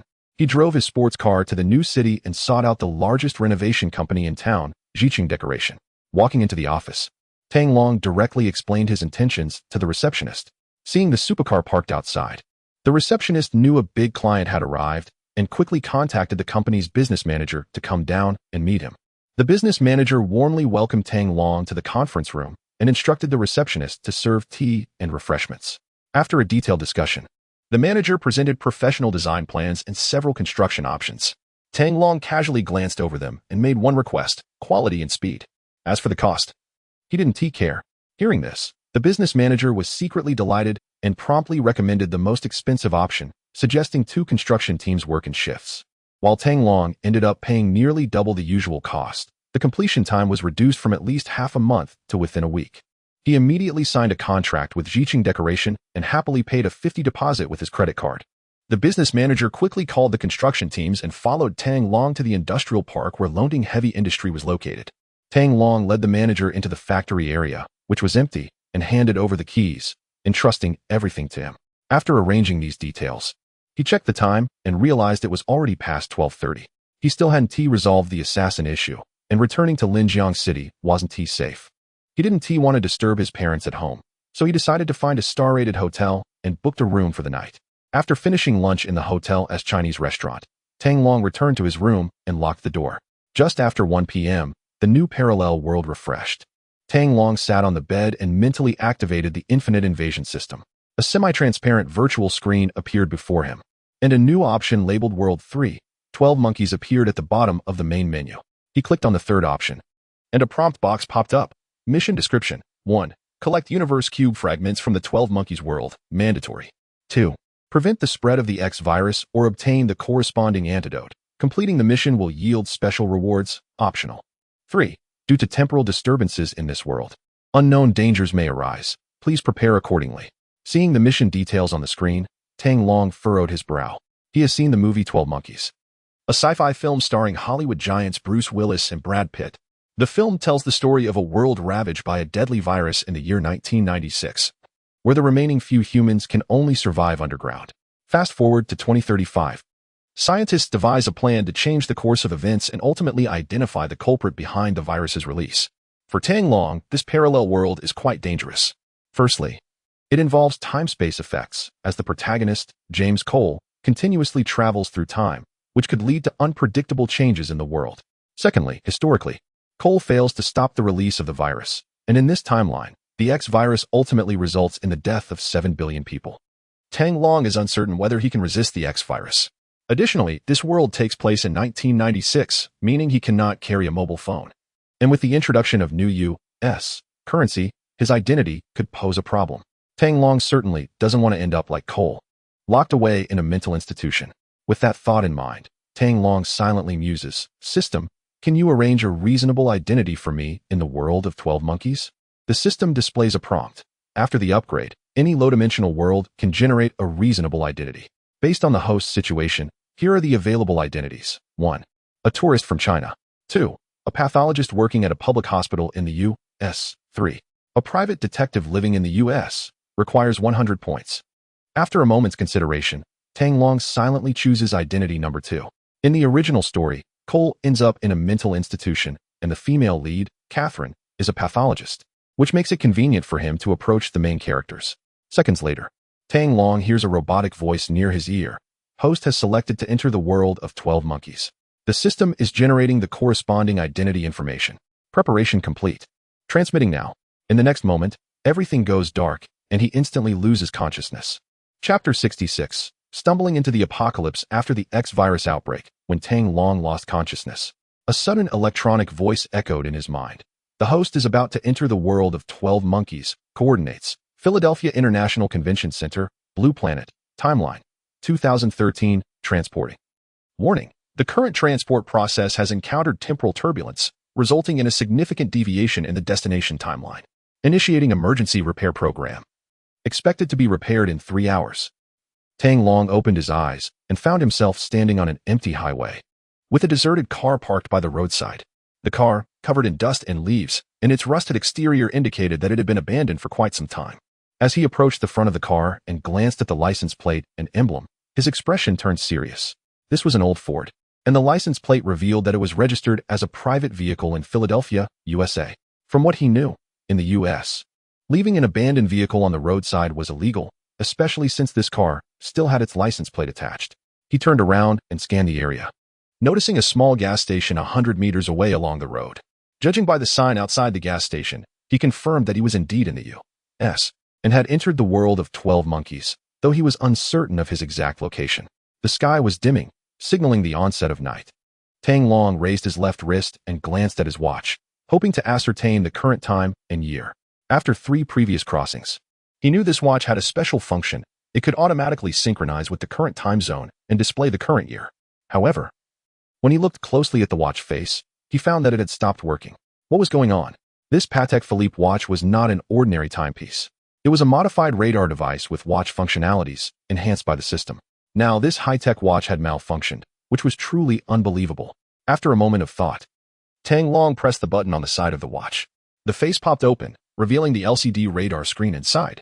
On the screen, there was only a solitary yellow dot indicating his location, with no other information present. Seeing this strange scene made Tang Long feel uneasy. He quickly thought to himself, "Open the wireless intrusion system panel." However, nothing appeared before him. After silently repeating this several times, a disjointed electronic voice finally rang in his mind. The host encountered temporal turbulence during transport. The system is in self-recovery mode and will return to normal in 2 hours, 57 minutes, and 45 seconds. Now Tang Long understood what was happening. He had known even before his journey that the timeline in this world was unstable. Aside from himself, there was another time traveler named Cole in this world. No. According to the plot, there was more than one time traveler. In the future world, those crazy scientists don't care about the frequent disturbances in time and space and what impact they might have on this world. Since the situation has already unfolded, Tang Long has no choice but to accept reality.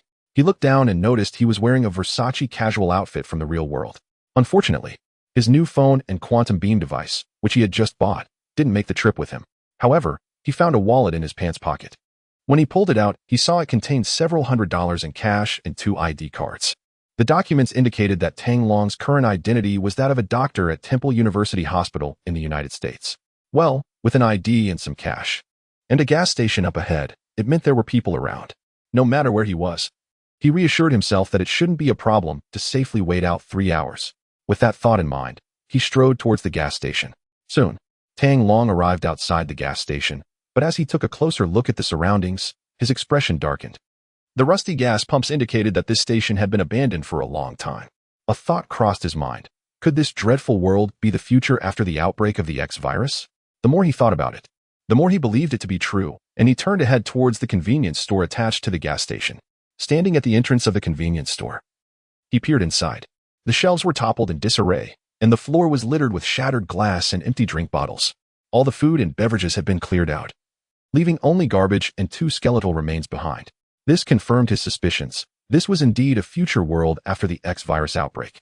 Damn it, his luck couldn't be worse. Tang Long muttered under his breath. Normally, the system should have transported him to Philadelphia in 1996, but instead, he had ended up in this unknown post-apocalyptic place. Seeing the 2 skeletons on the floor, Tang Long quickly backed away. He had no idea whether those people had been killed or had died from the virus. But staying in the convenience store was not a wise choice. After exiting the store, Tang Long noticed that the sky was growing darker. He glanced at the map on the gas station wall and decided to follow the road ahead. Less than 3 kilometers east of the gas station was the outskirts of Philadelphia, where he hoped to find some abandoned homes. Being alone at this deserted gas station and trying to survive the night for 3 hours would not be easy. After walking along the road for an unknown amount of time, Tang Long spotted a cluster of dilapidated buildings. He had reached the outskirts of Philadelphia. Not far away, in the middle of the street, stood a relatively intact 2-story white building.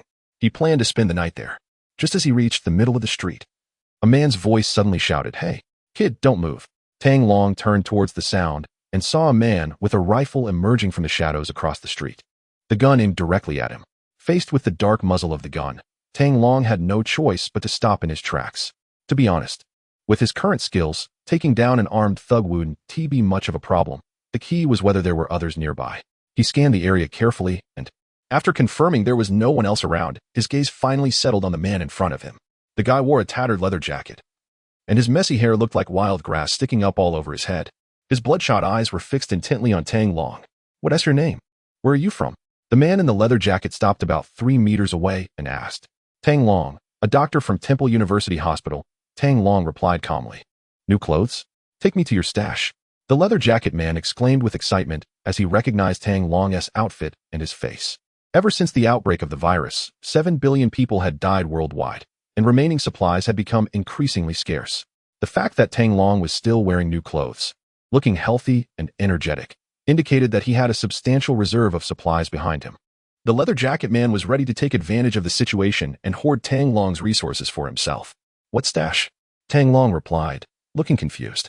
He had just arrived in this world. Where would he have a stash? Damn it.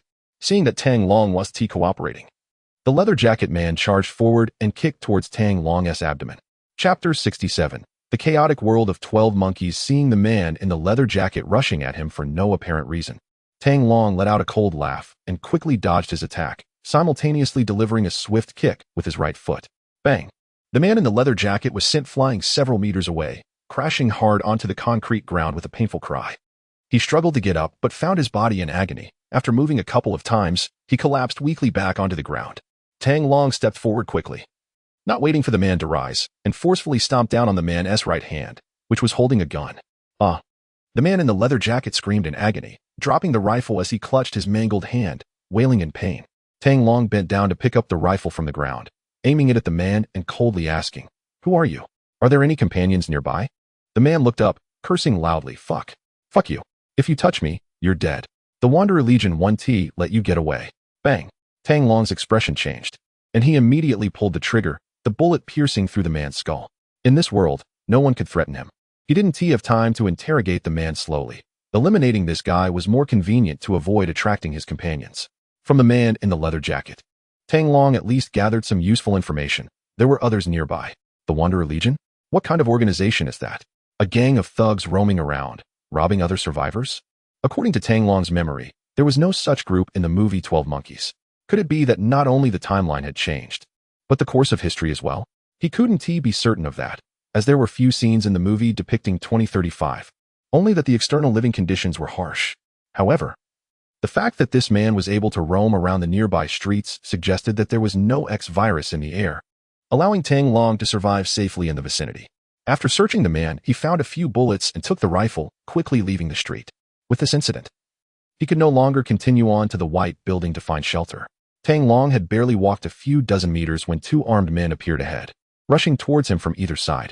This time, without waiting for them to get close, he took the initiative and opened fire. Bang! Bang! With his LV-9 marksmanship, both bullets struck true, exploding the heads of the two wanderers, leaving their bodies lifeless on the ground. Seeing a group of over 10 figures appearing at the end of the street, Tang Long cursed his luck under his breath. He didn't dare to linger for a moment and quickly dashed to the right, taking another street, with only a few bullets left on him. No matter how accurate his shooting was, he couldn't possibly take down all these wanderers. Tang Long ran down the street at full speed, unsure of how far he had gone, until he finally arrived outside a park. Looking through the park gate, Tang Long was surprised to see a row of tents set up on the grass inside, surrounded by several wagons and a few horses. He could faintly hear the voices of women coming from within the tents. Could this be the lair of the drifters? As he gazed at the tents in the park, Tang Long felt a wave of frustration. If it were true, then this group of drifters was quite powerful to have retained wagons in this food-scarce apocalypse. Suddenly, he heard shouts from behind, and flickering lights appeared all around. Damn it, this group of drifters was relentlessly pursuing him. Tang Long looked around and realized he was surrounded. In front of him was the park, and behind him were pursuers on three sides of the street. Turning back to confront them wasn't a wise choice. He could only try to quietly slip through the park. Making up his mind, Tang Long waited for darkness to fall, then silently approached the park's wall and climbed over.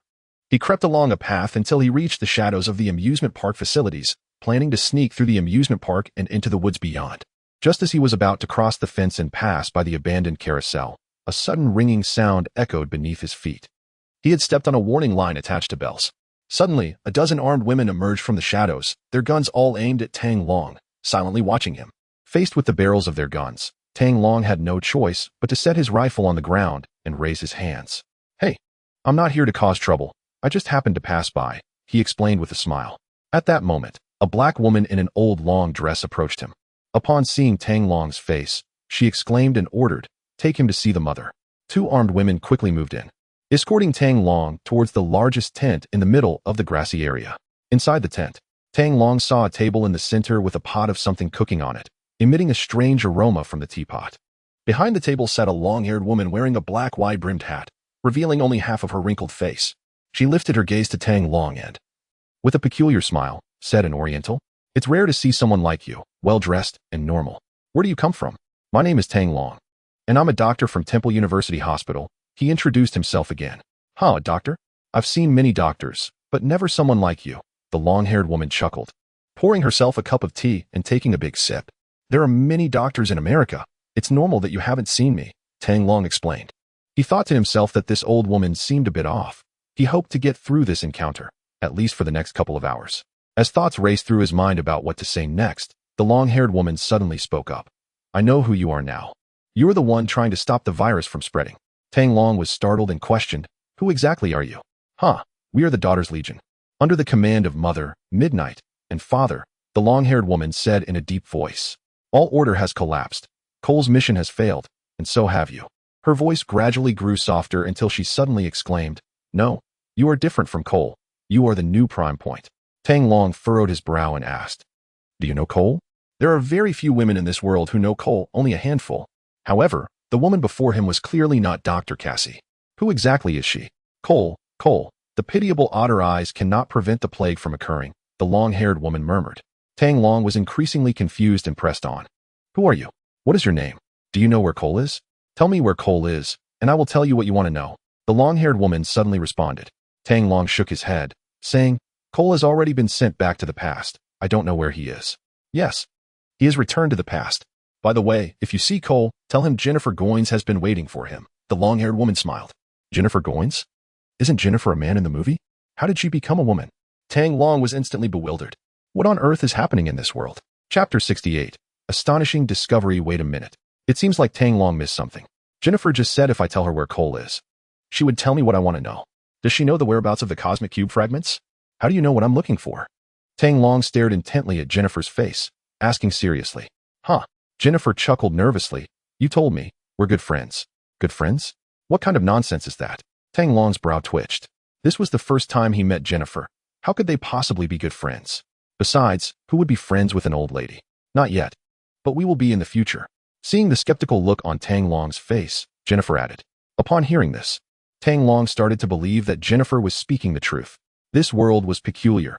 The timeline was chaotic and intertwined. Perhaps when he returned to 1996, he would meet Jennifer, but she should just be a little girl back then. With such a significant age gap, how would he come to know Jennifer? Just as Tang Long was lost in thought, Jennifer spoke again. The things you're looking for, one is in the hands of the witness, and the other is in my father's safe.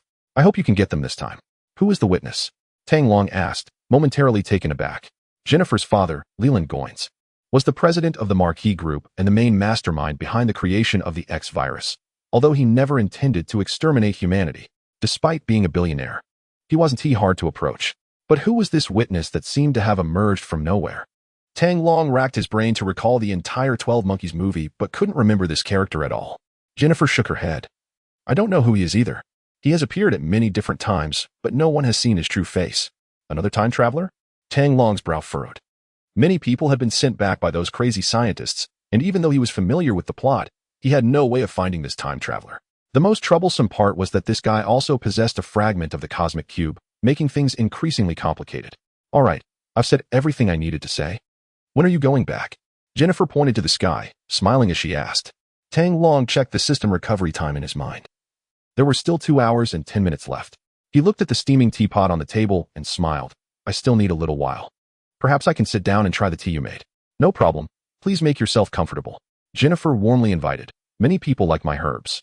Drinking them can show you many different visions, and I hope you will enjoy it. Isn't this supposed to be tea? Tang Long's expression stiffened slightly. He had no interest in drinking any strange herbal concoction that clearly sounded hallucinogenic. Once the words were out, he could only hold his nose and accept it. He had to endure the remaining 2 hours and 10 minutes. Tang Long calmly sat down on the left, reaching out to take the half cup of hot tea that Jennifer handed him, taking a gentle sip. In an instant, a bitter and strange taste spread throughout his mouth as the herbs in the tea began to take effect. Tang Long felt a bit lightheaded, his body involuntarily leaning back against the chair. While his mind was still clear, he hurriedly placed the teacup on the table. At that moment, a special enzyme suddenly secreted in his body, completely breaking down the hallucinogenic components contained in the tea.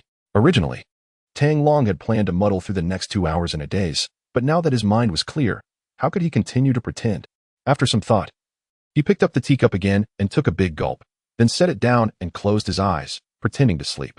After enduring the grueling 2 hours and 10 minutes, the infinite invasion system returned to normal. Tang Long opened his eyes and smiled, saying, Thank you for the tea. I must be going. If I happen to see you all again next time, I will bring you a big gift. As soon as he finished speaking, he activated the infinite invasion system in his mind and began the transfer to the time and space where Cole was located. Goodbye, Tang. Jennifer waved at him. The next second, Tang Long's body vanished from the tent. Time-space coordinates repaired, initiating transfer. Transfer target location coordinates. Philadelphia International Convention Center, Earth, year 2013. Timeline, transferring. Tang Long opened his eyes to find himself standing in a narrow corridor, at the end of which was a spacious hall where someone was giving a speech. He turned his head to look around and felt that the decor was somewhat stylish, unlike anything from the U.S. in 1996. Suddenly, he remembered something and quickly glanced at his watch, instantly dumbfounded. It was now November 2013, 7:10 p.m. What was going on? Wasn't the timeline of 12 Monkeys supposed to only reach 1996? By rights, he should have been transferred to 1996. So how did he end up in 2013? System, was there another error in this transfer? Tang Long hurriedly inquired in his mind. System, the transfer was accurate. Cole has already appeared in this time-space. How could Cole have arrived in 2013? Wasn't the X virus supposed to have broken out in 1996? Why was everything still fine in 2013? Tang Long was puzzled and couldn't understand what was happening. The system usually wouldn't send him to unimportant places. There had to be someone significant here. If so, that person must be in the conference hall. Could it be that Cole was inside? Tang Long slowly walked down the corridor towards the conference hall, gradually hearing a gentle female voice. In 430 B.C., Athens experienced an outbreak of typhus. 1,000 years later, the plague swept through the Byzantine Empire. In the 14th century, the Black Death claimed the lives of a large portion of Europe's population. As he entered the conference hall, Tang Long saw a blonde beauty wearing black-framed glasses and a blue V-neck shirt speaking at the podium. Upon noticing his entrance, the blonde beauty glanced at him briefly and continued her explanation. It may sound like these are just old tales, right? Not necessarily. She turned to look at the large LCD screen behind her, which displayed footage of dozens of doctors performing emergency rescues. At that moment, a female staff member approached Tang Long feeling a prompt in his heart. He took out his medical credentials from his pocket and showed them to her. Pathology physician at Temple University Hospital, Tang Long. The female receptionist glanced at his credentials, immediately smiled, and guided him to an empty seat in the back row, handing him a small stack of materials. Tang Long nodded in thanks, pretending to listen to the speech while carefully observing the audience in the front row. Trying to spot Cole. If history hadn't changed much, Willis's bald head would still be easy to find. This footage was taken last quarter in Pennsylvania, when a sudden outbreak of whooping cough occurred and spread rapidly, catching us off guard. The blonde beauty's tone suddenly rose, causing Tang Long to instinctively pay attention to her words. Upon hearing the phrases sudden outbreak and rapid spread, he became alert and focused intently on the blonde beauty at the podium, still unable to recognize her. At that moment, he realized he was still holding the stack of materials and hurriedly opened the top brochure. In large print, it read, Dr. Cassie Riley's new book signing event. So she was the main character, Dr. Riley. Chapter 69. Proof of time travel. As Dr. Riley stood confidently at the podium, giving her talk, Tang Long was convinced that this timeline was not the world of the movie 12 Monkeys. In the original storyline, Dr. Riley was promoting her new book in 1996, and now it was already 2013. Furthermore, the emergence of the Daughter Legion and the Wanderer Legion from 2035 clearly indicated that the history of this world had undergone significant changes. A world filled with time travelers is indeed troublesome. Despite the major shifts in the timeline, one thing remained unchanged. Cole would eventually be sent back from the future to seek out Dr. Riley. If Tang Long wanted to team up with Cole to prevent the outbreak of the X virus, all he needed to do was keep a close eye on Dr. Riley, and Cole would show up sooner or later. Tang Long gazed at the unfamiliar yet beautiful face at the podium, lost in thought. His mission this time was not only to find the fragments of the cosmic cube, but also to do his best to prevent the X virus outbreak or obtain an antidote. In this world where history had already changed, there were two paths to stopping the X virus. One was to closely follow Cole and Riley, and the other was to investigate Leland Goins, the president of the McCreaky Group. Given his current identity and status, getting close to Leland's biological laboratory would be quite difficult. His only option was to meet Cole through Riley and join forces to thwart the mastermind behind the release of the X virus. At that moment, a wave of enthusiastic applause suddenly broke through Tang Long's reverie. He turned to see that the lecture had ended, and Dr. Riley had started signing copies of her book. After a moment of consideration, he pulled a $100 bill from his wallet to purchase a copy of Dr. Riley's new book, Doomsday Syndrome, and took his place at the end of the line to wait for her signature. 10 minutes later, Tang Long stood in front of Dr. Riley with Doomsday Syndrome in hand. He slipped his work ID into the book and handed it to her, smiling as he said, Dr. Riley, your new book is fascinating. I have a few questions I'd like to discuss with you. Do you have some time later? Dr. Riley accepted the book from Tang Long, her face displaying a polite, rehearsed smile. I'm sorry, but my schedule is fully booked today. I'm afraid I won't have time. She had encountered many male readers who tried to use the excuse of discussing her new book to get closer to her, so she declined without hesitation. As she opened Doomsday Syndrome, she saw the work ID inside. Tang Long, Pathology Department, Temple University Hospital. Dr. Riley looked up at Tang Long again. It was indeed rare to see such a young Chinese doctor.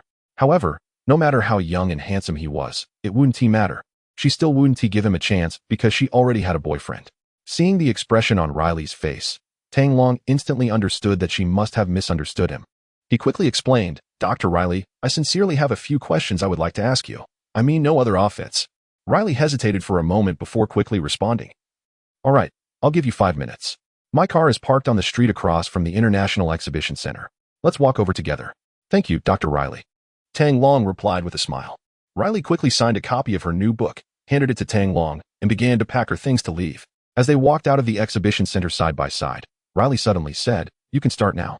Oh, Tang Long realized she meant he could start asking questions. In truth, he was just looking for a casual way to get to know Riley better for future interactions and didn't have any specific questions prepared. However, he wouldn't admit that. A thought struck him, and he casually asked, Dr. Riley, do you believe humanity will face a survival crisis due to a large-scale viral outbreak? I don't think so. Although there have been many epidemics caused by viruses in the past, they've all been successfully resolved in the end. Riley replied with a smile as they walked. Tang Long shook his head and said, I don't see it that way. If someone deliberately engineered a highly contagious supervirus, then such a thing is bound to happen sooner or later. Why do you ask? Riley inquired, surprised. Tang Long explained, because I know some biotech companies are researching related topics and have made some progress. At that moment, Riley's phone rang. She turned to Tang Long and said, Sorry, I need to take this call. Let's talk later. Tang Long shrugged helplessly and smiled. All right, see you next time. Although he didn't have Riley's number, he knew they would meet again eventually. Riley nodded, answered the call, and continued walking as she said, Hey, I just finished. You know, I'm quite good at this. When are you coming home? Tang Long watched as Riley crossed the street and approached a silver-gray Jeep, opening the door and getting inside. Just as he was about to leave, he suddenly noticed someone wearing a hat emerge from the backseat of the Jeep, reaching out to grab Riley. Tang Long instinctively wanted to rush over to save her, but suddenly felt the scene looked familiar. After thinking for a moment, he realized he had seen this scenario in a movie. Could the man in the car be Cole? With that thought, he calmed down. If the person in the back was indeed Cole, this might be their first encounter, and it would be best not to interrupt the process. Soon, the silver-gray Jeep started up and sped off. To be safe, Tang Long memorized the license plate number and began to run after it. Initially, he considered hailing a taxi to follow, but there were no cabs around, and time was short, so he had no choice but to run behind at a distance. If this had been before, Tang Long wouldn't have even considered such a thing. But now, his stamina was far beyond that of an average person, and running felt easy. The Jeep wasn't going fast. After passing through 2 major streets, it turned into a quiet alley. Tang Long spotted 2 people getting out of a car and heading into a narrow alley. He hurriedly followed them and saw them enter an old warehouse. He quieted his footsteps and silently approached the warehouse. Next to the front door was a dilapidated window, and Tang Long leaned in to peek through the gap. He saw Riley tied to a chair by a man. The kidnapper was wearing an old jacket, had short blonde hair, and a scruffy beard, resembling a homeless person. When Tang Long noticed the kidnapper's hair, his heart tightened. Just as he was about to force the front door open, he suddenly heard Riley's trembling voice. Listen to me, Cole. I know you believe in this stuff, but it's not real. Is this kidnapper really Cole? Tang Long was puzzled. After all, the character Cole, played by Willis, was bald. However, considering that even Dr. Riley had changed, Tang Long accepted the reality that Cole had taken on a new appearance. He returned to the window to continue listening to their conversation inside. I'm not crazy. Look at this, Cole said, holding up a women's watch. Riley furrowed his brow. This watch is just like mine. It's not just like yours. It's your watch, Cole insisted, his eyes wide. I took it from the future. He placed Riley's watch on a nearby table and said seriously, Focus on this watch, okay? Okay, Riley nodded, responding somewhat nervously. Like Riley, Tang Long was equally confused about Cole's intentions and curiously watched him, not blinking. Cole then moved the watch he brought to the other side of the table, took a dagger in his right hand, and forcefully scratched a long mark on the glass of the watch. At that moment, an astonishing scene unfolded before Tang Long's eyes. The lights inside the old warehouse began to flicker, and a dazzling white light suddenly appeared on the glass surface of Riley's watch. The white light then moved diagonally upward, forming a long straight line. After the white light vanished, a scratch identical to the one on Cole's watch appeared on Riley's intact watch.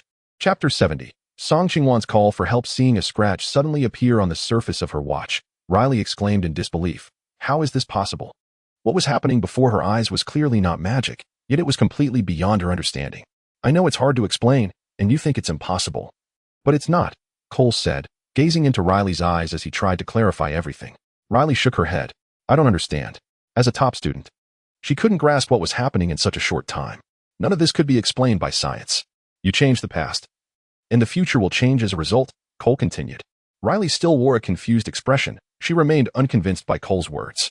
However, Tang Long outside the window understood everything. He hadn't expected Cole to use a watch to prove he came from the future. It was far better than any movie opening. Cole coughed slightly, feeling uneasy as he said, 1 minute. I only have 1 minute left. Philadelphia was too big, and there were too many people. It had taken him too long to find Dr. Riley. Riley didn't understand what Cole was talking about. Just then, the sound of police sirens echoed from the nearby street, indicating that police cars were tracking Dr. Riley's Jeep. Tang Long knew he had to leave immediately and quickly turned to run towards the alley across from the old warehouse. As he dashed into the alley, he realized it was a dead end on one side, and the other side was a street filled with police sirens. He quickly glanced around and spotted a fire escape next to the back door of an apartment building in front of him. Without hesitation, he sprinted over, grabbing the ladder. He climbed swiftly, using both hands and feet, and in less than 10 seconds, he reached the 3rd floor and flipped into the balcony. Ever since injecting the H2 Biogene serum, his strength and agility had far surpassed that of an average person. Curling up, Tang Long hid behind the railing of the 3rd floor balcony. Looking down from the balcony, he could see several police cars surrounding the nearby alley. If he stayed below, he would only fall into the police's encirclement.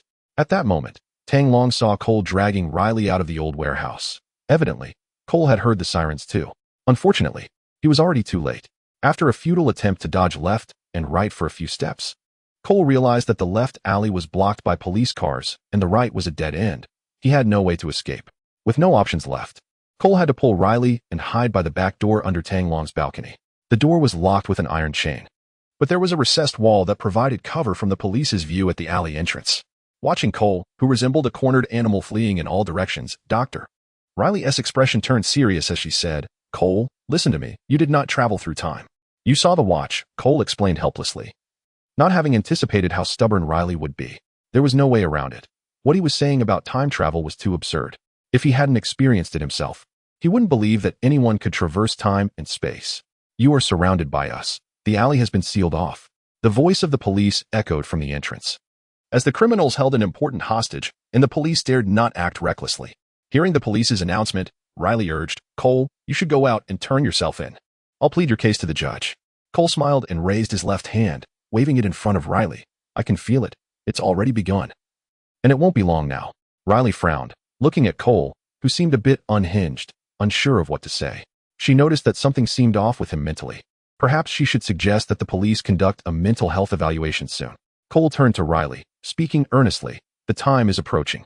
If you believe me, find me at the John Adams Hotel in Philadelphia 2 years from now. He could feel his body beginning to change. Dr. Jones was right. Once the time came, he would automatically return to 2035. Riley looked at Cole, bewildered, shaking her head in confusion at what he meant. You have to come find me, Cole said, his expression pained. At that moment, the lights around them began to flicker, and Cole's body started to destabilize before he suddenly vanished before Riley's eyes. Doctor. Riley's mouth dropped open as she stared at the spot where Cole had disappeared, rendered speechless. Downstairs, Tang Long witnessed this scene and realized it was time for him to leave this world as well. Cole wouldn't return for another 2 years, and staying here was pointless. He needed to go back and investigate what was truly happening in this world. When he returned next time, he would be fully prepared. System, return to the main world. Tang Long silently commanded. In the next moment, darkness enveloped him, and he lost consciousness instantly. When he opened his eyes again, Tang Long found himself back in a 5-star hotel room in East Stone City. He glanced at his watch, noting the time, 1:01 p.m. Less than a minute had passed. Thinking about the chaotic timeline in the 12 Monkeys world, he eagerly opened his laptop and connected to the internet using the hotel Wi-Fi. He opened a search engine, typed in 12 Monkeys, and hit search. Over 3 million results appeared, the first few being movie introductions and viewing links for 12 Monkeys. Scrolling to the bottom of the page, he finally spotted some different search results. He clicked on one of the encyclopedia entries, which detailed 12 Monkeys is a TV series adapted from the 1995 film of the same name, telling the story of the male protagonist sent to the past to prevent a military group of 12 monkeys from developing a deadly virus. Well, no wonder the timeline in 12 Monkeys is chaotic. It turns out that the parallel universe is based on the history of the TV show.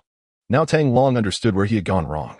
When he saw the third world was 12 monkeys, he instinctively thought of it as the movie world, not realizing that the third world was actually the TV series 12 Monkeys. But he couldn't entirely blame himself, as he had never heard of the series before. Was it because the show was too under the radar? He hurriedly opened a streaming site and searched for the TV series 12 Monkeys. As he suspected, the show had only aired one season before being canceled for unknown reasons. Tang Long began downloading the first season using a software while simultaneously opening the first episode. 47 minutes later, after finishing the first episode, he finally understood why Cole's first time travel happened in 2013. It turned out that the TV series had changed the outbreak of the X virus to 2015, and some of the plot points had also been altered. However, unlike the show's storyline, in reality, Cole did not foolishly run around with a dagger in 2013, leading to him being shot in the right leg by the police. Just as Tang Long was about to watch the second episode, his phone on the table rang. He picked it up and saw it was a call from Song Ching-wan. He quickly answered, "Tang Long, please help my brother." Suddenly, he heard Song Ching-wan's voice on the other end, filled with tears. Chapter 71. Heading to Syria to rescue my future brother-in-law. Hearing Song Ching-wan's cries, Tang Long suddenly stood up from his chair and asked urgently, "Chi-wan, what's happened?" "My brother has been kidnapped in Syria. Please, you have to save him." Song Ching-wan sobbed. "Ching-wan, stop crying. Take a deep breath and tell me slowly what is going on." "I'm here, and everything will be all right," Tang Long reassured her. Tang Long knew that Song Ching-wan had an older brother, Song Ming-ching, who was 2 years her senior and the general manager of Ziyuan Group, responsible for the company's overseas energy business. The siblings had a close relationship, and it was natural that she would be frantic if something happened to him. Though Tang Long was fully aware of the severity of the situation, he knew he needed to calm Song Ching-wan down first so she could explain everything clearly. "Okay," Song Ching-wan replied, taking a deep breath to steady herself, and then slowly recounted what she knew. 10 minutes later, Tang Long finally grasped the situation. In short, Song Ming-cheng had gone to Damascus, Syria, for a business meeting yesterday afternoon and, unfortunately, was kidnapped. He had thought that the capital, Damascus, would be relatively safe, especially since he had brought along 7 or 8 professional bodyguards. However, instead of meeting with the local oil field leader, he encountered a group of terrorists. These well-prepared terrorists swiftly eliminated all the bodyguards and abducted Song Ming-cheng, leaving behind only a stunned female secretary to inform the Song family. Upon learning the news, Song Mingyuan immediately contacted government agencies. Unfortunately, in a war-torn country like Syria, government services were ineffective, leaving them to rely on private militias. In the meantime, Song Ching-wan reached out to Tang Long right away, hoping that this superhero could rescue her brother, Song Ming-cheng. After comforting her and assuring her that he would personally go to rescue her brother, Tang Long hung up the phone. "Damn it, why go to a place like Syria for business? There are so many other options," Tang Long cursed under his breath.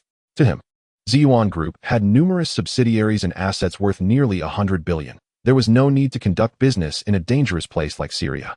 However, upon reflection, he remembered that the Song family had built their fortune in the energy sector. Although they had been looking to diversify in recent years, their most profitable business remained energy and chemicals. Given that Syria was known for its oil production, it was understandable that the Song family would have business interests there. Cursing aside, with his future brother-in-law in trouble, Tang Long knew he had to figure out a way to help.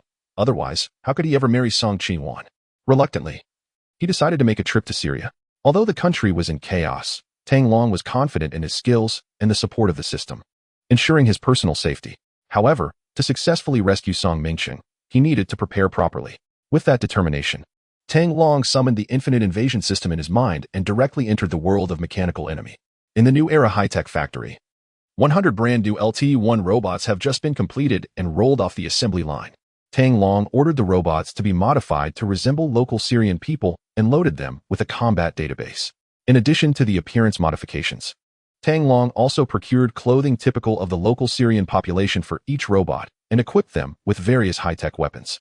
Furthermore, he purchased 5 armored personnel carriers and 2 armored Hummers, along with 2 sets of specially designed bulletproof vests. All the robots, weaponry, and vehicles were shrunk using a quantum beam device and stored in titanium alloy boxes. Finally, Tang Long returned to the real world with the titanium alloy boxes containing all the supplies. After checking out of the hotel, Tang Long contacted Song Chi-wan again and learned that Song Mingyuan had hired a small team of mercenaries from Bear Country to rescue Song Mingqing in Damascus. Privately, Song Chi-wan reached out to an intermediary to obtain the contact information for the mercenary team leader, Sergei, and discreetly sent it to Tang Long. Upon receiving the information, Tang Long spent 100 points in the system to acquire an Arabic language proficiency and then called Sergei. After introducing himself and stating his intentions, Sergei agreed to cooperate, and they arranged their contact details and a meeting place. After hanging up the phone, Tang Long quickly booked a flight to Dubai, planning to transfer to Damascus from there. As for his passport, he had obtained it during his freshman year, originally intending to attend a hacking conference in Country M, but various reasons had prevented him from going. To save time, Tang Long contacted a travel agency and paid a high price for a tourist visa. With money paving the way, the agency sent someone to deliver the tourist visa to him at Linjiang City International Airport. That evening, Tang Long boarded a flight to Dubai. By 4 p.m. the next day, Tang Long's feet touched the ground at Damascus International Airport. Looking down from the sky, this once world-renowned tourist city, often referred to as the place closest to God, had been ravaged by the recent war, with most buildings reduced to ruins, its former glory now only a memory. Fortunately, the airport, being a strategic location, was heavily guarded by government troops, and the nearby buildings remained relatively intact. With support from Bear Country and Islamic State forces, the Syrian government had reclaimed all territory in the central and southern regions, excluding the Tanf base controlled by Country M, annihilating nearly all extremist groups and entering the Kurdish-controlled areas. It seemed that victory was in sight for the Syrian government. But with Country M occupying most of the oil fields and Turkey intervening militarily, peace remained a distant hope. This complicated the situation in Syria, as those who kidnapped Song Mingqing could be either anti-government forces or terrorists, posing significant challenges for the rescue operation. However, with the assistance of the mercenaries from Bear Country, the preliminary reconnaissance had already been completed, and Tang Long just needed to get in touch with the mercenary leader, Sergei. After exiting the airport, Tang Long found a secluded corner to restore a Hummer to its original state, along with an LT-1 robot disguised as a local.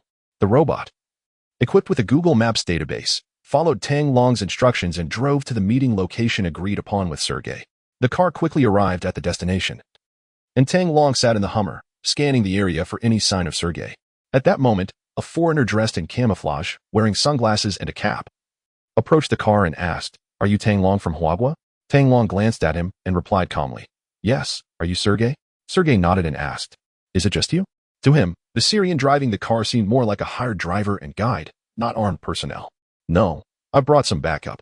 You just need to help me find Song Mingqing's whereabouts. I'll handle the rest." Tang Long shook his head. Hearing this, Sergei let out a slight sigh of relief. Although his soldier's instinct told him that this person was capable, he knew that if Tang Long had come alone, it wouldn't be very effective. From their reconnaissance over the past 2 days, they had learned that Song Mingqing had been captured by anti-government forces and was being held in a temporary military camp in Afrin. If it weren't for the overwhelming numbers of the enemy, Sergei would have already acted with his 4 subordinates, rather than waiting for Tang Long. Tang Long pointed inside the Hummer and said, "Get in. Take me directly to the area near the camp where Song Mingqing is held." Chapter 72. The Iron Legion at hand. With Sergei leading the way, the Humvee sped away from the airport, carrying 3 people. Once they exited the main urban area of Damascus, the buildings along the route were mostly dilapidated single-story homes, with a few high-rise apartments that resembled abandoned constructions. Their gray and black brick walls laid bare. There were very few pedestrians on the road. Occasionally, a couple of thin-faced children would peek out from the windows, curiously looking outside, only to be quickly pulled back inside by a large hand, and the windows would shut tightly again. As the Humvee was about to leave the city, Tang Long noticed a government military checkpoint at the entrance, worried that they might find the 2 high-energy handguns he was carrying. "Relax, leave the front to me," Sergei said with a relaxed smile. When the vehicle stopped in front of the checkpoint, Sergei extended his right hand and skillfully handed over a stack of dollars as a toll. The soldiers on either side laughed, accepted the cash without even glancing inside the vehicle, and waved them through. After leaving the checkpoint, Tang Long chuckled, "Looks like you're quite familiar with this place. I'm from Bear Country, and the Syrian government forces are backed by Bear Country, so you understand." Sergei shrugged. But having dollars makes things more convenient. Once they left Damascus, the Humvee quickly met up with Sergei's 4 subordinates outside the city, and a jeep followed closely behind. The 2 vehicles raced north for hundreds of miles, and after more than 4 hours, they arrived in Aleppo province. As they approached the outskirts of Afrin, Sergei instructed the driver to veer off the road and stop on a small hillside. He stood up and pointed to a distant village, explaining, "There's a rebel checkpoint ahead, and vehicles can't get through. We're almost at our destination." "Is that so? Then we don't need to go any further. Just point out the location of the hostages when the time comes," Tang Long replied nonchalantly. Sergei looked at Tang Long, puzzled, not understanding what he meant. How could he possibly indicate the location of the hostages from so far away? Tang Long then pulled a backpack from beneath his seat and took out 2 palm-sized homing pigeons, placing them on the seat beside him. He then retrieved his Huawei Mate 30RS smartphone, opened the control software, and activated one of the pigeons. The pigeon's eyes lit up, its wings flapping a few times before it took off into the sky, accompanied by a barely audible humming sound, soaring to a height of 100 meters. Tang Long controlled the drone, quickly flying over the checkpoint and circling the village ahead. Soon, a 3D map appeared on the screen of his Huawei Mate 30RS, displaying the terrain and layout of the entire village. Additionally, all moving humans within the village were represented as red dots on the 3D map. Sergei's face showed an expression of utter shock. He had seen the Black Hawk quadcopters used by Bear Country's special forces in Syria and had thought that represented the pinnacle of drone technology. However, when he saw the drone that resembled a pigeon, his understanding was completely overturned. This biomimetic drone not only had greater stealth capabilities, but could also scan maps in real time and detect human activity through thermal sensing, 10 times more powerful than a Black Hawk. It was the first time he had encountered such an advanced and covert drone. Was China's military technology really that formidable? Or was Tang Long representing some unknown force? Sergei could not figure it out, but he didn't need to. All he knew was that this mission was turning into a game. Most importantly, Tang Long wouldn't be sharing the $2 million reward with them. Tang Long brought his phone in front of Sergei and asked the screen, "Where is Song Mingqing being held?" Sergei pointed at a 3-story building on the map and said, "Song Mingqing should still be held here. I scoped it out last night with binoculars. There are 2 soldiers guarding the entrance, and at least 4 inside." Tang Long controlled the drone to approach the compound and enlarged the image on the screen. He saw over a dozen red human figures appearing on the 3D structure of the 3-story building. There were 6 on the first floor, 2 in a small room on the second floor, 3 in another room, and a total of 8 across 2 rooms on the third floor, with 1 more standing on the roof. As Sergei looked at the screen, he read aloud, "There are actually over 10 armed personnel guarding this residential building."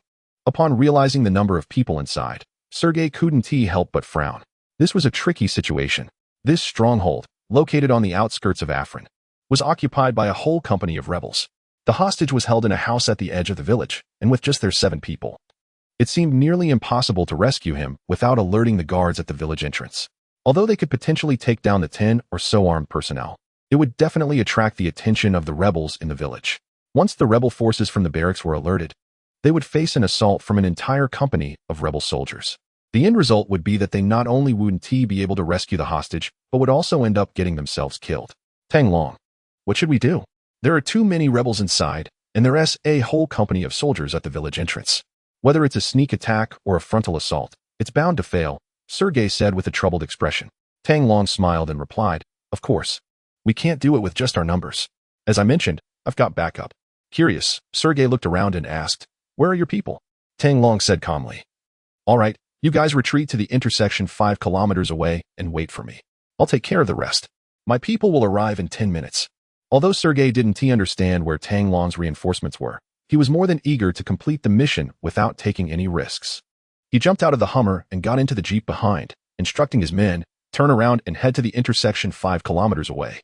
The Jeep driver didn't say a word, starting the engine and turning around to leave. After driving back for 2 or 3 kilometers, he couldn't help but speak up, "Boss, should we check where that kid's backup is coming from? If he messes up, this deal could go south." Sergei squinted at the gray shadow above him and coldly replied, "Don't meddle, keep driving forward." After years in this line of work, he had learned one important lesson. The more you know about certain things, the faster you die.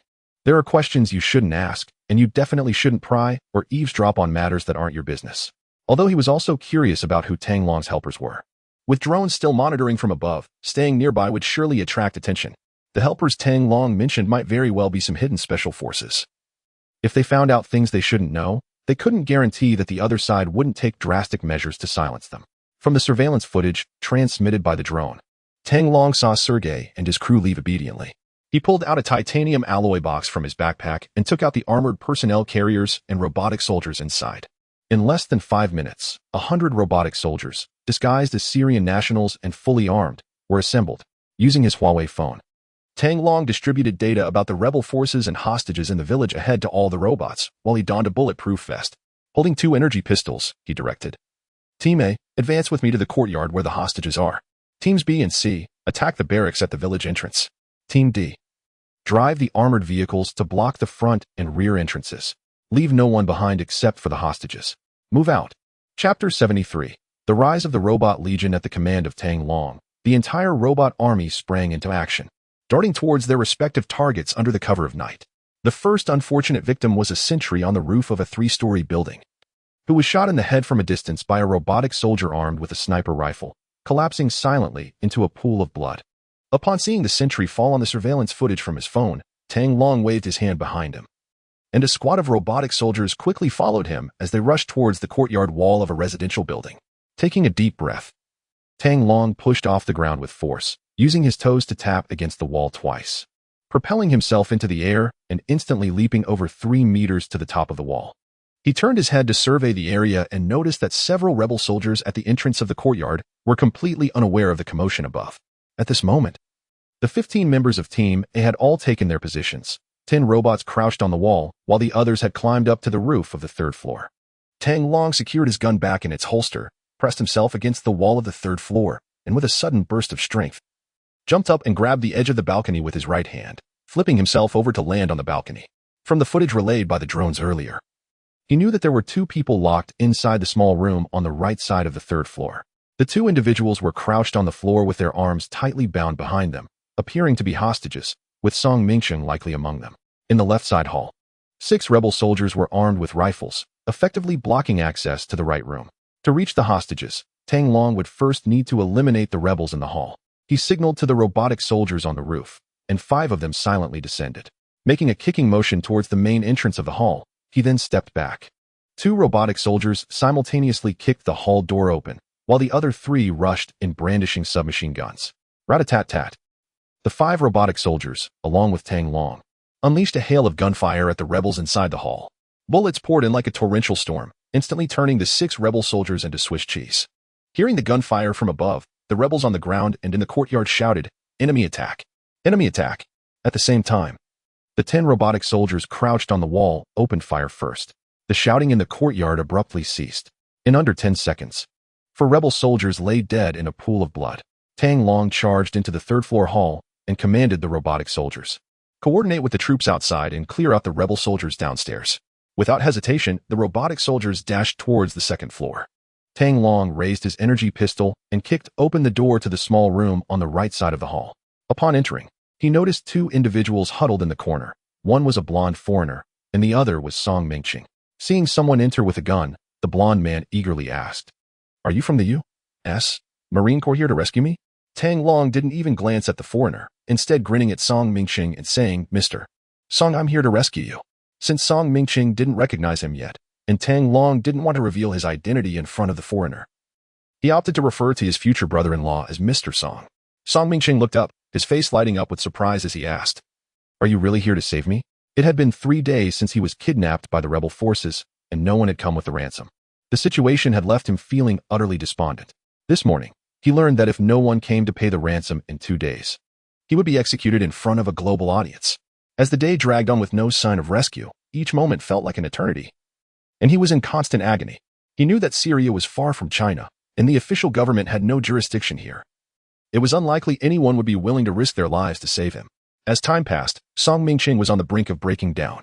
Meanwhile, Benjamin, the American who was locked up with him, kept encouraging him to hang in there, promising that the Marines would come to rescue him and that they would take Song Mingsheng along too.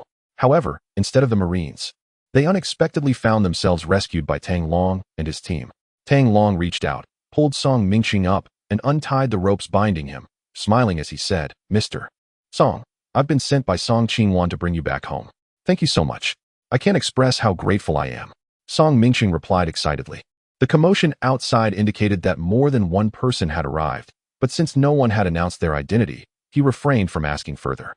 Tang Long led Song Mingsheng toward the door. Just then, the foreigner behind them called out, "Hey, can I come with you?"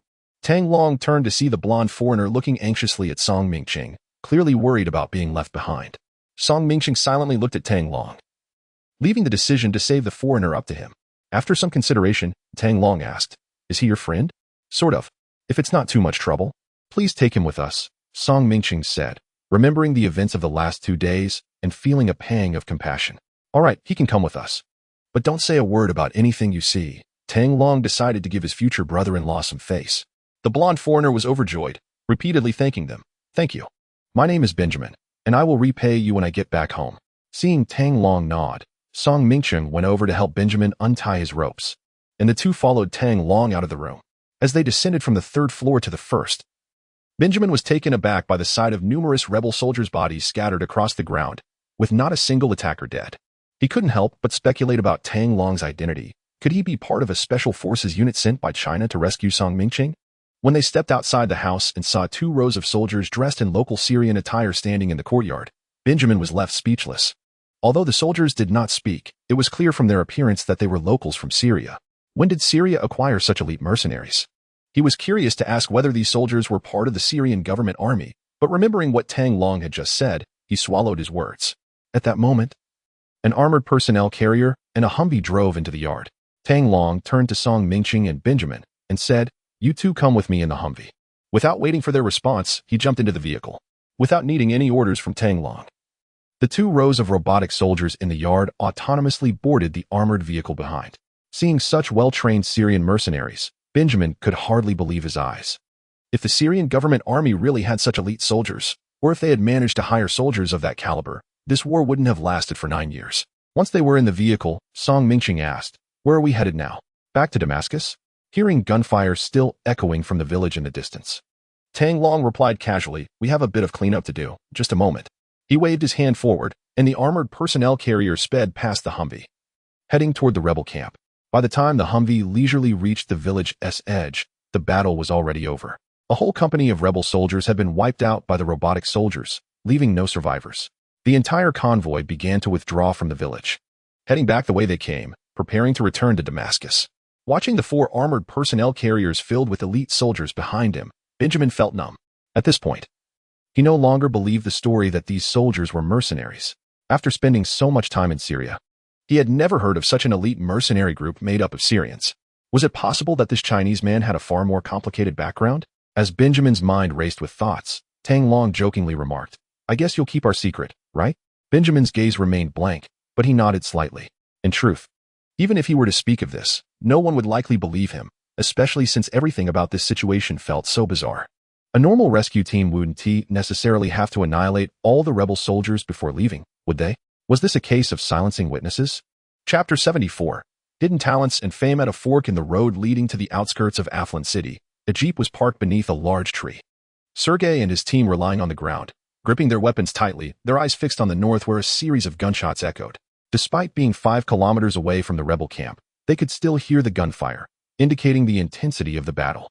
Without needing to be told, Sergei knew that Tang Long and his associates had already engaged the rebels.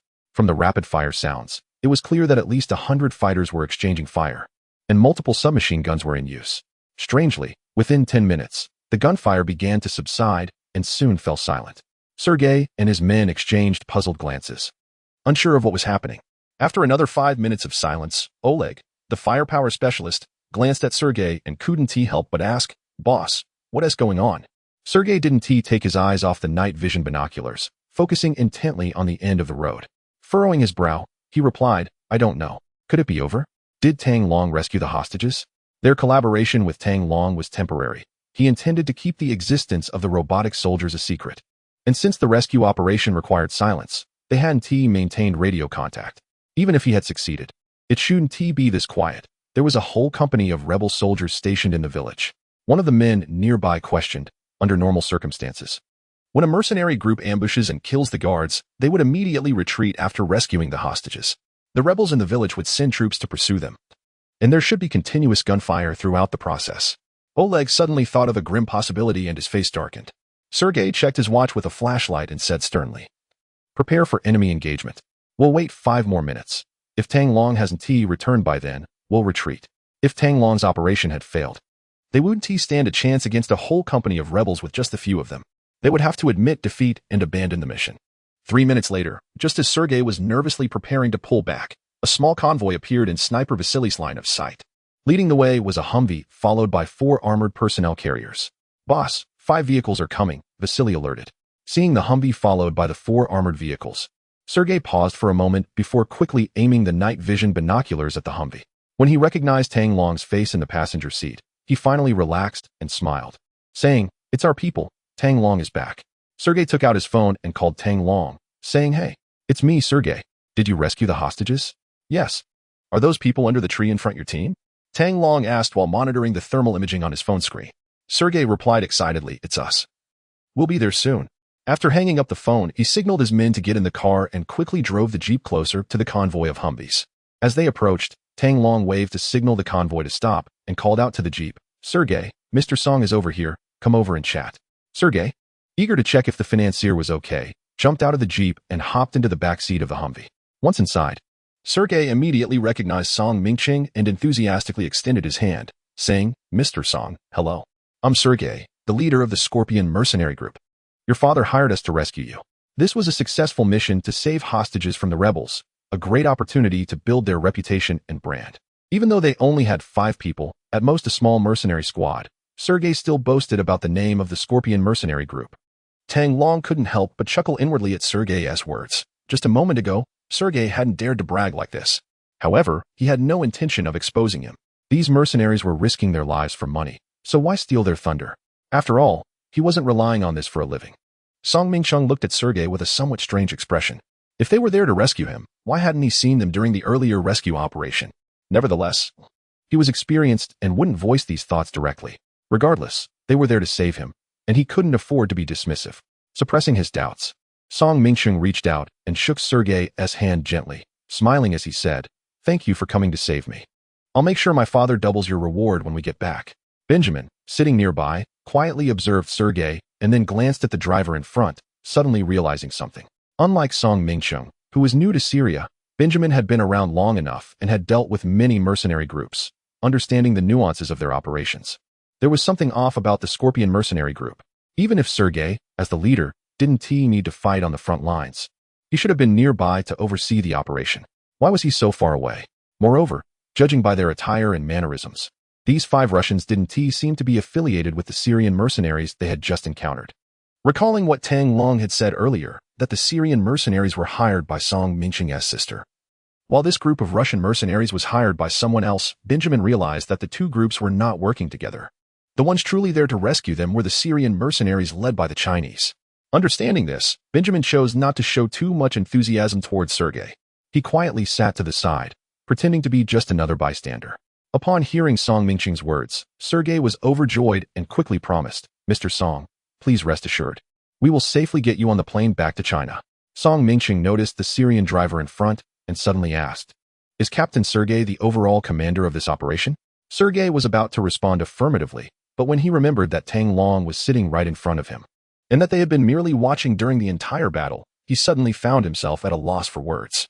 Hearing the conversation between the 2, Tang Long interjected to explain, "Yes, this operation was truly thanks to the captain's brilliant leadership that we were able to rescue you in time. The captain even personally guarded our only escape route, fearing that the rebels would cut us off." After saying this, he discreetly signaled to Sergei with a glance. After all, the success of this operation was indeed due to Sergei's accurate intelligence, and since he and the robot brigade had no intention of getting involved in the mercenary world, it would be better to let Sergei take the credit for this achievement. Sergei smiled awkwardly, his mind racing as he replied, "This was all thanks to everyone's teamwork. We were able to pull it off so smoothly. Once we're out of Aleppo province, we'll be safe." Chapter 75.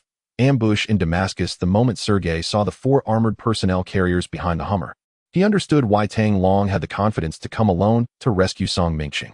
With at least 100 elite soldiers inside those 4 vehicles, it was clear that he had called in a whole platoon for backup. Sergei was curious about Tang Long's true identity. What kind of person could casually summon a platoon of elite soldiers to fight overseas? This confirmed Sergei's earlier suspicions that Tang Long indeed had military backing. Otherwise, he wouldn't have access to such advanced bionic drones. It also explained why the battle had concluded so swiftly. With an equal number of elite soldiers from Huagua, defeating a ragtag group of rebels wouldn't take long at all. Now, with a platoon of soldiers escorting them, there was no doubt they would return to Damascus without any issues. Hearing Sergei's words, Tang Long pursed his lips, hoping this guy wasn't T.A. Jinx. Fortunately, the journey was smooth and trouble-free. The convoy did not encounter any rebels until they left Aleppo province. Of course, this was also due to his command of the Robotic Legion, which had completely annihilated all the rebels in the village. There was no one to report back, and with the rebel command structure and communication conditions, it would be well before dawn before anyone noticed the unexpected situation at the temporary barracks. As for after dawn, Tang Long had long since returned to Damascus.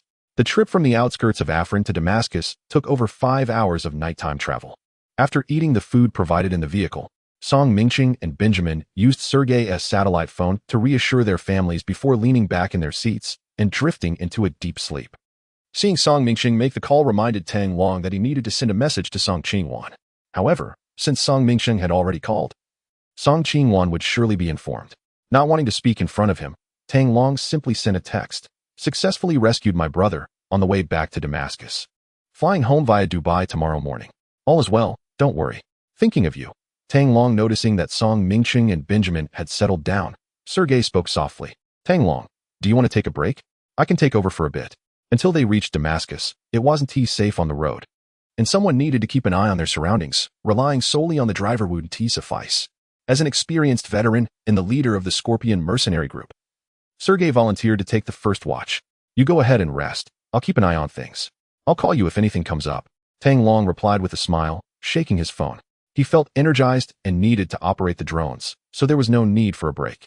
Ahead of the convoy were the 2 bionic drones he had launched, capable of monitoring everything within a 5-kilometer radius. Any unusual movement wouldn't escape his notice. Seeing the virtual map on the screen, Sergei recalled the 2 drones and nodded, feeling reassured as he leaned back in his seat to rest. 5 hours later, the convoy successfully arrived outside Damascus, where large buildings loomed in the distance. The 4 armored vehicles at the back of the convoy, containing robotic soldiers, were not part of the actual government forces and couldn't pass through the checkpoints manned by them. They could only handle matters outside the city. Tang Long waved a hand to signal the convoy to stop. As soon as the vehicles halted, Sergei opened his eyes alertly and asked, "Why have we stopped?" Tang Long replied casually, "The brothers at the back can't enter the city, so we'll have to part ways here. I'll go speak with them. You all can wait for me at the front checkpoint." "Sure, I've got this covered." "You go ahead." Sergei nodded with a smile. Although he hadn't seen the faces of the soldiers in the armored vehicles, he had long concluded that they must be elite troops from Huagua, possibly even a special forces unit. It was perfectly normal for Huagua soldiers on special missions overseas to avoid exposure to the Syrian government forces, so parting ways outside Damascus made sense. Once they entered the city, it would be much safer, especially with the Scorpion mercenary group protecting Song Mingqing and his American friends. Tang Long jumped down from the Humvee and, after watching Sergei and the others depart, immediately went to one of the armored personnel carriers. He instructed the robotic soldiers to turn around and drive back 100 meters, then turned off the vehicle lights and waited for Tang Long to reduce each vehicle one by one using a quantum beam device. Tang Long took out a titanium alloy box from his gear and stored the 4 miniaturized armored personnel carriers along with 99 miniaturized robotic soldiers inside it. After securely stowing the titanium box, he quickly made his way along the road toward the checkpoint outside Damascus. 5 minutes later, Tang Long arrived at the checkpoint, hopped back into the Humvee. As before, Sergei led the way with dollars in hand, and the Humvee smoothly entered Damascus. Once inside, Song Mingqing and Benjamin also woke up and turned to look out the windows. Since it was late at night, there were many obstacles on the road, such as concrete blocks and abandoned car wrecks, causing the Humvee's speed to decrease. Suddenly, Sergei leaned out of the window and shouted to the jeep behind, "Oleg, you guys go ahead and clear the way, stay vigilant." Although Damascus was considerably safer than outside the city, the only truly secure area was the foreign residential district near the international airport. To get there from the city gates, they would have to pass through slums and many street ruins, making the city quite mixed and not particularly safe at night. "Got it, boss," Oleg responded, starting the jeep and racing ahead of the Humvee. The others in the vehicle also readied their weapons, on guard for any potential threats from rioters or terrorists. Seeing Sergei and the others act so professionally put Tang Long at ease, and he gave Sergei a thumbs up. The 2 vehicles maintained a distance of 10 meters apart, moving steadily toward the foreign residential area. Half an hour later, they arrived at the checkpoint outside the foreign residential district. "Why is there a checkpoint here?" Tang Long looked at the soldiers surrounding the checkpoint ahead, puzzled. This time, they were following a jeep, and the robotic driver was not using the automatic navigation system. "Sherman, Appearing relaxed, replied, "This isn't the same road we took during the day. This checkpoint is only for pedestrians and vehicles entering the foreign residential area." Tang Long's gaze returned to the front, and he absent-mindedly said, "Oh, I see. I thought we were on the same route. Wait a minute. Something's not right. Stop. Back up quickly." At the moment Tang Long shouted, he immediately lowered his head and drew his high-energy pistol. Just as he yelled, a flash of light appeared at the checkpoint ahead, and he saw two streaks of fire flying toward them. The driver of the Humvee, a robotic soldier, heard Tang Long's command and didn't hesitate to shift gears and reverse quickly. Two rockets were fired, one after the other, targeting the Jeep and the Humvee. One struck 2 meters in front of the Humvee, exploding with a loud bang. Shrapnel flew in all directions, heading straight for the front of the Humvee. However, this Humvee was a military-grade bulletproof vehicle that Tang Long had specially purchased, and the flying shrapnel failed to shatter the windshield, only leaving pockmarks on it. The Humvee continued to reverse rapidly. The Jeep ahead wasn't so lucky, as it was directly hit by a rocket, flipping the vehicle over. None of the 4 Arctic Bear mercenaries inside survived. "Damn it!" Sergei cried out in anguish, grabbing the submachine gun from under his seat and opening fire out the window. At that moment, Tang Long also extended his high-energy pistol out of the car window, calmly firing at the distant enemy. Bang! Bang! The 2 soldiers who had launched the rockets fell to the ground. In the distance, someone shouted in English, "Quick, chase them down. Don't let them escape." Chapter 76. The stunned enemy. Suddenly, dozens of firelights flared up in the darkness on either side of the checkpoint. These were the muzzles of numerous guns firing bullets. After the RPG ambush failed, the enemies who had long been lying in wait nearby opened fire decisively. A hail of bullets rained down, wildly sweeping towards the Humvee in the middle of the street. Rat-tat-tat. The Humvee, under heavy fire, quickly reversed. The bullets striking the bulletproof glass and armor with a ringing sound, while white glass powder scattered everywhere, leaving large white bullet marks. Although the bullets couldn't penetrate the bulletproof glass, noticeable spiderweb-like cracks had already appeared on its surface. Under the control of the robotic driver, the Humvee accelerated in a straight line, urgently retreating down the street and quickly getting out of the enemy's machine gun range. The damaged windshield severely hampered Tang Long's visibility, forcing him to retract his high-energy pistol. Huddled in the back seat, Song Mingqing trembled and asked, "What is happening? Why is the government army attacking us?" Sergei, after firing a magazine, pulled the submachine gun back into the car and said darkly, "That's not the government army. They wouldn't have such heavy firepower set up at a checkpoint." Benjamin, who was hiding behind the front seat, raised his head and asked, "Then who are they? Rebel forces? Or mercenaries?" The only ones capable of bringing weapons into the capital of Syria, besides the government army, were various mercenary groups and underground rebel organizations. "Do you really think the rebel forces could get their hands on RPGs and this much heavy firepower in the city?" Sergei scoffed, extending his submachine gun out the window again and spraying bullets at the soldiers chasing them. Through the windshield, Benjamin saw more than a dozen armed soldiers recklessly pursuing them despite the casualties, and his face turned pale. These people were definitely not the cowardly government troops. If these were mercenaries disguised as government soldiers, who were they targeting? Was it Song Mingqing, or was it him? Perhaps his kidnapping by the rebels was no accident after all. Was he really going to die in Syria this time? Benjamin's gaze fell on Tang Long in the passenger seat. Despite the ambush, this young Chinese man remained remarkably calm, seemingly unconcerned about his safety at all. At that moment, Tang Long focused all his attention on his phone. Though he heard what everyone was saying, he didn't have time to deal with those matters. Earlier, he had taken out 2 of the enemy's RPG gunners, but the opposing firepower was too fierce. If this continued, the Humvee would eventually be destroyed. Staying inside the vehicle wasn't safe. They had to abandon the car and escape before it was blown up. However, Tang Long was unaware of the enemy situation outside. If there were still ambushes on the sides of the street, stepping out without the protection of the armored vehicle would only make them sitting ducks. Quickly manipulating his phone, he reactivated the bionic drones, and 2 gray doves silently flew from the roof of the car into the night sky. "Tang, what should we do next?" Sergei noticed Tang Long's movements and understood he was checking the enemy situation relayed by the drone. Hearing Sergei's words, Benjamin and Song Mingqing also looked up at Tang Long. Right now, their only hope was Tang Long aware of the 3 pairs of eyes on him. Tang Long quickly glanced out the car window and said in a low voice, "Open the doors and prepare to abandon the vehicle." He had already reviewed the footage from the drone and saw that there were no crowds gathered in the buildings on either side of the street, so there shouldn't be any ambush. However, ahead, enemies were already pursuing them in vehicles. With the infinite invasion system at his disposal, Tang Long wasn't worried about getting caught here. The only concern was for Song Mingqing. If it came down to it, He could always escape to the world of I. Robot for safety, but that would mean certain death for Song Mingqing. He wouldn't do that unless absolutely necessary. If he just left Song Mingqing to die, he wouldn't be able to face Song Qingwan again. The Hummer accelerated to a crossroads and stopped by a telephone booth at the side of the road. The booth provided cover for them, making it a suitable spot to park. Tang Long glanced at the pursuing enemies down the street and turned back to Sergei and the others, saying, "We get out here and take the East Street to bypass the checkpoint." Everyone in the car immediately opened the doors and prepared to exit. Suddenly, a chilling feeling washed over Tang Long, and he shouted, "Everyone jump out, now." This time, there was no hesitation. Everyone, including the robotic driver, leaped out of the vehicle and desperately ran toward either side of the intersection. After exiting the car, Tang Long caught a glimpse of a rocket flying toward them, aimed directly at the Hummer. Without thinking, he grabbed Song Mingqing's right hand and pulled him down beside the rubble of a nearby building. Boom! An orange fireball erupted from the Hummer, sending steel fragments and burning debris flying in all directions. Thankfully, Tang Long had pulled Song Mingqing down in time. Otherwise, they would have been hit by the wreckage. However, Sergei and Benjamin weren't as lucky. They were blown away by the blast and landed in the middle of the street, their fates unknown. Once on the ground, Tang Long immediately released Song Mingqing's hand and drew his high-energy pistol from his waist, then rolled over to take cover behind a nearby trash bin. At that moment, a pickup truck with 2 soldiers chased them down to within 10 meters, one of whom was carrying an empty rocket launcher and laughing. "Look, I hit it. I hit it." Tang Long quickly got up, crouched behind the trash bin, and fired several shots at the truck's bed.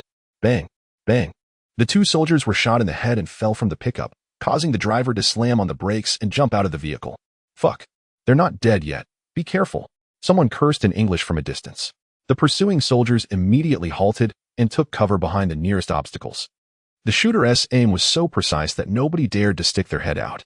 Tang Long turned around and saw Song Mingqing huddled on the ground, trembling and too scared to move. He quickly called out in a low voice, "Mr. Song, hurry and crawl over here." When Song Mingqing looked up and saw it was Tang Long calling him, he was overjoyed and quickly crawled toward him. Having grown up in the stable environment of China, he had never experienced anything like this before. At that moment, his gaze toward Tang Long was more affectionate than he would have for his own father. Meanwhile, Tang Long noticed that Sergei and Benjamin were lying motionless in the middle of the road, and he couldn't tell what was going on with them. The robot driver nearby, however, seemed unfazed and looked up at Tang Long, waiting for his orders. Tang Long quickly instructed, "Unit 1, bring them over." The robot driver's eyes lit up, and in the astonished gaze of Song Mingqing, it stood up and effortlessly grabbed both Sergei and Benjamin, swiftly making its way back to Tang Long. In the distance, the mercenary leader, hiding behind cover, watched this unfold through binoculars and exclaimed, "What the hell? What kind of opponent do we have? Is that strength even human?" Snapping back to reality, he angrily shouted, "What are you waiting for? Open fire!" At his command, the first few mercenaries immediately stood up and began firing, unleashing a barrage of bullets toward the robot driver. Chapter 77. When outnumbered, use strategy.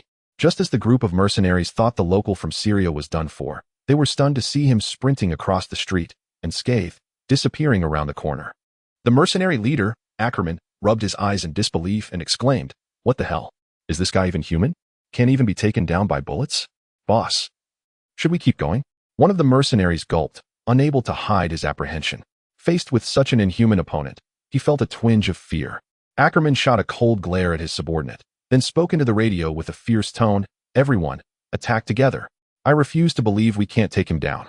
Upon hearing their leader's orders, dozens of mercenaries positioned themselves along the street, forming a loose formation about 10 meters apart, slowly advancing toward the intersection. With so many moving together, their cautious footsteps couldn't help but create noise. Hearing the commotion, Tang Long felt a pang of frustration.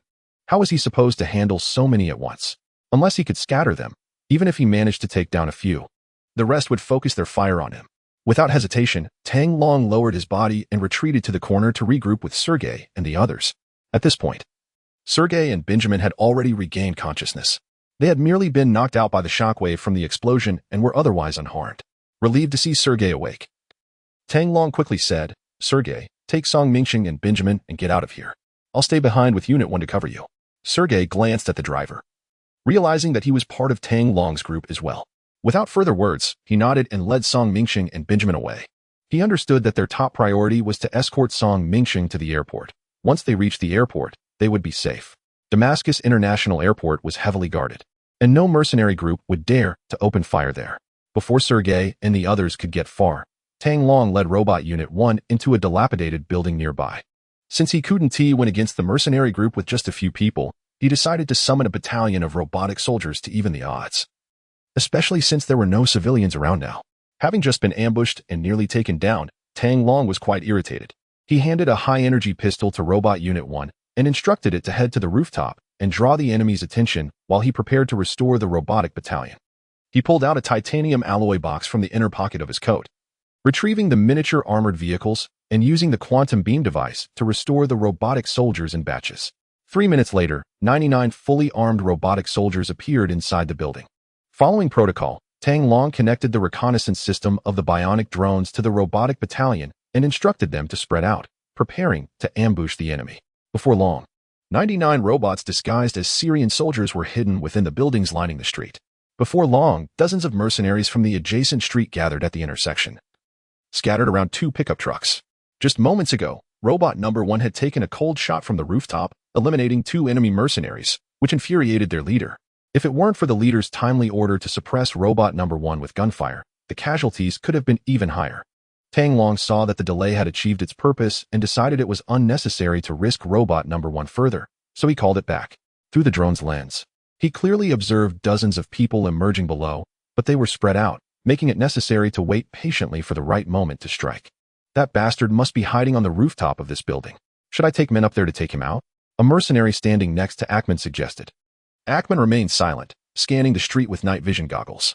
After confirming there were no ambushes, he waved his hand and said, split into 3 teams. Harry, take 4 men and drive ahead to scout.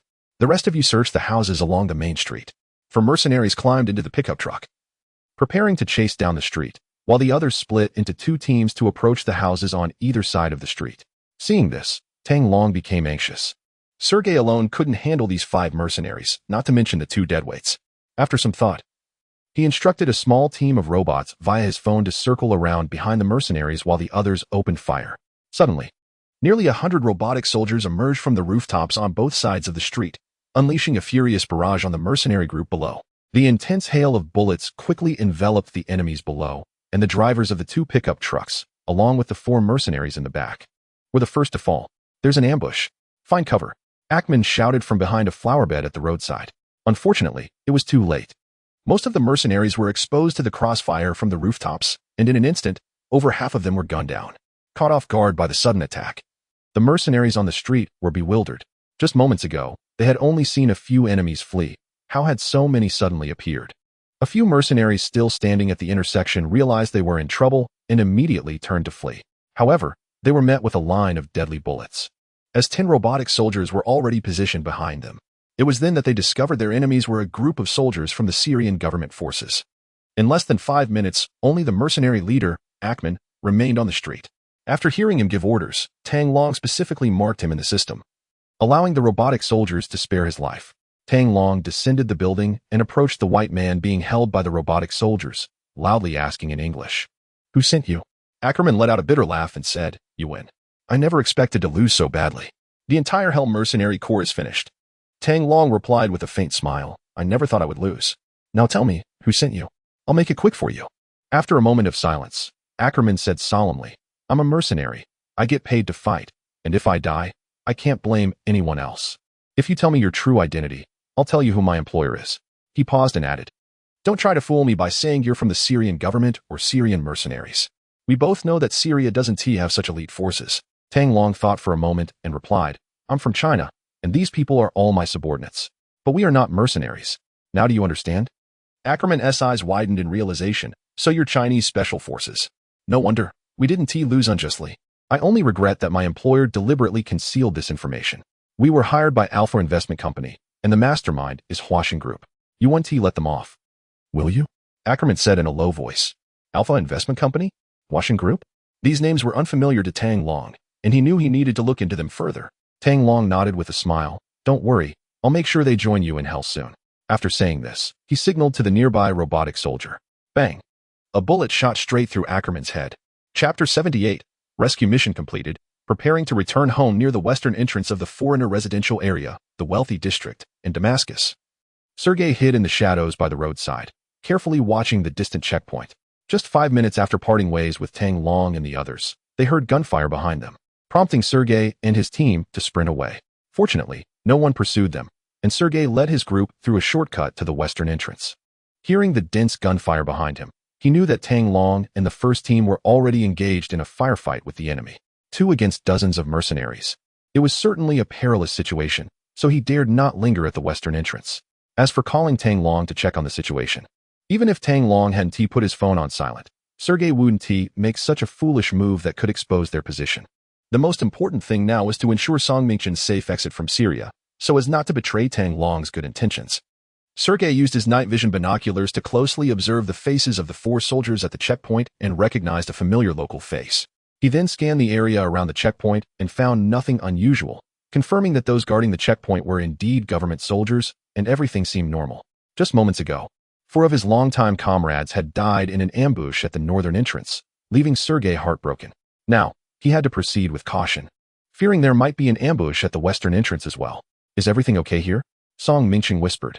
Sergei lowered the binoculars and sighed. It should be fine. They're all real government soldiers. Shall we go now? Benjamin asked. Song Mingchen looked down the street and couldn't help but ask, aren't we waiting for Tang? Earlier, while in the vehicle, both Song Mingchen and Benjamin had heard Sergei refer to Tang Long, knowing that the Special Forces soldier sent to rescue him was named Tang. Though Sergei hadn't disclosed his full name, the two understood the unspoken rules and didn't pry further. Sergei shook his head. I'll take you to the Chinese embassy first, and we'll wait for Tang there. After being kidnapped by the rebels, Song Mingchen had lost all his identification. To return to China by plane, he needed to go to the Chinese embassy for verification. Once Sergei delivered Song Mingchen to the embassy, his mission would be complete, and he could collect his bounty and leave. As for Benjamin, he was merely someone Tang Long had rescued along the way. Sergei had no obligation to escort him to the U.S. embassy unless Benjamin paid him separately. Song, it's not safe here. Let us head into the wealthy district and wait for Tang at the embassy, Benjamin suggested, patting Song Mingchen on the shoulder. Both the U.S. embassy and the Chinese embassy were located in downtown Damascus, and once they reached the Chinese embassy, the U.S. embassy wouldn't be far away. Sergei wanted to avoid any further mishaps and urged, let us move quickly. I'll contact Tang once we arrive at the embassy. All right, Song Mingchen sighed. Although he was worried about Tang, he couldn't risk the lives of the 3 of them. 3 men emerged from the darkness and walked along the street towards the checkpoint at the entrance of the West District. Sergei greeted a familiar Syrian soldier, slipped him a small tip, and, after leaving his submachine gun behind, smoothly entered the foreign residence area, the wealthy district. 20 minutes later, the 3 were on foot heading to the Chinese embassy when Sergei's phone suddenly rang. Hey, it's me. I'm fine, where are you? Came Tang Long's voice on the other end. It's Tang, he's okay. Sergei exclaimed, waving his phone excitedly at Song Mingchen and the others. He turned back and said, Hey, brother, it's good to hear you're all right. We've made it to the city center and are almost at the Chinese embassy. Hearing that Sergei and the others were safely in the city center, Tang Long felt relieved and smiled. Got it, I'll be there soon. See you at the embassy. After hanging up, Tang Long checked the location of the Chinese embassy on Google Maps and sped off in a brand new Hummer. Half an hour earlier, Tang Long had commanded a robot battalion that wiped out more than 40 members of the Scorpion mercenary group, to leave no traces behind. He ordered the robots to gather all the mercenary corpses and shrink and incinerate them using a quantum beam device. The 2 bullet-riddled pickup trucks were also shrunk and destroyed. Once everything was taken care of, Tang Long stored away all 100 robot soldiers, then took out a backup Hummer and restored it. After passing through the unmanned checkpoint in the North District, he called Sergei. In less than 10 minutes, Tang Long arrived near the Chinese embassy. To avoid raising suspicion, he got out of the car, shrank the Hummer, took the miniature version with him, and walked to the embassy entrance. After showing his credentials to the soldier on duty, the Chinese soldier warmly guided Tang Long inside the embassy. Hey, brother, it's great to see you. Sergei greeted him as he walked in, embracing him warmly and saying in a serious tone, I thought you weren't coming back. Although this was their first collaboration, Tang Long had not only saved his life but had also taken the initiative to cover for him, allowing him to escape first, which deeply touched Sergei. In his heart, Tang Long was a brother worth risking his life for. Haha, the conditions here are too poor. I think living back home is better, Tang Long said, patting Sergei on the back and gently changing the subject. Being in the Chinese embassy, he didn't want to reveal too much information in front of others. Sergei released Tang Long's shoulder, puzzled by his seemingly random comment. It wasn't until he noticed the surrounding environment that he realized there were Chinese officials present, prompting Tang Long to keep his identity concealed. Sergei took a step back and asked, "Why are you alone? Where's number one?" Tang Long understood what Sergei was asking but didn't want to elaborate. He casually replied, "Yes, fine. He went back first." Sergei nodded thoughtfully. It's good to hear that. The fact that Tang Long and his companion managed to escape from dozens of mercenaries could mean that someone in the city was providing support, or that the two of them were exceptionally strong. In his mind, perhaps both possibilities were true. Song Mingcheng stepped in front of Tang Long, grasping his right hand firmly with both of his, and said earnestly, "Tang, I really appreciate what you did this time. If it weren't for you, He paused, then continued, "All right, there's no need to dwell on the past. You should hurry and catch the fastest flight back home." Tang Long interrupted Song Mingcheng, not wanting the embassy staff to know about the incident. Song Mingcheng was taken aback for a moment, then quickly understood and smiled. "I've already contacted my family. I'll be taking the 7 p.m. flight to Dubai before heading back home." Sergei chimed in, "Well, my task here is complete, and I've received my payment. Goodbye. And let's keep in touch if the opportunity arises." He waved goodbye to Tang Long and left the embassy with a smile. "And what about you? Are you coming back with me?" Song Mingcheng looked at Tang Long, eager to learn more about the mysterious Chinese Special Operations Commander. Earlier, when he called home, his sister Song Qingwan had hesitated to reveal Tang Long's identity, only saying that he would find out in due time. Tang Long nodded, "Yes, I'll book my ticket right away. It's been a long time since I left China, and I still have a mission to complete in the world of 12 monkeys." Chapter 79. Song Qingwan invites to meet the parents upon hearing that Tang Long would also be returning to the country. Song Mingcheng immediately offered to help by contacting his acquaintances at the airline to book a ticket for the same flight. Tang Long thought it was only a matter of time before Song Mingcheng discovered his true identity, so he agreed. As a result, Song Mingcheng naturally learned Tang Long's name. Although he couldn't be sure if the information on Tang Long's ID was genuine, considering he belonged to a special forces unit. Taking this opportunity, Song Mingcheng arranged for their seats to be next to each other, intending to chat more during the flight. Once he finished with the formalities, Song Mingcheng remembered Benjamin's words before he left and quickly expressed Benjamin's gratitude to Tang Long, informing him of Benjamin's identity and contact number. It turned out that Benjamin was a manager at an international trading company in Country M, and he had come to Syria with the intention of exploring the country's oil exports. As the situation in Syria stabilized, more international capital began to recognize the country's abundant oil resources, leading various forces to send representatives to assess the situation. However, it was quite rare for someone at Song Mingcheng's level to come in person. Upon hearing this, Tang Long immediately sensed that something was amiss. The fact that two senior executives in the energy and chemical industry had been kidnapped by rebel forces was no coincidence. It was clearly a deliberate arrangement. If it were anyone else, he wouldn't bother too much with such matters. Rescuing hostages would be sufficient. However, since Song Mingcheng was his future brother-in-law, and it concerned the Song family, Tang Long felt compelled to take it seriously. Being at the Chinese embassy made conversation inconvenient, so he didn't ask too many questions and simply found a room to rest. At 6:30 a.m., the two left the embassy and headed to Damascus International Airport. By 7 a.m., Tang Long and Song Mingcheng boarded the flight to Dubai. With nothing to do on the plane, Song Mingcheng engaged Tang Long in conversation, subtly trying to learn more about his identity. Coincidentally, Tang Long wanted to understand the details of the kidnapping case, so he engaged in casual chat with Song Mingcheng. Before long, Tang Long pieced together the full story. After the war stabilized, General Hassan, who commanded a significant military presence in Syria, had large, high-quality oil fields in his jurisdiction that needed partners for joint development.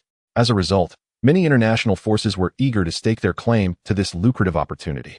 As a leading energy and chemical enterprise in the country, Ziyuan Energy certainly wouldn't let this chance slip by. To secure this critical oil field resource, 5 major domestic energy and chemical companies pooled their resources to establish Alpha Investment Company. After initial negotiations, General Hassan expressed his intention to transfer half of his oil fields to Alpha Investment Company, and Song Mingcheng, as the company representative, came to Damascus to finalize the contract. However, on his very first day in Damascus, instead of meeting General Hassan's subordinates, he was kidnapped by rebel forces. Although Song Mingcheng suspected there might be internal issues, he realized that many foreign companies would also benefit from his predicament, leaving him uncertain about whether there was a traitor within. Hearing this, Tang Long couldn't help but feel a sense of unease. Before dying, the leader of the Hell Mercenary Corps claimed that they were hired by Alpha Investment Company, with the mastermind being the Washington Group. Tang Long believed his words were true, as either Alpha Investment Company or the Song family clearly had an insider. It's worth noting that even the high-ranking members of the rebels were unaware that Song Mingsheng had been rescued back to Damascus. How did the Hell Mercenary Corps know to set an ambush at the checkpoint in advance? However, what was Washington Group's intention in hiring mercenaries to kidnap representatives of the partner company? Internal conflict? Or was someone trying to frame Washington Group?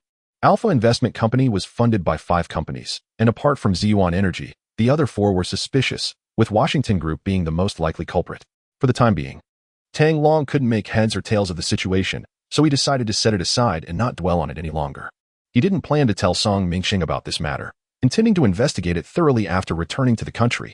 In recent days, there had been too many events surrounding him and the Song family, and he needed to show those people a thing or two. After chatting casually with Song Mingsheng for a while, Tang Long excused himself, claiming he was tired, and ended the topic.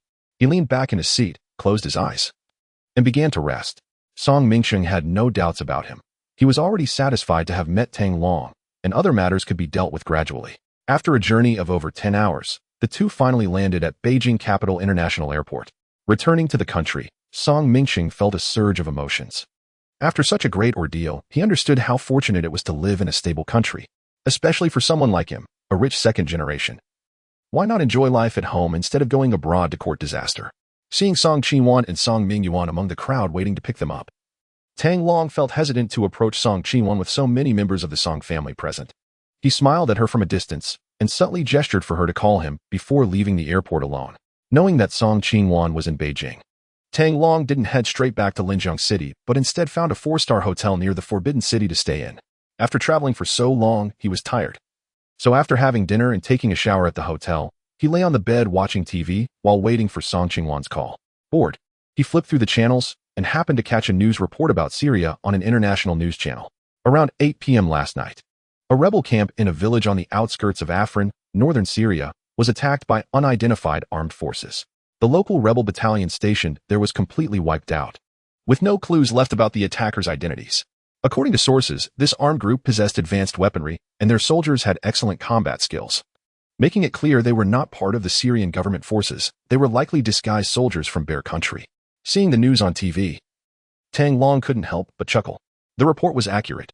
Bear Country indeed participated in that assault, albeit only on the periphery for defensive purposes. It's possible that 4 mercenaries from Bear Country died in Damascus, and with Sergei intentionally spreading the news, everyone thinks Bear Country directly sent troops to attack. Benjamin probably got confused by the mercenaries with Syrian faces. Only Sergei could guess the truth. This works out fine. Let the Bear Country mercenaries take the blame and prevent anyone from investigating him. Even if someone comes to investigate Tang Long, he will deny everything and push it all onto the Scorpion mercenary group. At 8 p.m., Tang Long's phone suddenly rang. Hello, Tang Long. Thank you so much this time. On the other end of the line, he heard Song Qiyuan's voice. Tang Long smiled and replied, "There's no need for such formality between us. Besides, Big Brother is not a stranger. Helping him is the least I could do." Hearing Tang Long's words warmed Song Qiyuan's heart. Not only did Tang Long risk his life to save Song Mingsheng, but he also regarded him as an elder brother, which showed how important she was to him. Before this, she was a bit worried about her relationship with Tang Long, after all. He was a unique existence in this world, and many women would surely be drawn to him in the future. "Where are you staying now?" Song Qiyuan recalled something and asked. Tang Long joked, "What? Miss me? Want to come over and keep me company? Where are you thinking?" "I have serious matters to discuss with you," Song Qiyuan replied, slightly embarrassed. Tang Long honestly responded, "I'm at the Tianhe Grand Hotel, near the Forbidden City. I'll come find you at 10 a.m. tomorrow, and then we can go home for lunch together," Song Qiyuan said softly. Although her father opposed her dating Tang Long a few days ago, after this incident, she believed her father would no longer object. She planned to bring Tang Long home to meet her parents. Tang Long was taken aback, then quickly replied, "Okay, I'll wait for you." Is this really about meeting the parents? His career hasn't even started yet, and he hasn't known Song Qiyuan for long. Was it appropriate to meet her family now? The thought made Tang Long extremely anxious, as this would be his first time. Chapter 80. What happened to meeting the parents? After hanging up the phone, Tang Long considered calling his classmate Lu Jinghui to ask for advice, since Lu had already visited his girlfriend's home a few times. But then he thought about how Lu's situation was different from his own. Hu Huishan came from an ordinary working-class family, which couldn't be compared to Song Qiyuan's family background. However, no matter how impressive Song's family background might be, it couldn't shake Tang Long's determination to pursue a relationship with her. Moreover, in his view, The Song family's assets worth hundreds of billions were nothing compared to the infinite invasion system he possessed. He was now a hidden billionaire worth tens of billions of RMB, accumulated from multiple parallel universes, and he felt no inferiority in front of Song's elders. With this realization, Tang Long's confidence surged, and his mood settled. However, since it would be his first visit to Song Qingwan's home tomorrow, he needed to prepare a suitable gift. Given the wealth of the Song family, ordinary gifts wouldn't be appreciated. He had to put some thought into it and prepare something unique. What should he give? Suddenly, an idea struck him. He remembered something absolutely perfect. He mentally activated the System-S Black Technology Mall and exchanged for 2 bottles of Super Life Healing Potion. In the next moment, 2 fist-sized transparent glass bottles appeared in his hands out of nowhere. Each bottle contained 200 milliliters of light red liquid, with the words Super Life Healing Potion printed on the bottle, with no other descriptions. Tang Long's gaze lingered on the transparent bottles for a few seconds, and a line of text flashed in his vision. Super Life Healing Potion. Consuming it can quickly heal external injuries and S-grade diseases, as well as delay cellular aging, cannot treat amputations. In this world, regardless of wealth or poverty, no one can escape the natural laws of aging, illness, and death. And Song Qingwan's parents were no exception. During holidays, it was common for ordinary people to gift health supplements or tonics to their elders. And Tang Long wasn't going to break the mold. However, when it came to gifts for Song Qingwan's parents, he couldn't just buy something generic like ginseng or bird's nest. So he decided to exchange for 2 bottles of Super Life Healing Potion as gifts. This gift for Song Qingwan's parents could heal them if they were sick, and if they were healthy, it could help delay cellular aging and promote longevity. The 2 bottles of super potions from the Black Technology Mall cost him 2,000 points, which amounted to a carrying limit of 20 million US dollars. In essence, he spent 140 million renminbi on this gift, showing his sincere intentions. The only downside was that while the bottles looked exquisite, the bare glass bottles were rather plain and difficult to present. This issue was easily solvable. He could simply buy a nice gift box while shopping tomorrow and switch out the contents. With that thought in mind, Tang Long smiled, set the potion bottles down, and peacefully fell asleep on his bed. The next morning at 9 a.m., Tang Long woke up feeling refreshed and energized. After freshening up, he casually grabbed a paper bag from his room, packed 2 bottles of Premium Life Healing Potion, and hurried out. After finishing breakfast in the restaurant downstairs, Tang Long sat on the sofa in the hotel lobby, browsing news on his phone while waiting for someone. As it approached 10 o'clock, he seemed to sense something and looked up towards the entrance, where he saw Song Qingwan appearing at the door of the Tianhe Grand Hotel, her smile radiant. She looked stunning today, dressed in a fitted white chiffon dress that accentuated her slender waist and long, fair legs. Her makeup was light, complemented by delicate earrings, and she had styled her hair in soft waves. "How long have you been waiting?" Song Qingwan walked straight towards Tang Long. "Not long, just finished breakfast. How about you?" He replied with a smile. "I already ate. Not everyone sleeps in like you," she teased lightly in response.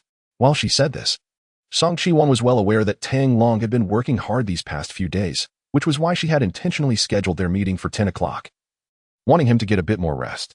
Tang Long shrugged and grinned. "Yeah, I'm a big lazybones. You could still back out now if you wanted."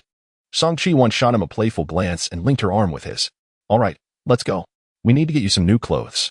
"Okay." Tang Long looked down at his domestic sportswear and nodded. On this trip to Syria, he had only brought 1 set of underwear to change into, and after wearing the same outerwear for several days, it was now quite dirty. He had been too exhausted yesterday and had hastily bought a sports outfit at a supermarket near the hotel, leaving the clothes he was wearing with the hotel staff for laundry. Now, he felt that he couldn't possibly wear these clothes to meet Song Qingwan's parents. They left the hotel and got into the BMW that Song Qingwan had driven, heading to the nearest international shopping center. An hour later, Tang Long emerged from the shopping center dressed in a black casual Armani suit and brown Louis Vuitton shoes, alongside Song Qingwan. Besides changing into a new outfit, he had also transferred the 2 bottles of Premium Life Healing Potion into a high-end gift box, which he held in a paper bag. The original contents of the gift box, ginseng and deer antler, were packed into a plastic bag and tossed carelessly at the bottom of the paper bag. Song Qingwan could only smile wryly at Tang Long's actions and let him be. By 11:30 a.m., Tang Long was sitting in Song Qingwan's BMW, arriving at the Yinshi Villa district. Located in the Fengtai district of the 6th Ring Road, the Yinshi Villa district boasts convenient urban transportation and living facilities, along with excellent natural mountain and water resources, making it a top-tier urban villa area in western Beijing. While the villas here may not compare to the exclusive courtyard houses reserved for the elite, They are still part of a high-end area where real estate is at a premium, with most residents being among the top 20 wealthiest individuals in the country. After getting out of the car, Song Qingyuan did not display any overly intimate behavior towards Tang Long. They walked one after the other into the villa entrance. Inside the villa, many people were already gathered in small groups, mostly cousins of Song Qingyuan, along with a few elderly relatives. Seeing so many people present, Tang Long couldn't help but feel puzzled. Wasn't it supposed to be just a meeting with the parents? Why were there so many people? For a first meeting, it didn't seem necessary to assemble the entire Song family like a court trial. As Tang Long scanned the crowd, he noticed that Song Mingxing and Song Mingyuan were missing. Who was that guy? Someone whispered as they spotted a stranger following behind Song Qingyuan. I haven't seen him before. Could he be from the corporate office? Recently, there had been some issues at the group company, and several executives were on the third floor in the reception room. He came back in Sister Wan's car. A young boy chimed in, having just seen Song Qingyuan and the stranger get out of the vehicle. Came in Sister Wan's car? Is he her friend? Song Qingyuan's cousin, Song Sherwing, wore a gloomy expression, clearly displeased. Song Sherwing had been on good terms with Gu Weiqi privately and had made several profitable investments with him in the past. Recently, however, he had lost a significant amount in futures trading and was hoping Gu Weiqi would share some insider information to help him recover his losses. Now, seeing that Song Qingyuan had brought another man home, he realized that if she and Gu Weiqi fell out, he would have no reason to get close to Gu Weiqi anymore. With this thought in mind, Song Sherwing stepped aside and pulled out his phone to send a few messages. Chapter 81. Changes in the Song family. Sit here for a bit. I'll go find my dad, Song Qingyuan said to Tang Long with a smile. Okay, go ahead. Tang Long nodded and watched as Song Qingyuan headed upstairs. He then casually found a sofa in the living room and sat down. The Song family's villa was quite large, decorated in a traditional Chinese style, with the living room alone spanning over 100 square meters. Since Tang Long didn't know anyone there, he could only boredly stare at a painting of the Qiming festival on the wall, trying to decipher its details. Noticing that Tang Long was alone, Song Sherwing's eyes flicked, and he instructed his cousin Song Xiaoyu, go over and ask him what he's all about. Song Sherwing was the deputy general manager of a trading company under the Ziyuan Group and often invited his cousins out to bars and clubs, earning him considerable respect among them. Following Song Sherwing's gaze, Song Ziyu spotted a young man on the opposite sofa and immediately understood what was expected of him. Got it. Brother Wen, watch me, Song Ziyu chuckled quietly and strode over. In his view, it was no big deal to get to know the guy and probe for information, especially since they were at the Song family's place.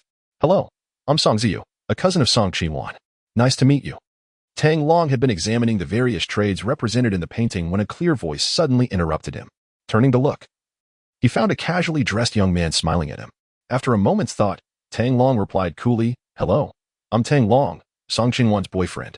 Oh, what do you do? Tangu?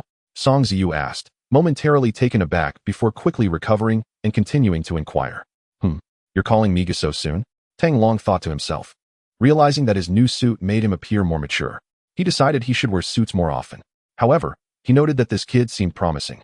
Showing initiative by trying to establish rapport, he might be worth keeping an eye on in the future. Feeling a sense of satisfaction, Tang Long maintained a calm demeanor and replied, just doing a bit of small business, nothing worth mentioning. Where are you from, Tangu? I don't think I've seen you around before, Song Ziyu said, displaying a sincere smile. Tang Long frowned slightly. Was this guy here to check his background? Why the classic 3 questions right off the bat? Considering Song Qingyuan's reputation, he decided not to hold it against Song Ziyu and replied nonchalantly, I'm from Linjiang City. I just came to Beijing. Oh, Song Ziyu nodded, opening his mouth to say something more. Just then, Tang Long slipped his hand into his pants pocket and discreetly pressed a button on his phone, which began to ring. Sorry, I need to take this call, he said, smiling at Song Ziyu before pulling out his phone and turning away to pretend to answer the call. Song Ziyu was momentarily taken aback, realizing that Tang Long's call might take a while. He turned back to Song Sherwing to report the information he had just gathered. Seeing Song Ziyu and the others whispering among themselves, Tang Long understood that the naive kid had been sent over to gather intel. After listening to Song Ziyu's report, Song Sherwing glanced disdainfully at Tang Long.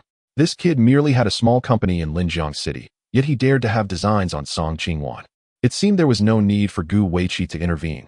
He could easily make Tang Long leave Linjiang City in disgrace later. Tang Long sensed someone was watching him and turned to see a man with a sinister gaze standing among a few young people across the room.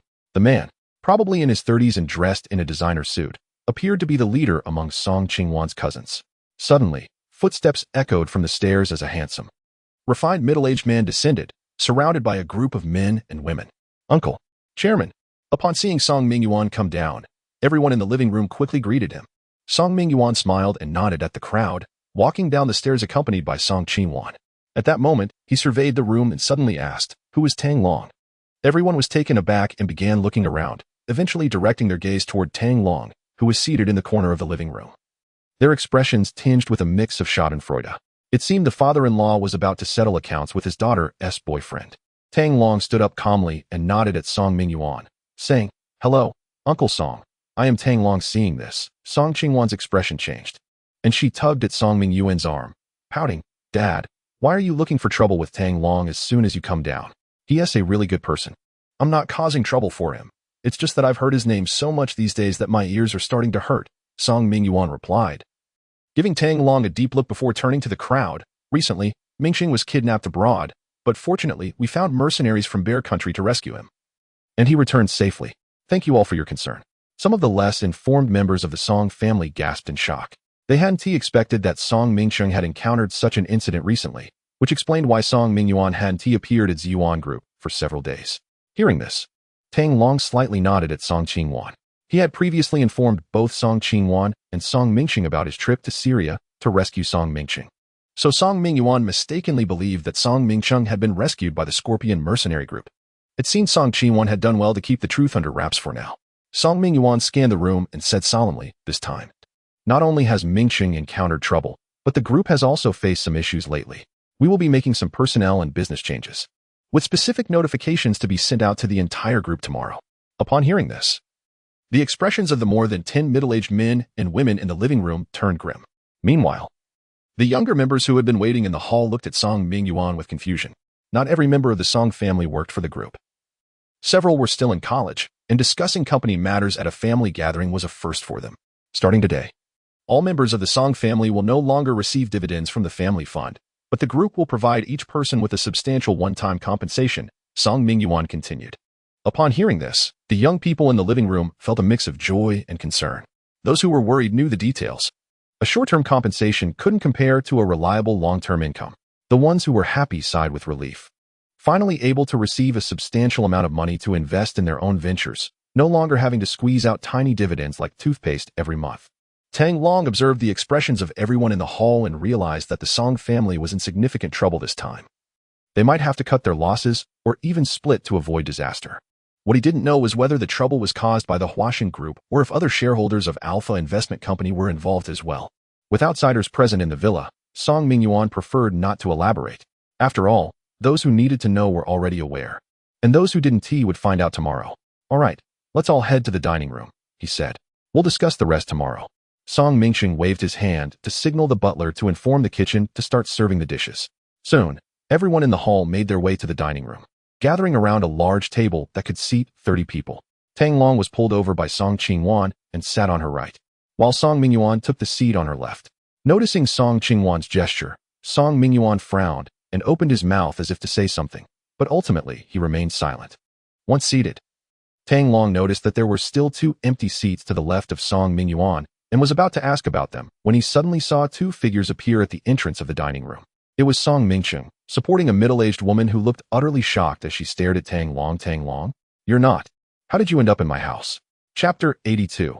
The criticism from the future mother-in-law in Song Mingxing's mind. Tang Long was a special forces commander from Huagua, brought in through connections by his sister. He was strong, low-key, and mysterious, likely a descendant of some military bigwig. Yesterday, Song Mingxing had invited Tang Long to his home to express his gratitude, but Tang Long had flatly refused. So why did he suddenly appear at his house today? Could it be that his father had invited him over as a gesture of thanks? A flurry of thoughts raced through Song Mingxing's mind. "Brother, this is my boyfriend, Tang Long," Song Qingwan interjected, stepping forward to support their mother, Xiao Yiyan, before Tang Long could say a word. Xiao Yiyan glanced at Tang Long, but did not speak. When everyone in the dining room heard Song Qingwan admit that Tang Long was her boyfriend, they all turned to look, their expressions varying. Some of the elders from the Song family who had been in a meeting upstairs hadn't heard what Tang Long had said and were unaware of his identity. Given that Song Qingwan had just shown a strong defense of Tang Long, they began to speculate, and now her admission confirmed his identity. At 25 years old, Song Qingwan had never had a boyfriend. If it weren't for the rumor that she had dated someone in college, people might have suspected she was a lesbian. Now that she had finally found a boyfriend, it seemed normal, even if Tang Long appeared to be younger than her. The younger generation, like Song Shiwen, were stunned. They had thought Tang Long was just boasting, but it turned out he really was Song Qingyuan's boyfriend. However, everyone had the same question in their minds. Would Song Mingyuan approve? Silently, everyone turned their gazes towards Song Mingyuan. Strangely, he acted as if he hadn't heard Song Qingyuan's words and didn't even glance at Tang Long. Although he didn't say anything, his body language spoke volumes. Everyone instantly understood. Song Mingyuan was not pleased with Tang Long. Song Qingyuan's uncles and aunts exchanged glances, mutually deciding not to bring up the topic any further. Seeing this scene, Tang Long remained calm and indifferent. In his eyes, matters of social status and family background were trivial. With his current abilities, surpassing the Song family's assets was only a matter of time. He only cared about Song Qingyuan's attitude. Everyone else was inconsequential. Boyfriend? Song Mingqing was somewhat bewildered. No matter how hard he racked his brain, he couldn't fathom how Tang Long had come to his house in that capacity. But hadn't his sister always been single? There had been no hint of a boyfriend until today. Yes, you always said you wanted to meet him, so I brought him home as you wished, Song Qingyuan said, winking at Song Mingqing with a smile. After saying this, she helped Xiao Yayan sit next to Song Mingyuan. Song Mingqing couldn't help but smack his lips. When had he ever said that? Seeing Song Qingyuan give him a signal, he finally reacted. All right, considering that Tang Long had risked his life to save him. He had to help his sister out a bit. Song Mingqing nodded and smiled, saying, if you hadn't mentioned it, I almost forgot. He sat next to his mother, quietly observing his parents' expressions. Given Tang Long's background, would mom and dad agree to him dating his sister? It wasn't that Song Mingqing looked down on Tang Long. On the contrary, compared to a playboy like Gu Weiqi, he preferred someone like Tang Long, a strong, masculine man, as his brother-in-law. However, the Song family was considered a prominent family in the capital, and his parents had always placed great importance on Song Qingyuan's marriage, with many criteria for selecting a son-in-law. Due to certain special reasons, the Song family never got too close to anyone with military or political backgrounds, let alone consider a marriage alliance. Tang Long, at such a young age, had become a commander in the special forces of Huagua, which clearly indicated a military background. Would his parents agree to him dating Song Qingyuan? Just as Song Mingqing was lost in thought, Xiao Yayan nudged his shoulder and softly said, go switch seats with your sister, I want to have a word with her. Song Mingqing immediately stood up and moved to Song Qingyuan's side, secretly giving her a look that meant, this is all I can do for you. The rest is up to you. Song Qingyuan looked apologetically at Tang Long, worried he might feel wronged, knowing that he was her superhero. Tang Long smiled at Song Qingyuan and made an okay gesture to reassure her. She nodded and moved to sit beside Xiao Yayan. Once Song Qingyuan was seated, Song Mingyuan cast a complicated glance at Tang Long. In front of so many people, he didn't want to say too much for the sake of his daughter's feelings. At that moment, the table was already filled with a variety of dishes, such as the famous Beijing-style shredded pork, braised fish maw, crystal pork knuckle, and soup-filled yellow croaker, among others. Seeing that everyone had arrived, Song Mingyuan called out, the food is served. Let's eat while it's hot. Hearing Song Mingyuan speak, the younger ones, including Song Ziyu, who had been waiting for a while and were already hungry, immediately picked up their chopsticks and began to eat, with everyone else following suit. The Song family had a traditional family culture that emphasized silence during meals, so when Song Mingyuan didn't speak, no one else did either. Although the dishes were plentiful, the events of the day were too significant for anyone to have much appetite, and the atmosphere was unusually heavy, leading to a quick conclusion of the lunch. The members of the Song family hurriedly left the villa in the capital, preparing to deal with the impending division of the family. Originally, Song Shiren had wanted to find an opportunity to make things difficult for Tang Long, but unfortunately, the atmosphere today was off, and he couldn't find any chance to do so. However, judging by his uncle's attitude, he didn't even need to speak up. It seemed that Tang Long and Song Qingyuan's relationship might be in jeopardy. With a smile on his face, Song Shiren left the villa and eagerly sent a few messages to Gu Weiqi in the car, informing him about the day's events. What he didn't notice was that while everyone else from the Song family had left, Tang Long remained in the villa. After finishing a rather dull lunch, Tang Long was about to say goodbye to Song Qingyuan's family when unexpectedly, Song Mingqing insisted that he stay. Standing in the living room on the first floor, Tang Long found himself once again studying the famous painting along the river during the Qiming festival on the wall. Before long, Song Mingqing entered with his mother, Xiao Yayan, and approached him. You're Xiao Tang, right? Please, don't be shy. Have a seat, Xiao Yayan said politely. Tang Long quickly responded, hello, Annie. Please, take a seat. I heard from Wana that you're the boyfriend she's been waiting for over 7 years. Xiao Yayan initiated the conversation, her tone probing. Do you think that's appropriate? A woman only has a few 7-year spans in her life, and my daughter has spent her best years waiting for you. It pains me deeply as her mother. If it weren't for her daughter's desperate pleas, Xiao Yayun would never have agreed to let Tang Long visit. Moreover, from the investigations conducted in recent days, it was clear that Tang Long came from a modest working-class family. Even if he had started his own business, he was still not worthy of Song Qingwan. She hoped that through this conversation, she could make Tang Long reconsider and voluntarily step away from her daughter. Tang Long was taken aback for a moment. He had almost forgotten about that aspect. It had indeed been 7 years since he first met Song Qingwan back in 2013. However, he hadn't intended for her to wait that long. It was simply beyond his control to determine when he could return to the main world. The truth was complicated, and he couldn't explain it, so he could only manage a wry smile and say, "Auntie, I didn't mean for it to happen this way. Many things were beyond my control." Chapter 83, 200 million is just a small goal, what a great excuse. Wano has been waiting for you for 7 years. How are you going to make it up to her? Xiao Yayan said, her brows furrowing in discontent. In fact, what Song Qingwan was referring to was her first meeting with Tang Long in the country after graduation, where she had waited for him for 3 years, not counting the 4 years spent studying in M country. Since Tang Long is only 22 now, if you subtract 7 years, that means when they first met, Song Qingwan was 18 and Tang Long was only 15, making any romantic relationship between them impossible. Moreover, considering Tang Long's family background, he hadn't even left Dongshu City at 15, so there was no way he could have encountered Song Qingwan. However, Xiao Yayun's intention was to pressure Tang Long to leave her daughter, so she included the 4 years of university in her argument, especially since Song Qingwan hadn't been in a relationship during that time. Upon hearing this, Song Mingqiang glanced sympathetically at Tang Long. He believed Tang Long when he said many things were beyond his control. Given Tang Long's current status, 3 years ago, he was either in secret training or on a mission, leaving him with little time to meet Song Qingwan. However, Song Mingqiang chose not to interject, worried that if Tang Long's identity were revealed, his parents would oppose Tang Long's relationship with Song Qingwan even more. How to make it up? Should he exchange for a super life healing potion to extend Song Qingwan's life and slow her aging? Or maybe wait for more advanced biological agents in the future to compensate her? Tang Long's mind raced with thoughts before he sincerely said, "Aunt, I will dedicate my life to caring for Qingwan and ensuring her happiness forever." What's the use of just sweet talk? You need to take real action. Xiao Yayun replied impatiently.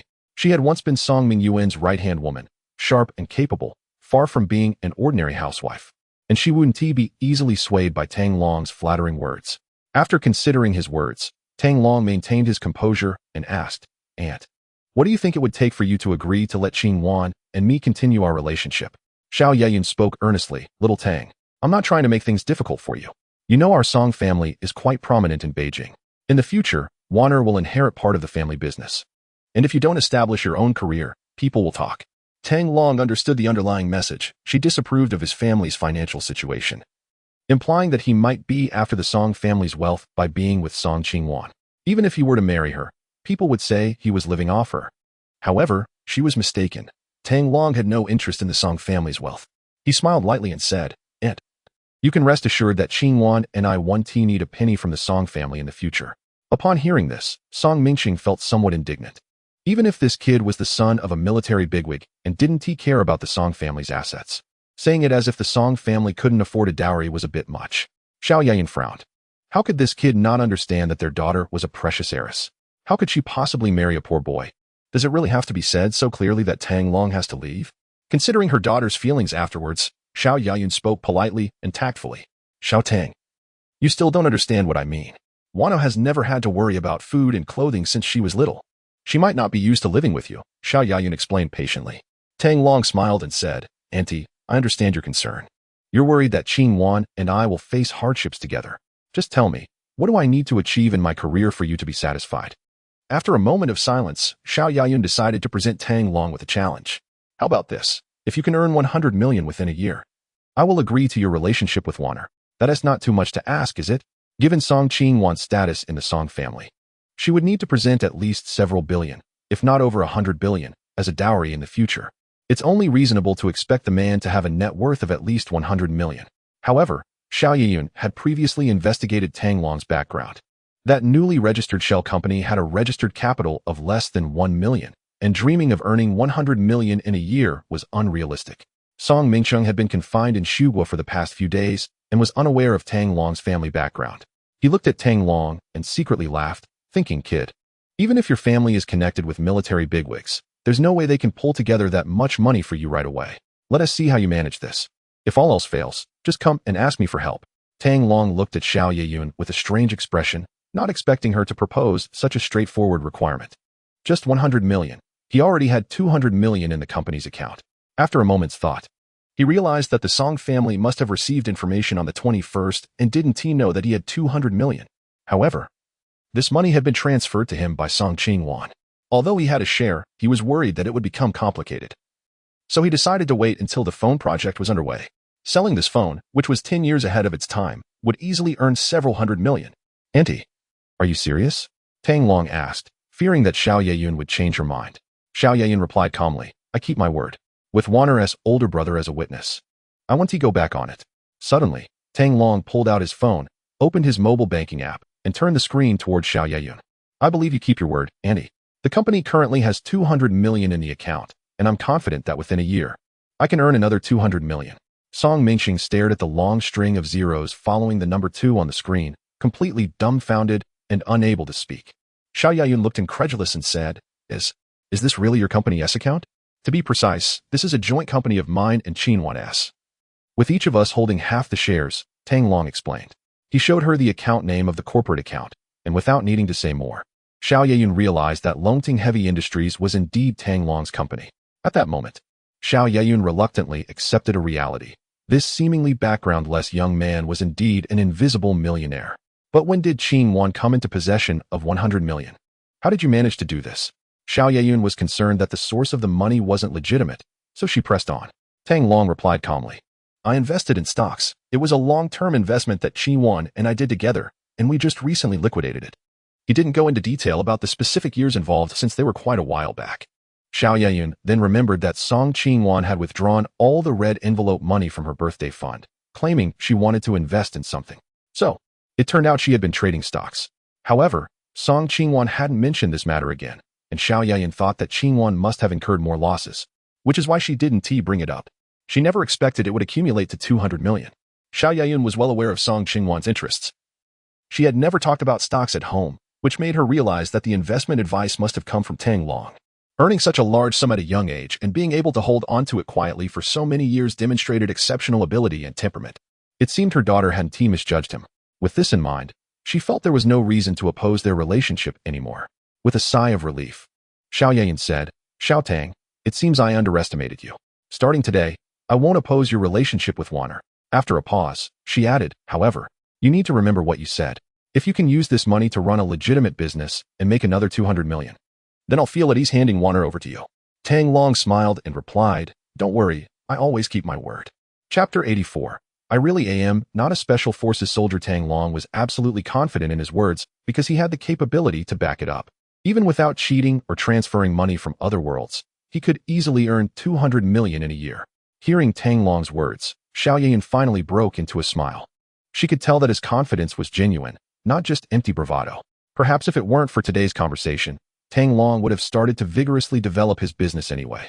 Knowing that her daughter's partner was not a greedy and lecherous incompetent, Xiao Yeyun finally felt reassured. She didn't want to ruin her relationship with her daughter over Tang Long's affairs.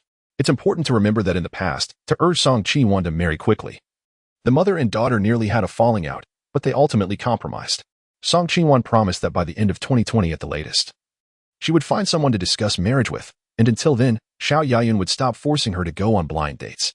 However, Xiao Yeyun did not expect that within just 6 months, Song Qingwan would find her long-awaited boyfriend. Setting aside family background, based solely on Tang Long's abilities and character, Xiao Yeyun actually had a favorable impression of him. Compared to Gu Weiqi, the playboy, Tang Long had a clean background, was good-looking, and had no bad habits or vices.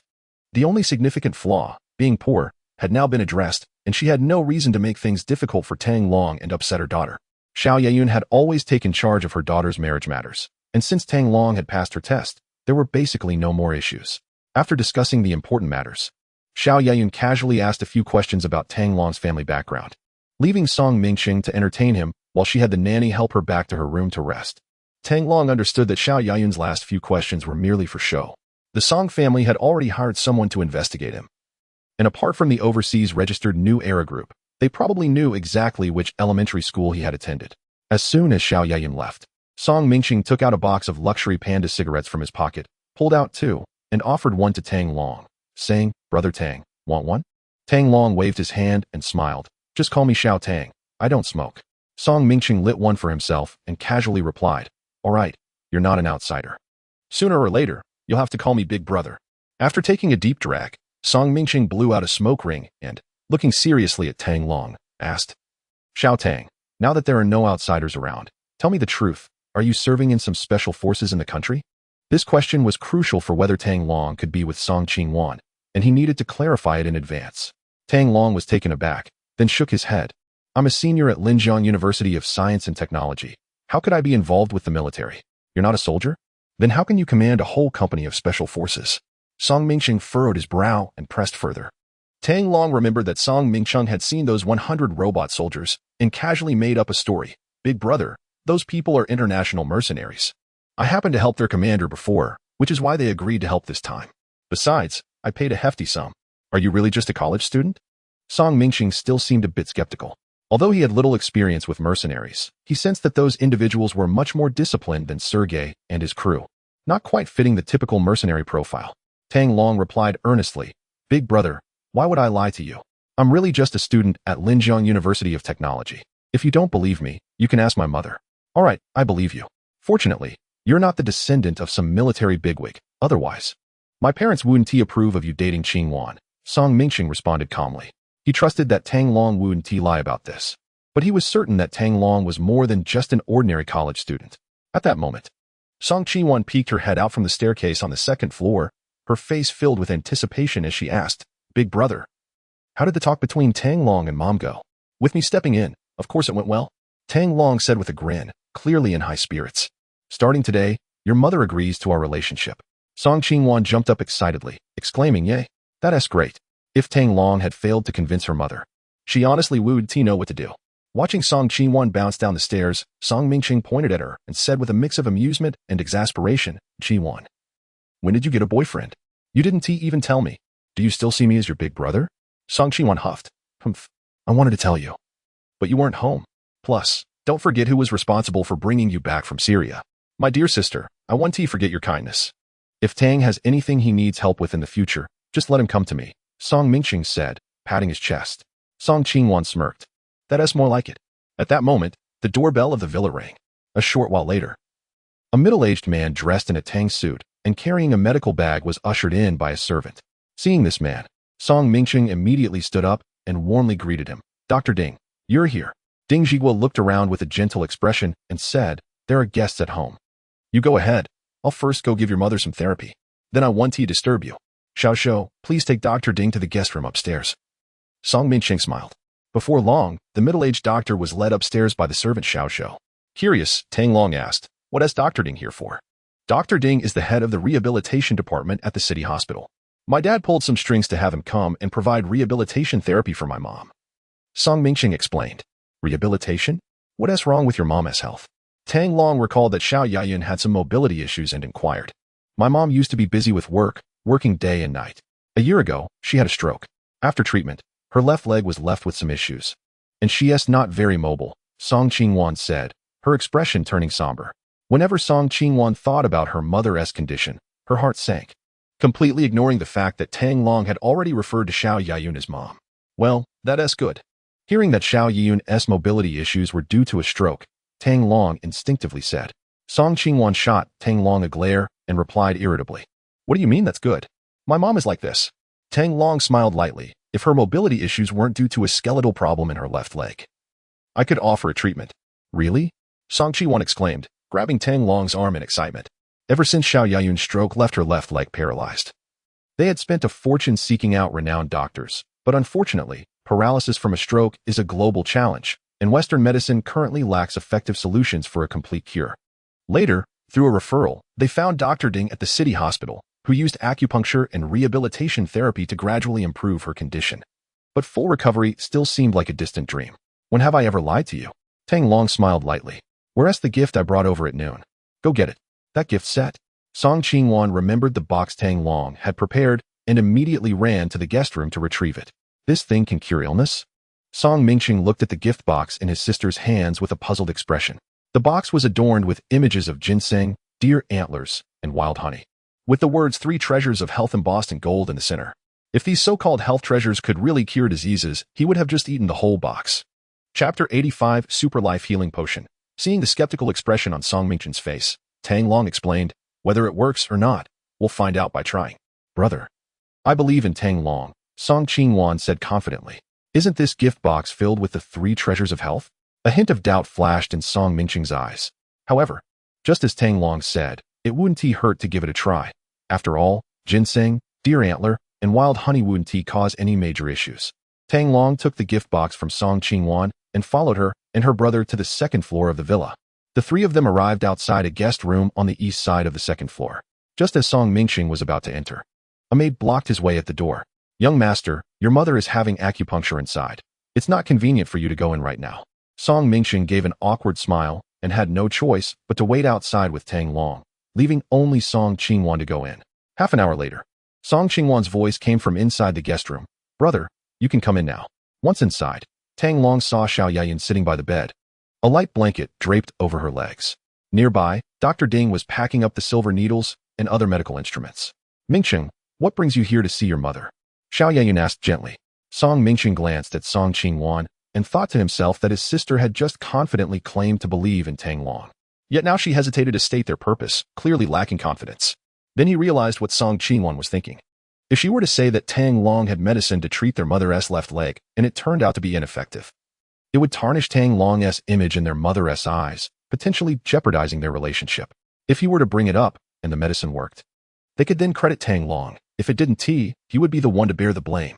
But did that mean he had to be the one to take the fall? Song Mingqing looked at Song Qingwan with a bitter expression, knowing he had his own agenda. Approaching 30 without a wife or children, he had been lectured countless times by his family for being a bad example to his sister.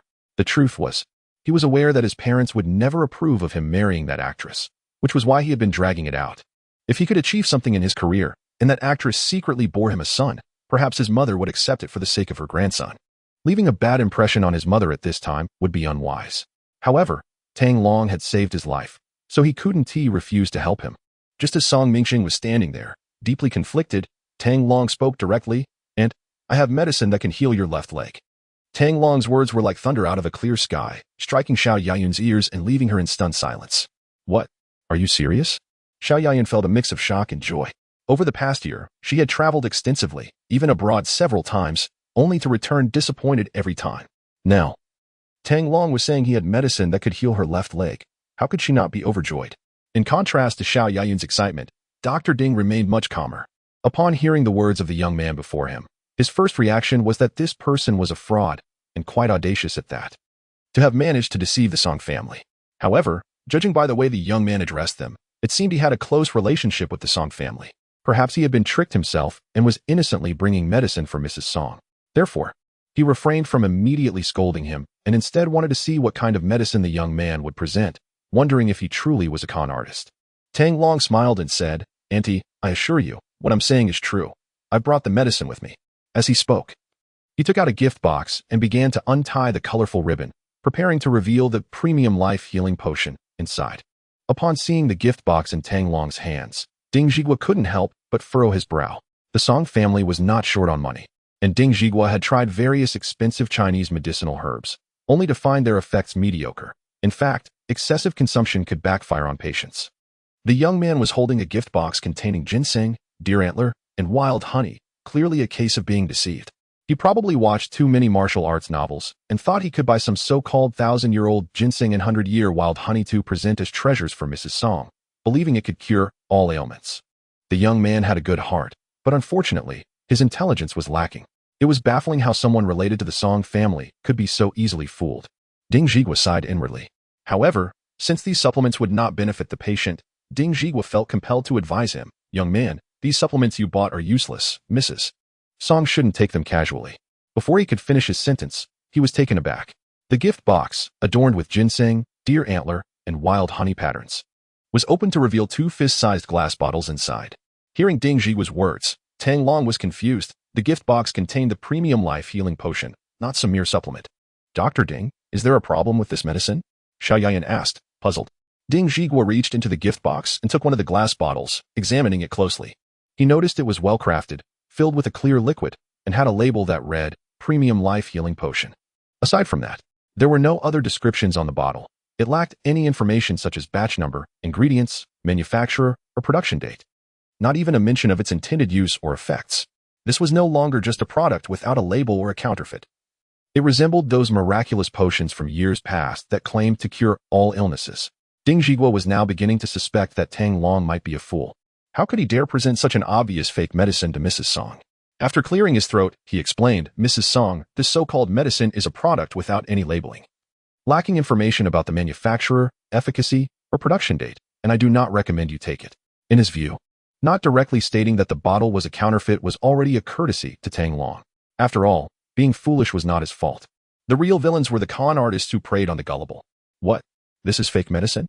Xiao Yayan exclaimed in shock. Although Ding Zhiguo didn't say it outright, she had already caught on. However, given Tang Long's identity and intelligence, there is absolutely no need for him to use fake medicine to harm her. What is really going on? Tang Long took back the super life healing potion from Ding Zhiguo, smiled, and said, just because you haven't seen something doesn't mean it's fake. Auntie, do you think I'm foolish? Xiao Yayan shook her head. A university student who managed to earn 200 million yuan in the stock market could hardly be considered a fool. Tang Long directly opened the cap of the super life healing potion and said calmly, Auntie, if you trust me, drink this bottle of medicine, and I guarantee it will heal your leg. Xiao Yayan turned to look at Song Qiwan and Song Mingqing. Song Qiwan stepped forward, linking her arm with Tang Long's, and said firmly, Mom, I believe in Tang Long. He would never harm you. Song Mingqing thought for a moment and nodded in agreement. Xiao Yayan shifted her gaze to Ding Zhiguo. Among those present, Ding Zhiguo was the only professional doctor and had the most authority on the matter. Ding Zhiguo frowned in displeasure. Even if it meant offending Song Qiwan, he felt compelled to speak up. Having practiced medicine for decades, he specialized in traditional Chinese medicine, but had also taken courses in Western medicine. He had tried to find suitable Western medications to complement Xiao Yayan's treatment. But there were no Western drugs available on the market or even in laboratories that could cure the aftereffects of a stroke. As a renowned physician in the capital, Ding Zhiguo could not allow someone to use fake medicine to deceive Mrs. Song. If that got out, his reputation in the medical community would be ruined. After deliberating for a long time, he finally said slowly, Mrs. Song, I personally do not recommend you take this medication, but if you insist on using it, just remember I warned you if anything goes wrong. Although Ding Zhiguo did not believe in miraculous cures, he had to admit that Tang Long was right. Just because something was unfamiliar didn't mean it was fake. Perhaps this was a medication someone had painstakingly brought back from abroad. Since he couldn't stop it, he decided to distance himself from the situation if anything went wrong. It wouldn't be his responsibility. Tang Long handed the super life healing potion to Xiao Yayan. She took the bottle, and under the expectant gazes of everyone, she decisively drank it all in one go. As soon as the super life healing potion entered her system, Xiao Yayan felt a warm current flowing into her body and spreading through her veins to her limbs. Soon, she felt sensation returning to her left side. From her thigh all the way down to her left foot. The leg that had previously been numb now felt a warm tingle. She touched her calf and felt the muscle, which had atrophied from lack of movement, regaining its elasticity. Xiao Yayan tentatively moved her left foot, and to her surprise, it lifted right up. With a surge of excitement, she decided to get out of bed and stand up. Seeing this, Song Qiwan covered her mouth, her eyes wide in disbelief. Song Mingqing and the nanny stood frozen in place, as if turned to stone. Ding Zhiguo, standing to the side, was utterly dumbfounded. What was happening? Chapter 86. The miracle drug worth 70 million per bottle. Mrs. Song, your leg can move? Ding Zhiguo stared in disbelief at Xiao Yayan's left leg. Just moments ago, when he was performing acupuncture on her, her left leg was completely immobile. Now, after taking that bottle of supposed miracle drug, she could stand up. This was simply unbelievable. Even with decades of experience in energy cultivation, Ding Zhiguo was left speechless. Xiao Yayan spun around, testing her body, especially her left leg. Mom, be careful. At that moment, Song Qiwan snapped back to reality and rushed over to support Xiao Yayan. To her, even if the medicine brought by Tang Long was effective, her mother's body needed time to recover, and they couldn't afford any accidents at this crucial moment. Xiao Yayan gently pushed Song Qiwan's hand away, smiling as she said, Mom is fine. I'm doing great now. No need for you to support me. At that moment, Xiao Yayan felt rejuvenated. She had never felt so good before. Not only had her left leg regained its mobility, but she also felt much younger overall. Even the various ailments that had plagued her from years of desk work seemed to have vanished. Xiao Yeyun not only spun around, but also walked back and forth in the guest room. Seeing her move freely, Ding Zhigua suppressed his astonishment and spoke up, Mrs. Song. If you don't mind, I'd like to conduct a simple checkup to see if you're fully recovered. As a well-respected doctor with decades of experience, his instinct was to examine Mrs. Song to confirm her recovery. Song Mingcheng chimed in, Dr. Ding is right, Mom, just let him check you out. Xiao Yayan hesitated, glancing at Tang Long. She knew her body had healed, but undergoing a checkup felt like a lack of trust in Tang Long. Tang Long smiled and said, Auntie, it's a good idea to let Dr. Ding examine you. He was absolutely confident in the efficacy of the super life treatment drug. It was just a case of left leg paralysis caused by a stroke, not an incurable disease. Now that Xiao Yayun could get out of bed and walk, it was clear the medication had taken effect, and having Ding conduct a checkup would provide them with peace of mind. All right, then I'll trouble you, Dr. Ding. With Tang Long's agreement, Xiao Yayun no longer hesitated. She wanted a professional's authoritative response. Healthy people cannot understand the frustration and despair of those with mobility issues, especially when the disability is acquired later in life. Over the past year since her stroke, Xiao Yeyun had hardly stepped outside. She couldn't bear to show her limping appearance in front of others. To avoid worrying her husband and children, she always wore a smile, hiding her struggles and sadness deep within. Now, finally able to walk on her own, Xiao Yeyun was overwhelmed with excitement. After 5 minutes, Ding Zhigua completed a simple examination of Xiao Yayun, including tests for nerve reflexes and leg functions. The test results indicate a fact: Xiao Yayun's left leg has fully recovered. If it weren't for Ding Zhigua having provided Xiao Yayun with acupuncture therapy for the past 6 months and being well acquainted with her condition, he might have thought that Xiao Yayun and Tang Long were colluding to deceive him. Now, he could only reluctantly accept the reality before him and said, Mrs. Song, after the initial examination, your left leg's function has recovered by 80. A more detailed checkup will require you to visit the hospital. Thank you, Dr. Ding. I will come by for the examination when I have time, Xiao Yayun replied gently. Suddenly, Ding Zhigua remembered the bottle of premium life treatment potion, and he was curious about what was inside that glass vial. He walked over, picked up the empty bottle from the bed, and held it up to his nose to smell it. There was no scent, and from its appearance, there seemed to be no clues. The bottle left no evidence. Ding Zhigua recalled that there was another identical vial in the gift box. He turned around, intending to retrieve it for further investigation, only to find the gift box completely empty. The remaining bottle of premium life treatment potion had already been taken away. At that moment, Xiao Yayun suddenly spoke up, Mingcheng, write a check for Dr. Ding and give it to him. Xiao Yayun's meaning was clear. Since her leg had been healed, there was no need for Dr. Ding to continue with therapy. She preferred to settle all medical expenses in one go. As for the amount, she trusted her son not to shortchange Dr. Ding, even though it was Tang Long who had healed her leg. Of course, there was another layer of meaning behind this, regarding the origins of the premium life treatment potion. Xiao Yayun clearly did not intend for Ding Zhigua to know. Information about such a miraculous drug was something to be discussed privately among the family. Song Mingcheng understood his mother's intentions. He quickly took out a checkbook from his pocket, grabbed a pen from the nearby table, and swiftly wrote out a cash check with a 7-digit figure starting with 5. Dr. Ding, I'll see you out, Song Mingcheng said, handing the check to Ding Zhigua with a smile. Ding Zhigua had initially planned to inquire about the origins of the premium life treatment potion, but upon seeing the 7-digit figure on the check, he immediately understood and closed his mouth. He accepted the check, and, as he was about to leave, his physician's instincts kicked in, prompting him to ask, albeit reluctantly, Tang, may I ask the price of this miraculous drug? In the country, there are millions of stroke patients who need such a miraculous drug. If the price of this new medication is reasonable, Ding Zhigua could make an exception and persuade the hospital to exclusively introduce it, benefiting countless patients. Tang Long thought for a moment and somewhat understood the implication behind Ding Zhigua's words. With a wry smile, he replied, Dr. Ding, I'm afraid you will be disappointed. This new drug is very expensive. How expensive? Ding Zhigua instinctively asked. Tang Long replied truthfully, $1 million per bottle, and that's for the lab-produced product. Everyone in the room couldn't help but gasp. $10 million, equivalent to 70 million yuan, this new drug is not just expensive, it's astronomical. Is there any possibility of mass production? Ding Zhigua was somewhat unwilling to give up. The research and development costs for a new drug are very high, potentially in the hundreds of millions or even billions of dollars. If only a few bottles are produced after development, then each bottle will be priced exorbitantly. However, if millions of bottles could be produced each year, the average price would be much more affordable, making it accessible to the general public and profitable for manufacturers. Most specialty drugs on the market follow this model. At least within the next 5 years, it's impossible. Tang Long shook his head. though he didn't completely rule it out. A bottle of premium life healing elixir for 1,000 points is certainly not something to waste on treating a stroke. Moreover, with points being so hard to come by and so many products available for exchange in the black technology market, there are plenty of ways to make money. So why waste points on something trivial?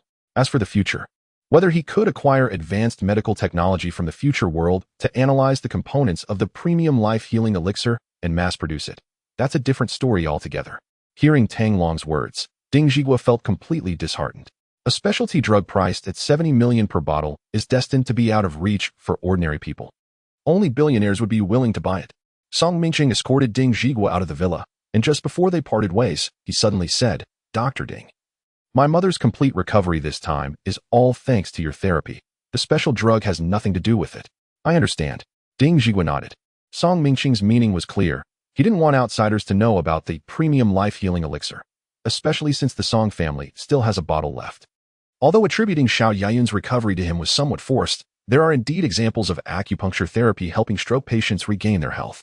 Having received a 5 million yuan hush fee, he knew what to say and what not to say. Chapter 87. Acquiring a mobile phone factory on the second floor of the Song family villa, the living room was occupied by only the Song family and one outsider. Tang Long. Xiao Yayun looked at Tang Long and said gently, "Xiao Tang, thanks to you, Auntie's leg has recovered. I really don't know how to express my gratitude." "There's no need to be polite, Auntie. We're all family. It's only natural for me to help," Tang Long replied with a smile. Hearing this, Xiao Yayun's smile became even brighter.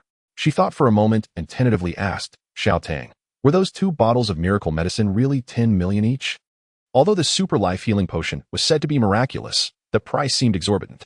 Xiao Yayun assumed this was just Tang Long's way of brushing off Dr. Ding's claims, as nobody had ever heard of such an expensive medicine. "Yes, it's really that expensive, and there are only a few bottles in the world. Even with money, you can't buy it," Tang Long replied seriously. Upon hearing this, Song Mingqing immediately treated the glass vial in his hand as if it were a treasure. Holding 10 million felt exhilarating. "Xiao Tang, why is this medicine so expensive?" Xiao Yayun asked, somewhat confused. Song Qingwan looked at Tang Long with the same perplexity. Although strokes were common, they mostly affected ordinary people.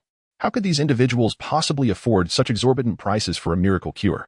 Wouldn't the manufacturers go bankrupt producing such a drug? In response to the 3 expectant gazes, Tang Long explained calmly, "This super life healing potion isn't just for treating the aftereffects of strokes. Theoretically, it can cure all diseases." To avoid unnecessary commotion, he deliberately omitted the potion's ability to extend life. "Even cancer?" Song Mingqing asked, trembling with excitement. Tang Long nodded. "That's right." Song Mingqing's eyes lit up with even more fervor as he looked at the super life healing potion. As a savvy businessman, he understood the immense value of such a drug. A cure-all potion, even at several million per bottle, would have people clamoring to buy it. If he could secure the rights to sell this miracle medicine, the Ziyuan Group could completely transition into the pharmaceutical industry, freeing itself from dependency on others. "Xiao Tang, is there really no way to mass-produce this medicine?" Song Mingqing asked, still hopeful. "It's truly impossible. The ingredients are too rare. The lab doesn't even have a second bottle." Tang Long shook his head. Not to mention mass production, he didn't even have the means to procure 2 more bottles. The basic life-healing potion could be exchanged for several dozen bottles, but its efficacy was far inferior, making it unnecessary to waste points on it. Song Mingqing sighed deeply. "What a pity." Tang Long smiled and said, "Don't forget, big brother, you still have 1 bottle left. This is the last one in the world." Song Mingqing's eyes sparkled as if he were holding an emperor's jade cup, carefully placing the super life healing potion into a box. This bottle of super life healing potion would become the Song family's treasured possession, kept securely in their home vault. As for selling it, once he learned it was the last bottle, Song Mingqing never entertained that thought again. From the beginning, he never inquired about the origin of the miracle drug. He knew that even if Tang Long wasn't a descendant of a military bigwig, he certainly wasn't an ordinary person. The ability to develop such a special potion indicated that Tang Long was backed by some powerful forces, which also explained how he could command a company of special forces. Xiao Yayun took another look at Tang Long, and increasingly felt that this future son-in-law was extraordinary. Being able to discreetly present a miracle drug worth $20 million to the Song family wasn't just about wealth. It showed he truly considered them family. At that moment, she had already mentally accepted Tang Long as her son-in-law. As for her husband Song Mingyuan's opinion, Xiao Yayun was completely unconcerned and confident she could persuade him. "All right. That is settled. Warner, since it's rare for Tang Long to visit the capital, take him out to explore, Xiaoyin suggested, intending for her daughter and Tang Long to deepen their bond. She didn't want to miss out on such a good son-in-law. I understand, Mom.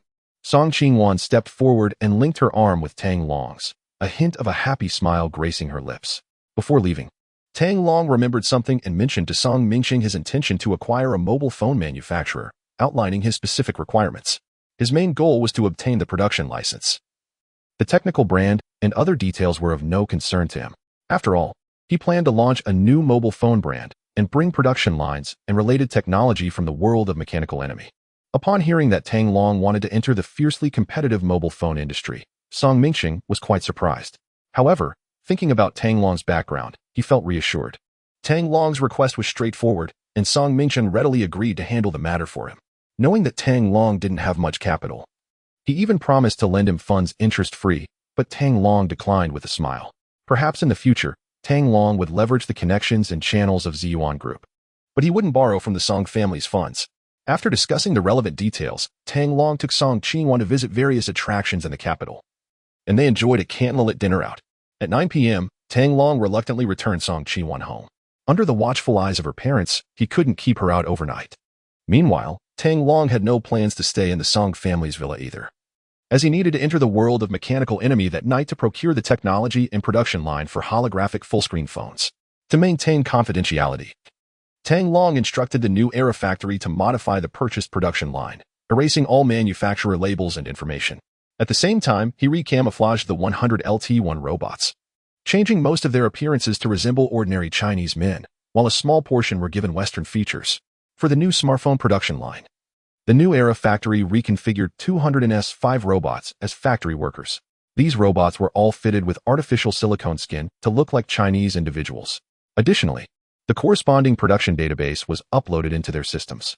Most importantly, the core framework was programmed with a code that ensured absolute obedience to Tang Long's commands. To maximize the effectiveness of all the robots, Tang Long decided to retrieve the V-Star spacecraft from the moon, as he needed the intelligent light brain inside it, along with the AI named Avril. To achieve this goal, Tang Long spent over $100 million to customize a spacecraft for the lunar mission. Fortunately, by 2035, human space technology had significantly advanced. Otherwise, at 2020 prices, he would never have been able to afford a spacecraft. After undergoing a month of specialized training, Tang Long personally boarded the spacecraft and arrived at the crash site of the V-Star exploration spacecraft on the moon. After notifying Avril to download herself to Blue Planet, Tang Long used a quantum beam device to shrink the entire V-Star spacecraft and bring it back to Blue Planet. Upon returning to the New Era factory in Chicago, Tang Long instructed the robots to clear out a warehouse specifically to store the V-Star spacecraft. Once Avril returned to the virtual space city within the intelligent light brain, Tang Long brought the now shrunken intelligent light brain back to the real world. A week later, Tang Long bid farewell to Song Qingwan and returned alone to Linjiang City. He was there to take over a shell company in the smartphone manufacturing industry. Song Mingxing had already helped him purchase a nearly bankrupt third-tier smartphone manufacturer for a total of $30 million, acquiring a factory that was essentially a shell. Most of the original workers had been laid off, and Tang Long was not responsible for any debts. Naturally, the equipment and facilities were not his concern either.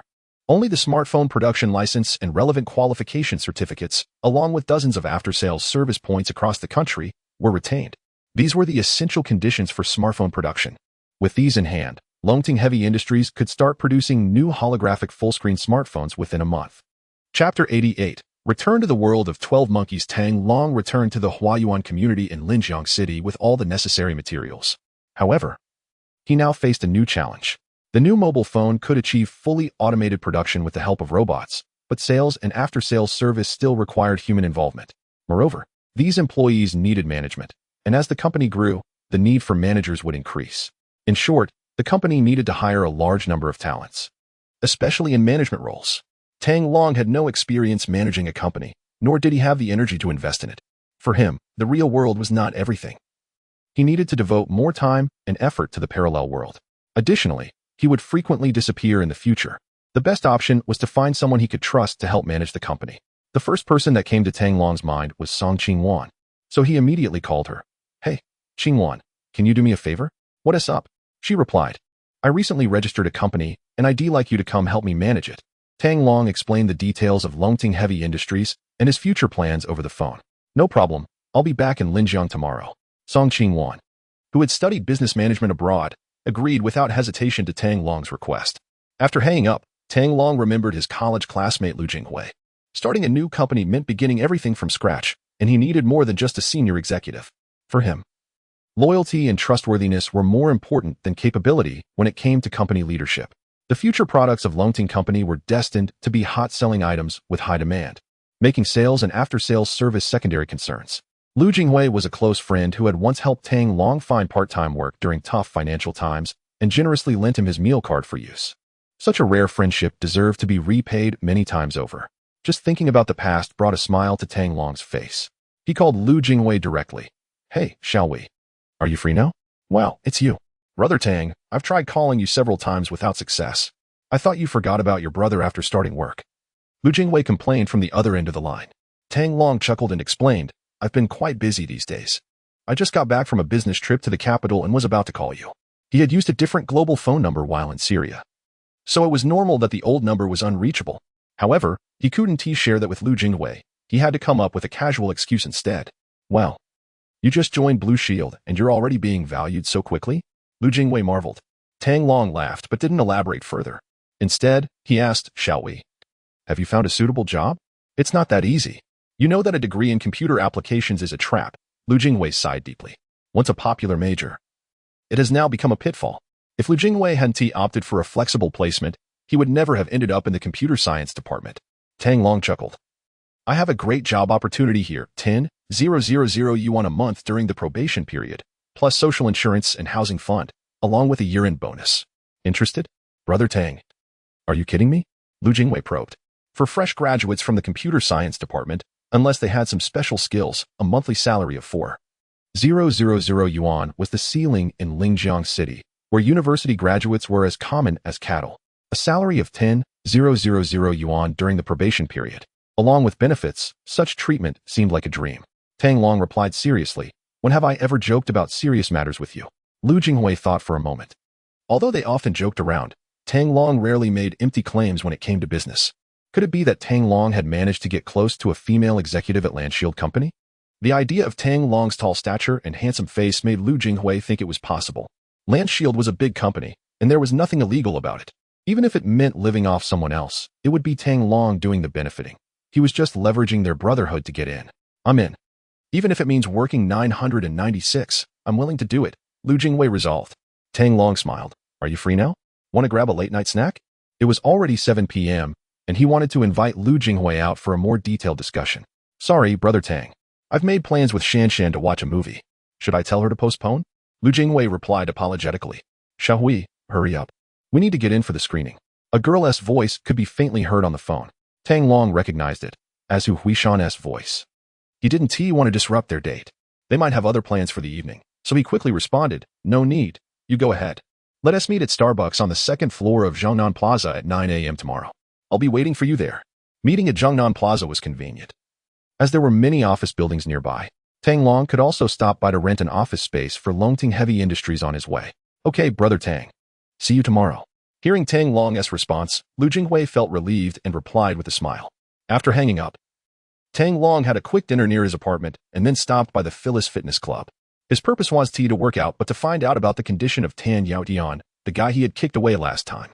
After chatting with the manager of the fitness club, he learned that Tan Yaotian was fine.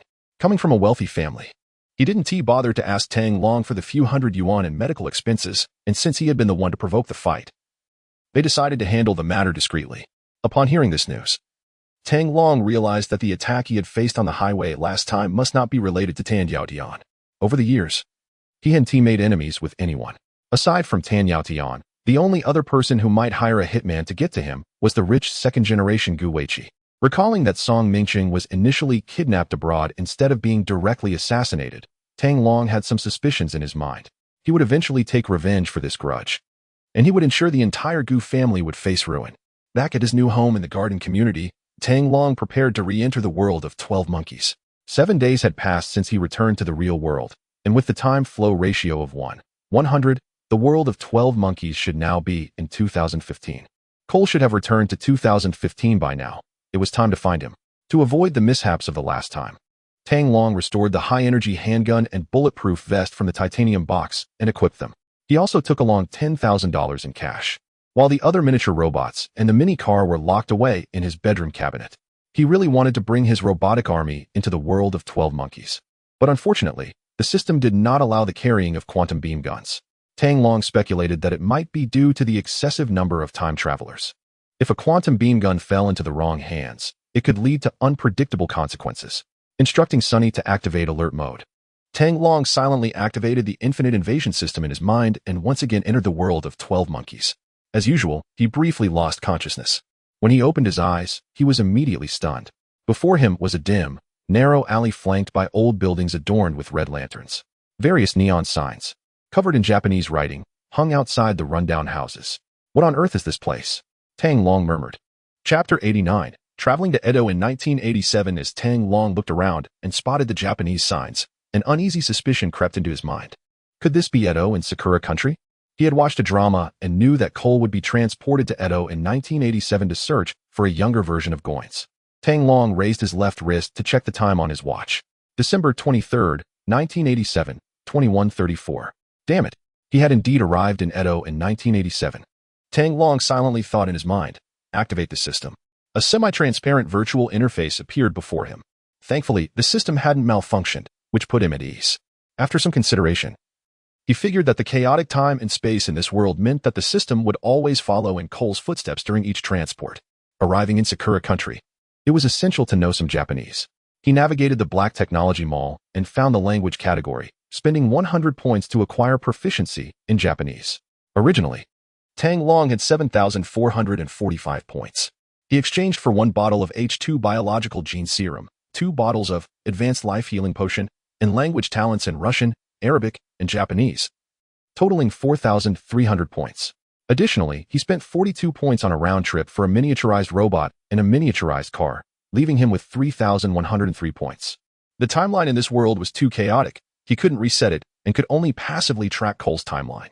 From what he could tell, if he returned to the real world and then re-entered, there was no extra point cost for transport. However, if he actively transported himself to the time and space where Cole was, it would cost between 500 to 2,000 points each time, depending on the timeline. Understanding this, Tang Long left the alley and, based on his memory, set out to find the bar where Cole was located. According to the original plot, Cole had also appeared in the alley he had just exited, so the bar shouldn't be far from there. After searching the nearby pedestrian street, he quickly found a luxurious bar called Roppongi. With fluent Japanese and a $100 tip to pave the way, Tang Long easily slipped into the bar with his high-energy handgun. The bar was spacious, at least 1,000 square meters, filled with scantily clad beauties of Sakura country. He casually ordered a cocktail and sat near the bar, scanning the area for any sign of Cole. Dressed in designer clothes, tall and handsome, he attracted the attention of many women in the nightlife scene. Soon enough, several Sakura beauties approached him for a chat. "Hello, handsome, can you buy me a drink?" One alluring girl in revealing attire came over. Tang Long glanced at the heavily made-up Sakura girl and replied in English, "Give me a good reason." "What did you say?" The girl paused, stuttering in her English response. Tang Long replied coolly, "I'm not waiting for you." The woman from the land of cherry blossoms quickly realized that the person she was talking to was not from her country and had no interest in chatting with her. With an awkward smile, she discreetly walked away. After dismissing the woman, Tang Long shifted his attention to the center of the bar. Unlike typical bars, this one featured 4 golden sofas and a tempered glass coffee table right in the middle. This area was the VIP section, where ordinary people were not even allowed to sit. On either side of the sofas sat 2 men in suits, while 7 or 8 burly men dressed in black suits and wearing glasses stood around them. From their attire, Tang Long could immediately tell that they were members of a gang from the land of cherry blossoms. One of the men on the sofa was a local, whom Tang Long didn't recognize but knew to be the gang leader. The other was Goins, the president of the Marklet Group, looking much younger than in 2013.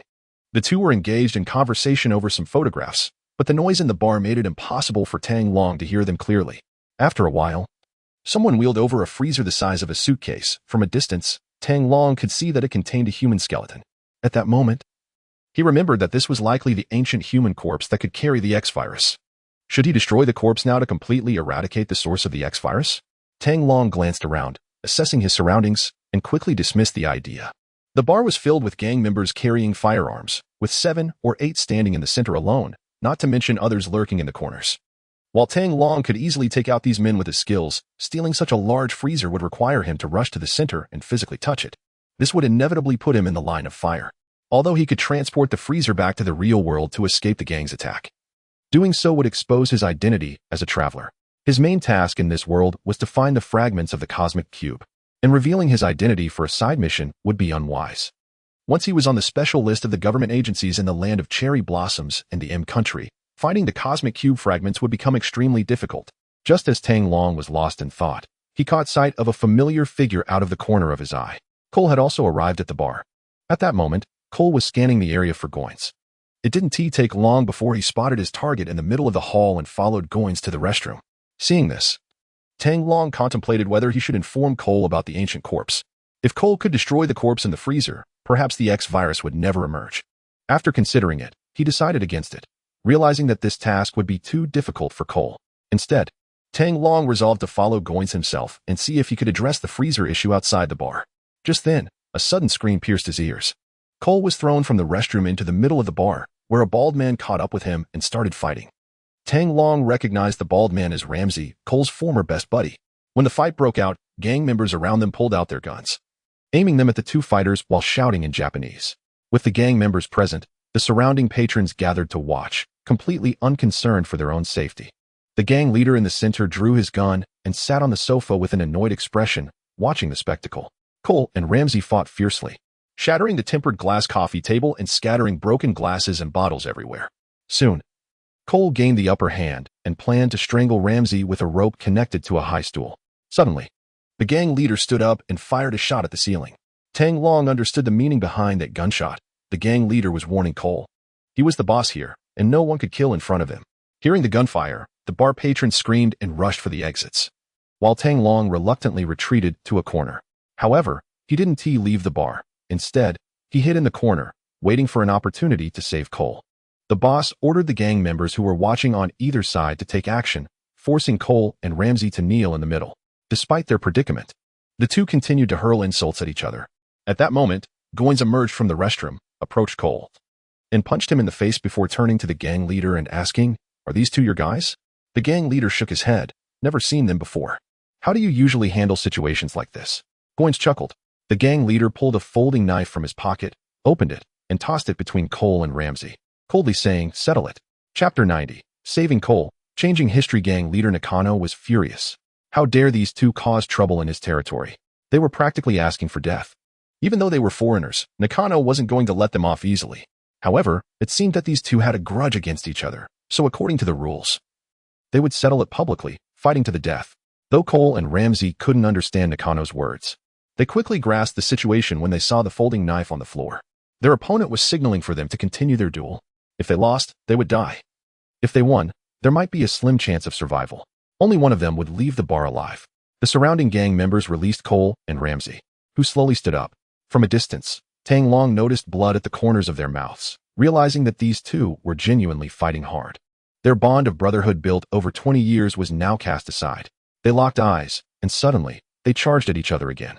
Ramsey moved in to grab the folding knife, but Cole kicked him in the left leg, seizing the knife for himself.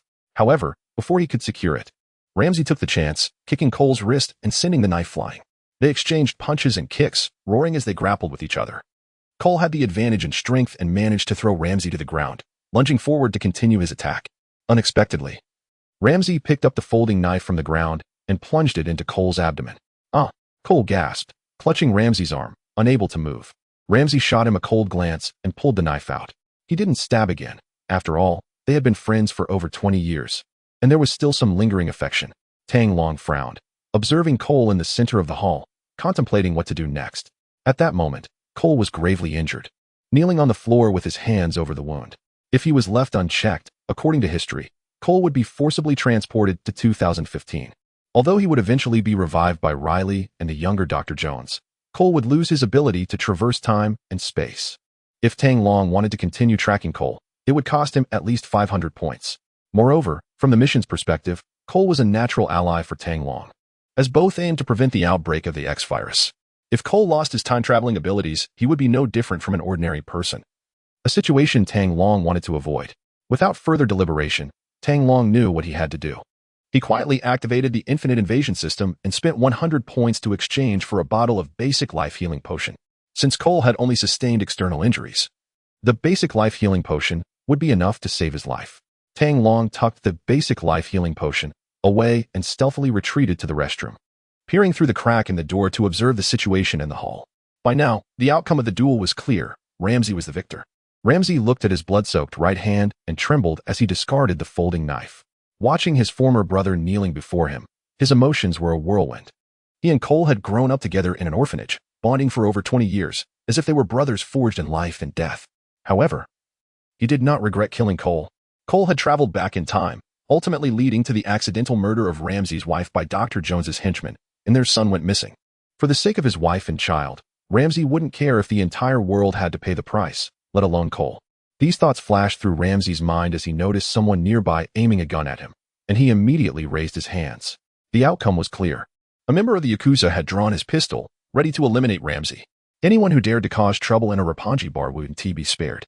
Just then, Goins suddenly spoke up. "Don't shoot. Spare his life." He had just been held hostage by Cole in the restroom, and it was Ramsey who had saved him. Out of respect for his fellow countrymen, Goins was willing to lend a hand. Nakano paused for a moment in silence before nodding in agreement. Goins was an important partner, and he still had plans involving Goins' recent 500,000 purchase of ancient human remains, so he felt obliged to grant him this favor.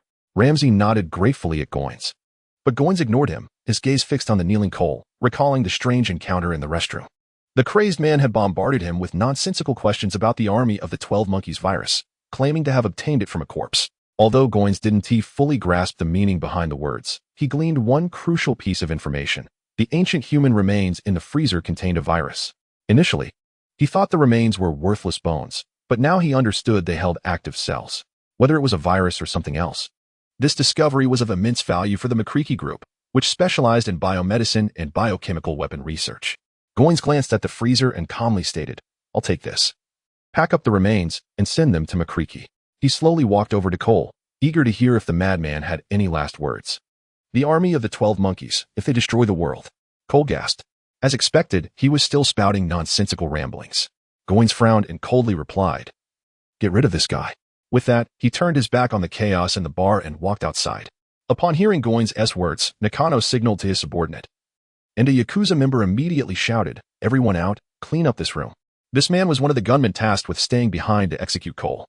Soon, the majority of the Yakuza members, including Nakano, exited the bar, taking the freezer with them.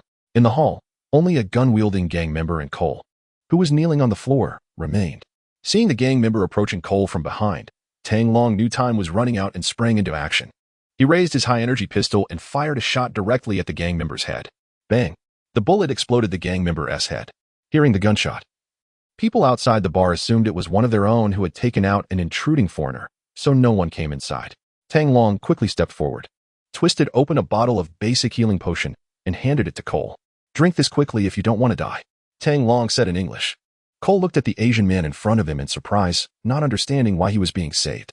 His injuries were severe, and with no time to think, he reached out, took the potion, and drank it down without hesitation. As the liquid entered his mouth, he felt a warm sensation flowing down his throat and rushing toward his abdominal wound. When he touched the injury, he realized the bleeding had stopped, and it was beginning to heal rapidly. What kind of potion is this? Its effects are so fast. For a moment, Cole was stunned. Seeing that Cole was still kneeling in shock, Tang Long pulled him up and handed him the gun he had picked up from the floor. "We don't have much time. We need to get out of here," Tang Long urged. If the people inside didn't come out soon, the gang members outside would eventually come in to check. Suppressing his myriad questions, Cole followed the Asian man as they quickly made their way toward the restroom. Chapter 91. The billionaire plan of parallel universes. The two rushed into the bar's restroom, with Cole following closely behind Tang Long, asking, "Who are you? Why did you save me?" Without turning around, Tang Long replied, "Cole, my name is Tang Long, and I'm a traveler from another timeline." "Did Dr. Jones send you?" Cole asked, stunned. The fact that this person knew his name and was aware he was a time traveler indicated that Tang Long's identity was significant. Perhaps he really was another time traveler. Tang Long shook his head, saying, "No, it's complicated. I'll explain later." He walked to the furthest window in the restroom and looked outside, revealing an empty alley. Cole frowned. If Dr. Jones hadn't sent him, who else could possess the technology for time travel? He noticed Tang Long seemed intent on escaping through the window. but it was barred in the middle with iron bars forming a cross, leaving hardly any space for even a child to squeeze through. Cole couldn't help but say, "This window is too small. We can't get out this way. We should look for another exit." Tang Long chuckled, "Not necessarily." As soon as he finished speaking, he wrapped his fist in his sleeve and struck the window frame with force. Bang! Bang! To Cole's astonishment, the entire window, along with the iron bars, was dismantled in just 2 blows and tossed out into the alley. Tang Long swiftly ducked through the opening and stood outside, urging, "Hurry up. What are you waiting for?" "Oh my God. Are you even human?" Cole exclaimed as he emerged. Tang Long shrugged. "It's just a bit more strength." "Is that more outrageous than time travel?" Cole fell silent. Since he had already accepted the existence of time travelers, what else could he not understand? Outside, they heard shouts in Japanese. And Tang Long wasted no time, leading Cole quickly out of the bar's back alley. 10 minutes later, they arrived at a small inn far from the bar. Although they didn't have proper identification, Tang Long's ID was issued in 2013. He managed to secure a room using his fluent Japanese and some cash in dollars. Once inside, Tang Long pointed to the bathroom and said to Cole, "You're covered in blood. Go take a shower. I'll get you some clothes. Also, grab some food while you're at it." Cole suddenly added, in the post-apocalyptic world ravaged by the X virus, food was scarce and monotonous. He hadn't had a decent meal in a long time. Tang Long nodded and left the room. Cole was under 175 centimeters tall, so he knew without asking that the other was wearing size M clothes. Tang Long first stopped by a nearby clothing store to buy a set of underwear and an outer jacket, then went to a sushi shop and brought back a large amount of sushi. Upon returning to the inn, he tossed the clothes to Cole and watched as Cole devoured the food. "Tang Long, who exactly sent you? Has the X virus disappeared in the future?" As Cole ate, he asked, "What I'm most concerned about is whether the outbreak of the X virus has been successfully prevented."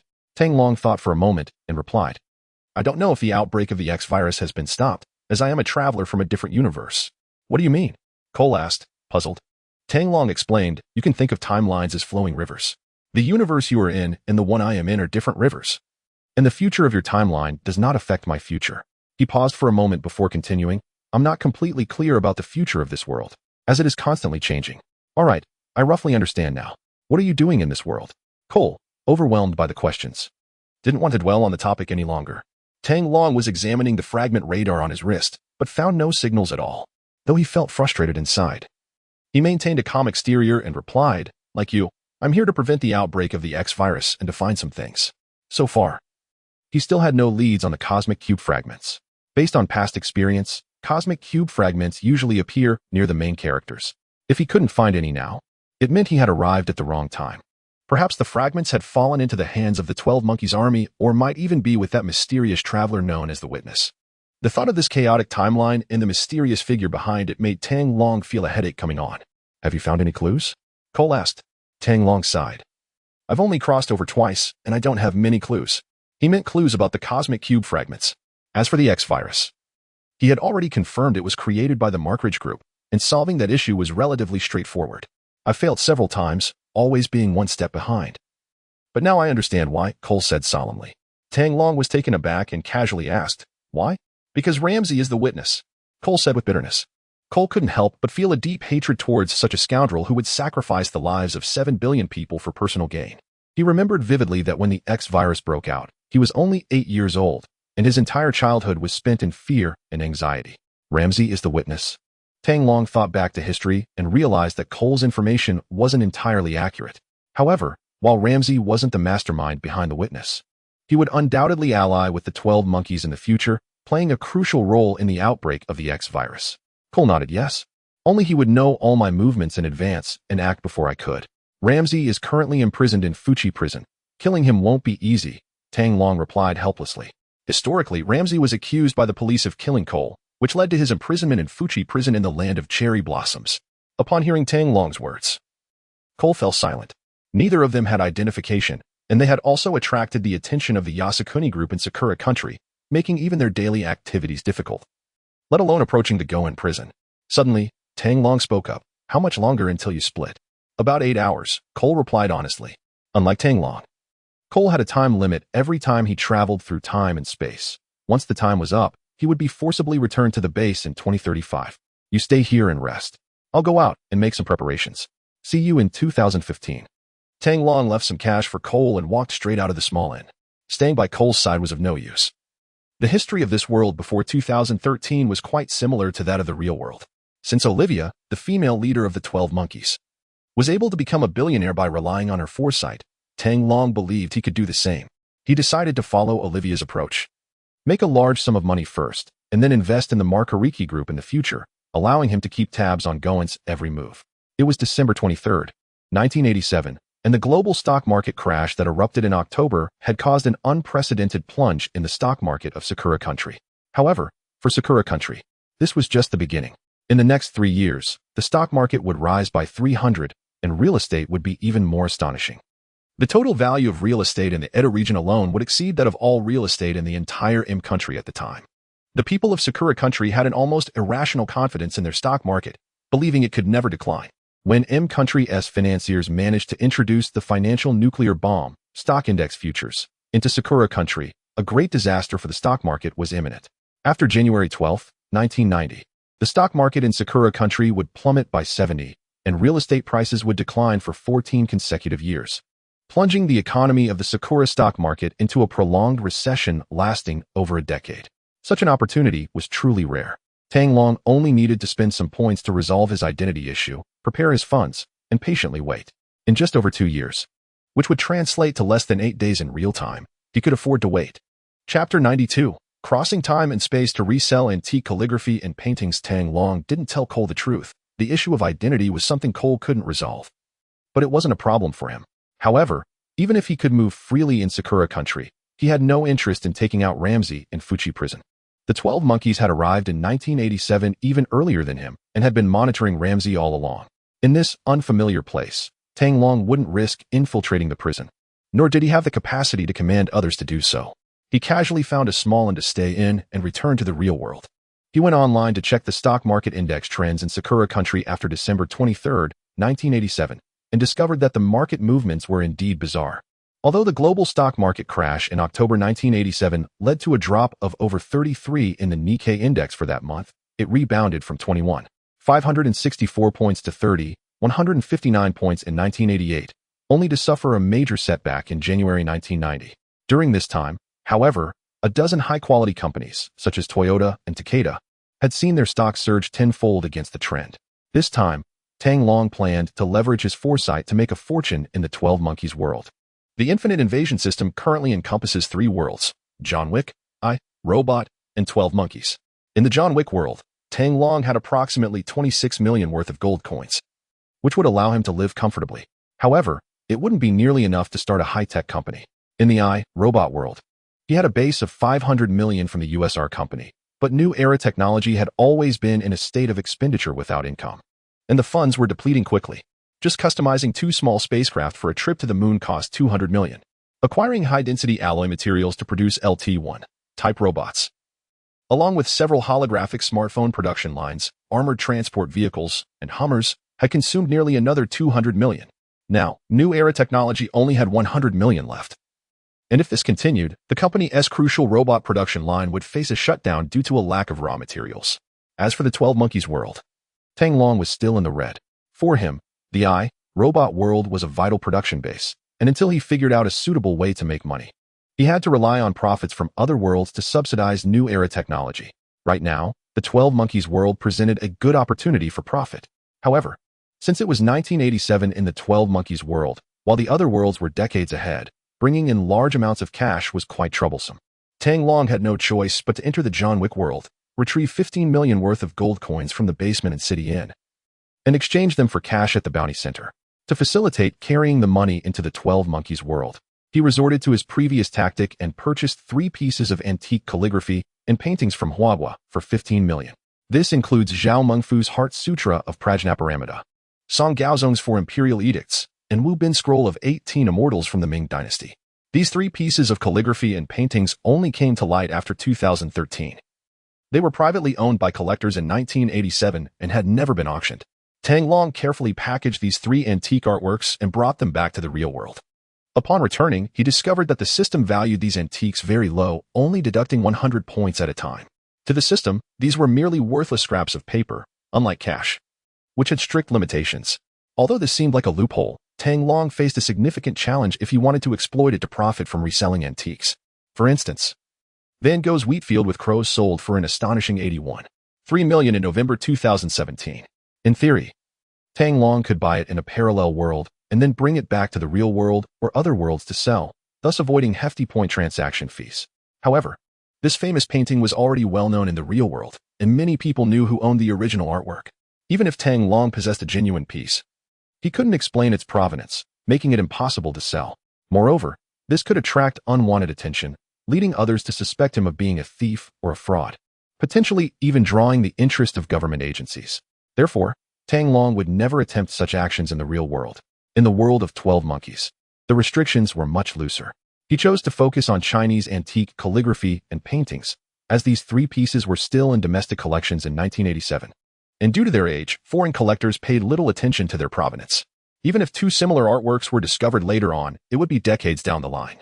And it wouldn't be linked back to Tang Long ultimately. Tang Long returned to the 12 Monkeys world with the three antique pieces, along with well-documented Nikkei index and Toyota stock charts, having also spent 100 points to regenerate a new set of documents such as a U.S. passport and green card. When Tang Long reappeared in a small room in Edo, Japan, only a little over 2 hours had passed, and Cole was still in 1987. The next morning at 9 a.m., Tang Long, carrying a box, arrived at the Sotheby's auction house located in Edo. Sotheby's has a long history and a well-established auction system, with its Edo branch situated in the most bustling commercial area. Upon entering Sotheby's, he was immediately approached by a staff member in a neatly tailored suit. Tang Long explained his purpose in fluent English, and upon hearing that the items were valued at over $10 million, they promptly notified the manager to come down personally to assist him.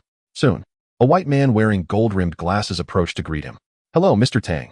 My name is Charles Andrew, and I am the manager of this auction house." A white man wearing gold-rimmed glasses approached Tang Long with a smile and extended his right hand warmly. "Hello." Tang Long reached out his hand and gently shook hands with Charles. Following Charles to the lounge on the second floor, a staff member immediately came over to ask if he would like tea or coffee. "Coffee, with extra sugar and less milk," Tang Long replied with a smile. After sitting down, Tang Long opened his suitcase and took out the 18 True Images scroll, placing it on the table in the center. Upon seeing the scroll, Charles's eyes lit up. Although he wasn't an expert in Chinese antiques and paintings, he had handled hundreds of such items and could tell from the paper, ink, and seals that this painting was authentic. "Mr. Tang, please hold on a moment. I'll get someone to come down for an appraisal," Charles said politely. Every item sent to Sotheby's auction house undergoes professional authentication to avoid the embarrassment of auctioning off inferior fakes. Although he initially judged the painting to be genuine, Charles still wanted a professional appraiser to confirm it for safety's sake. "Please, go ahead," Tang Long replied, then picked up the coffee beside him and began to savor it slowly. Soon, two Asian-looking appraisers entered, wearing gloves and using magnifying glasses and infrared detection devices to examine the 18 True Images scroll closely. Charles leaned back on the sofa, half closing his eyes to rest. But Tang Long could see that his attention was entirely focused on the painting. Sotheby's charges sellers a commission of 15 to 20, which means for a transaction exceeding $10 million, the commission would be between $1.5 million and $2 million. This was certainly not a small sum for Charles and the Edo branch of Sotheby's auction house. Of course, all of this hinged on the authenticity of the antiques and paintings brought by Tang Long. The two appraisers' expressions grew increasingly serious as they began to exchange hushed opinions from time to time. Chapter 93. Want to earn $1 million bonus in a year? Charles held his breath nervously, his heart racing. This was one of the few transactions valued over $10 million since the establishment of the Edo branch of Sotheby's auction house. After all, Edo wasn't TE country, and there weren't many international buyers living here. Most high-value items were sent to the headquarters in each country for auction. At that moment, one of the appraisers suddenly spoke up. "Sir, could we take a look at the other two calligraphies?" "Of course, these three pieces are all for auction." Tang Long nodded in agreement. Before the two appraisers could report the results of the first painting to Charles, they began their new round of work. 10 minutes later, the two appraisers straightened up, and from their movements, it was clear that the appraisal had concluded. "What's the result?" Charles asked eagerly, even more anxious than Tang Long. The older appraiser nodded and smiled, speaking in English. "After our careful examination, we can confirm that all three pieces are 100% authentic, and their value definitely exceeds $12 million. Charles let out a sigh of relief, saying, "Great. Thank you both for your hard work. Now we can discuss the details of the auction." Tang Long smiled and quickly went over the various auction details with Charles. mentioning that there would be a New Year auction at the end of next month. If Tang Long wasn't in a hurry, waiting until the end of next month would yield a higher selling price. Unfortunately, Tang Long couldn't wait that long. He was in urgent need of cash. In just 1 month, he could earn more in the stock market than the extra few million he might make from waiting. He made an excuse about needing to quickly recoup his funds due to cash flow issues, stating that he wouldn't mind if the auction price was a bit lower. Charles frowned. Due to the recent global stock market crash, many like Tang Long were facing cash flow problems, but his financial needs were greater.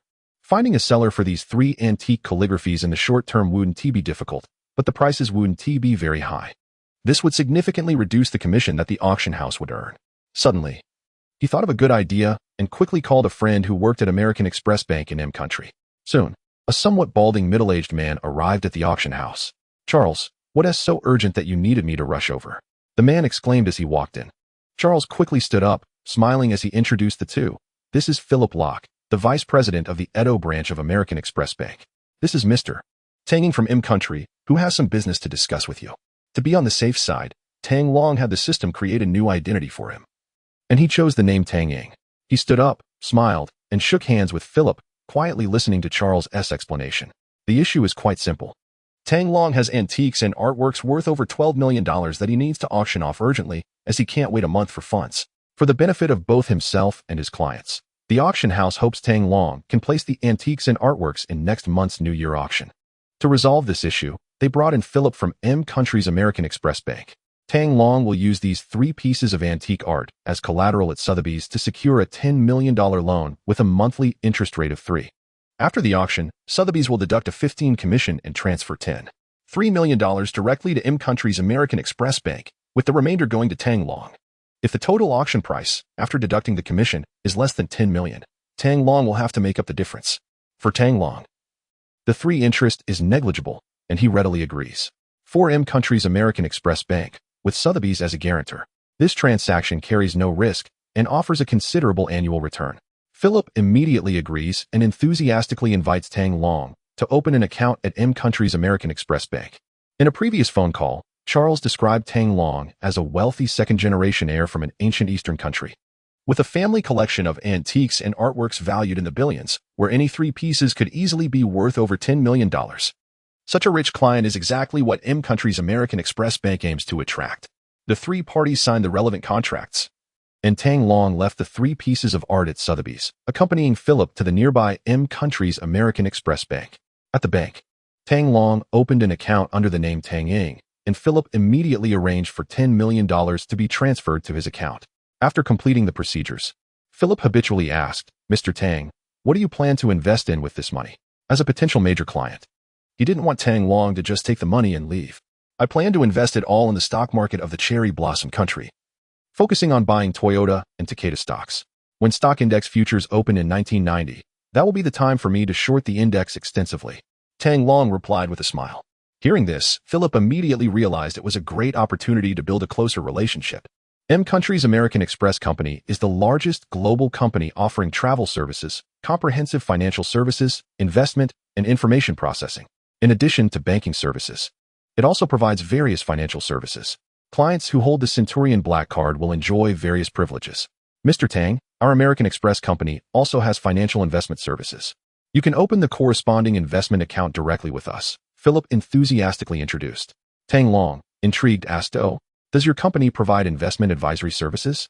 "We have a top-notch investment advisory team in M Country, ensuring that we create the most comprehensive investment and financial planning for you," Philip quickly promoted as he noticed Tang Long's interest.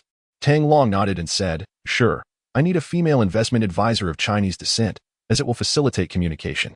There were still over 2 years left until January 1990. He couldn't stay in the 12 Monkeys world indefinitely and needed a reliable investment advisor to execute his plans.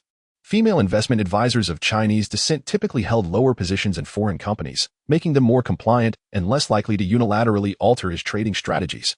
Most importantly, being from the same country, they would be more likely to keep his investment plans confidential compared to their foreign counterparts. Philip paused for a moment before responding, "No problem. I'll arrange that for you right away." In his view, Tang Long spoke fluent English, so there shouldn't be any communication issues. There was no need to specifically request a female investment advisor of Chinese descent. However, the customer is always right, and the company could accommodate even the most bizarre requests. So this small matter was easily manageable. With thousands of employees under the company, there were all kinds of talent available, and finding a few female investment advisors of Chinese descent was not an issue.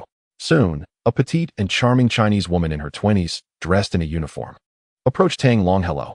My name is Feng Rushuan, and I am an investment advisor at the company. How can I assist you?" The short-haired girl looked a bit shy as she spoke in English. Tang Long smiled and replied in Chinese, "No need to be so nervous. Please have a seat." "Thank you, Mr. Tang," Feng Rushuan said as she sat down on the sofa across from him, responding in Chinese. Tang Long looked at her somewhat youthful face and calmly asked, "How long have you been with the company?" "Less than a year," Feng Rushuan replied honestly. Tang Long asked seriously, "Do you want to achieve good performance and earn a bonus of 100,000 or even $1 million in a year?" Feng Rushuan stared at Tang Long in a daze, instinctively nodding her head. If it weren't for the vice president personally calling her and telling her that Tang Long was an important client, she would have thought this young man was a fraud. Chapter 94. Back to 2035. Bonus chapter. Tang Long smiled and said, "It's great that you're willing to be honest. As long as you strictly follow my plan, I guarantee you'll earn at least 1 million in bonuses next year." It was already late December, and the year was coming to an end. Everything would have to wait until next year. If Feng Rushuan followed the instructions, her bonus would definitely exceed 1 million based on Tang Long's projected trading volume. "Really? Is that true?"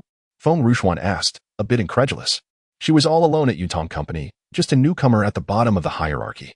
It was hard for her to believe such good fortune could suddenly fall into her lap. Tang Long chuckled lightly. "What benefit would I have in lying to you? You're quite attractive, but not enough to catch the eye of someone like me, especially since I'm already with Song Qingwan. Why would I go looking for someone else?" "Why did you choose me?" Feng Rushuan asked, her confidence wavering. She was aware of her own qualities. Her looks and figure were average. Definitely not the type that millionaires would typically pursue. Tang Long replied earnestly, "There are 2 reasons. First, I don't trust foreigners. Second, I need an investment advisor who will follow my instructions without question." "I understand now. Just tell me what you need me to do, and I promise I'll execute everything without fail." Feng Rushuan responded, her demeanor returning to normal and her tone resolute. She finally realized why she had been chosen. She was one of the few female employees of Chinese descent at the Yutong branch in Edo. For newcomers like her, seizing every opportunity was essential to stand out. This was her once-in-a-lifetime chance. Tang Long observed the change in her expression with satisfaction. He knew she had grasped her position, so he instructed her directly. "Help me open an account at Yutong for trading stocks in Sakura Country. The initial capital will be $10 million, and you will execute the plan I provide." After a pause, he added, "I will contact you periodically by phone to notify you of specific operations. If I don't reach out, you will proceed according to the plan I've left you." Once he finished speaking, Tang Long had Feng Rushuan assist him with the account opening procedures and also brought over a stack of envelopes and a notebook. After spending half an hour analyzing the future stock price trends of Toyota and Takeda, he formulated several investment plans, each sealed in different envelopes. Additionally, he created a short-selling strategy based on the anticipated decline of the Nikkei index, also placed in several envelopes. After labeling the envelopes with different numbers, Tang Long handed them all to Feng Rushuan. The $10 million had already been transferred to the newly opened Yutong investment account, with the account number and password entrusted to her. However, Feng Rushuan only had operational authority and could not withdraw any funds from the account. After reminding Feng Rushuan to strictly follow the plan inside the envelope and not to disclose her plans under any circumstances, Tang Long left the Yutong company with her business card in hand. The plan was all set. All that was left was to patiently wait. Naturally, Tang Long would spend 2 years in this world. After returning to the hotel, he went back to the real world, back in the Huayuan community of Linjiang City. Less than half an hour had passed, and it was still not yet 8 p.m. Bored, Tang Long took out a phone he had purchased from the robot world and began to explore which technologies could be applied to new products. Half an hour later, he estimated in his mind that Cole should have returned to 2015 by now. It was time to find him. He silently activated the infinite invasion system in his mind and re-entered the 12 Monkeys world. When he opened his eyes and took in his surroundings, he couldn't help but curse loudly. "FK? How did I end up in this godforsaken place again?" Before him lay a wasteland overgrown with weeds, with a few rusted cars along the roadside and not a single person in sight. Tang Long raised his wrist to check the time on his watch. October 11th, 2035. 3:32 p.m. Just as he suspected, he had been transported back to the post-apocalyptic world after the outbreak of the X virus. He activated the infinite invasion system in his mind and realized that this time it wasn't a system malfunction. This indicated that Cole was still at Dr. Jones's base and For some unknown reason, Han-T returned to 2015. The environment in this world was far too harsh for him. He didn't want to stay even a minute longer, just as Tang Long was about to leave this world. An electronic voice suddenly echoed in his ear. The system has detected that the host is within 2,000 meters of a cosmic cube fragment. Please be cautious. Turning off the virtual screen, Tang Long pressed a switch on the dial of his wristwatch, bringing up the cube radar. According to the signal displayed on the radar, the cosmic cube fragment was located less than 2,000 meters to the northeast. Tang Long drew his high-energy pistol from his waist and proceeded along the desolate path toward the northeast. 3 minutes later, a 3-story reddish-brown building appeared ahead. Although the building wasn't tall, it covered a large area, extending over 100 meters in length and about 20 meters wide. Based on the radar's readings, the cosmic cube fragment should be inside this building. Tang Long recalled the origins of this structure. It was the base of Jones and his group of scientists, where the time-space transporter and Cole were located.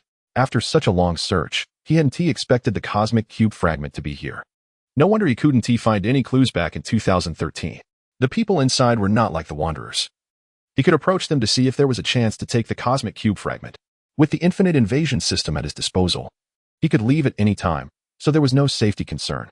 After making up his mind, Tang Long holstered his high-energy pistol and slowly walked toward the red base. He passed through the outer barbed wire fence and went down the stairs at the front entrance, arriving at a tightly closed steel door.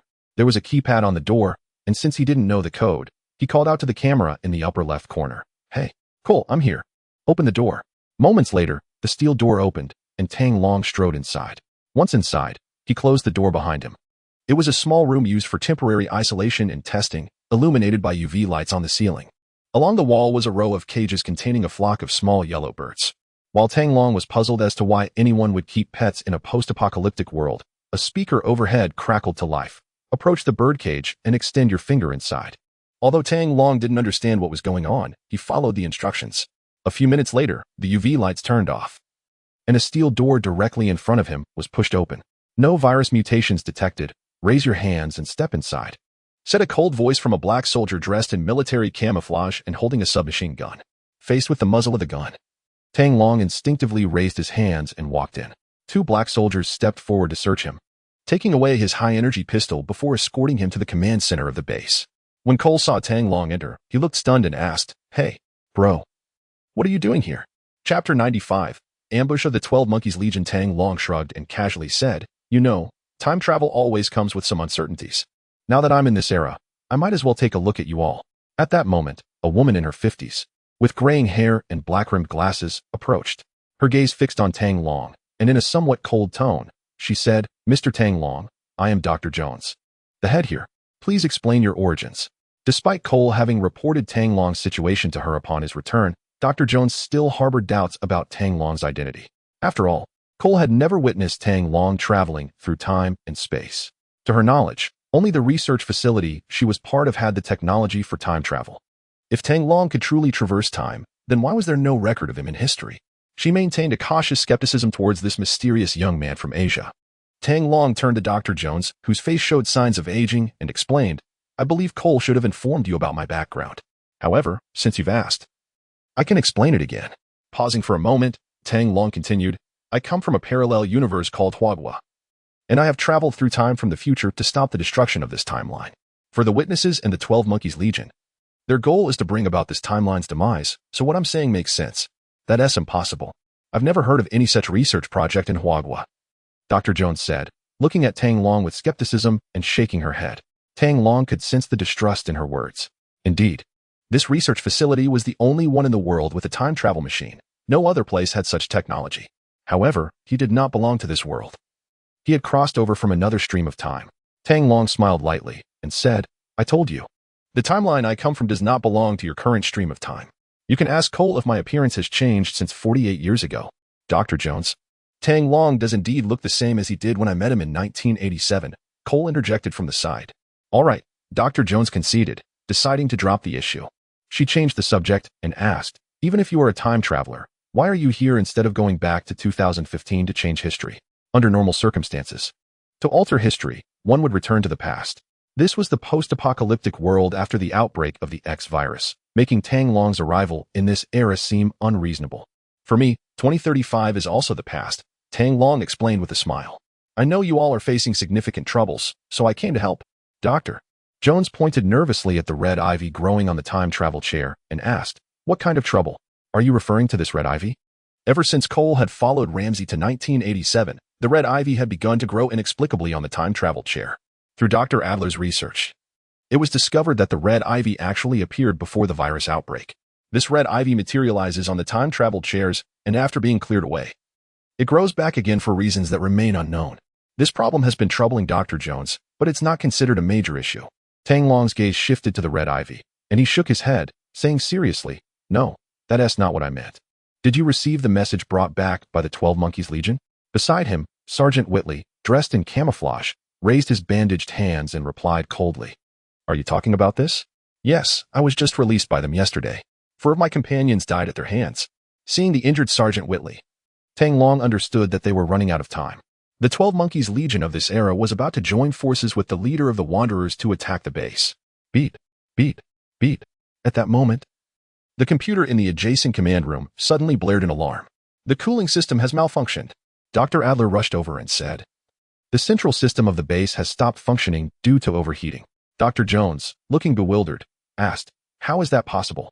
"Something has blocked the exhaust pipe, causing the system to crash," Dr. Adler explained. Without the monitoring system, the entire base was like a blind person, unable to effectively defend against external invasions. Tang Long said in a low voice, "The enemy is already here. The exhaust pipe was blocked by crows they released. Prepare for battle." At that moment, Dr. Jones understood what Tang Long meant. The enemy came from the future and knew what was about to happen. She turned to Sergeant Whitley and ordered, "Everyone mobilize. Guard all passages. We're severely understaffed and can't withstand another attack," Whitley said grimly. The last time the Wanderers, led by Duncan, attacked the base, the casualties among the soldiers in the research base were heavy. Now, including him, there were only 11 people left. The enemy outside numbered at least in the dozens.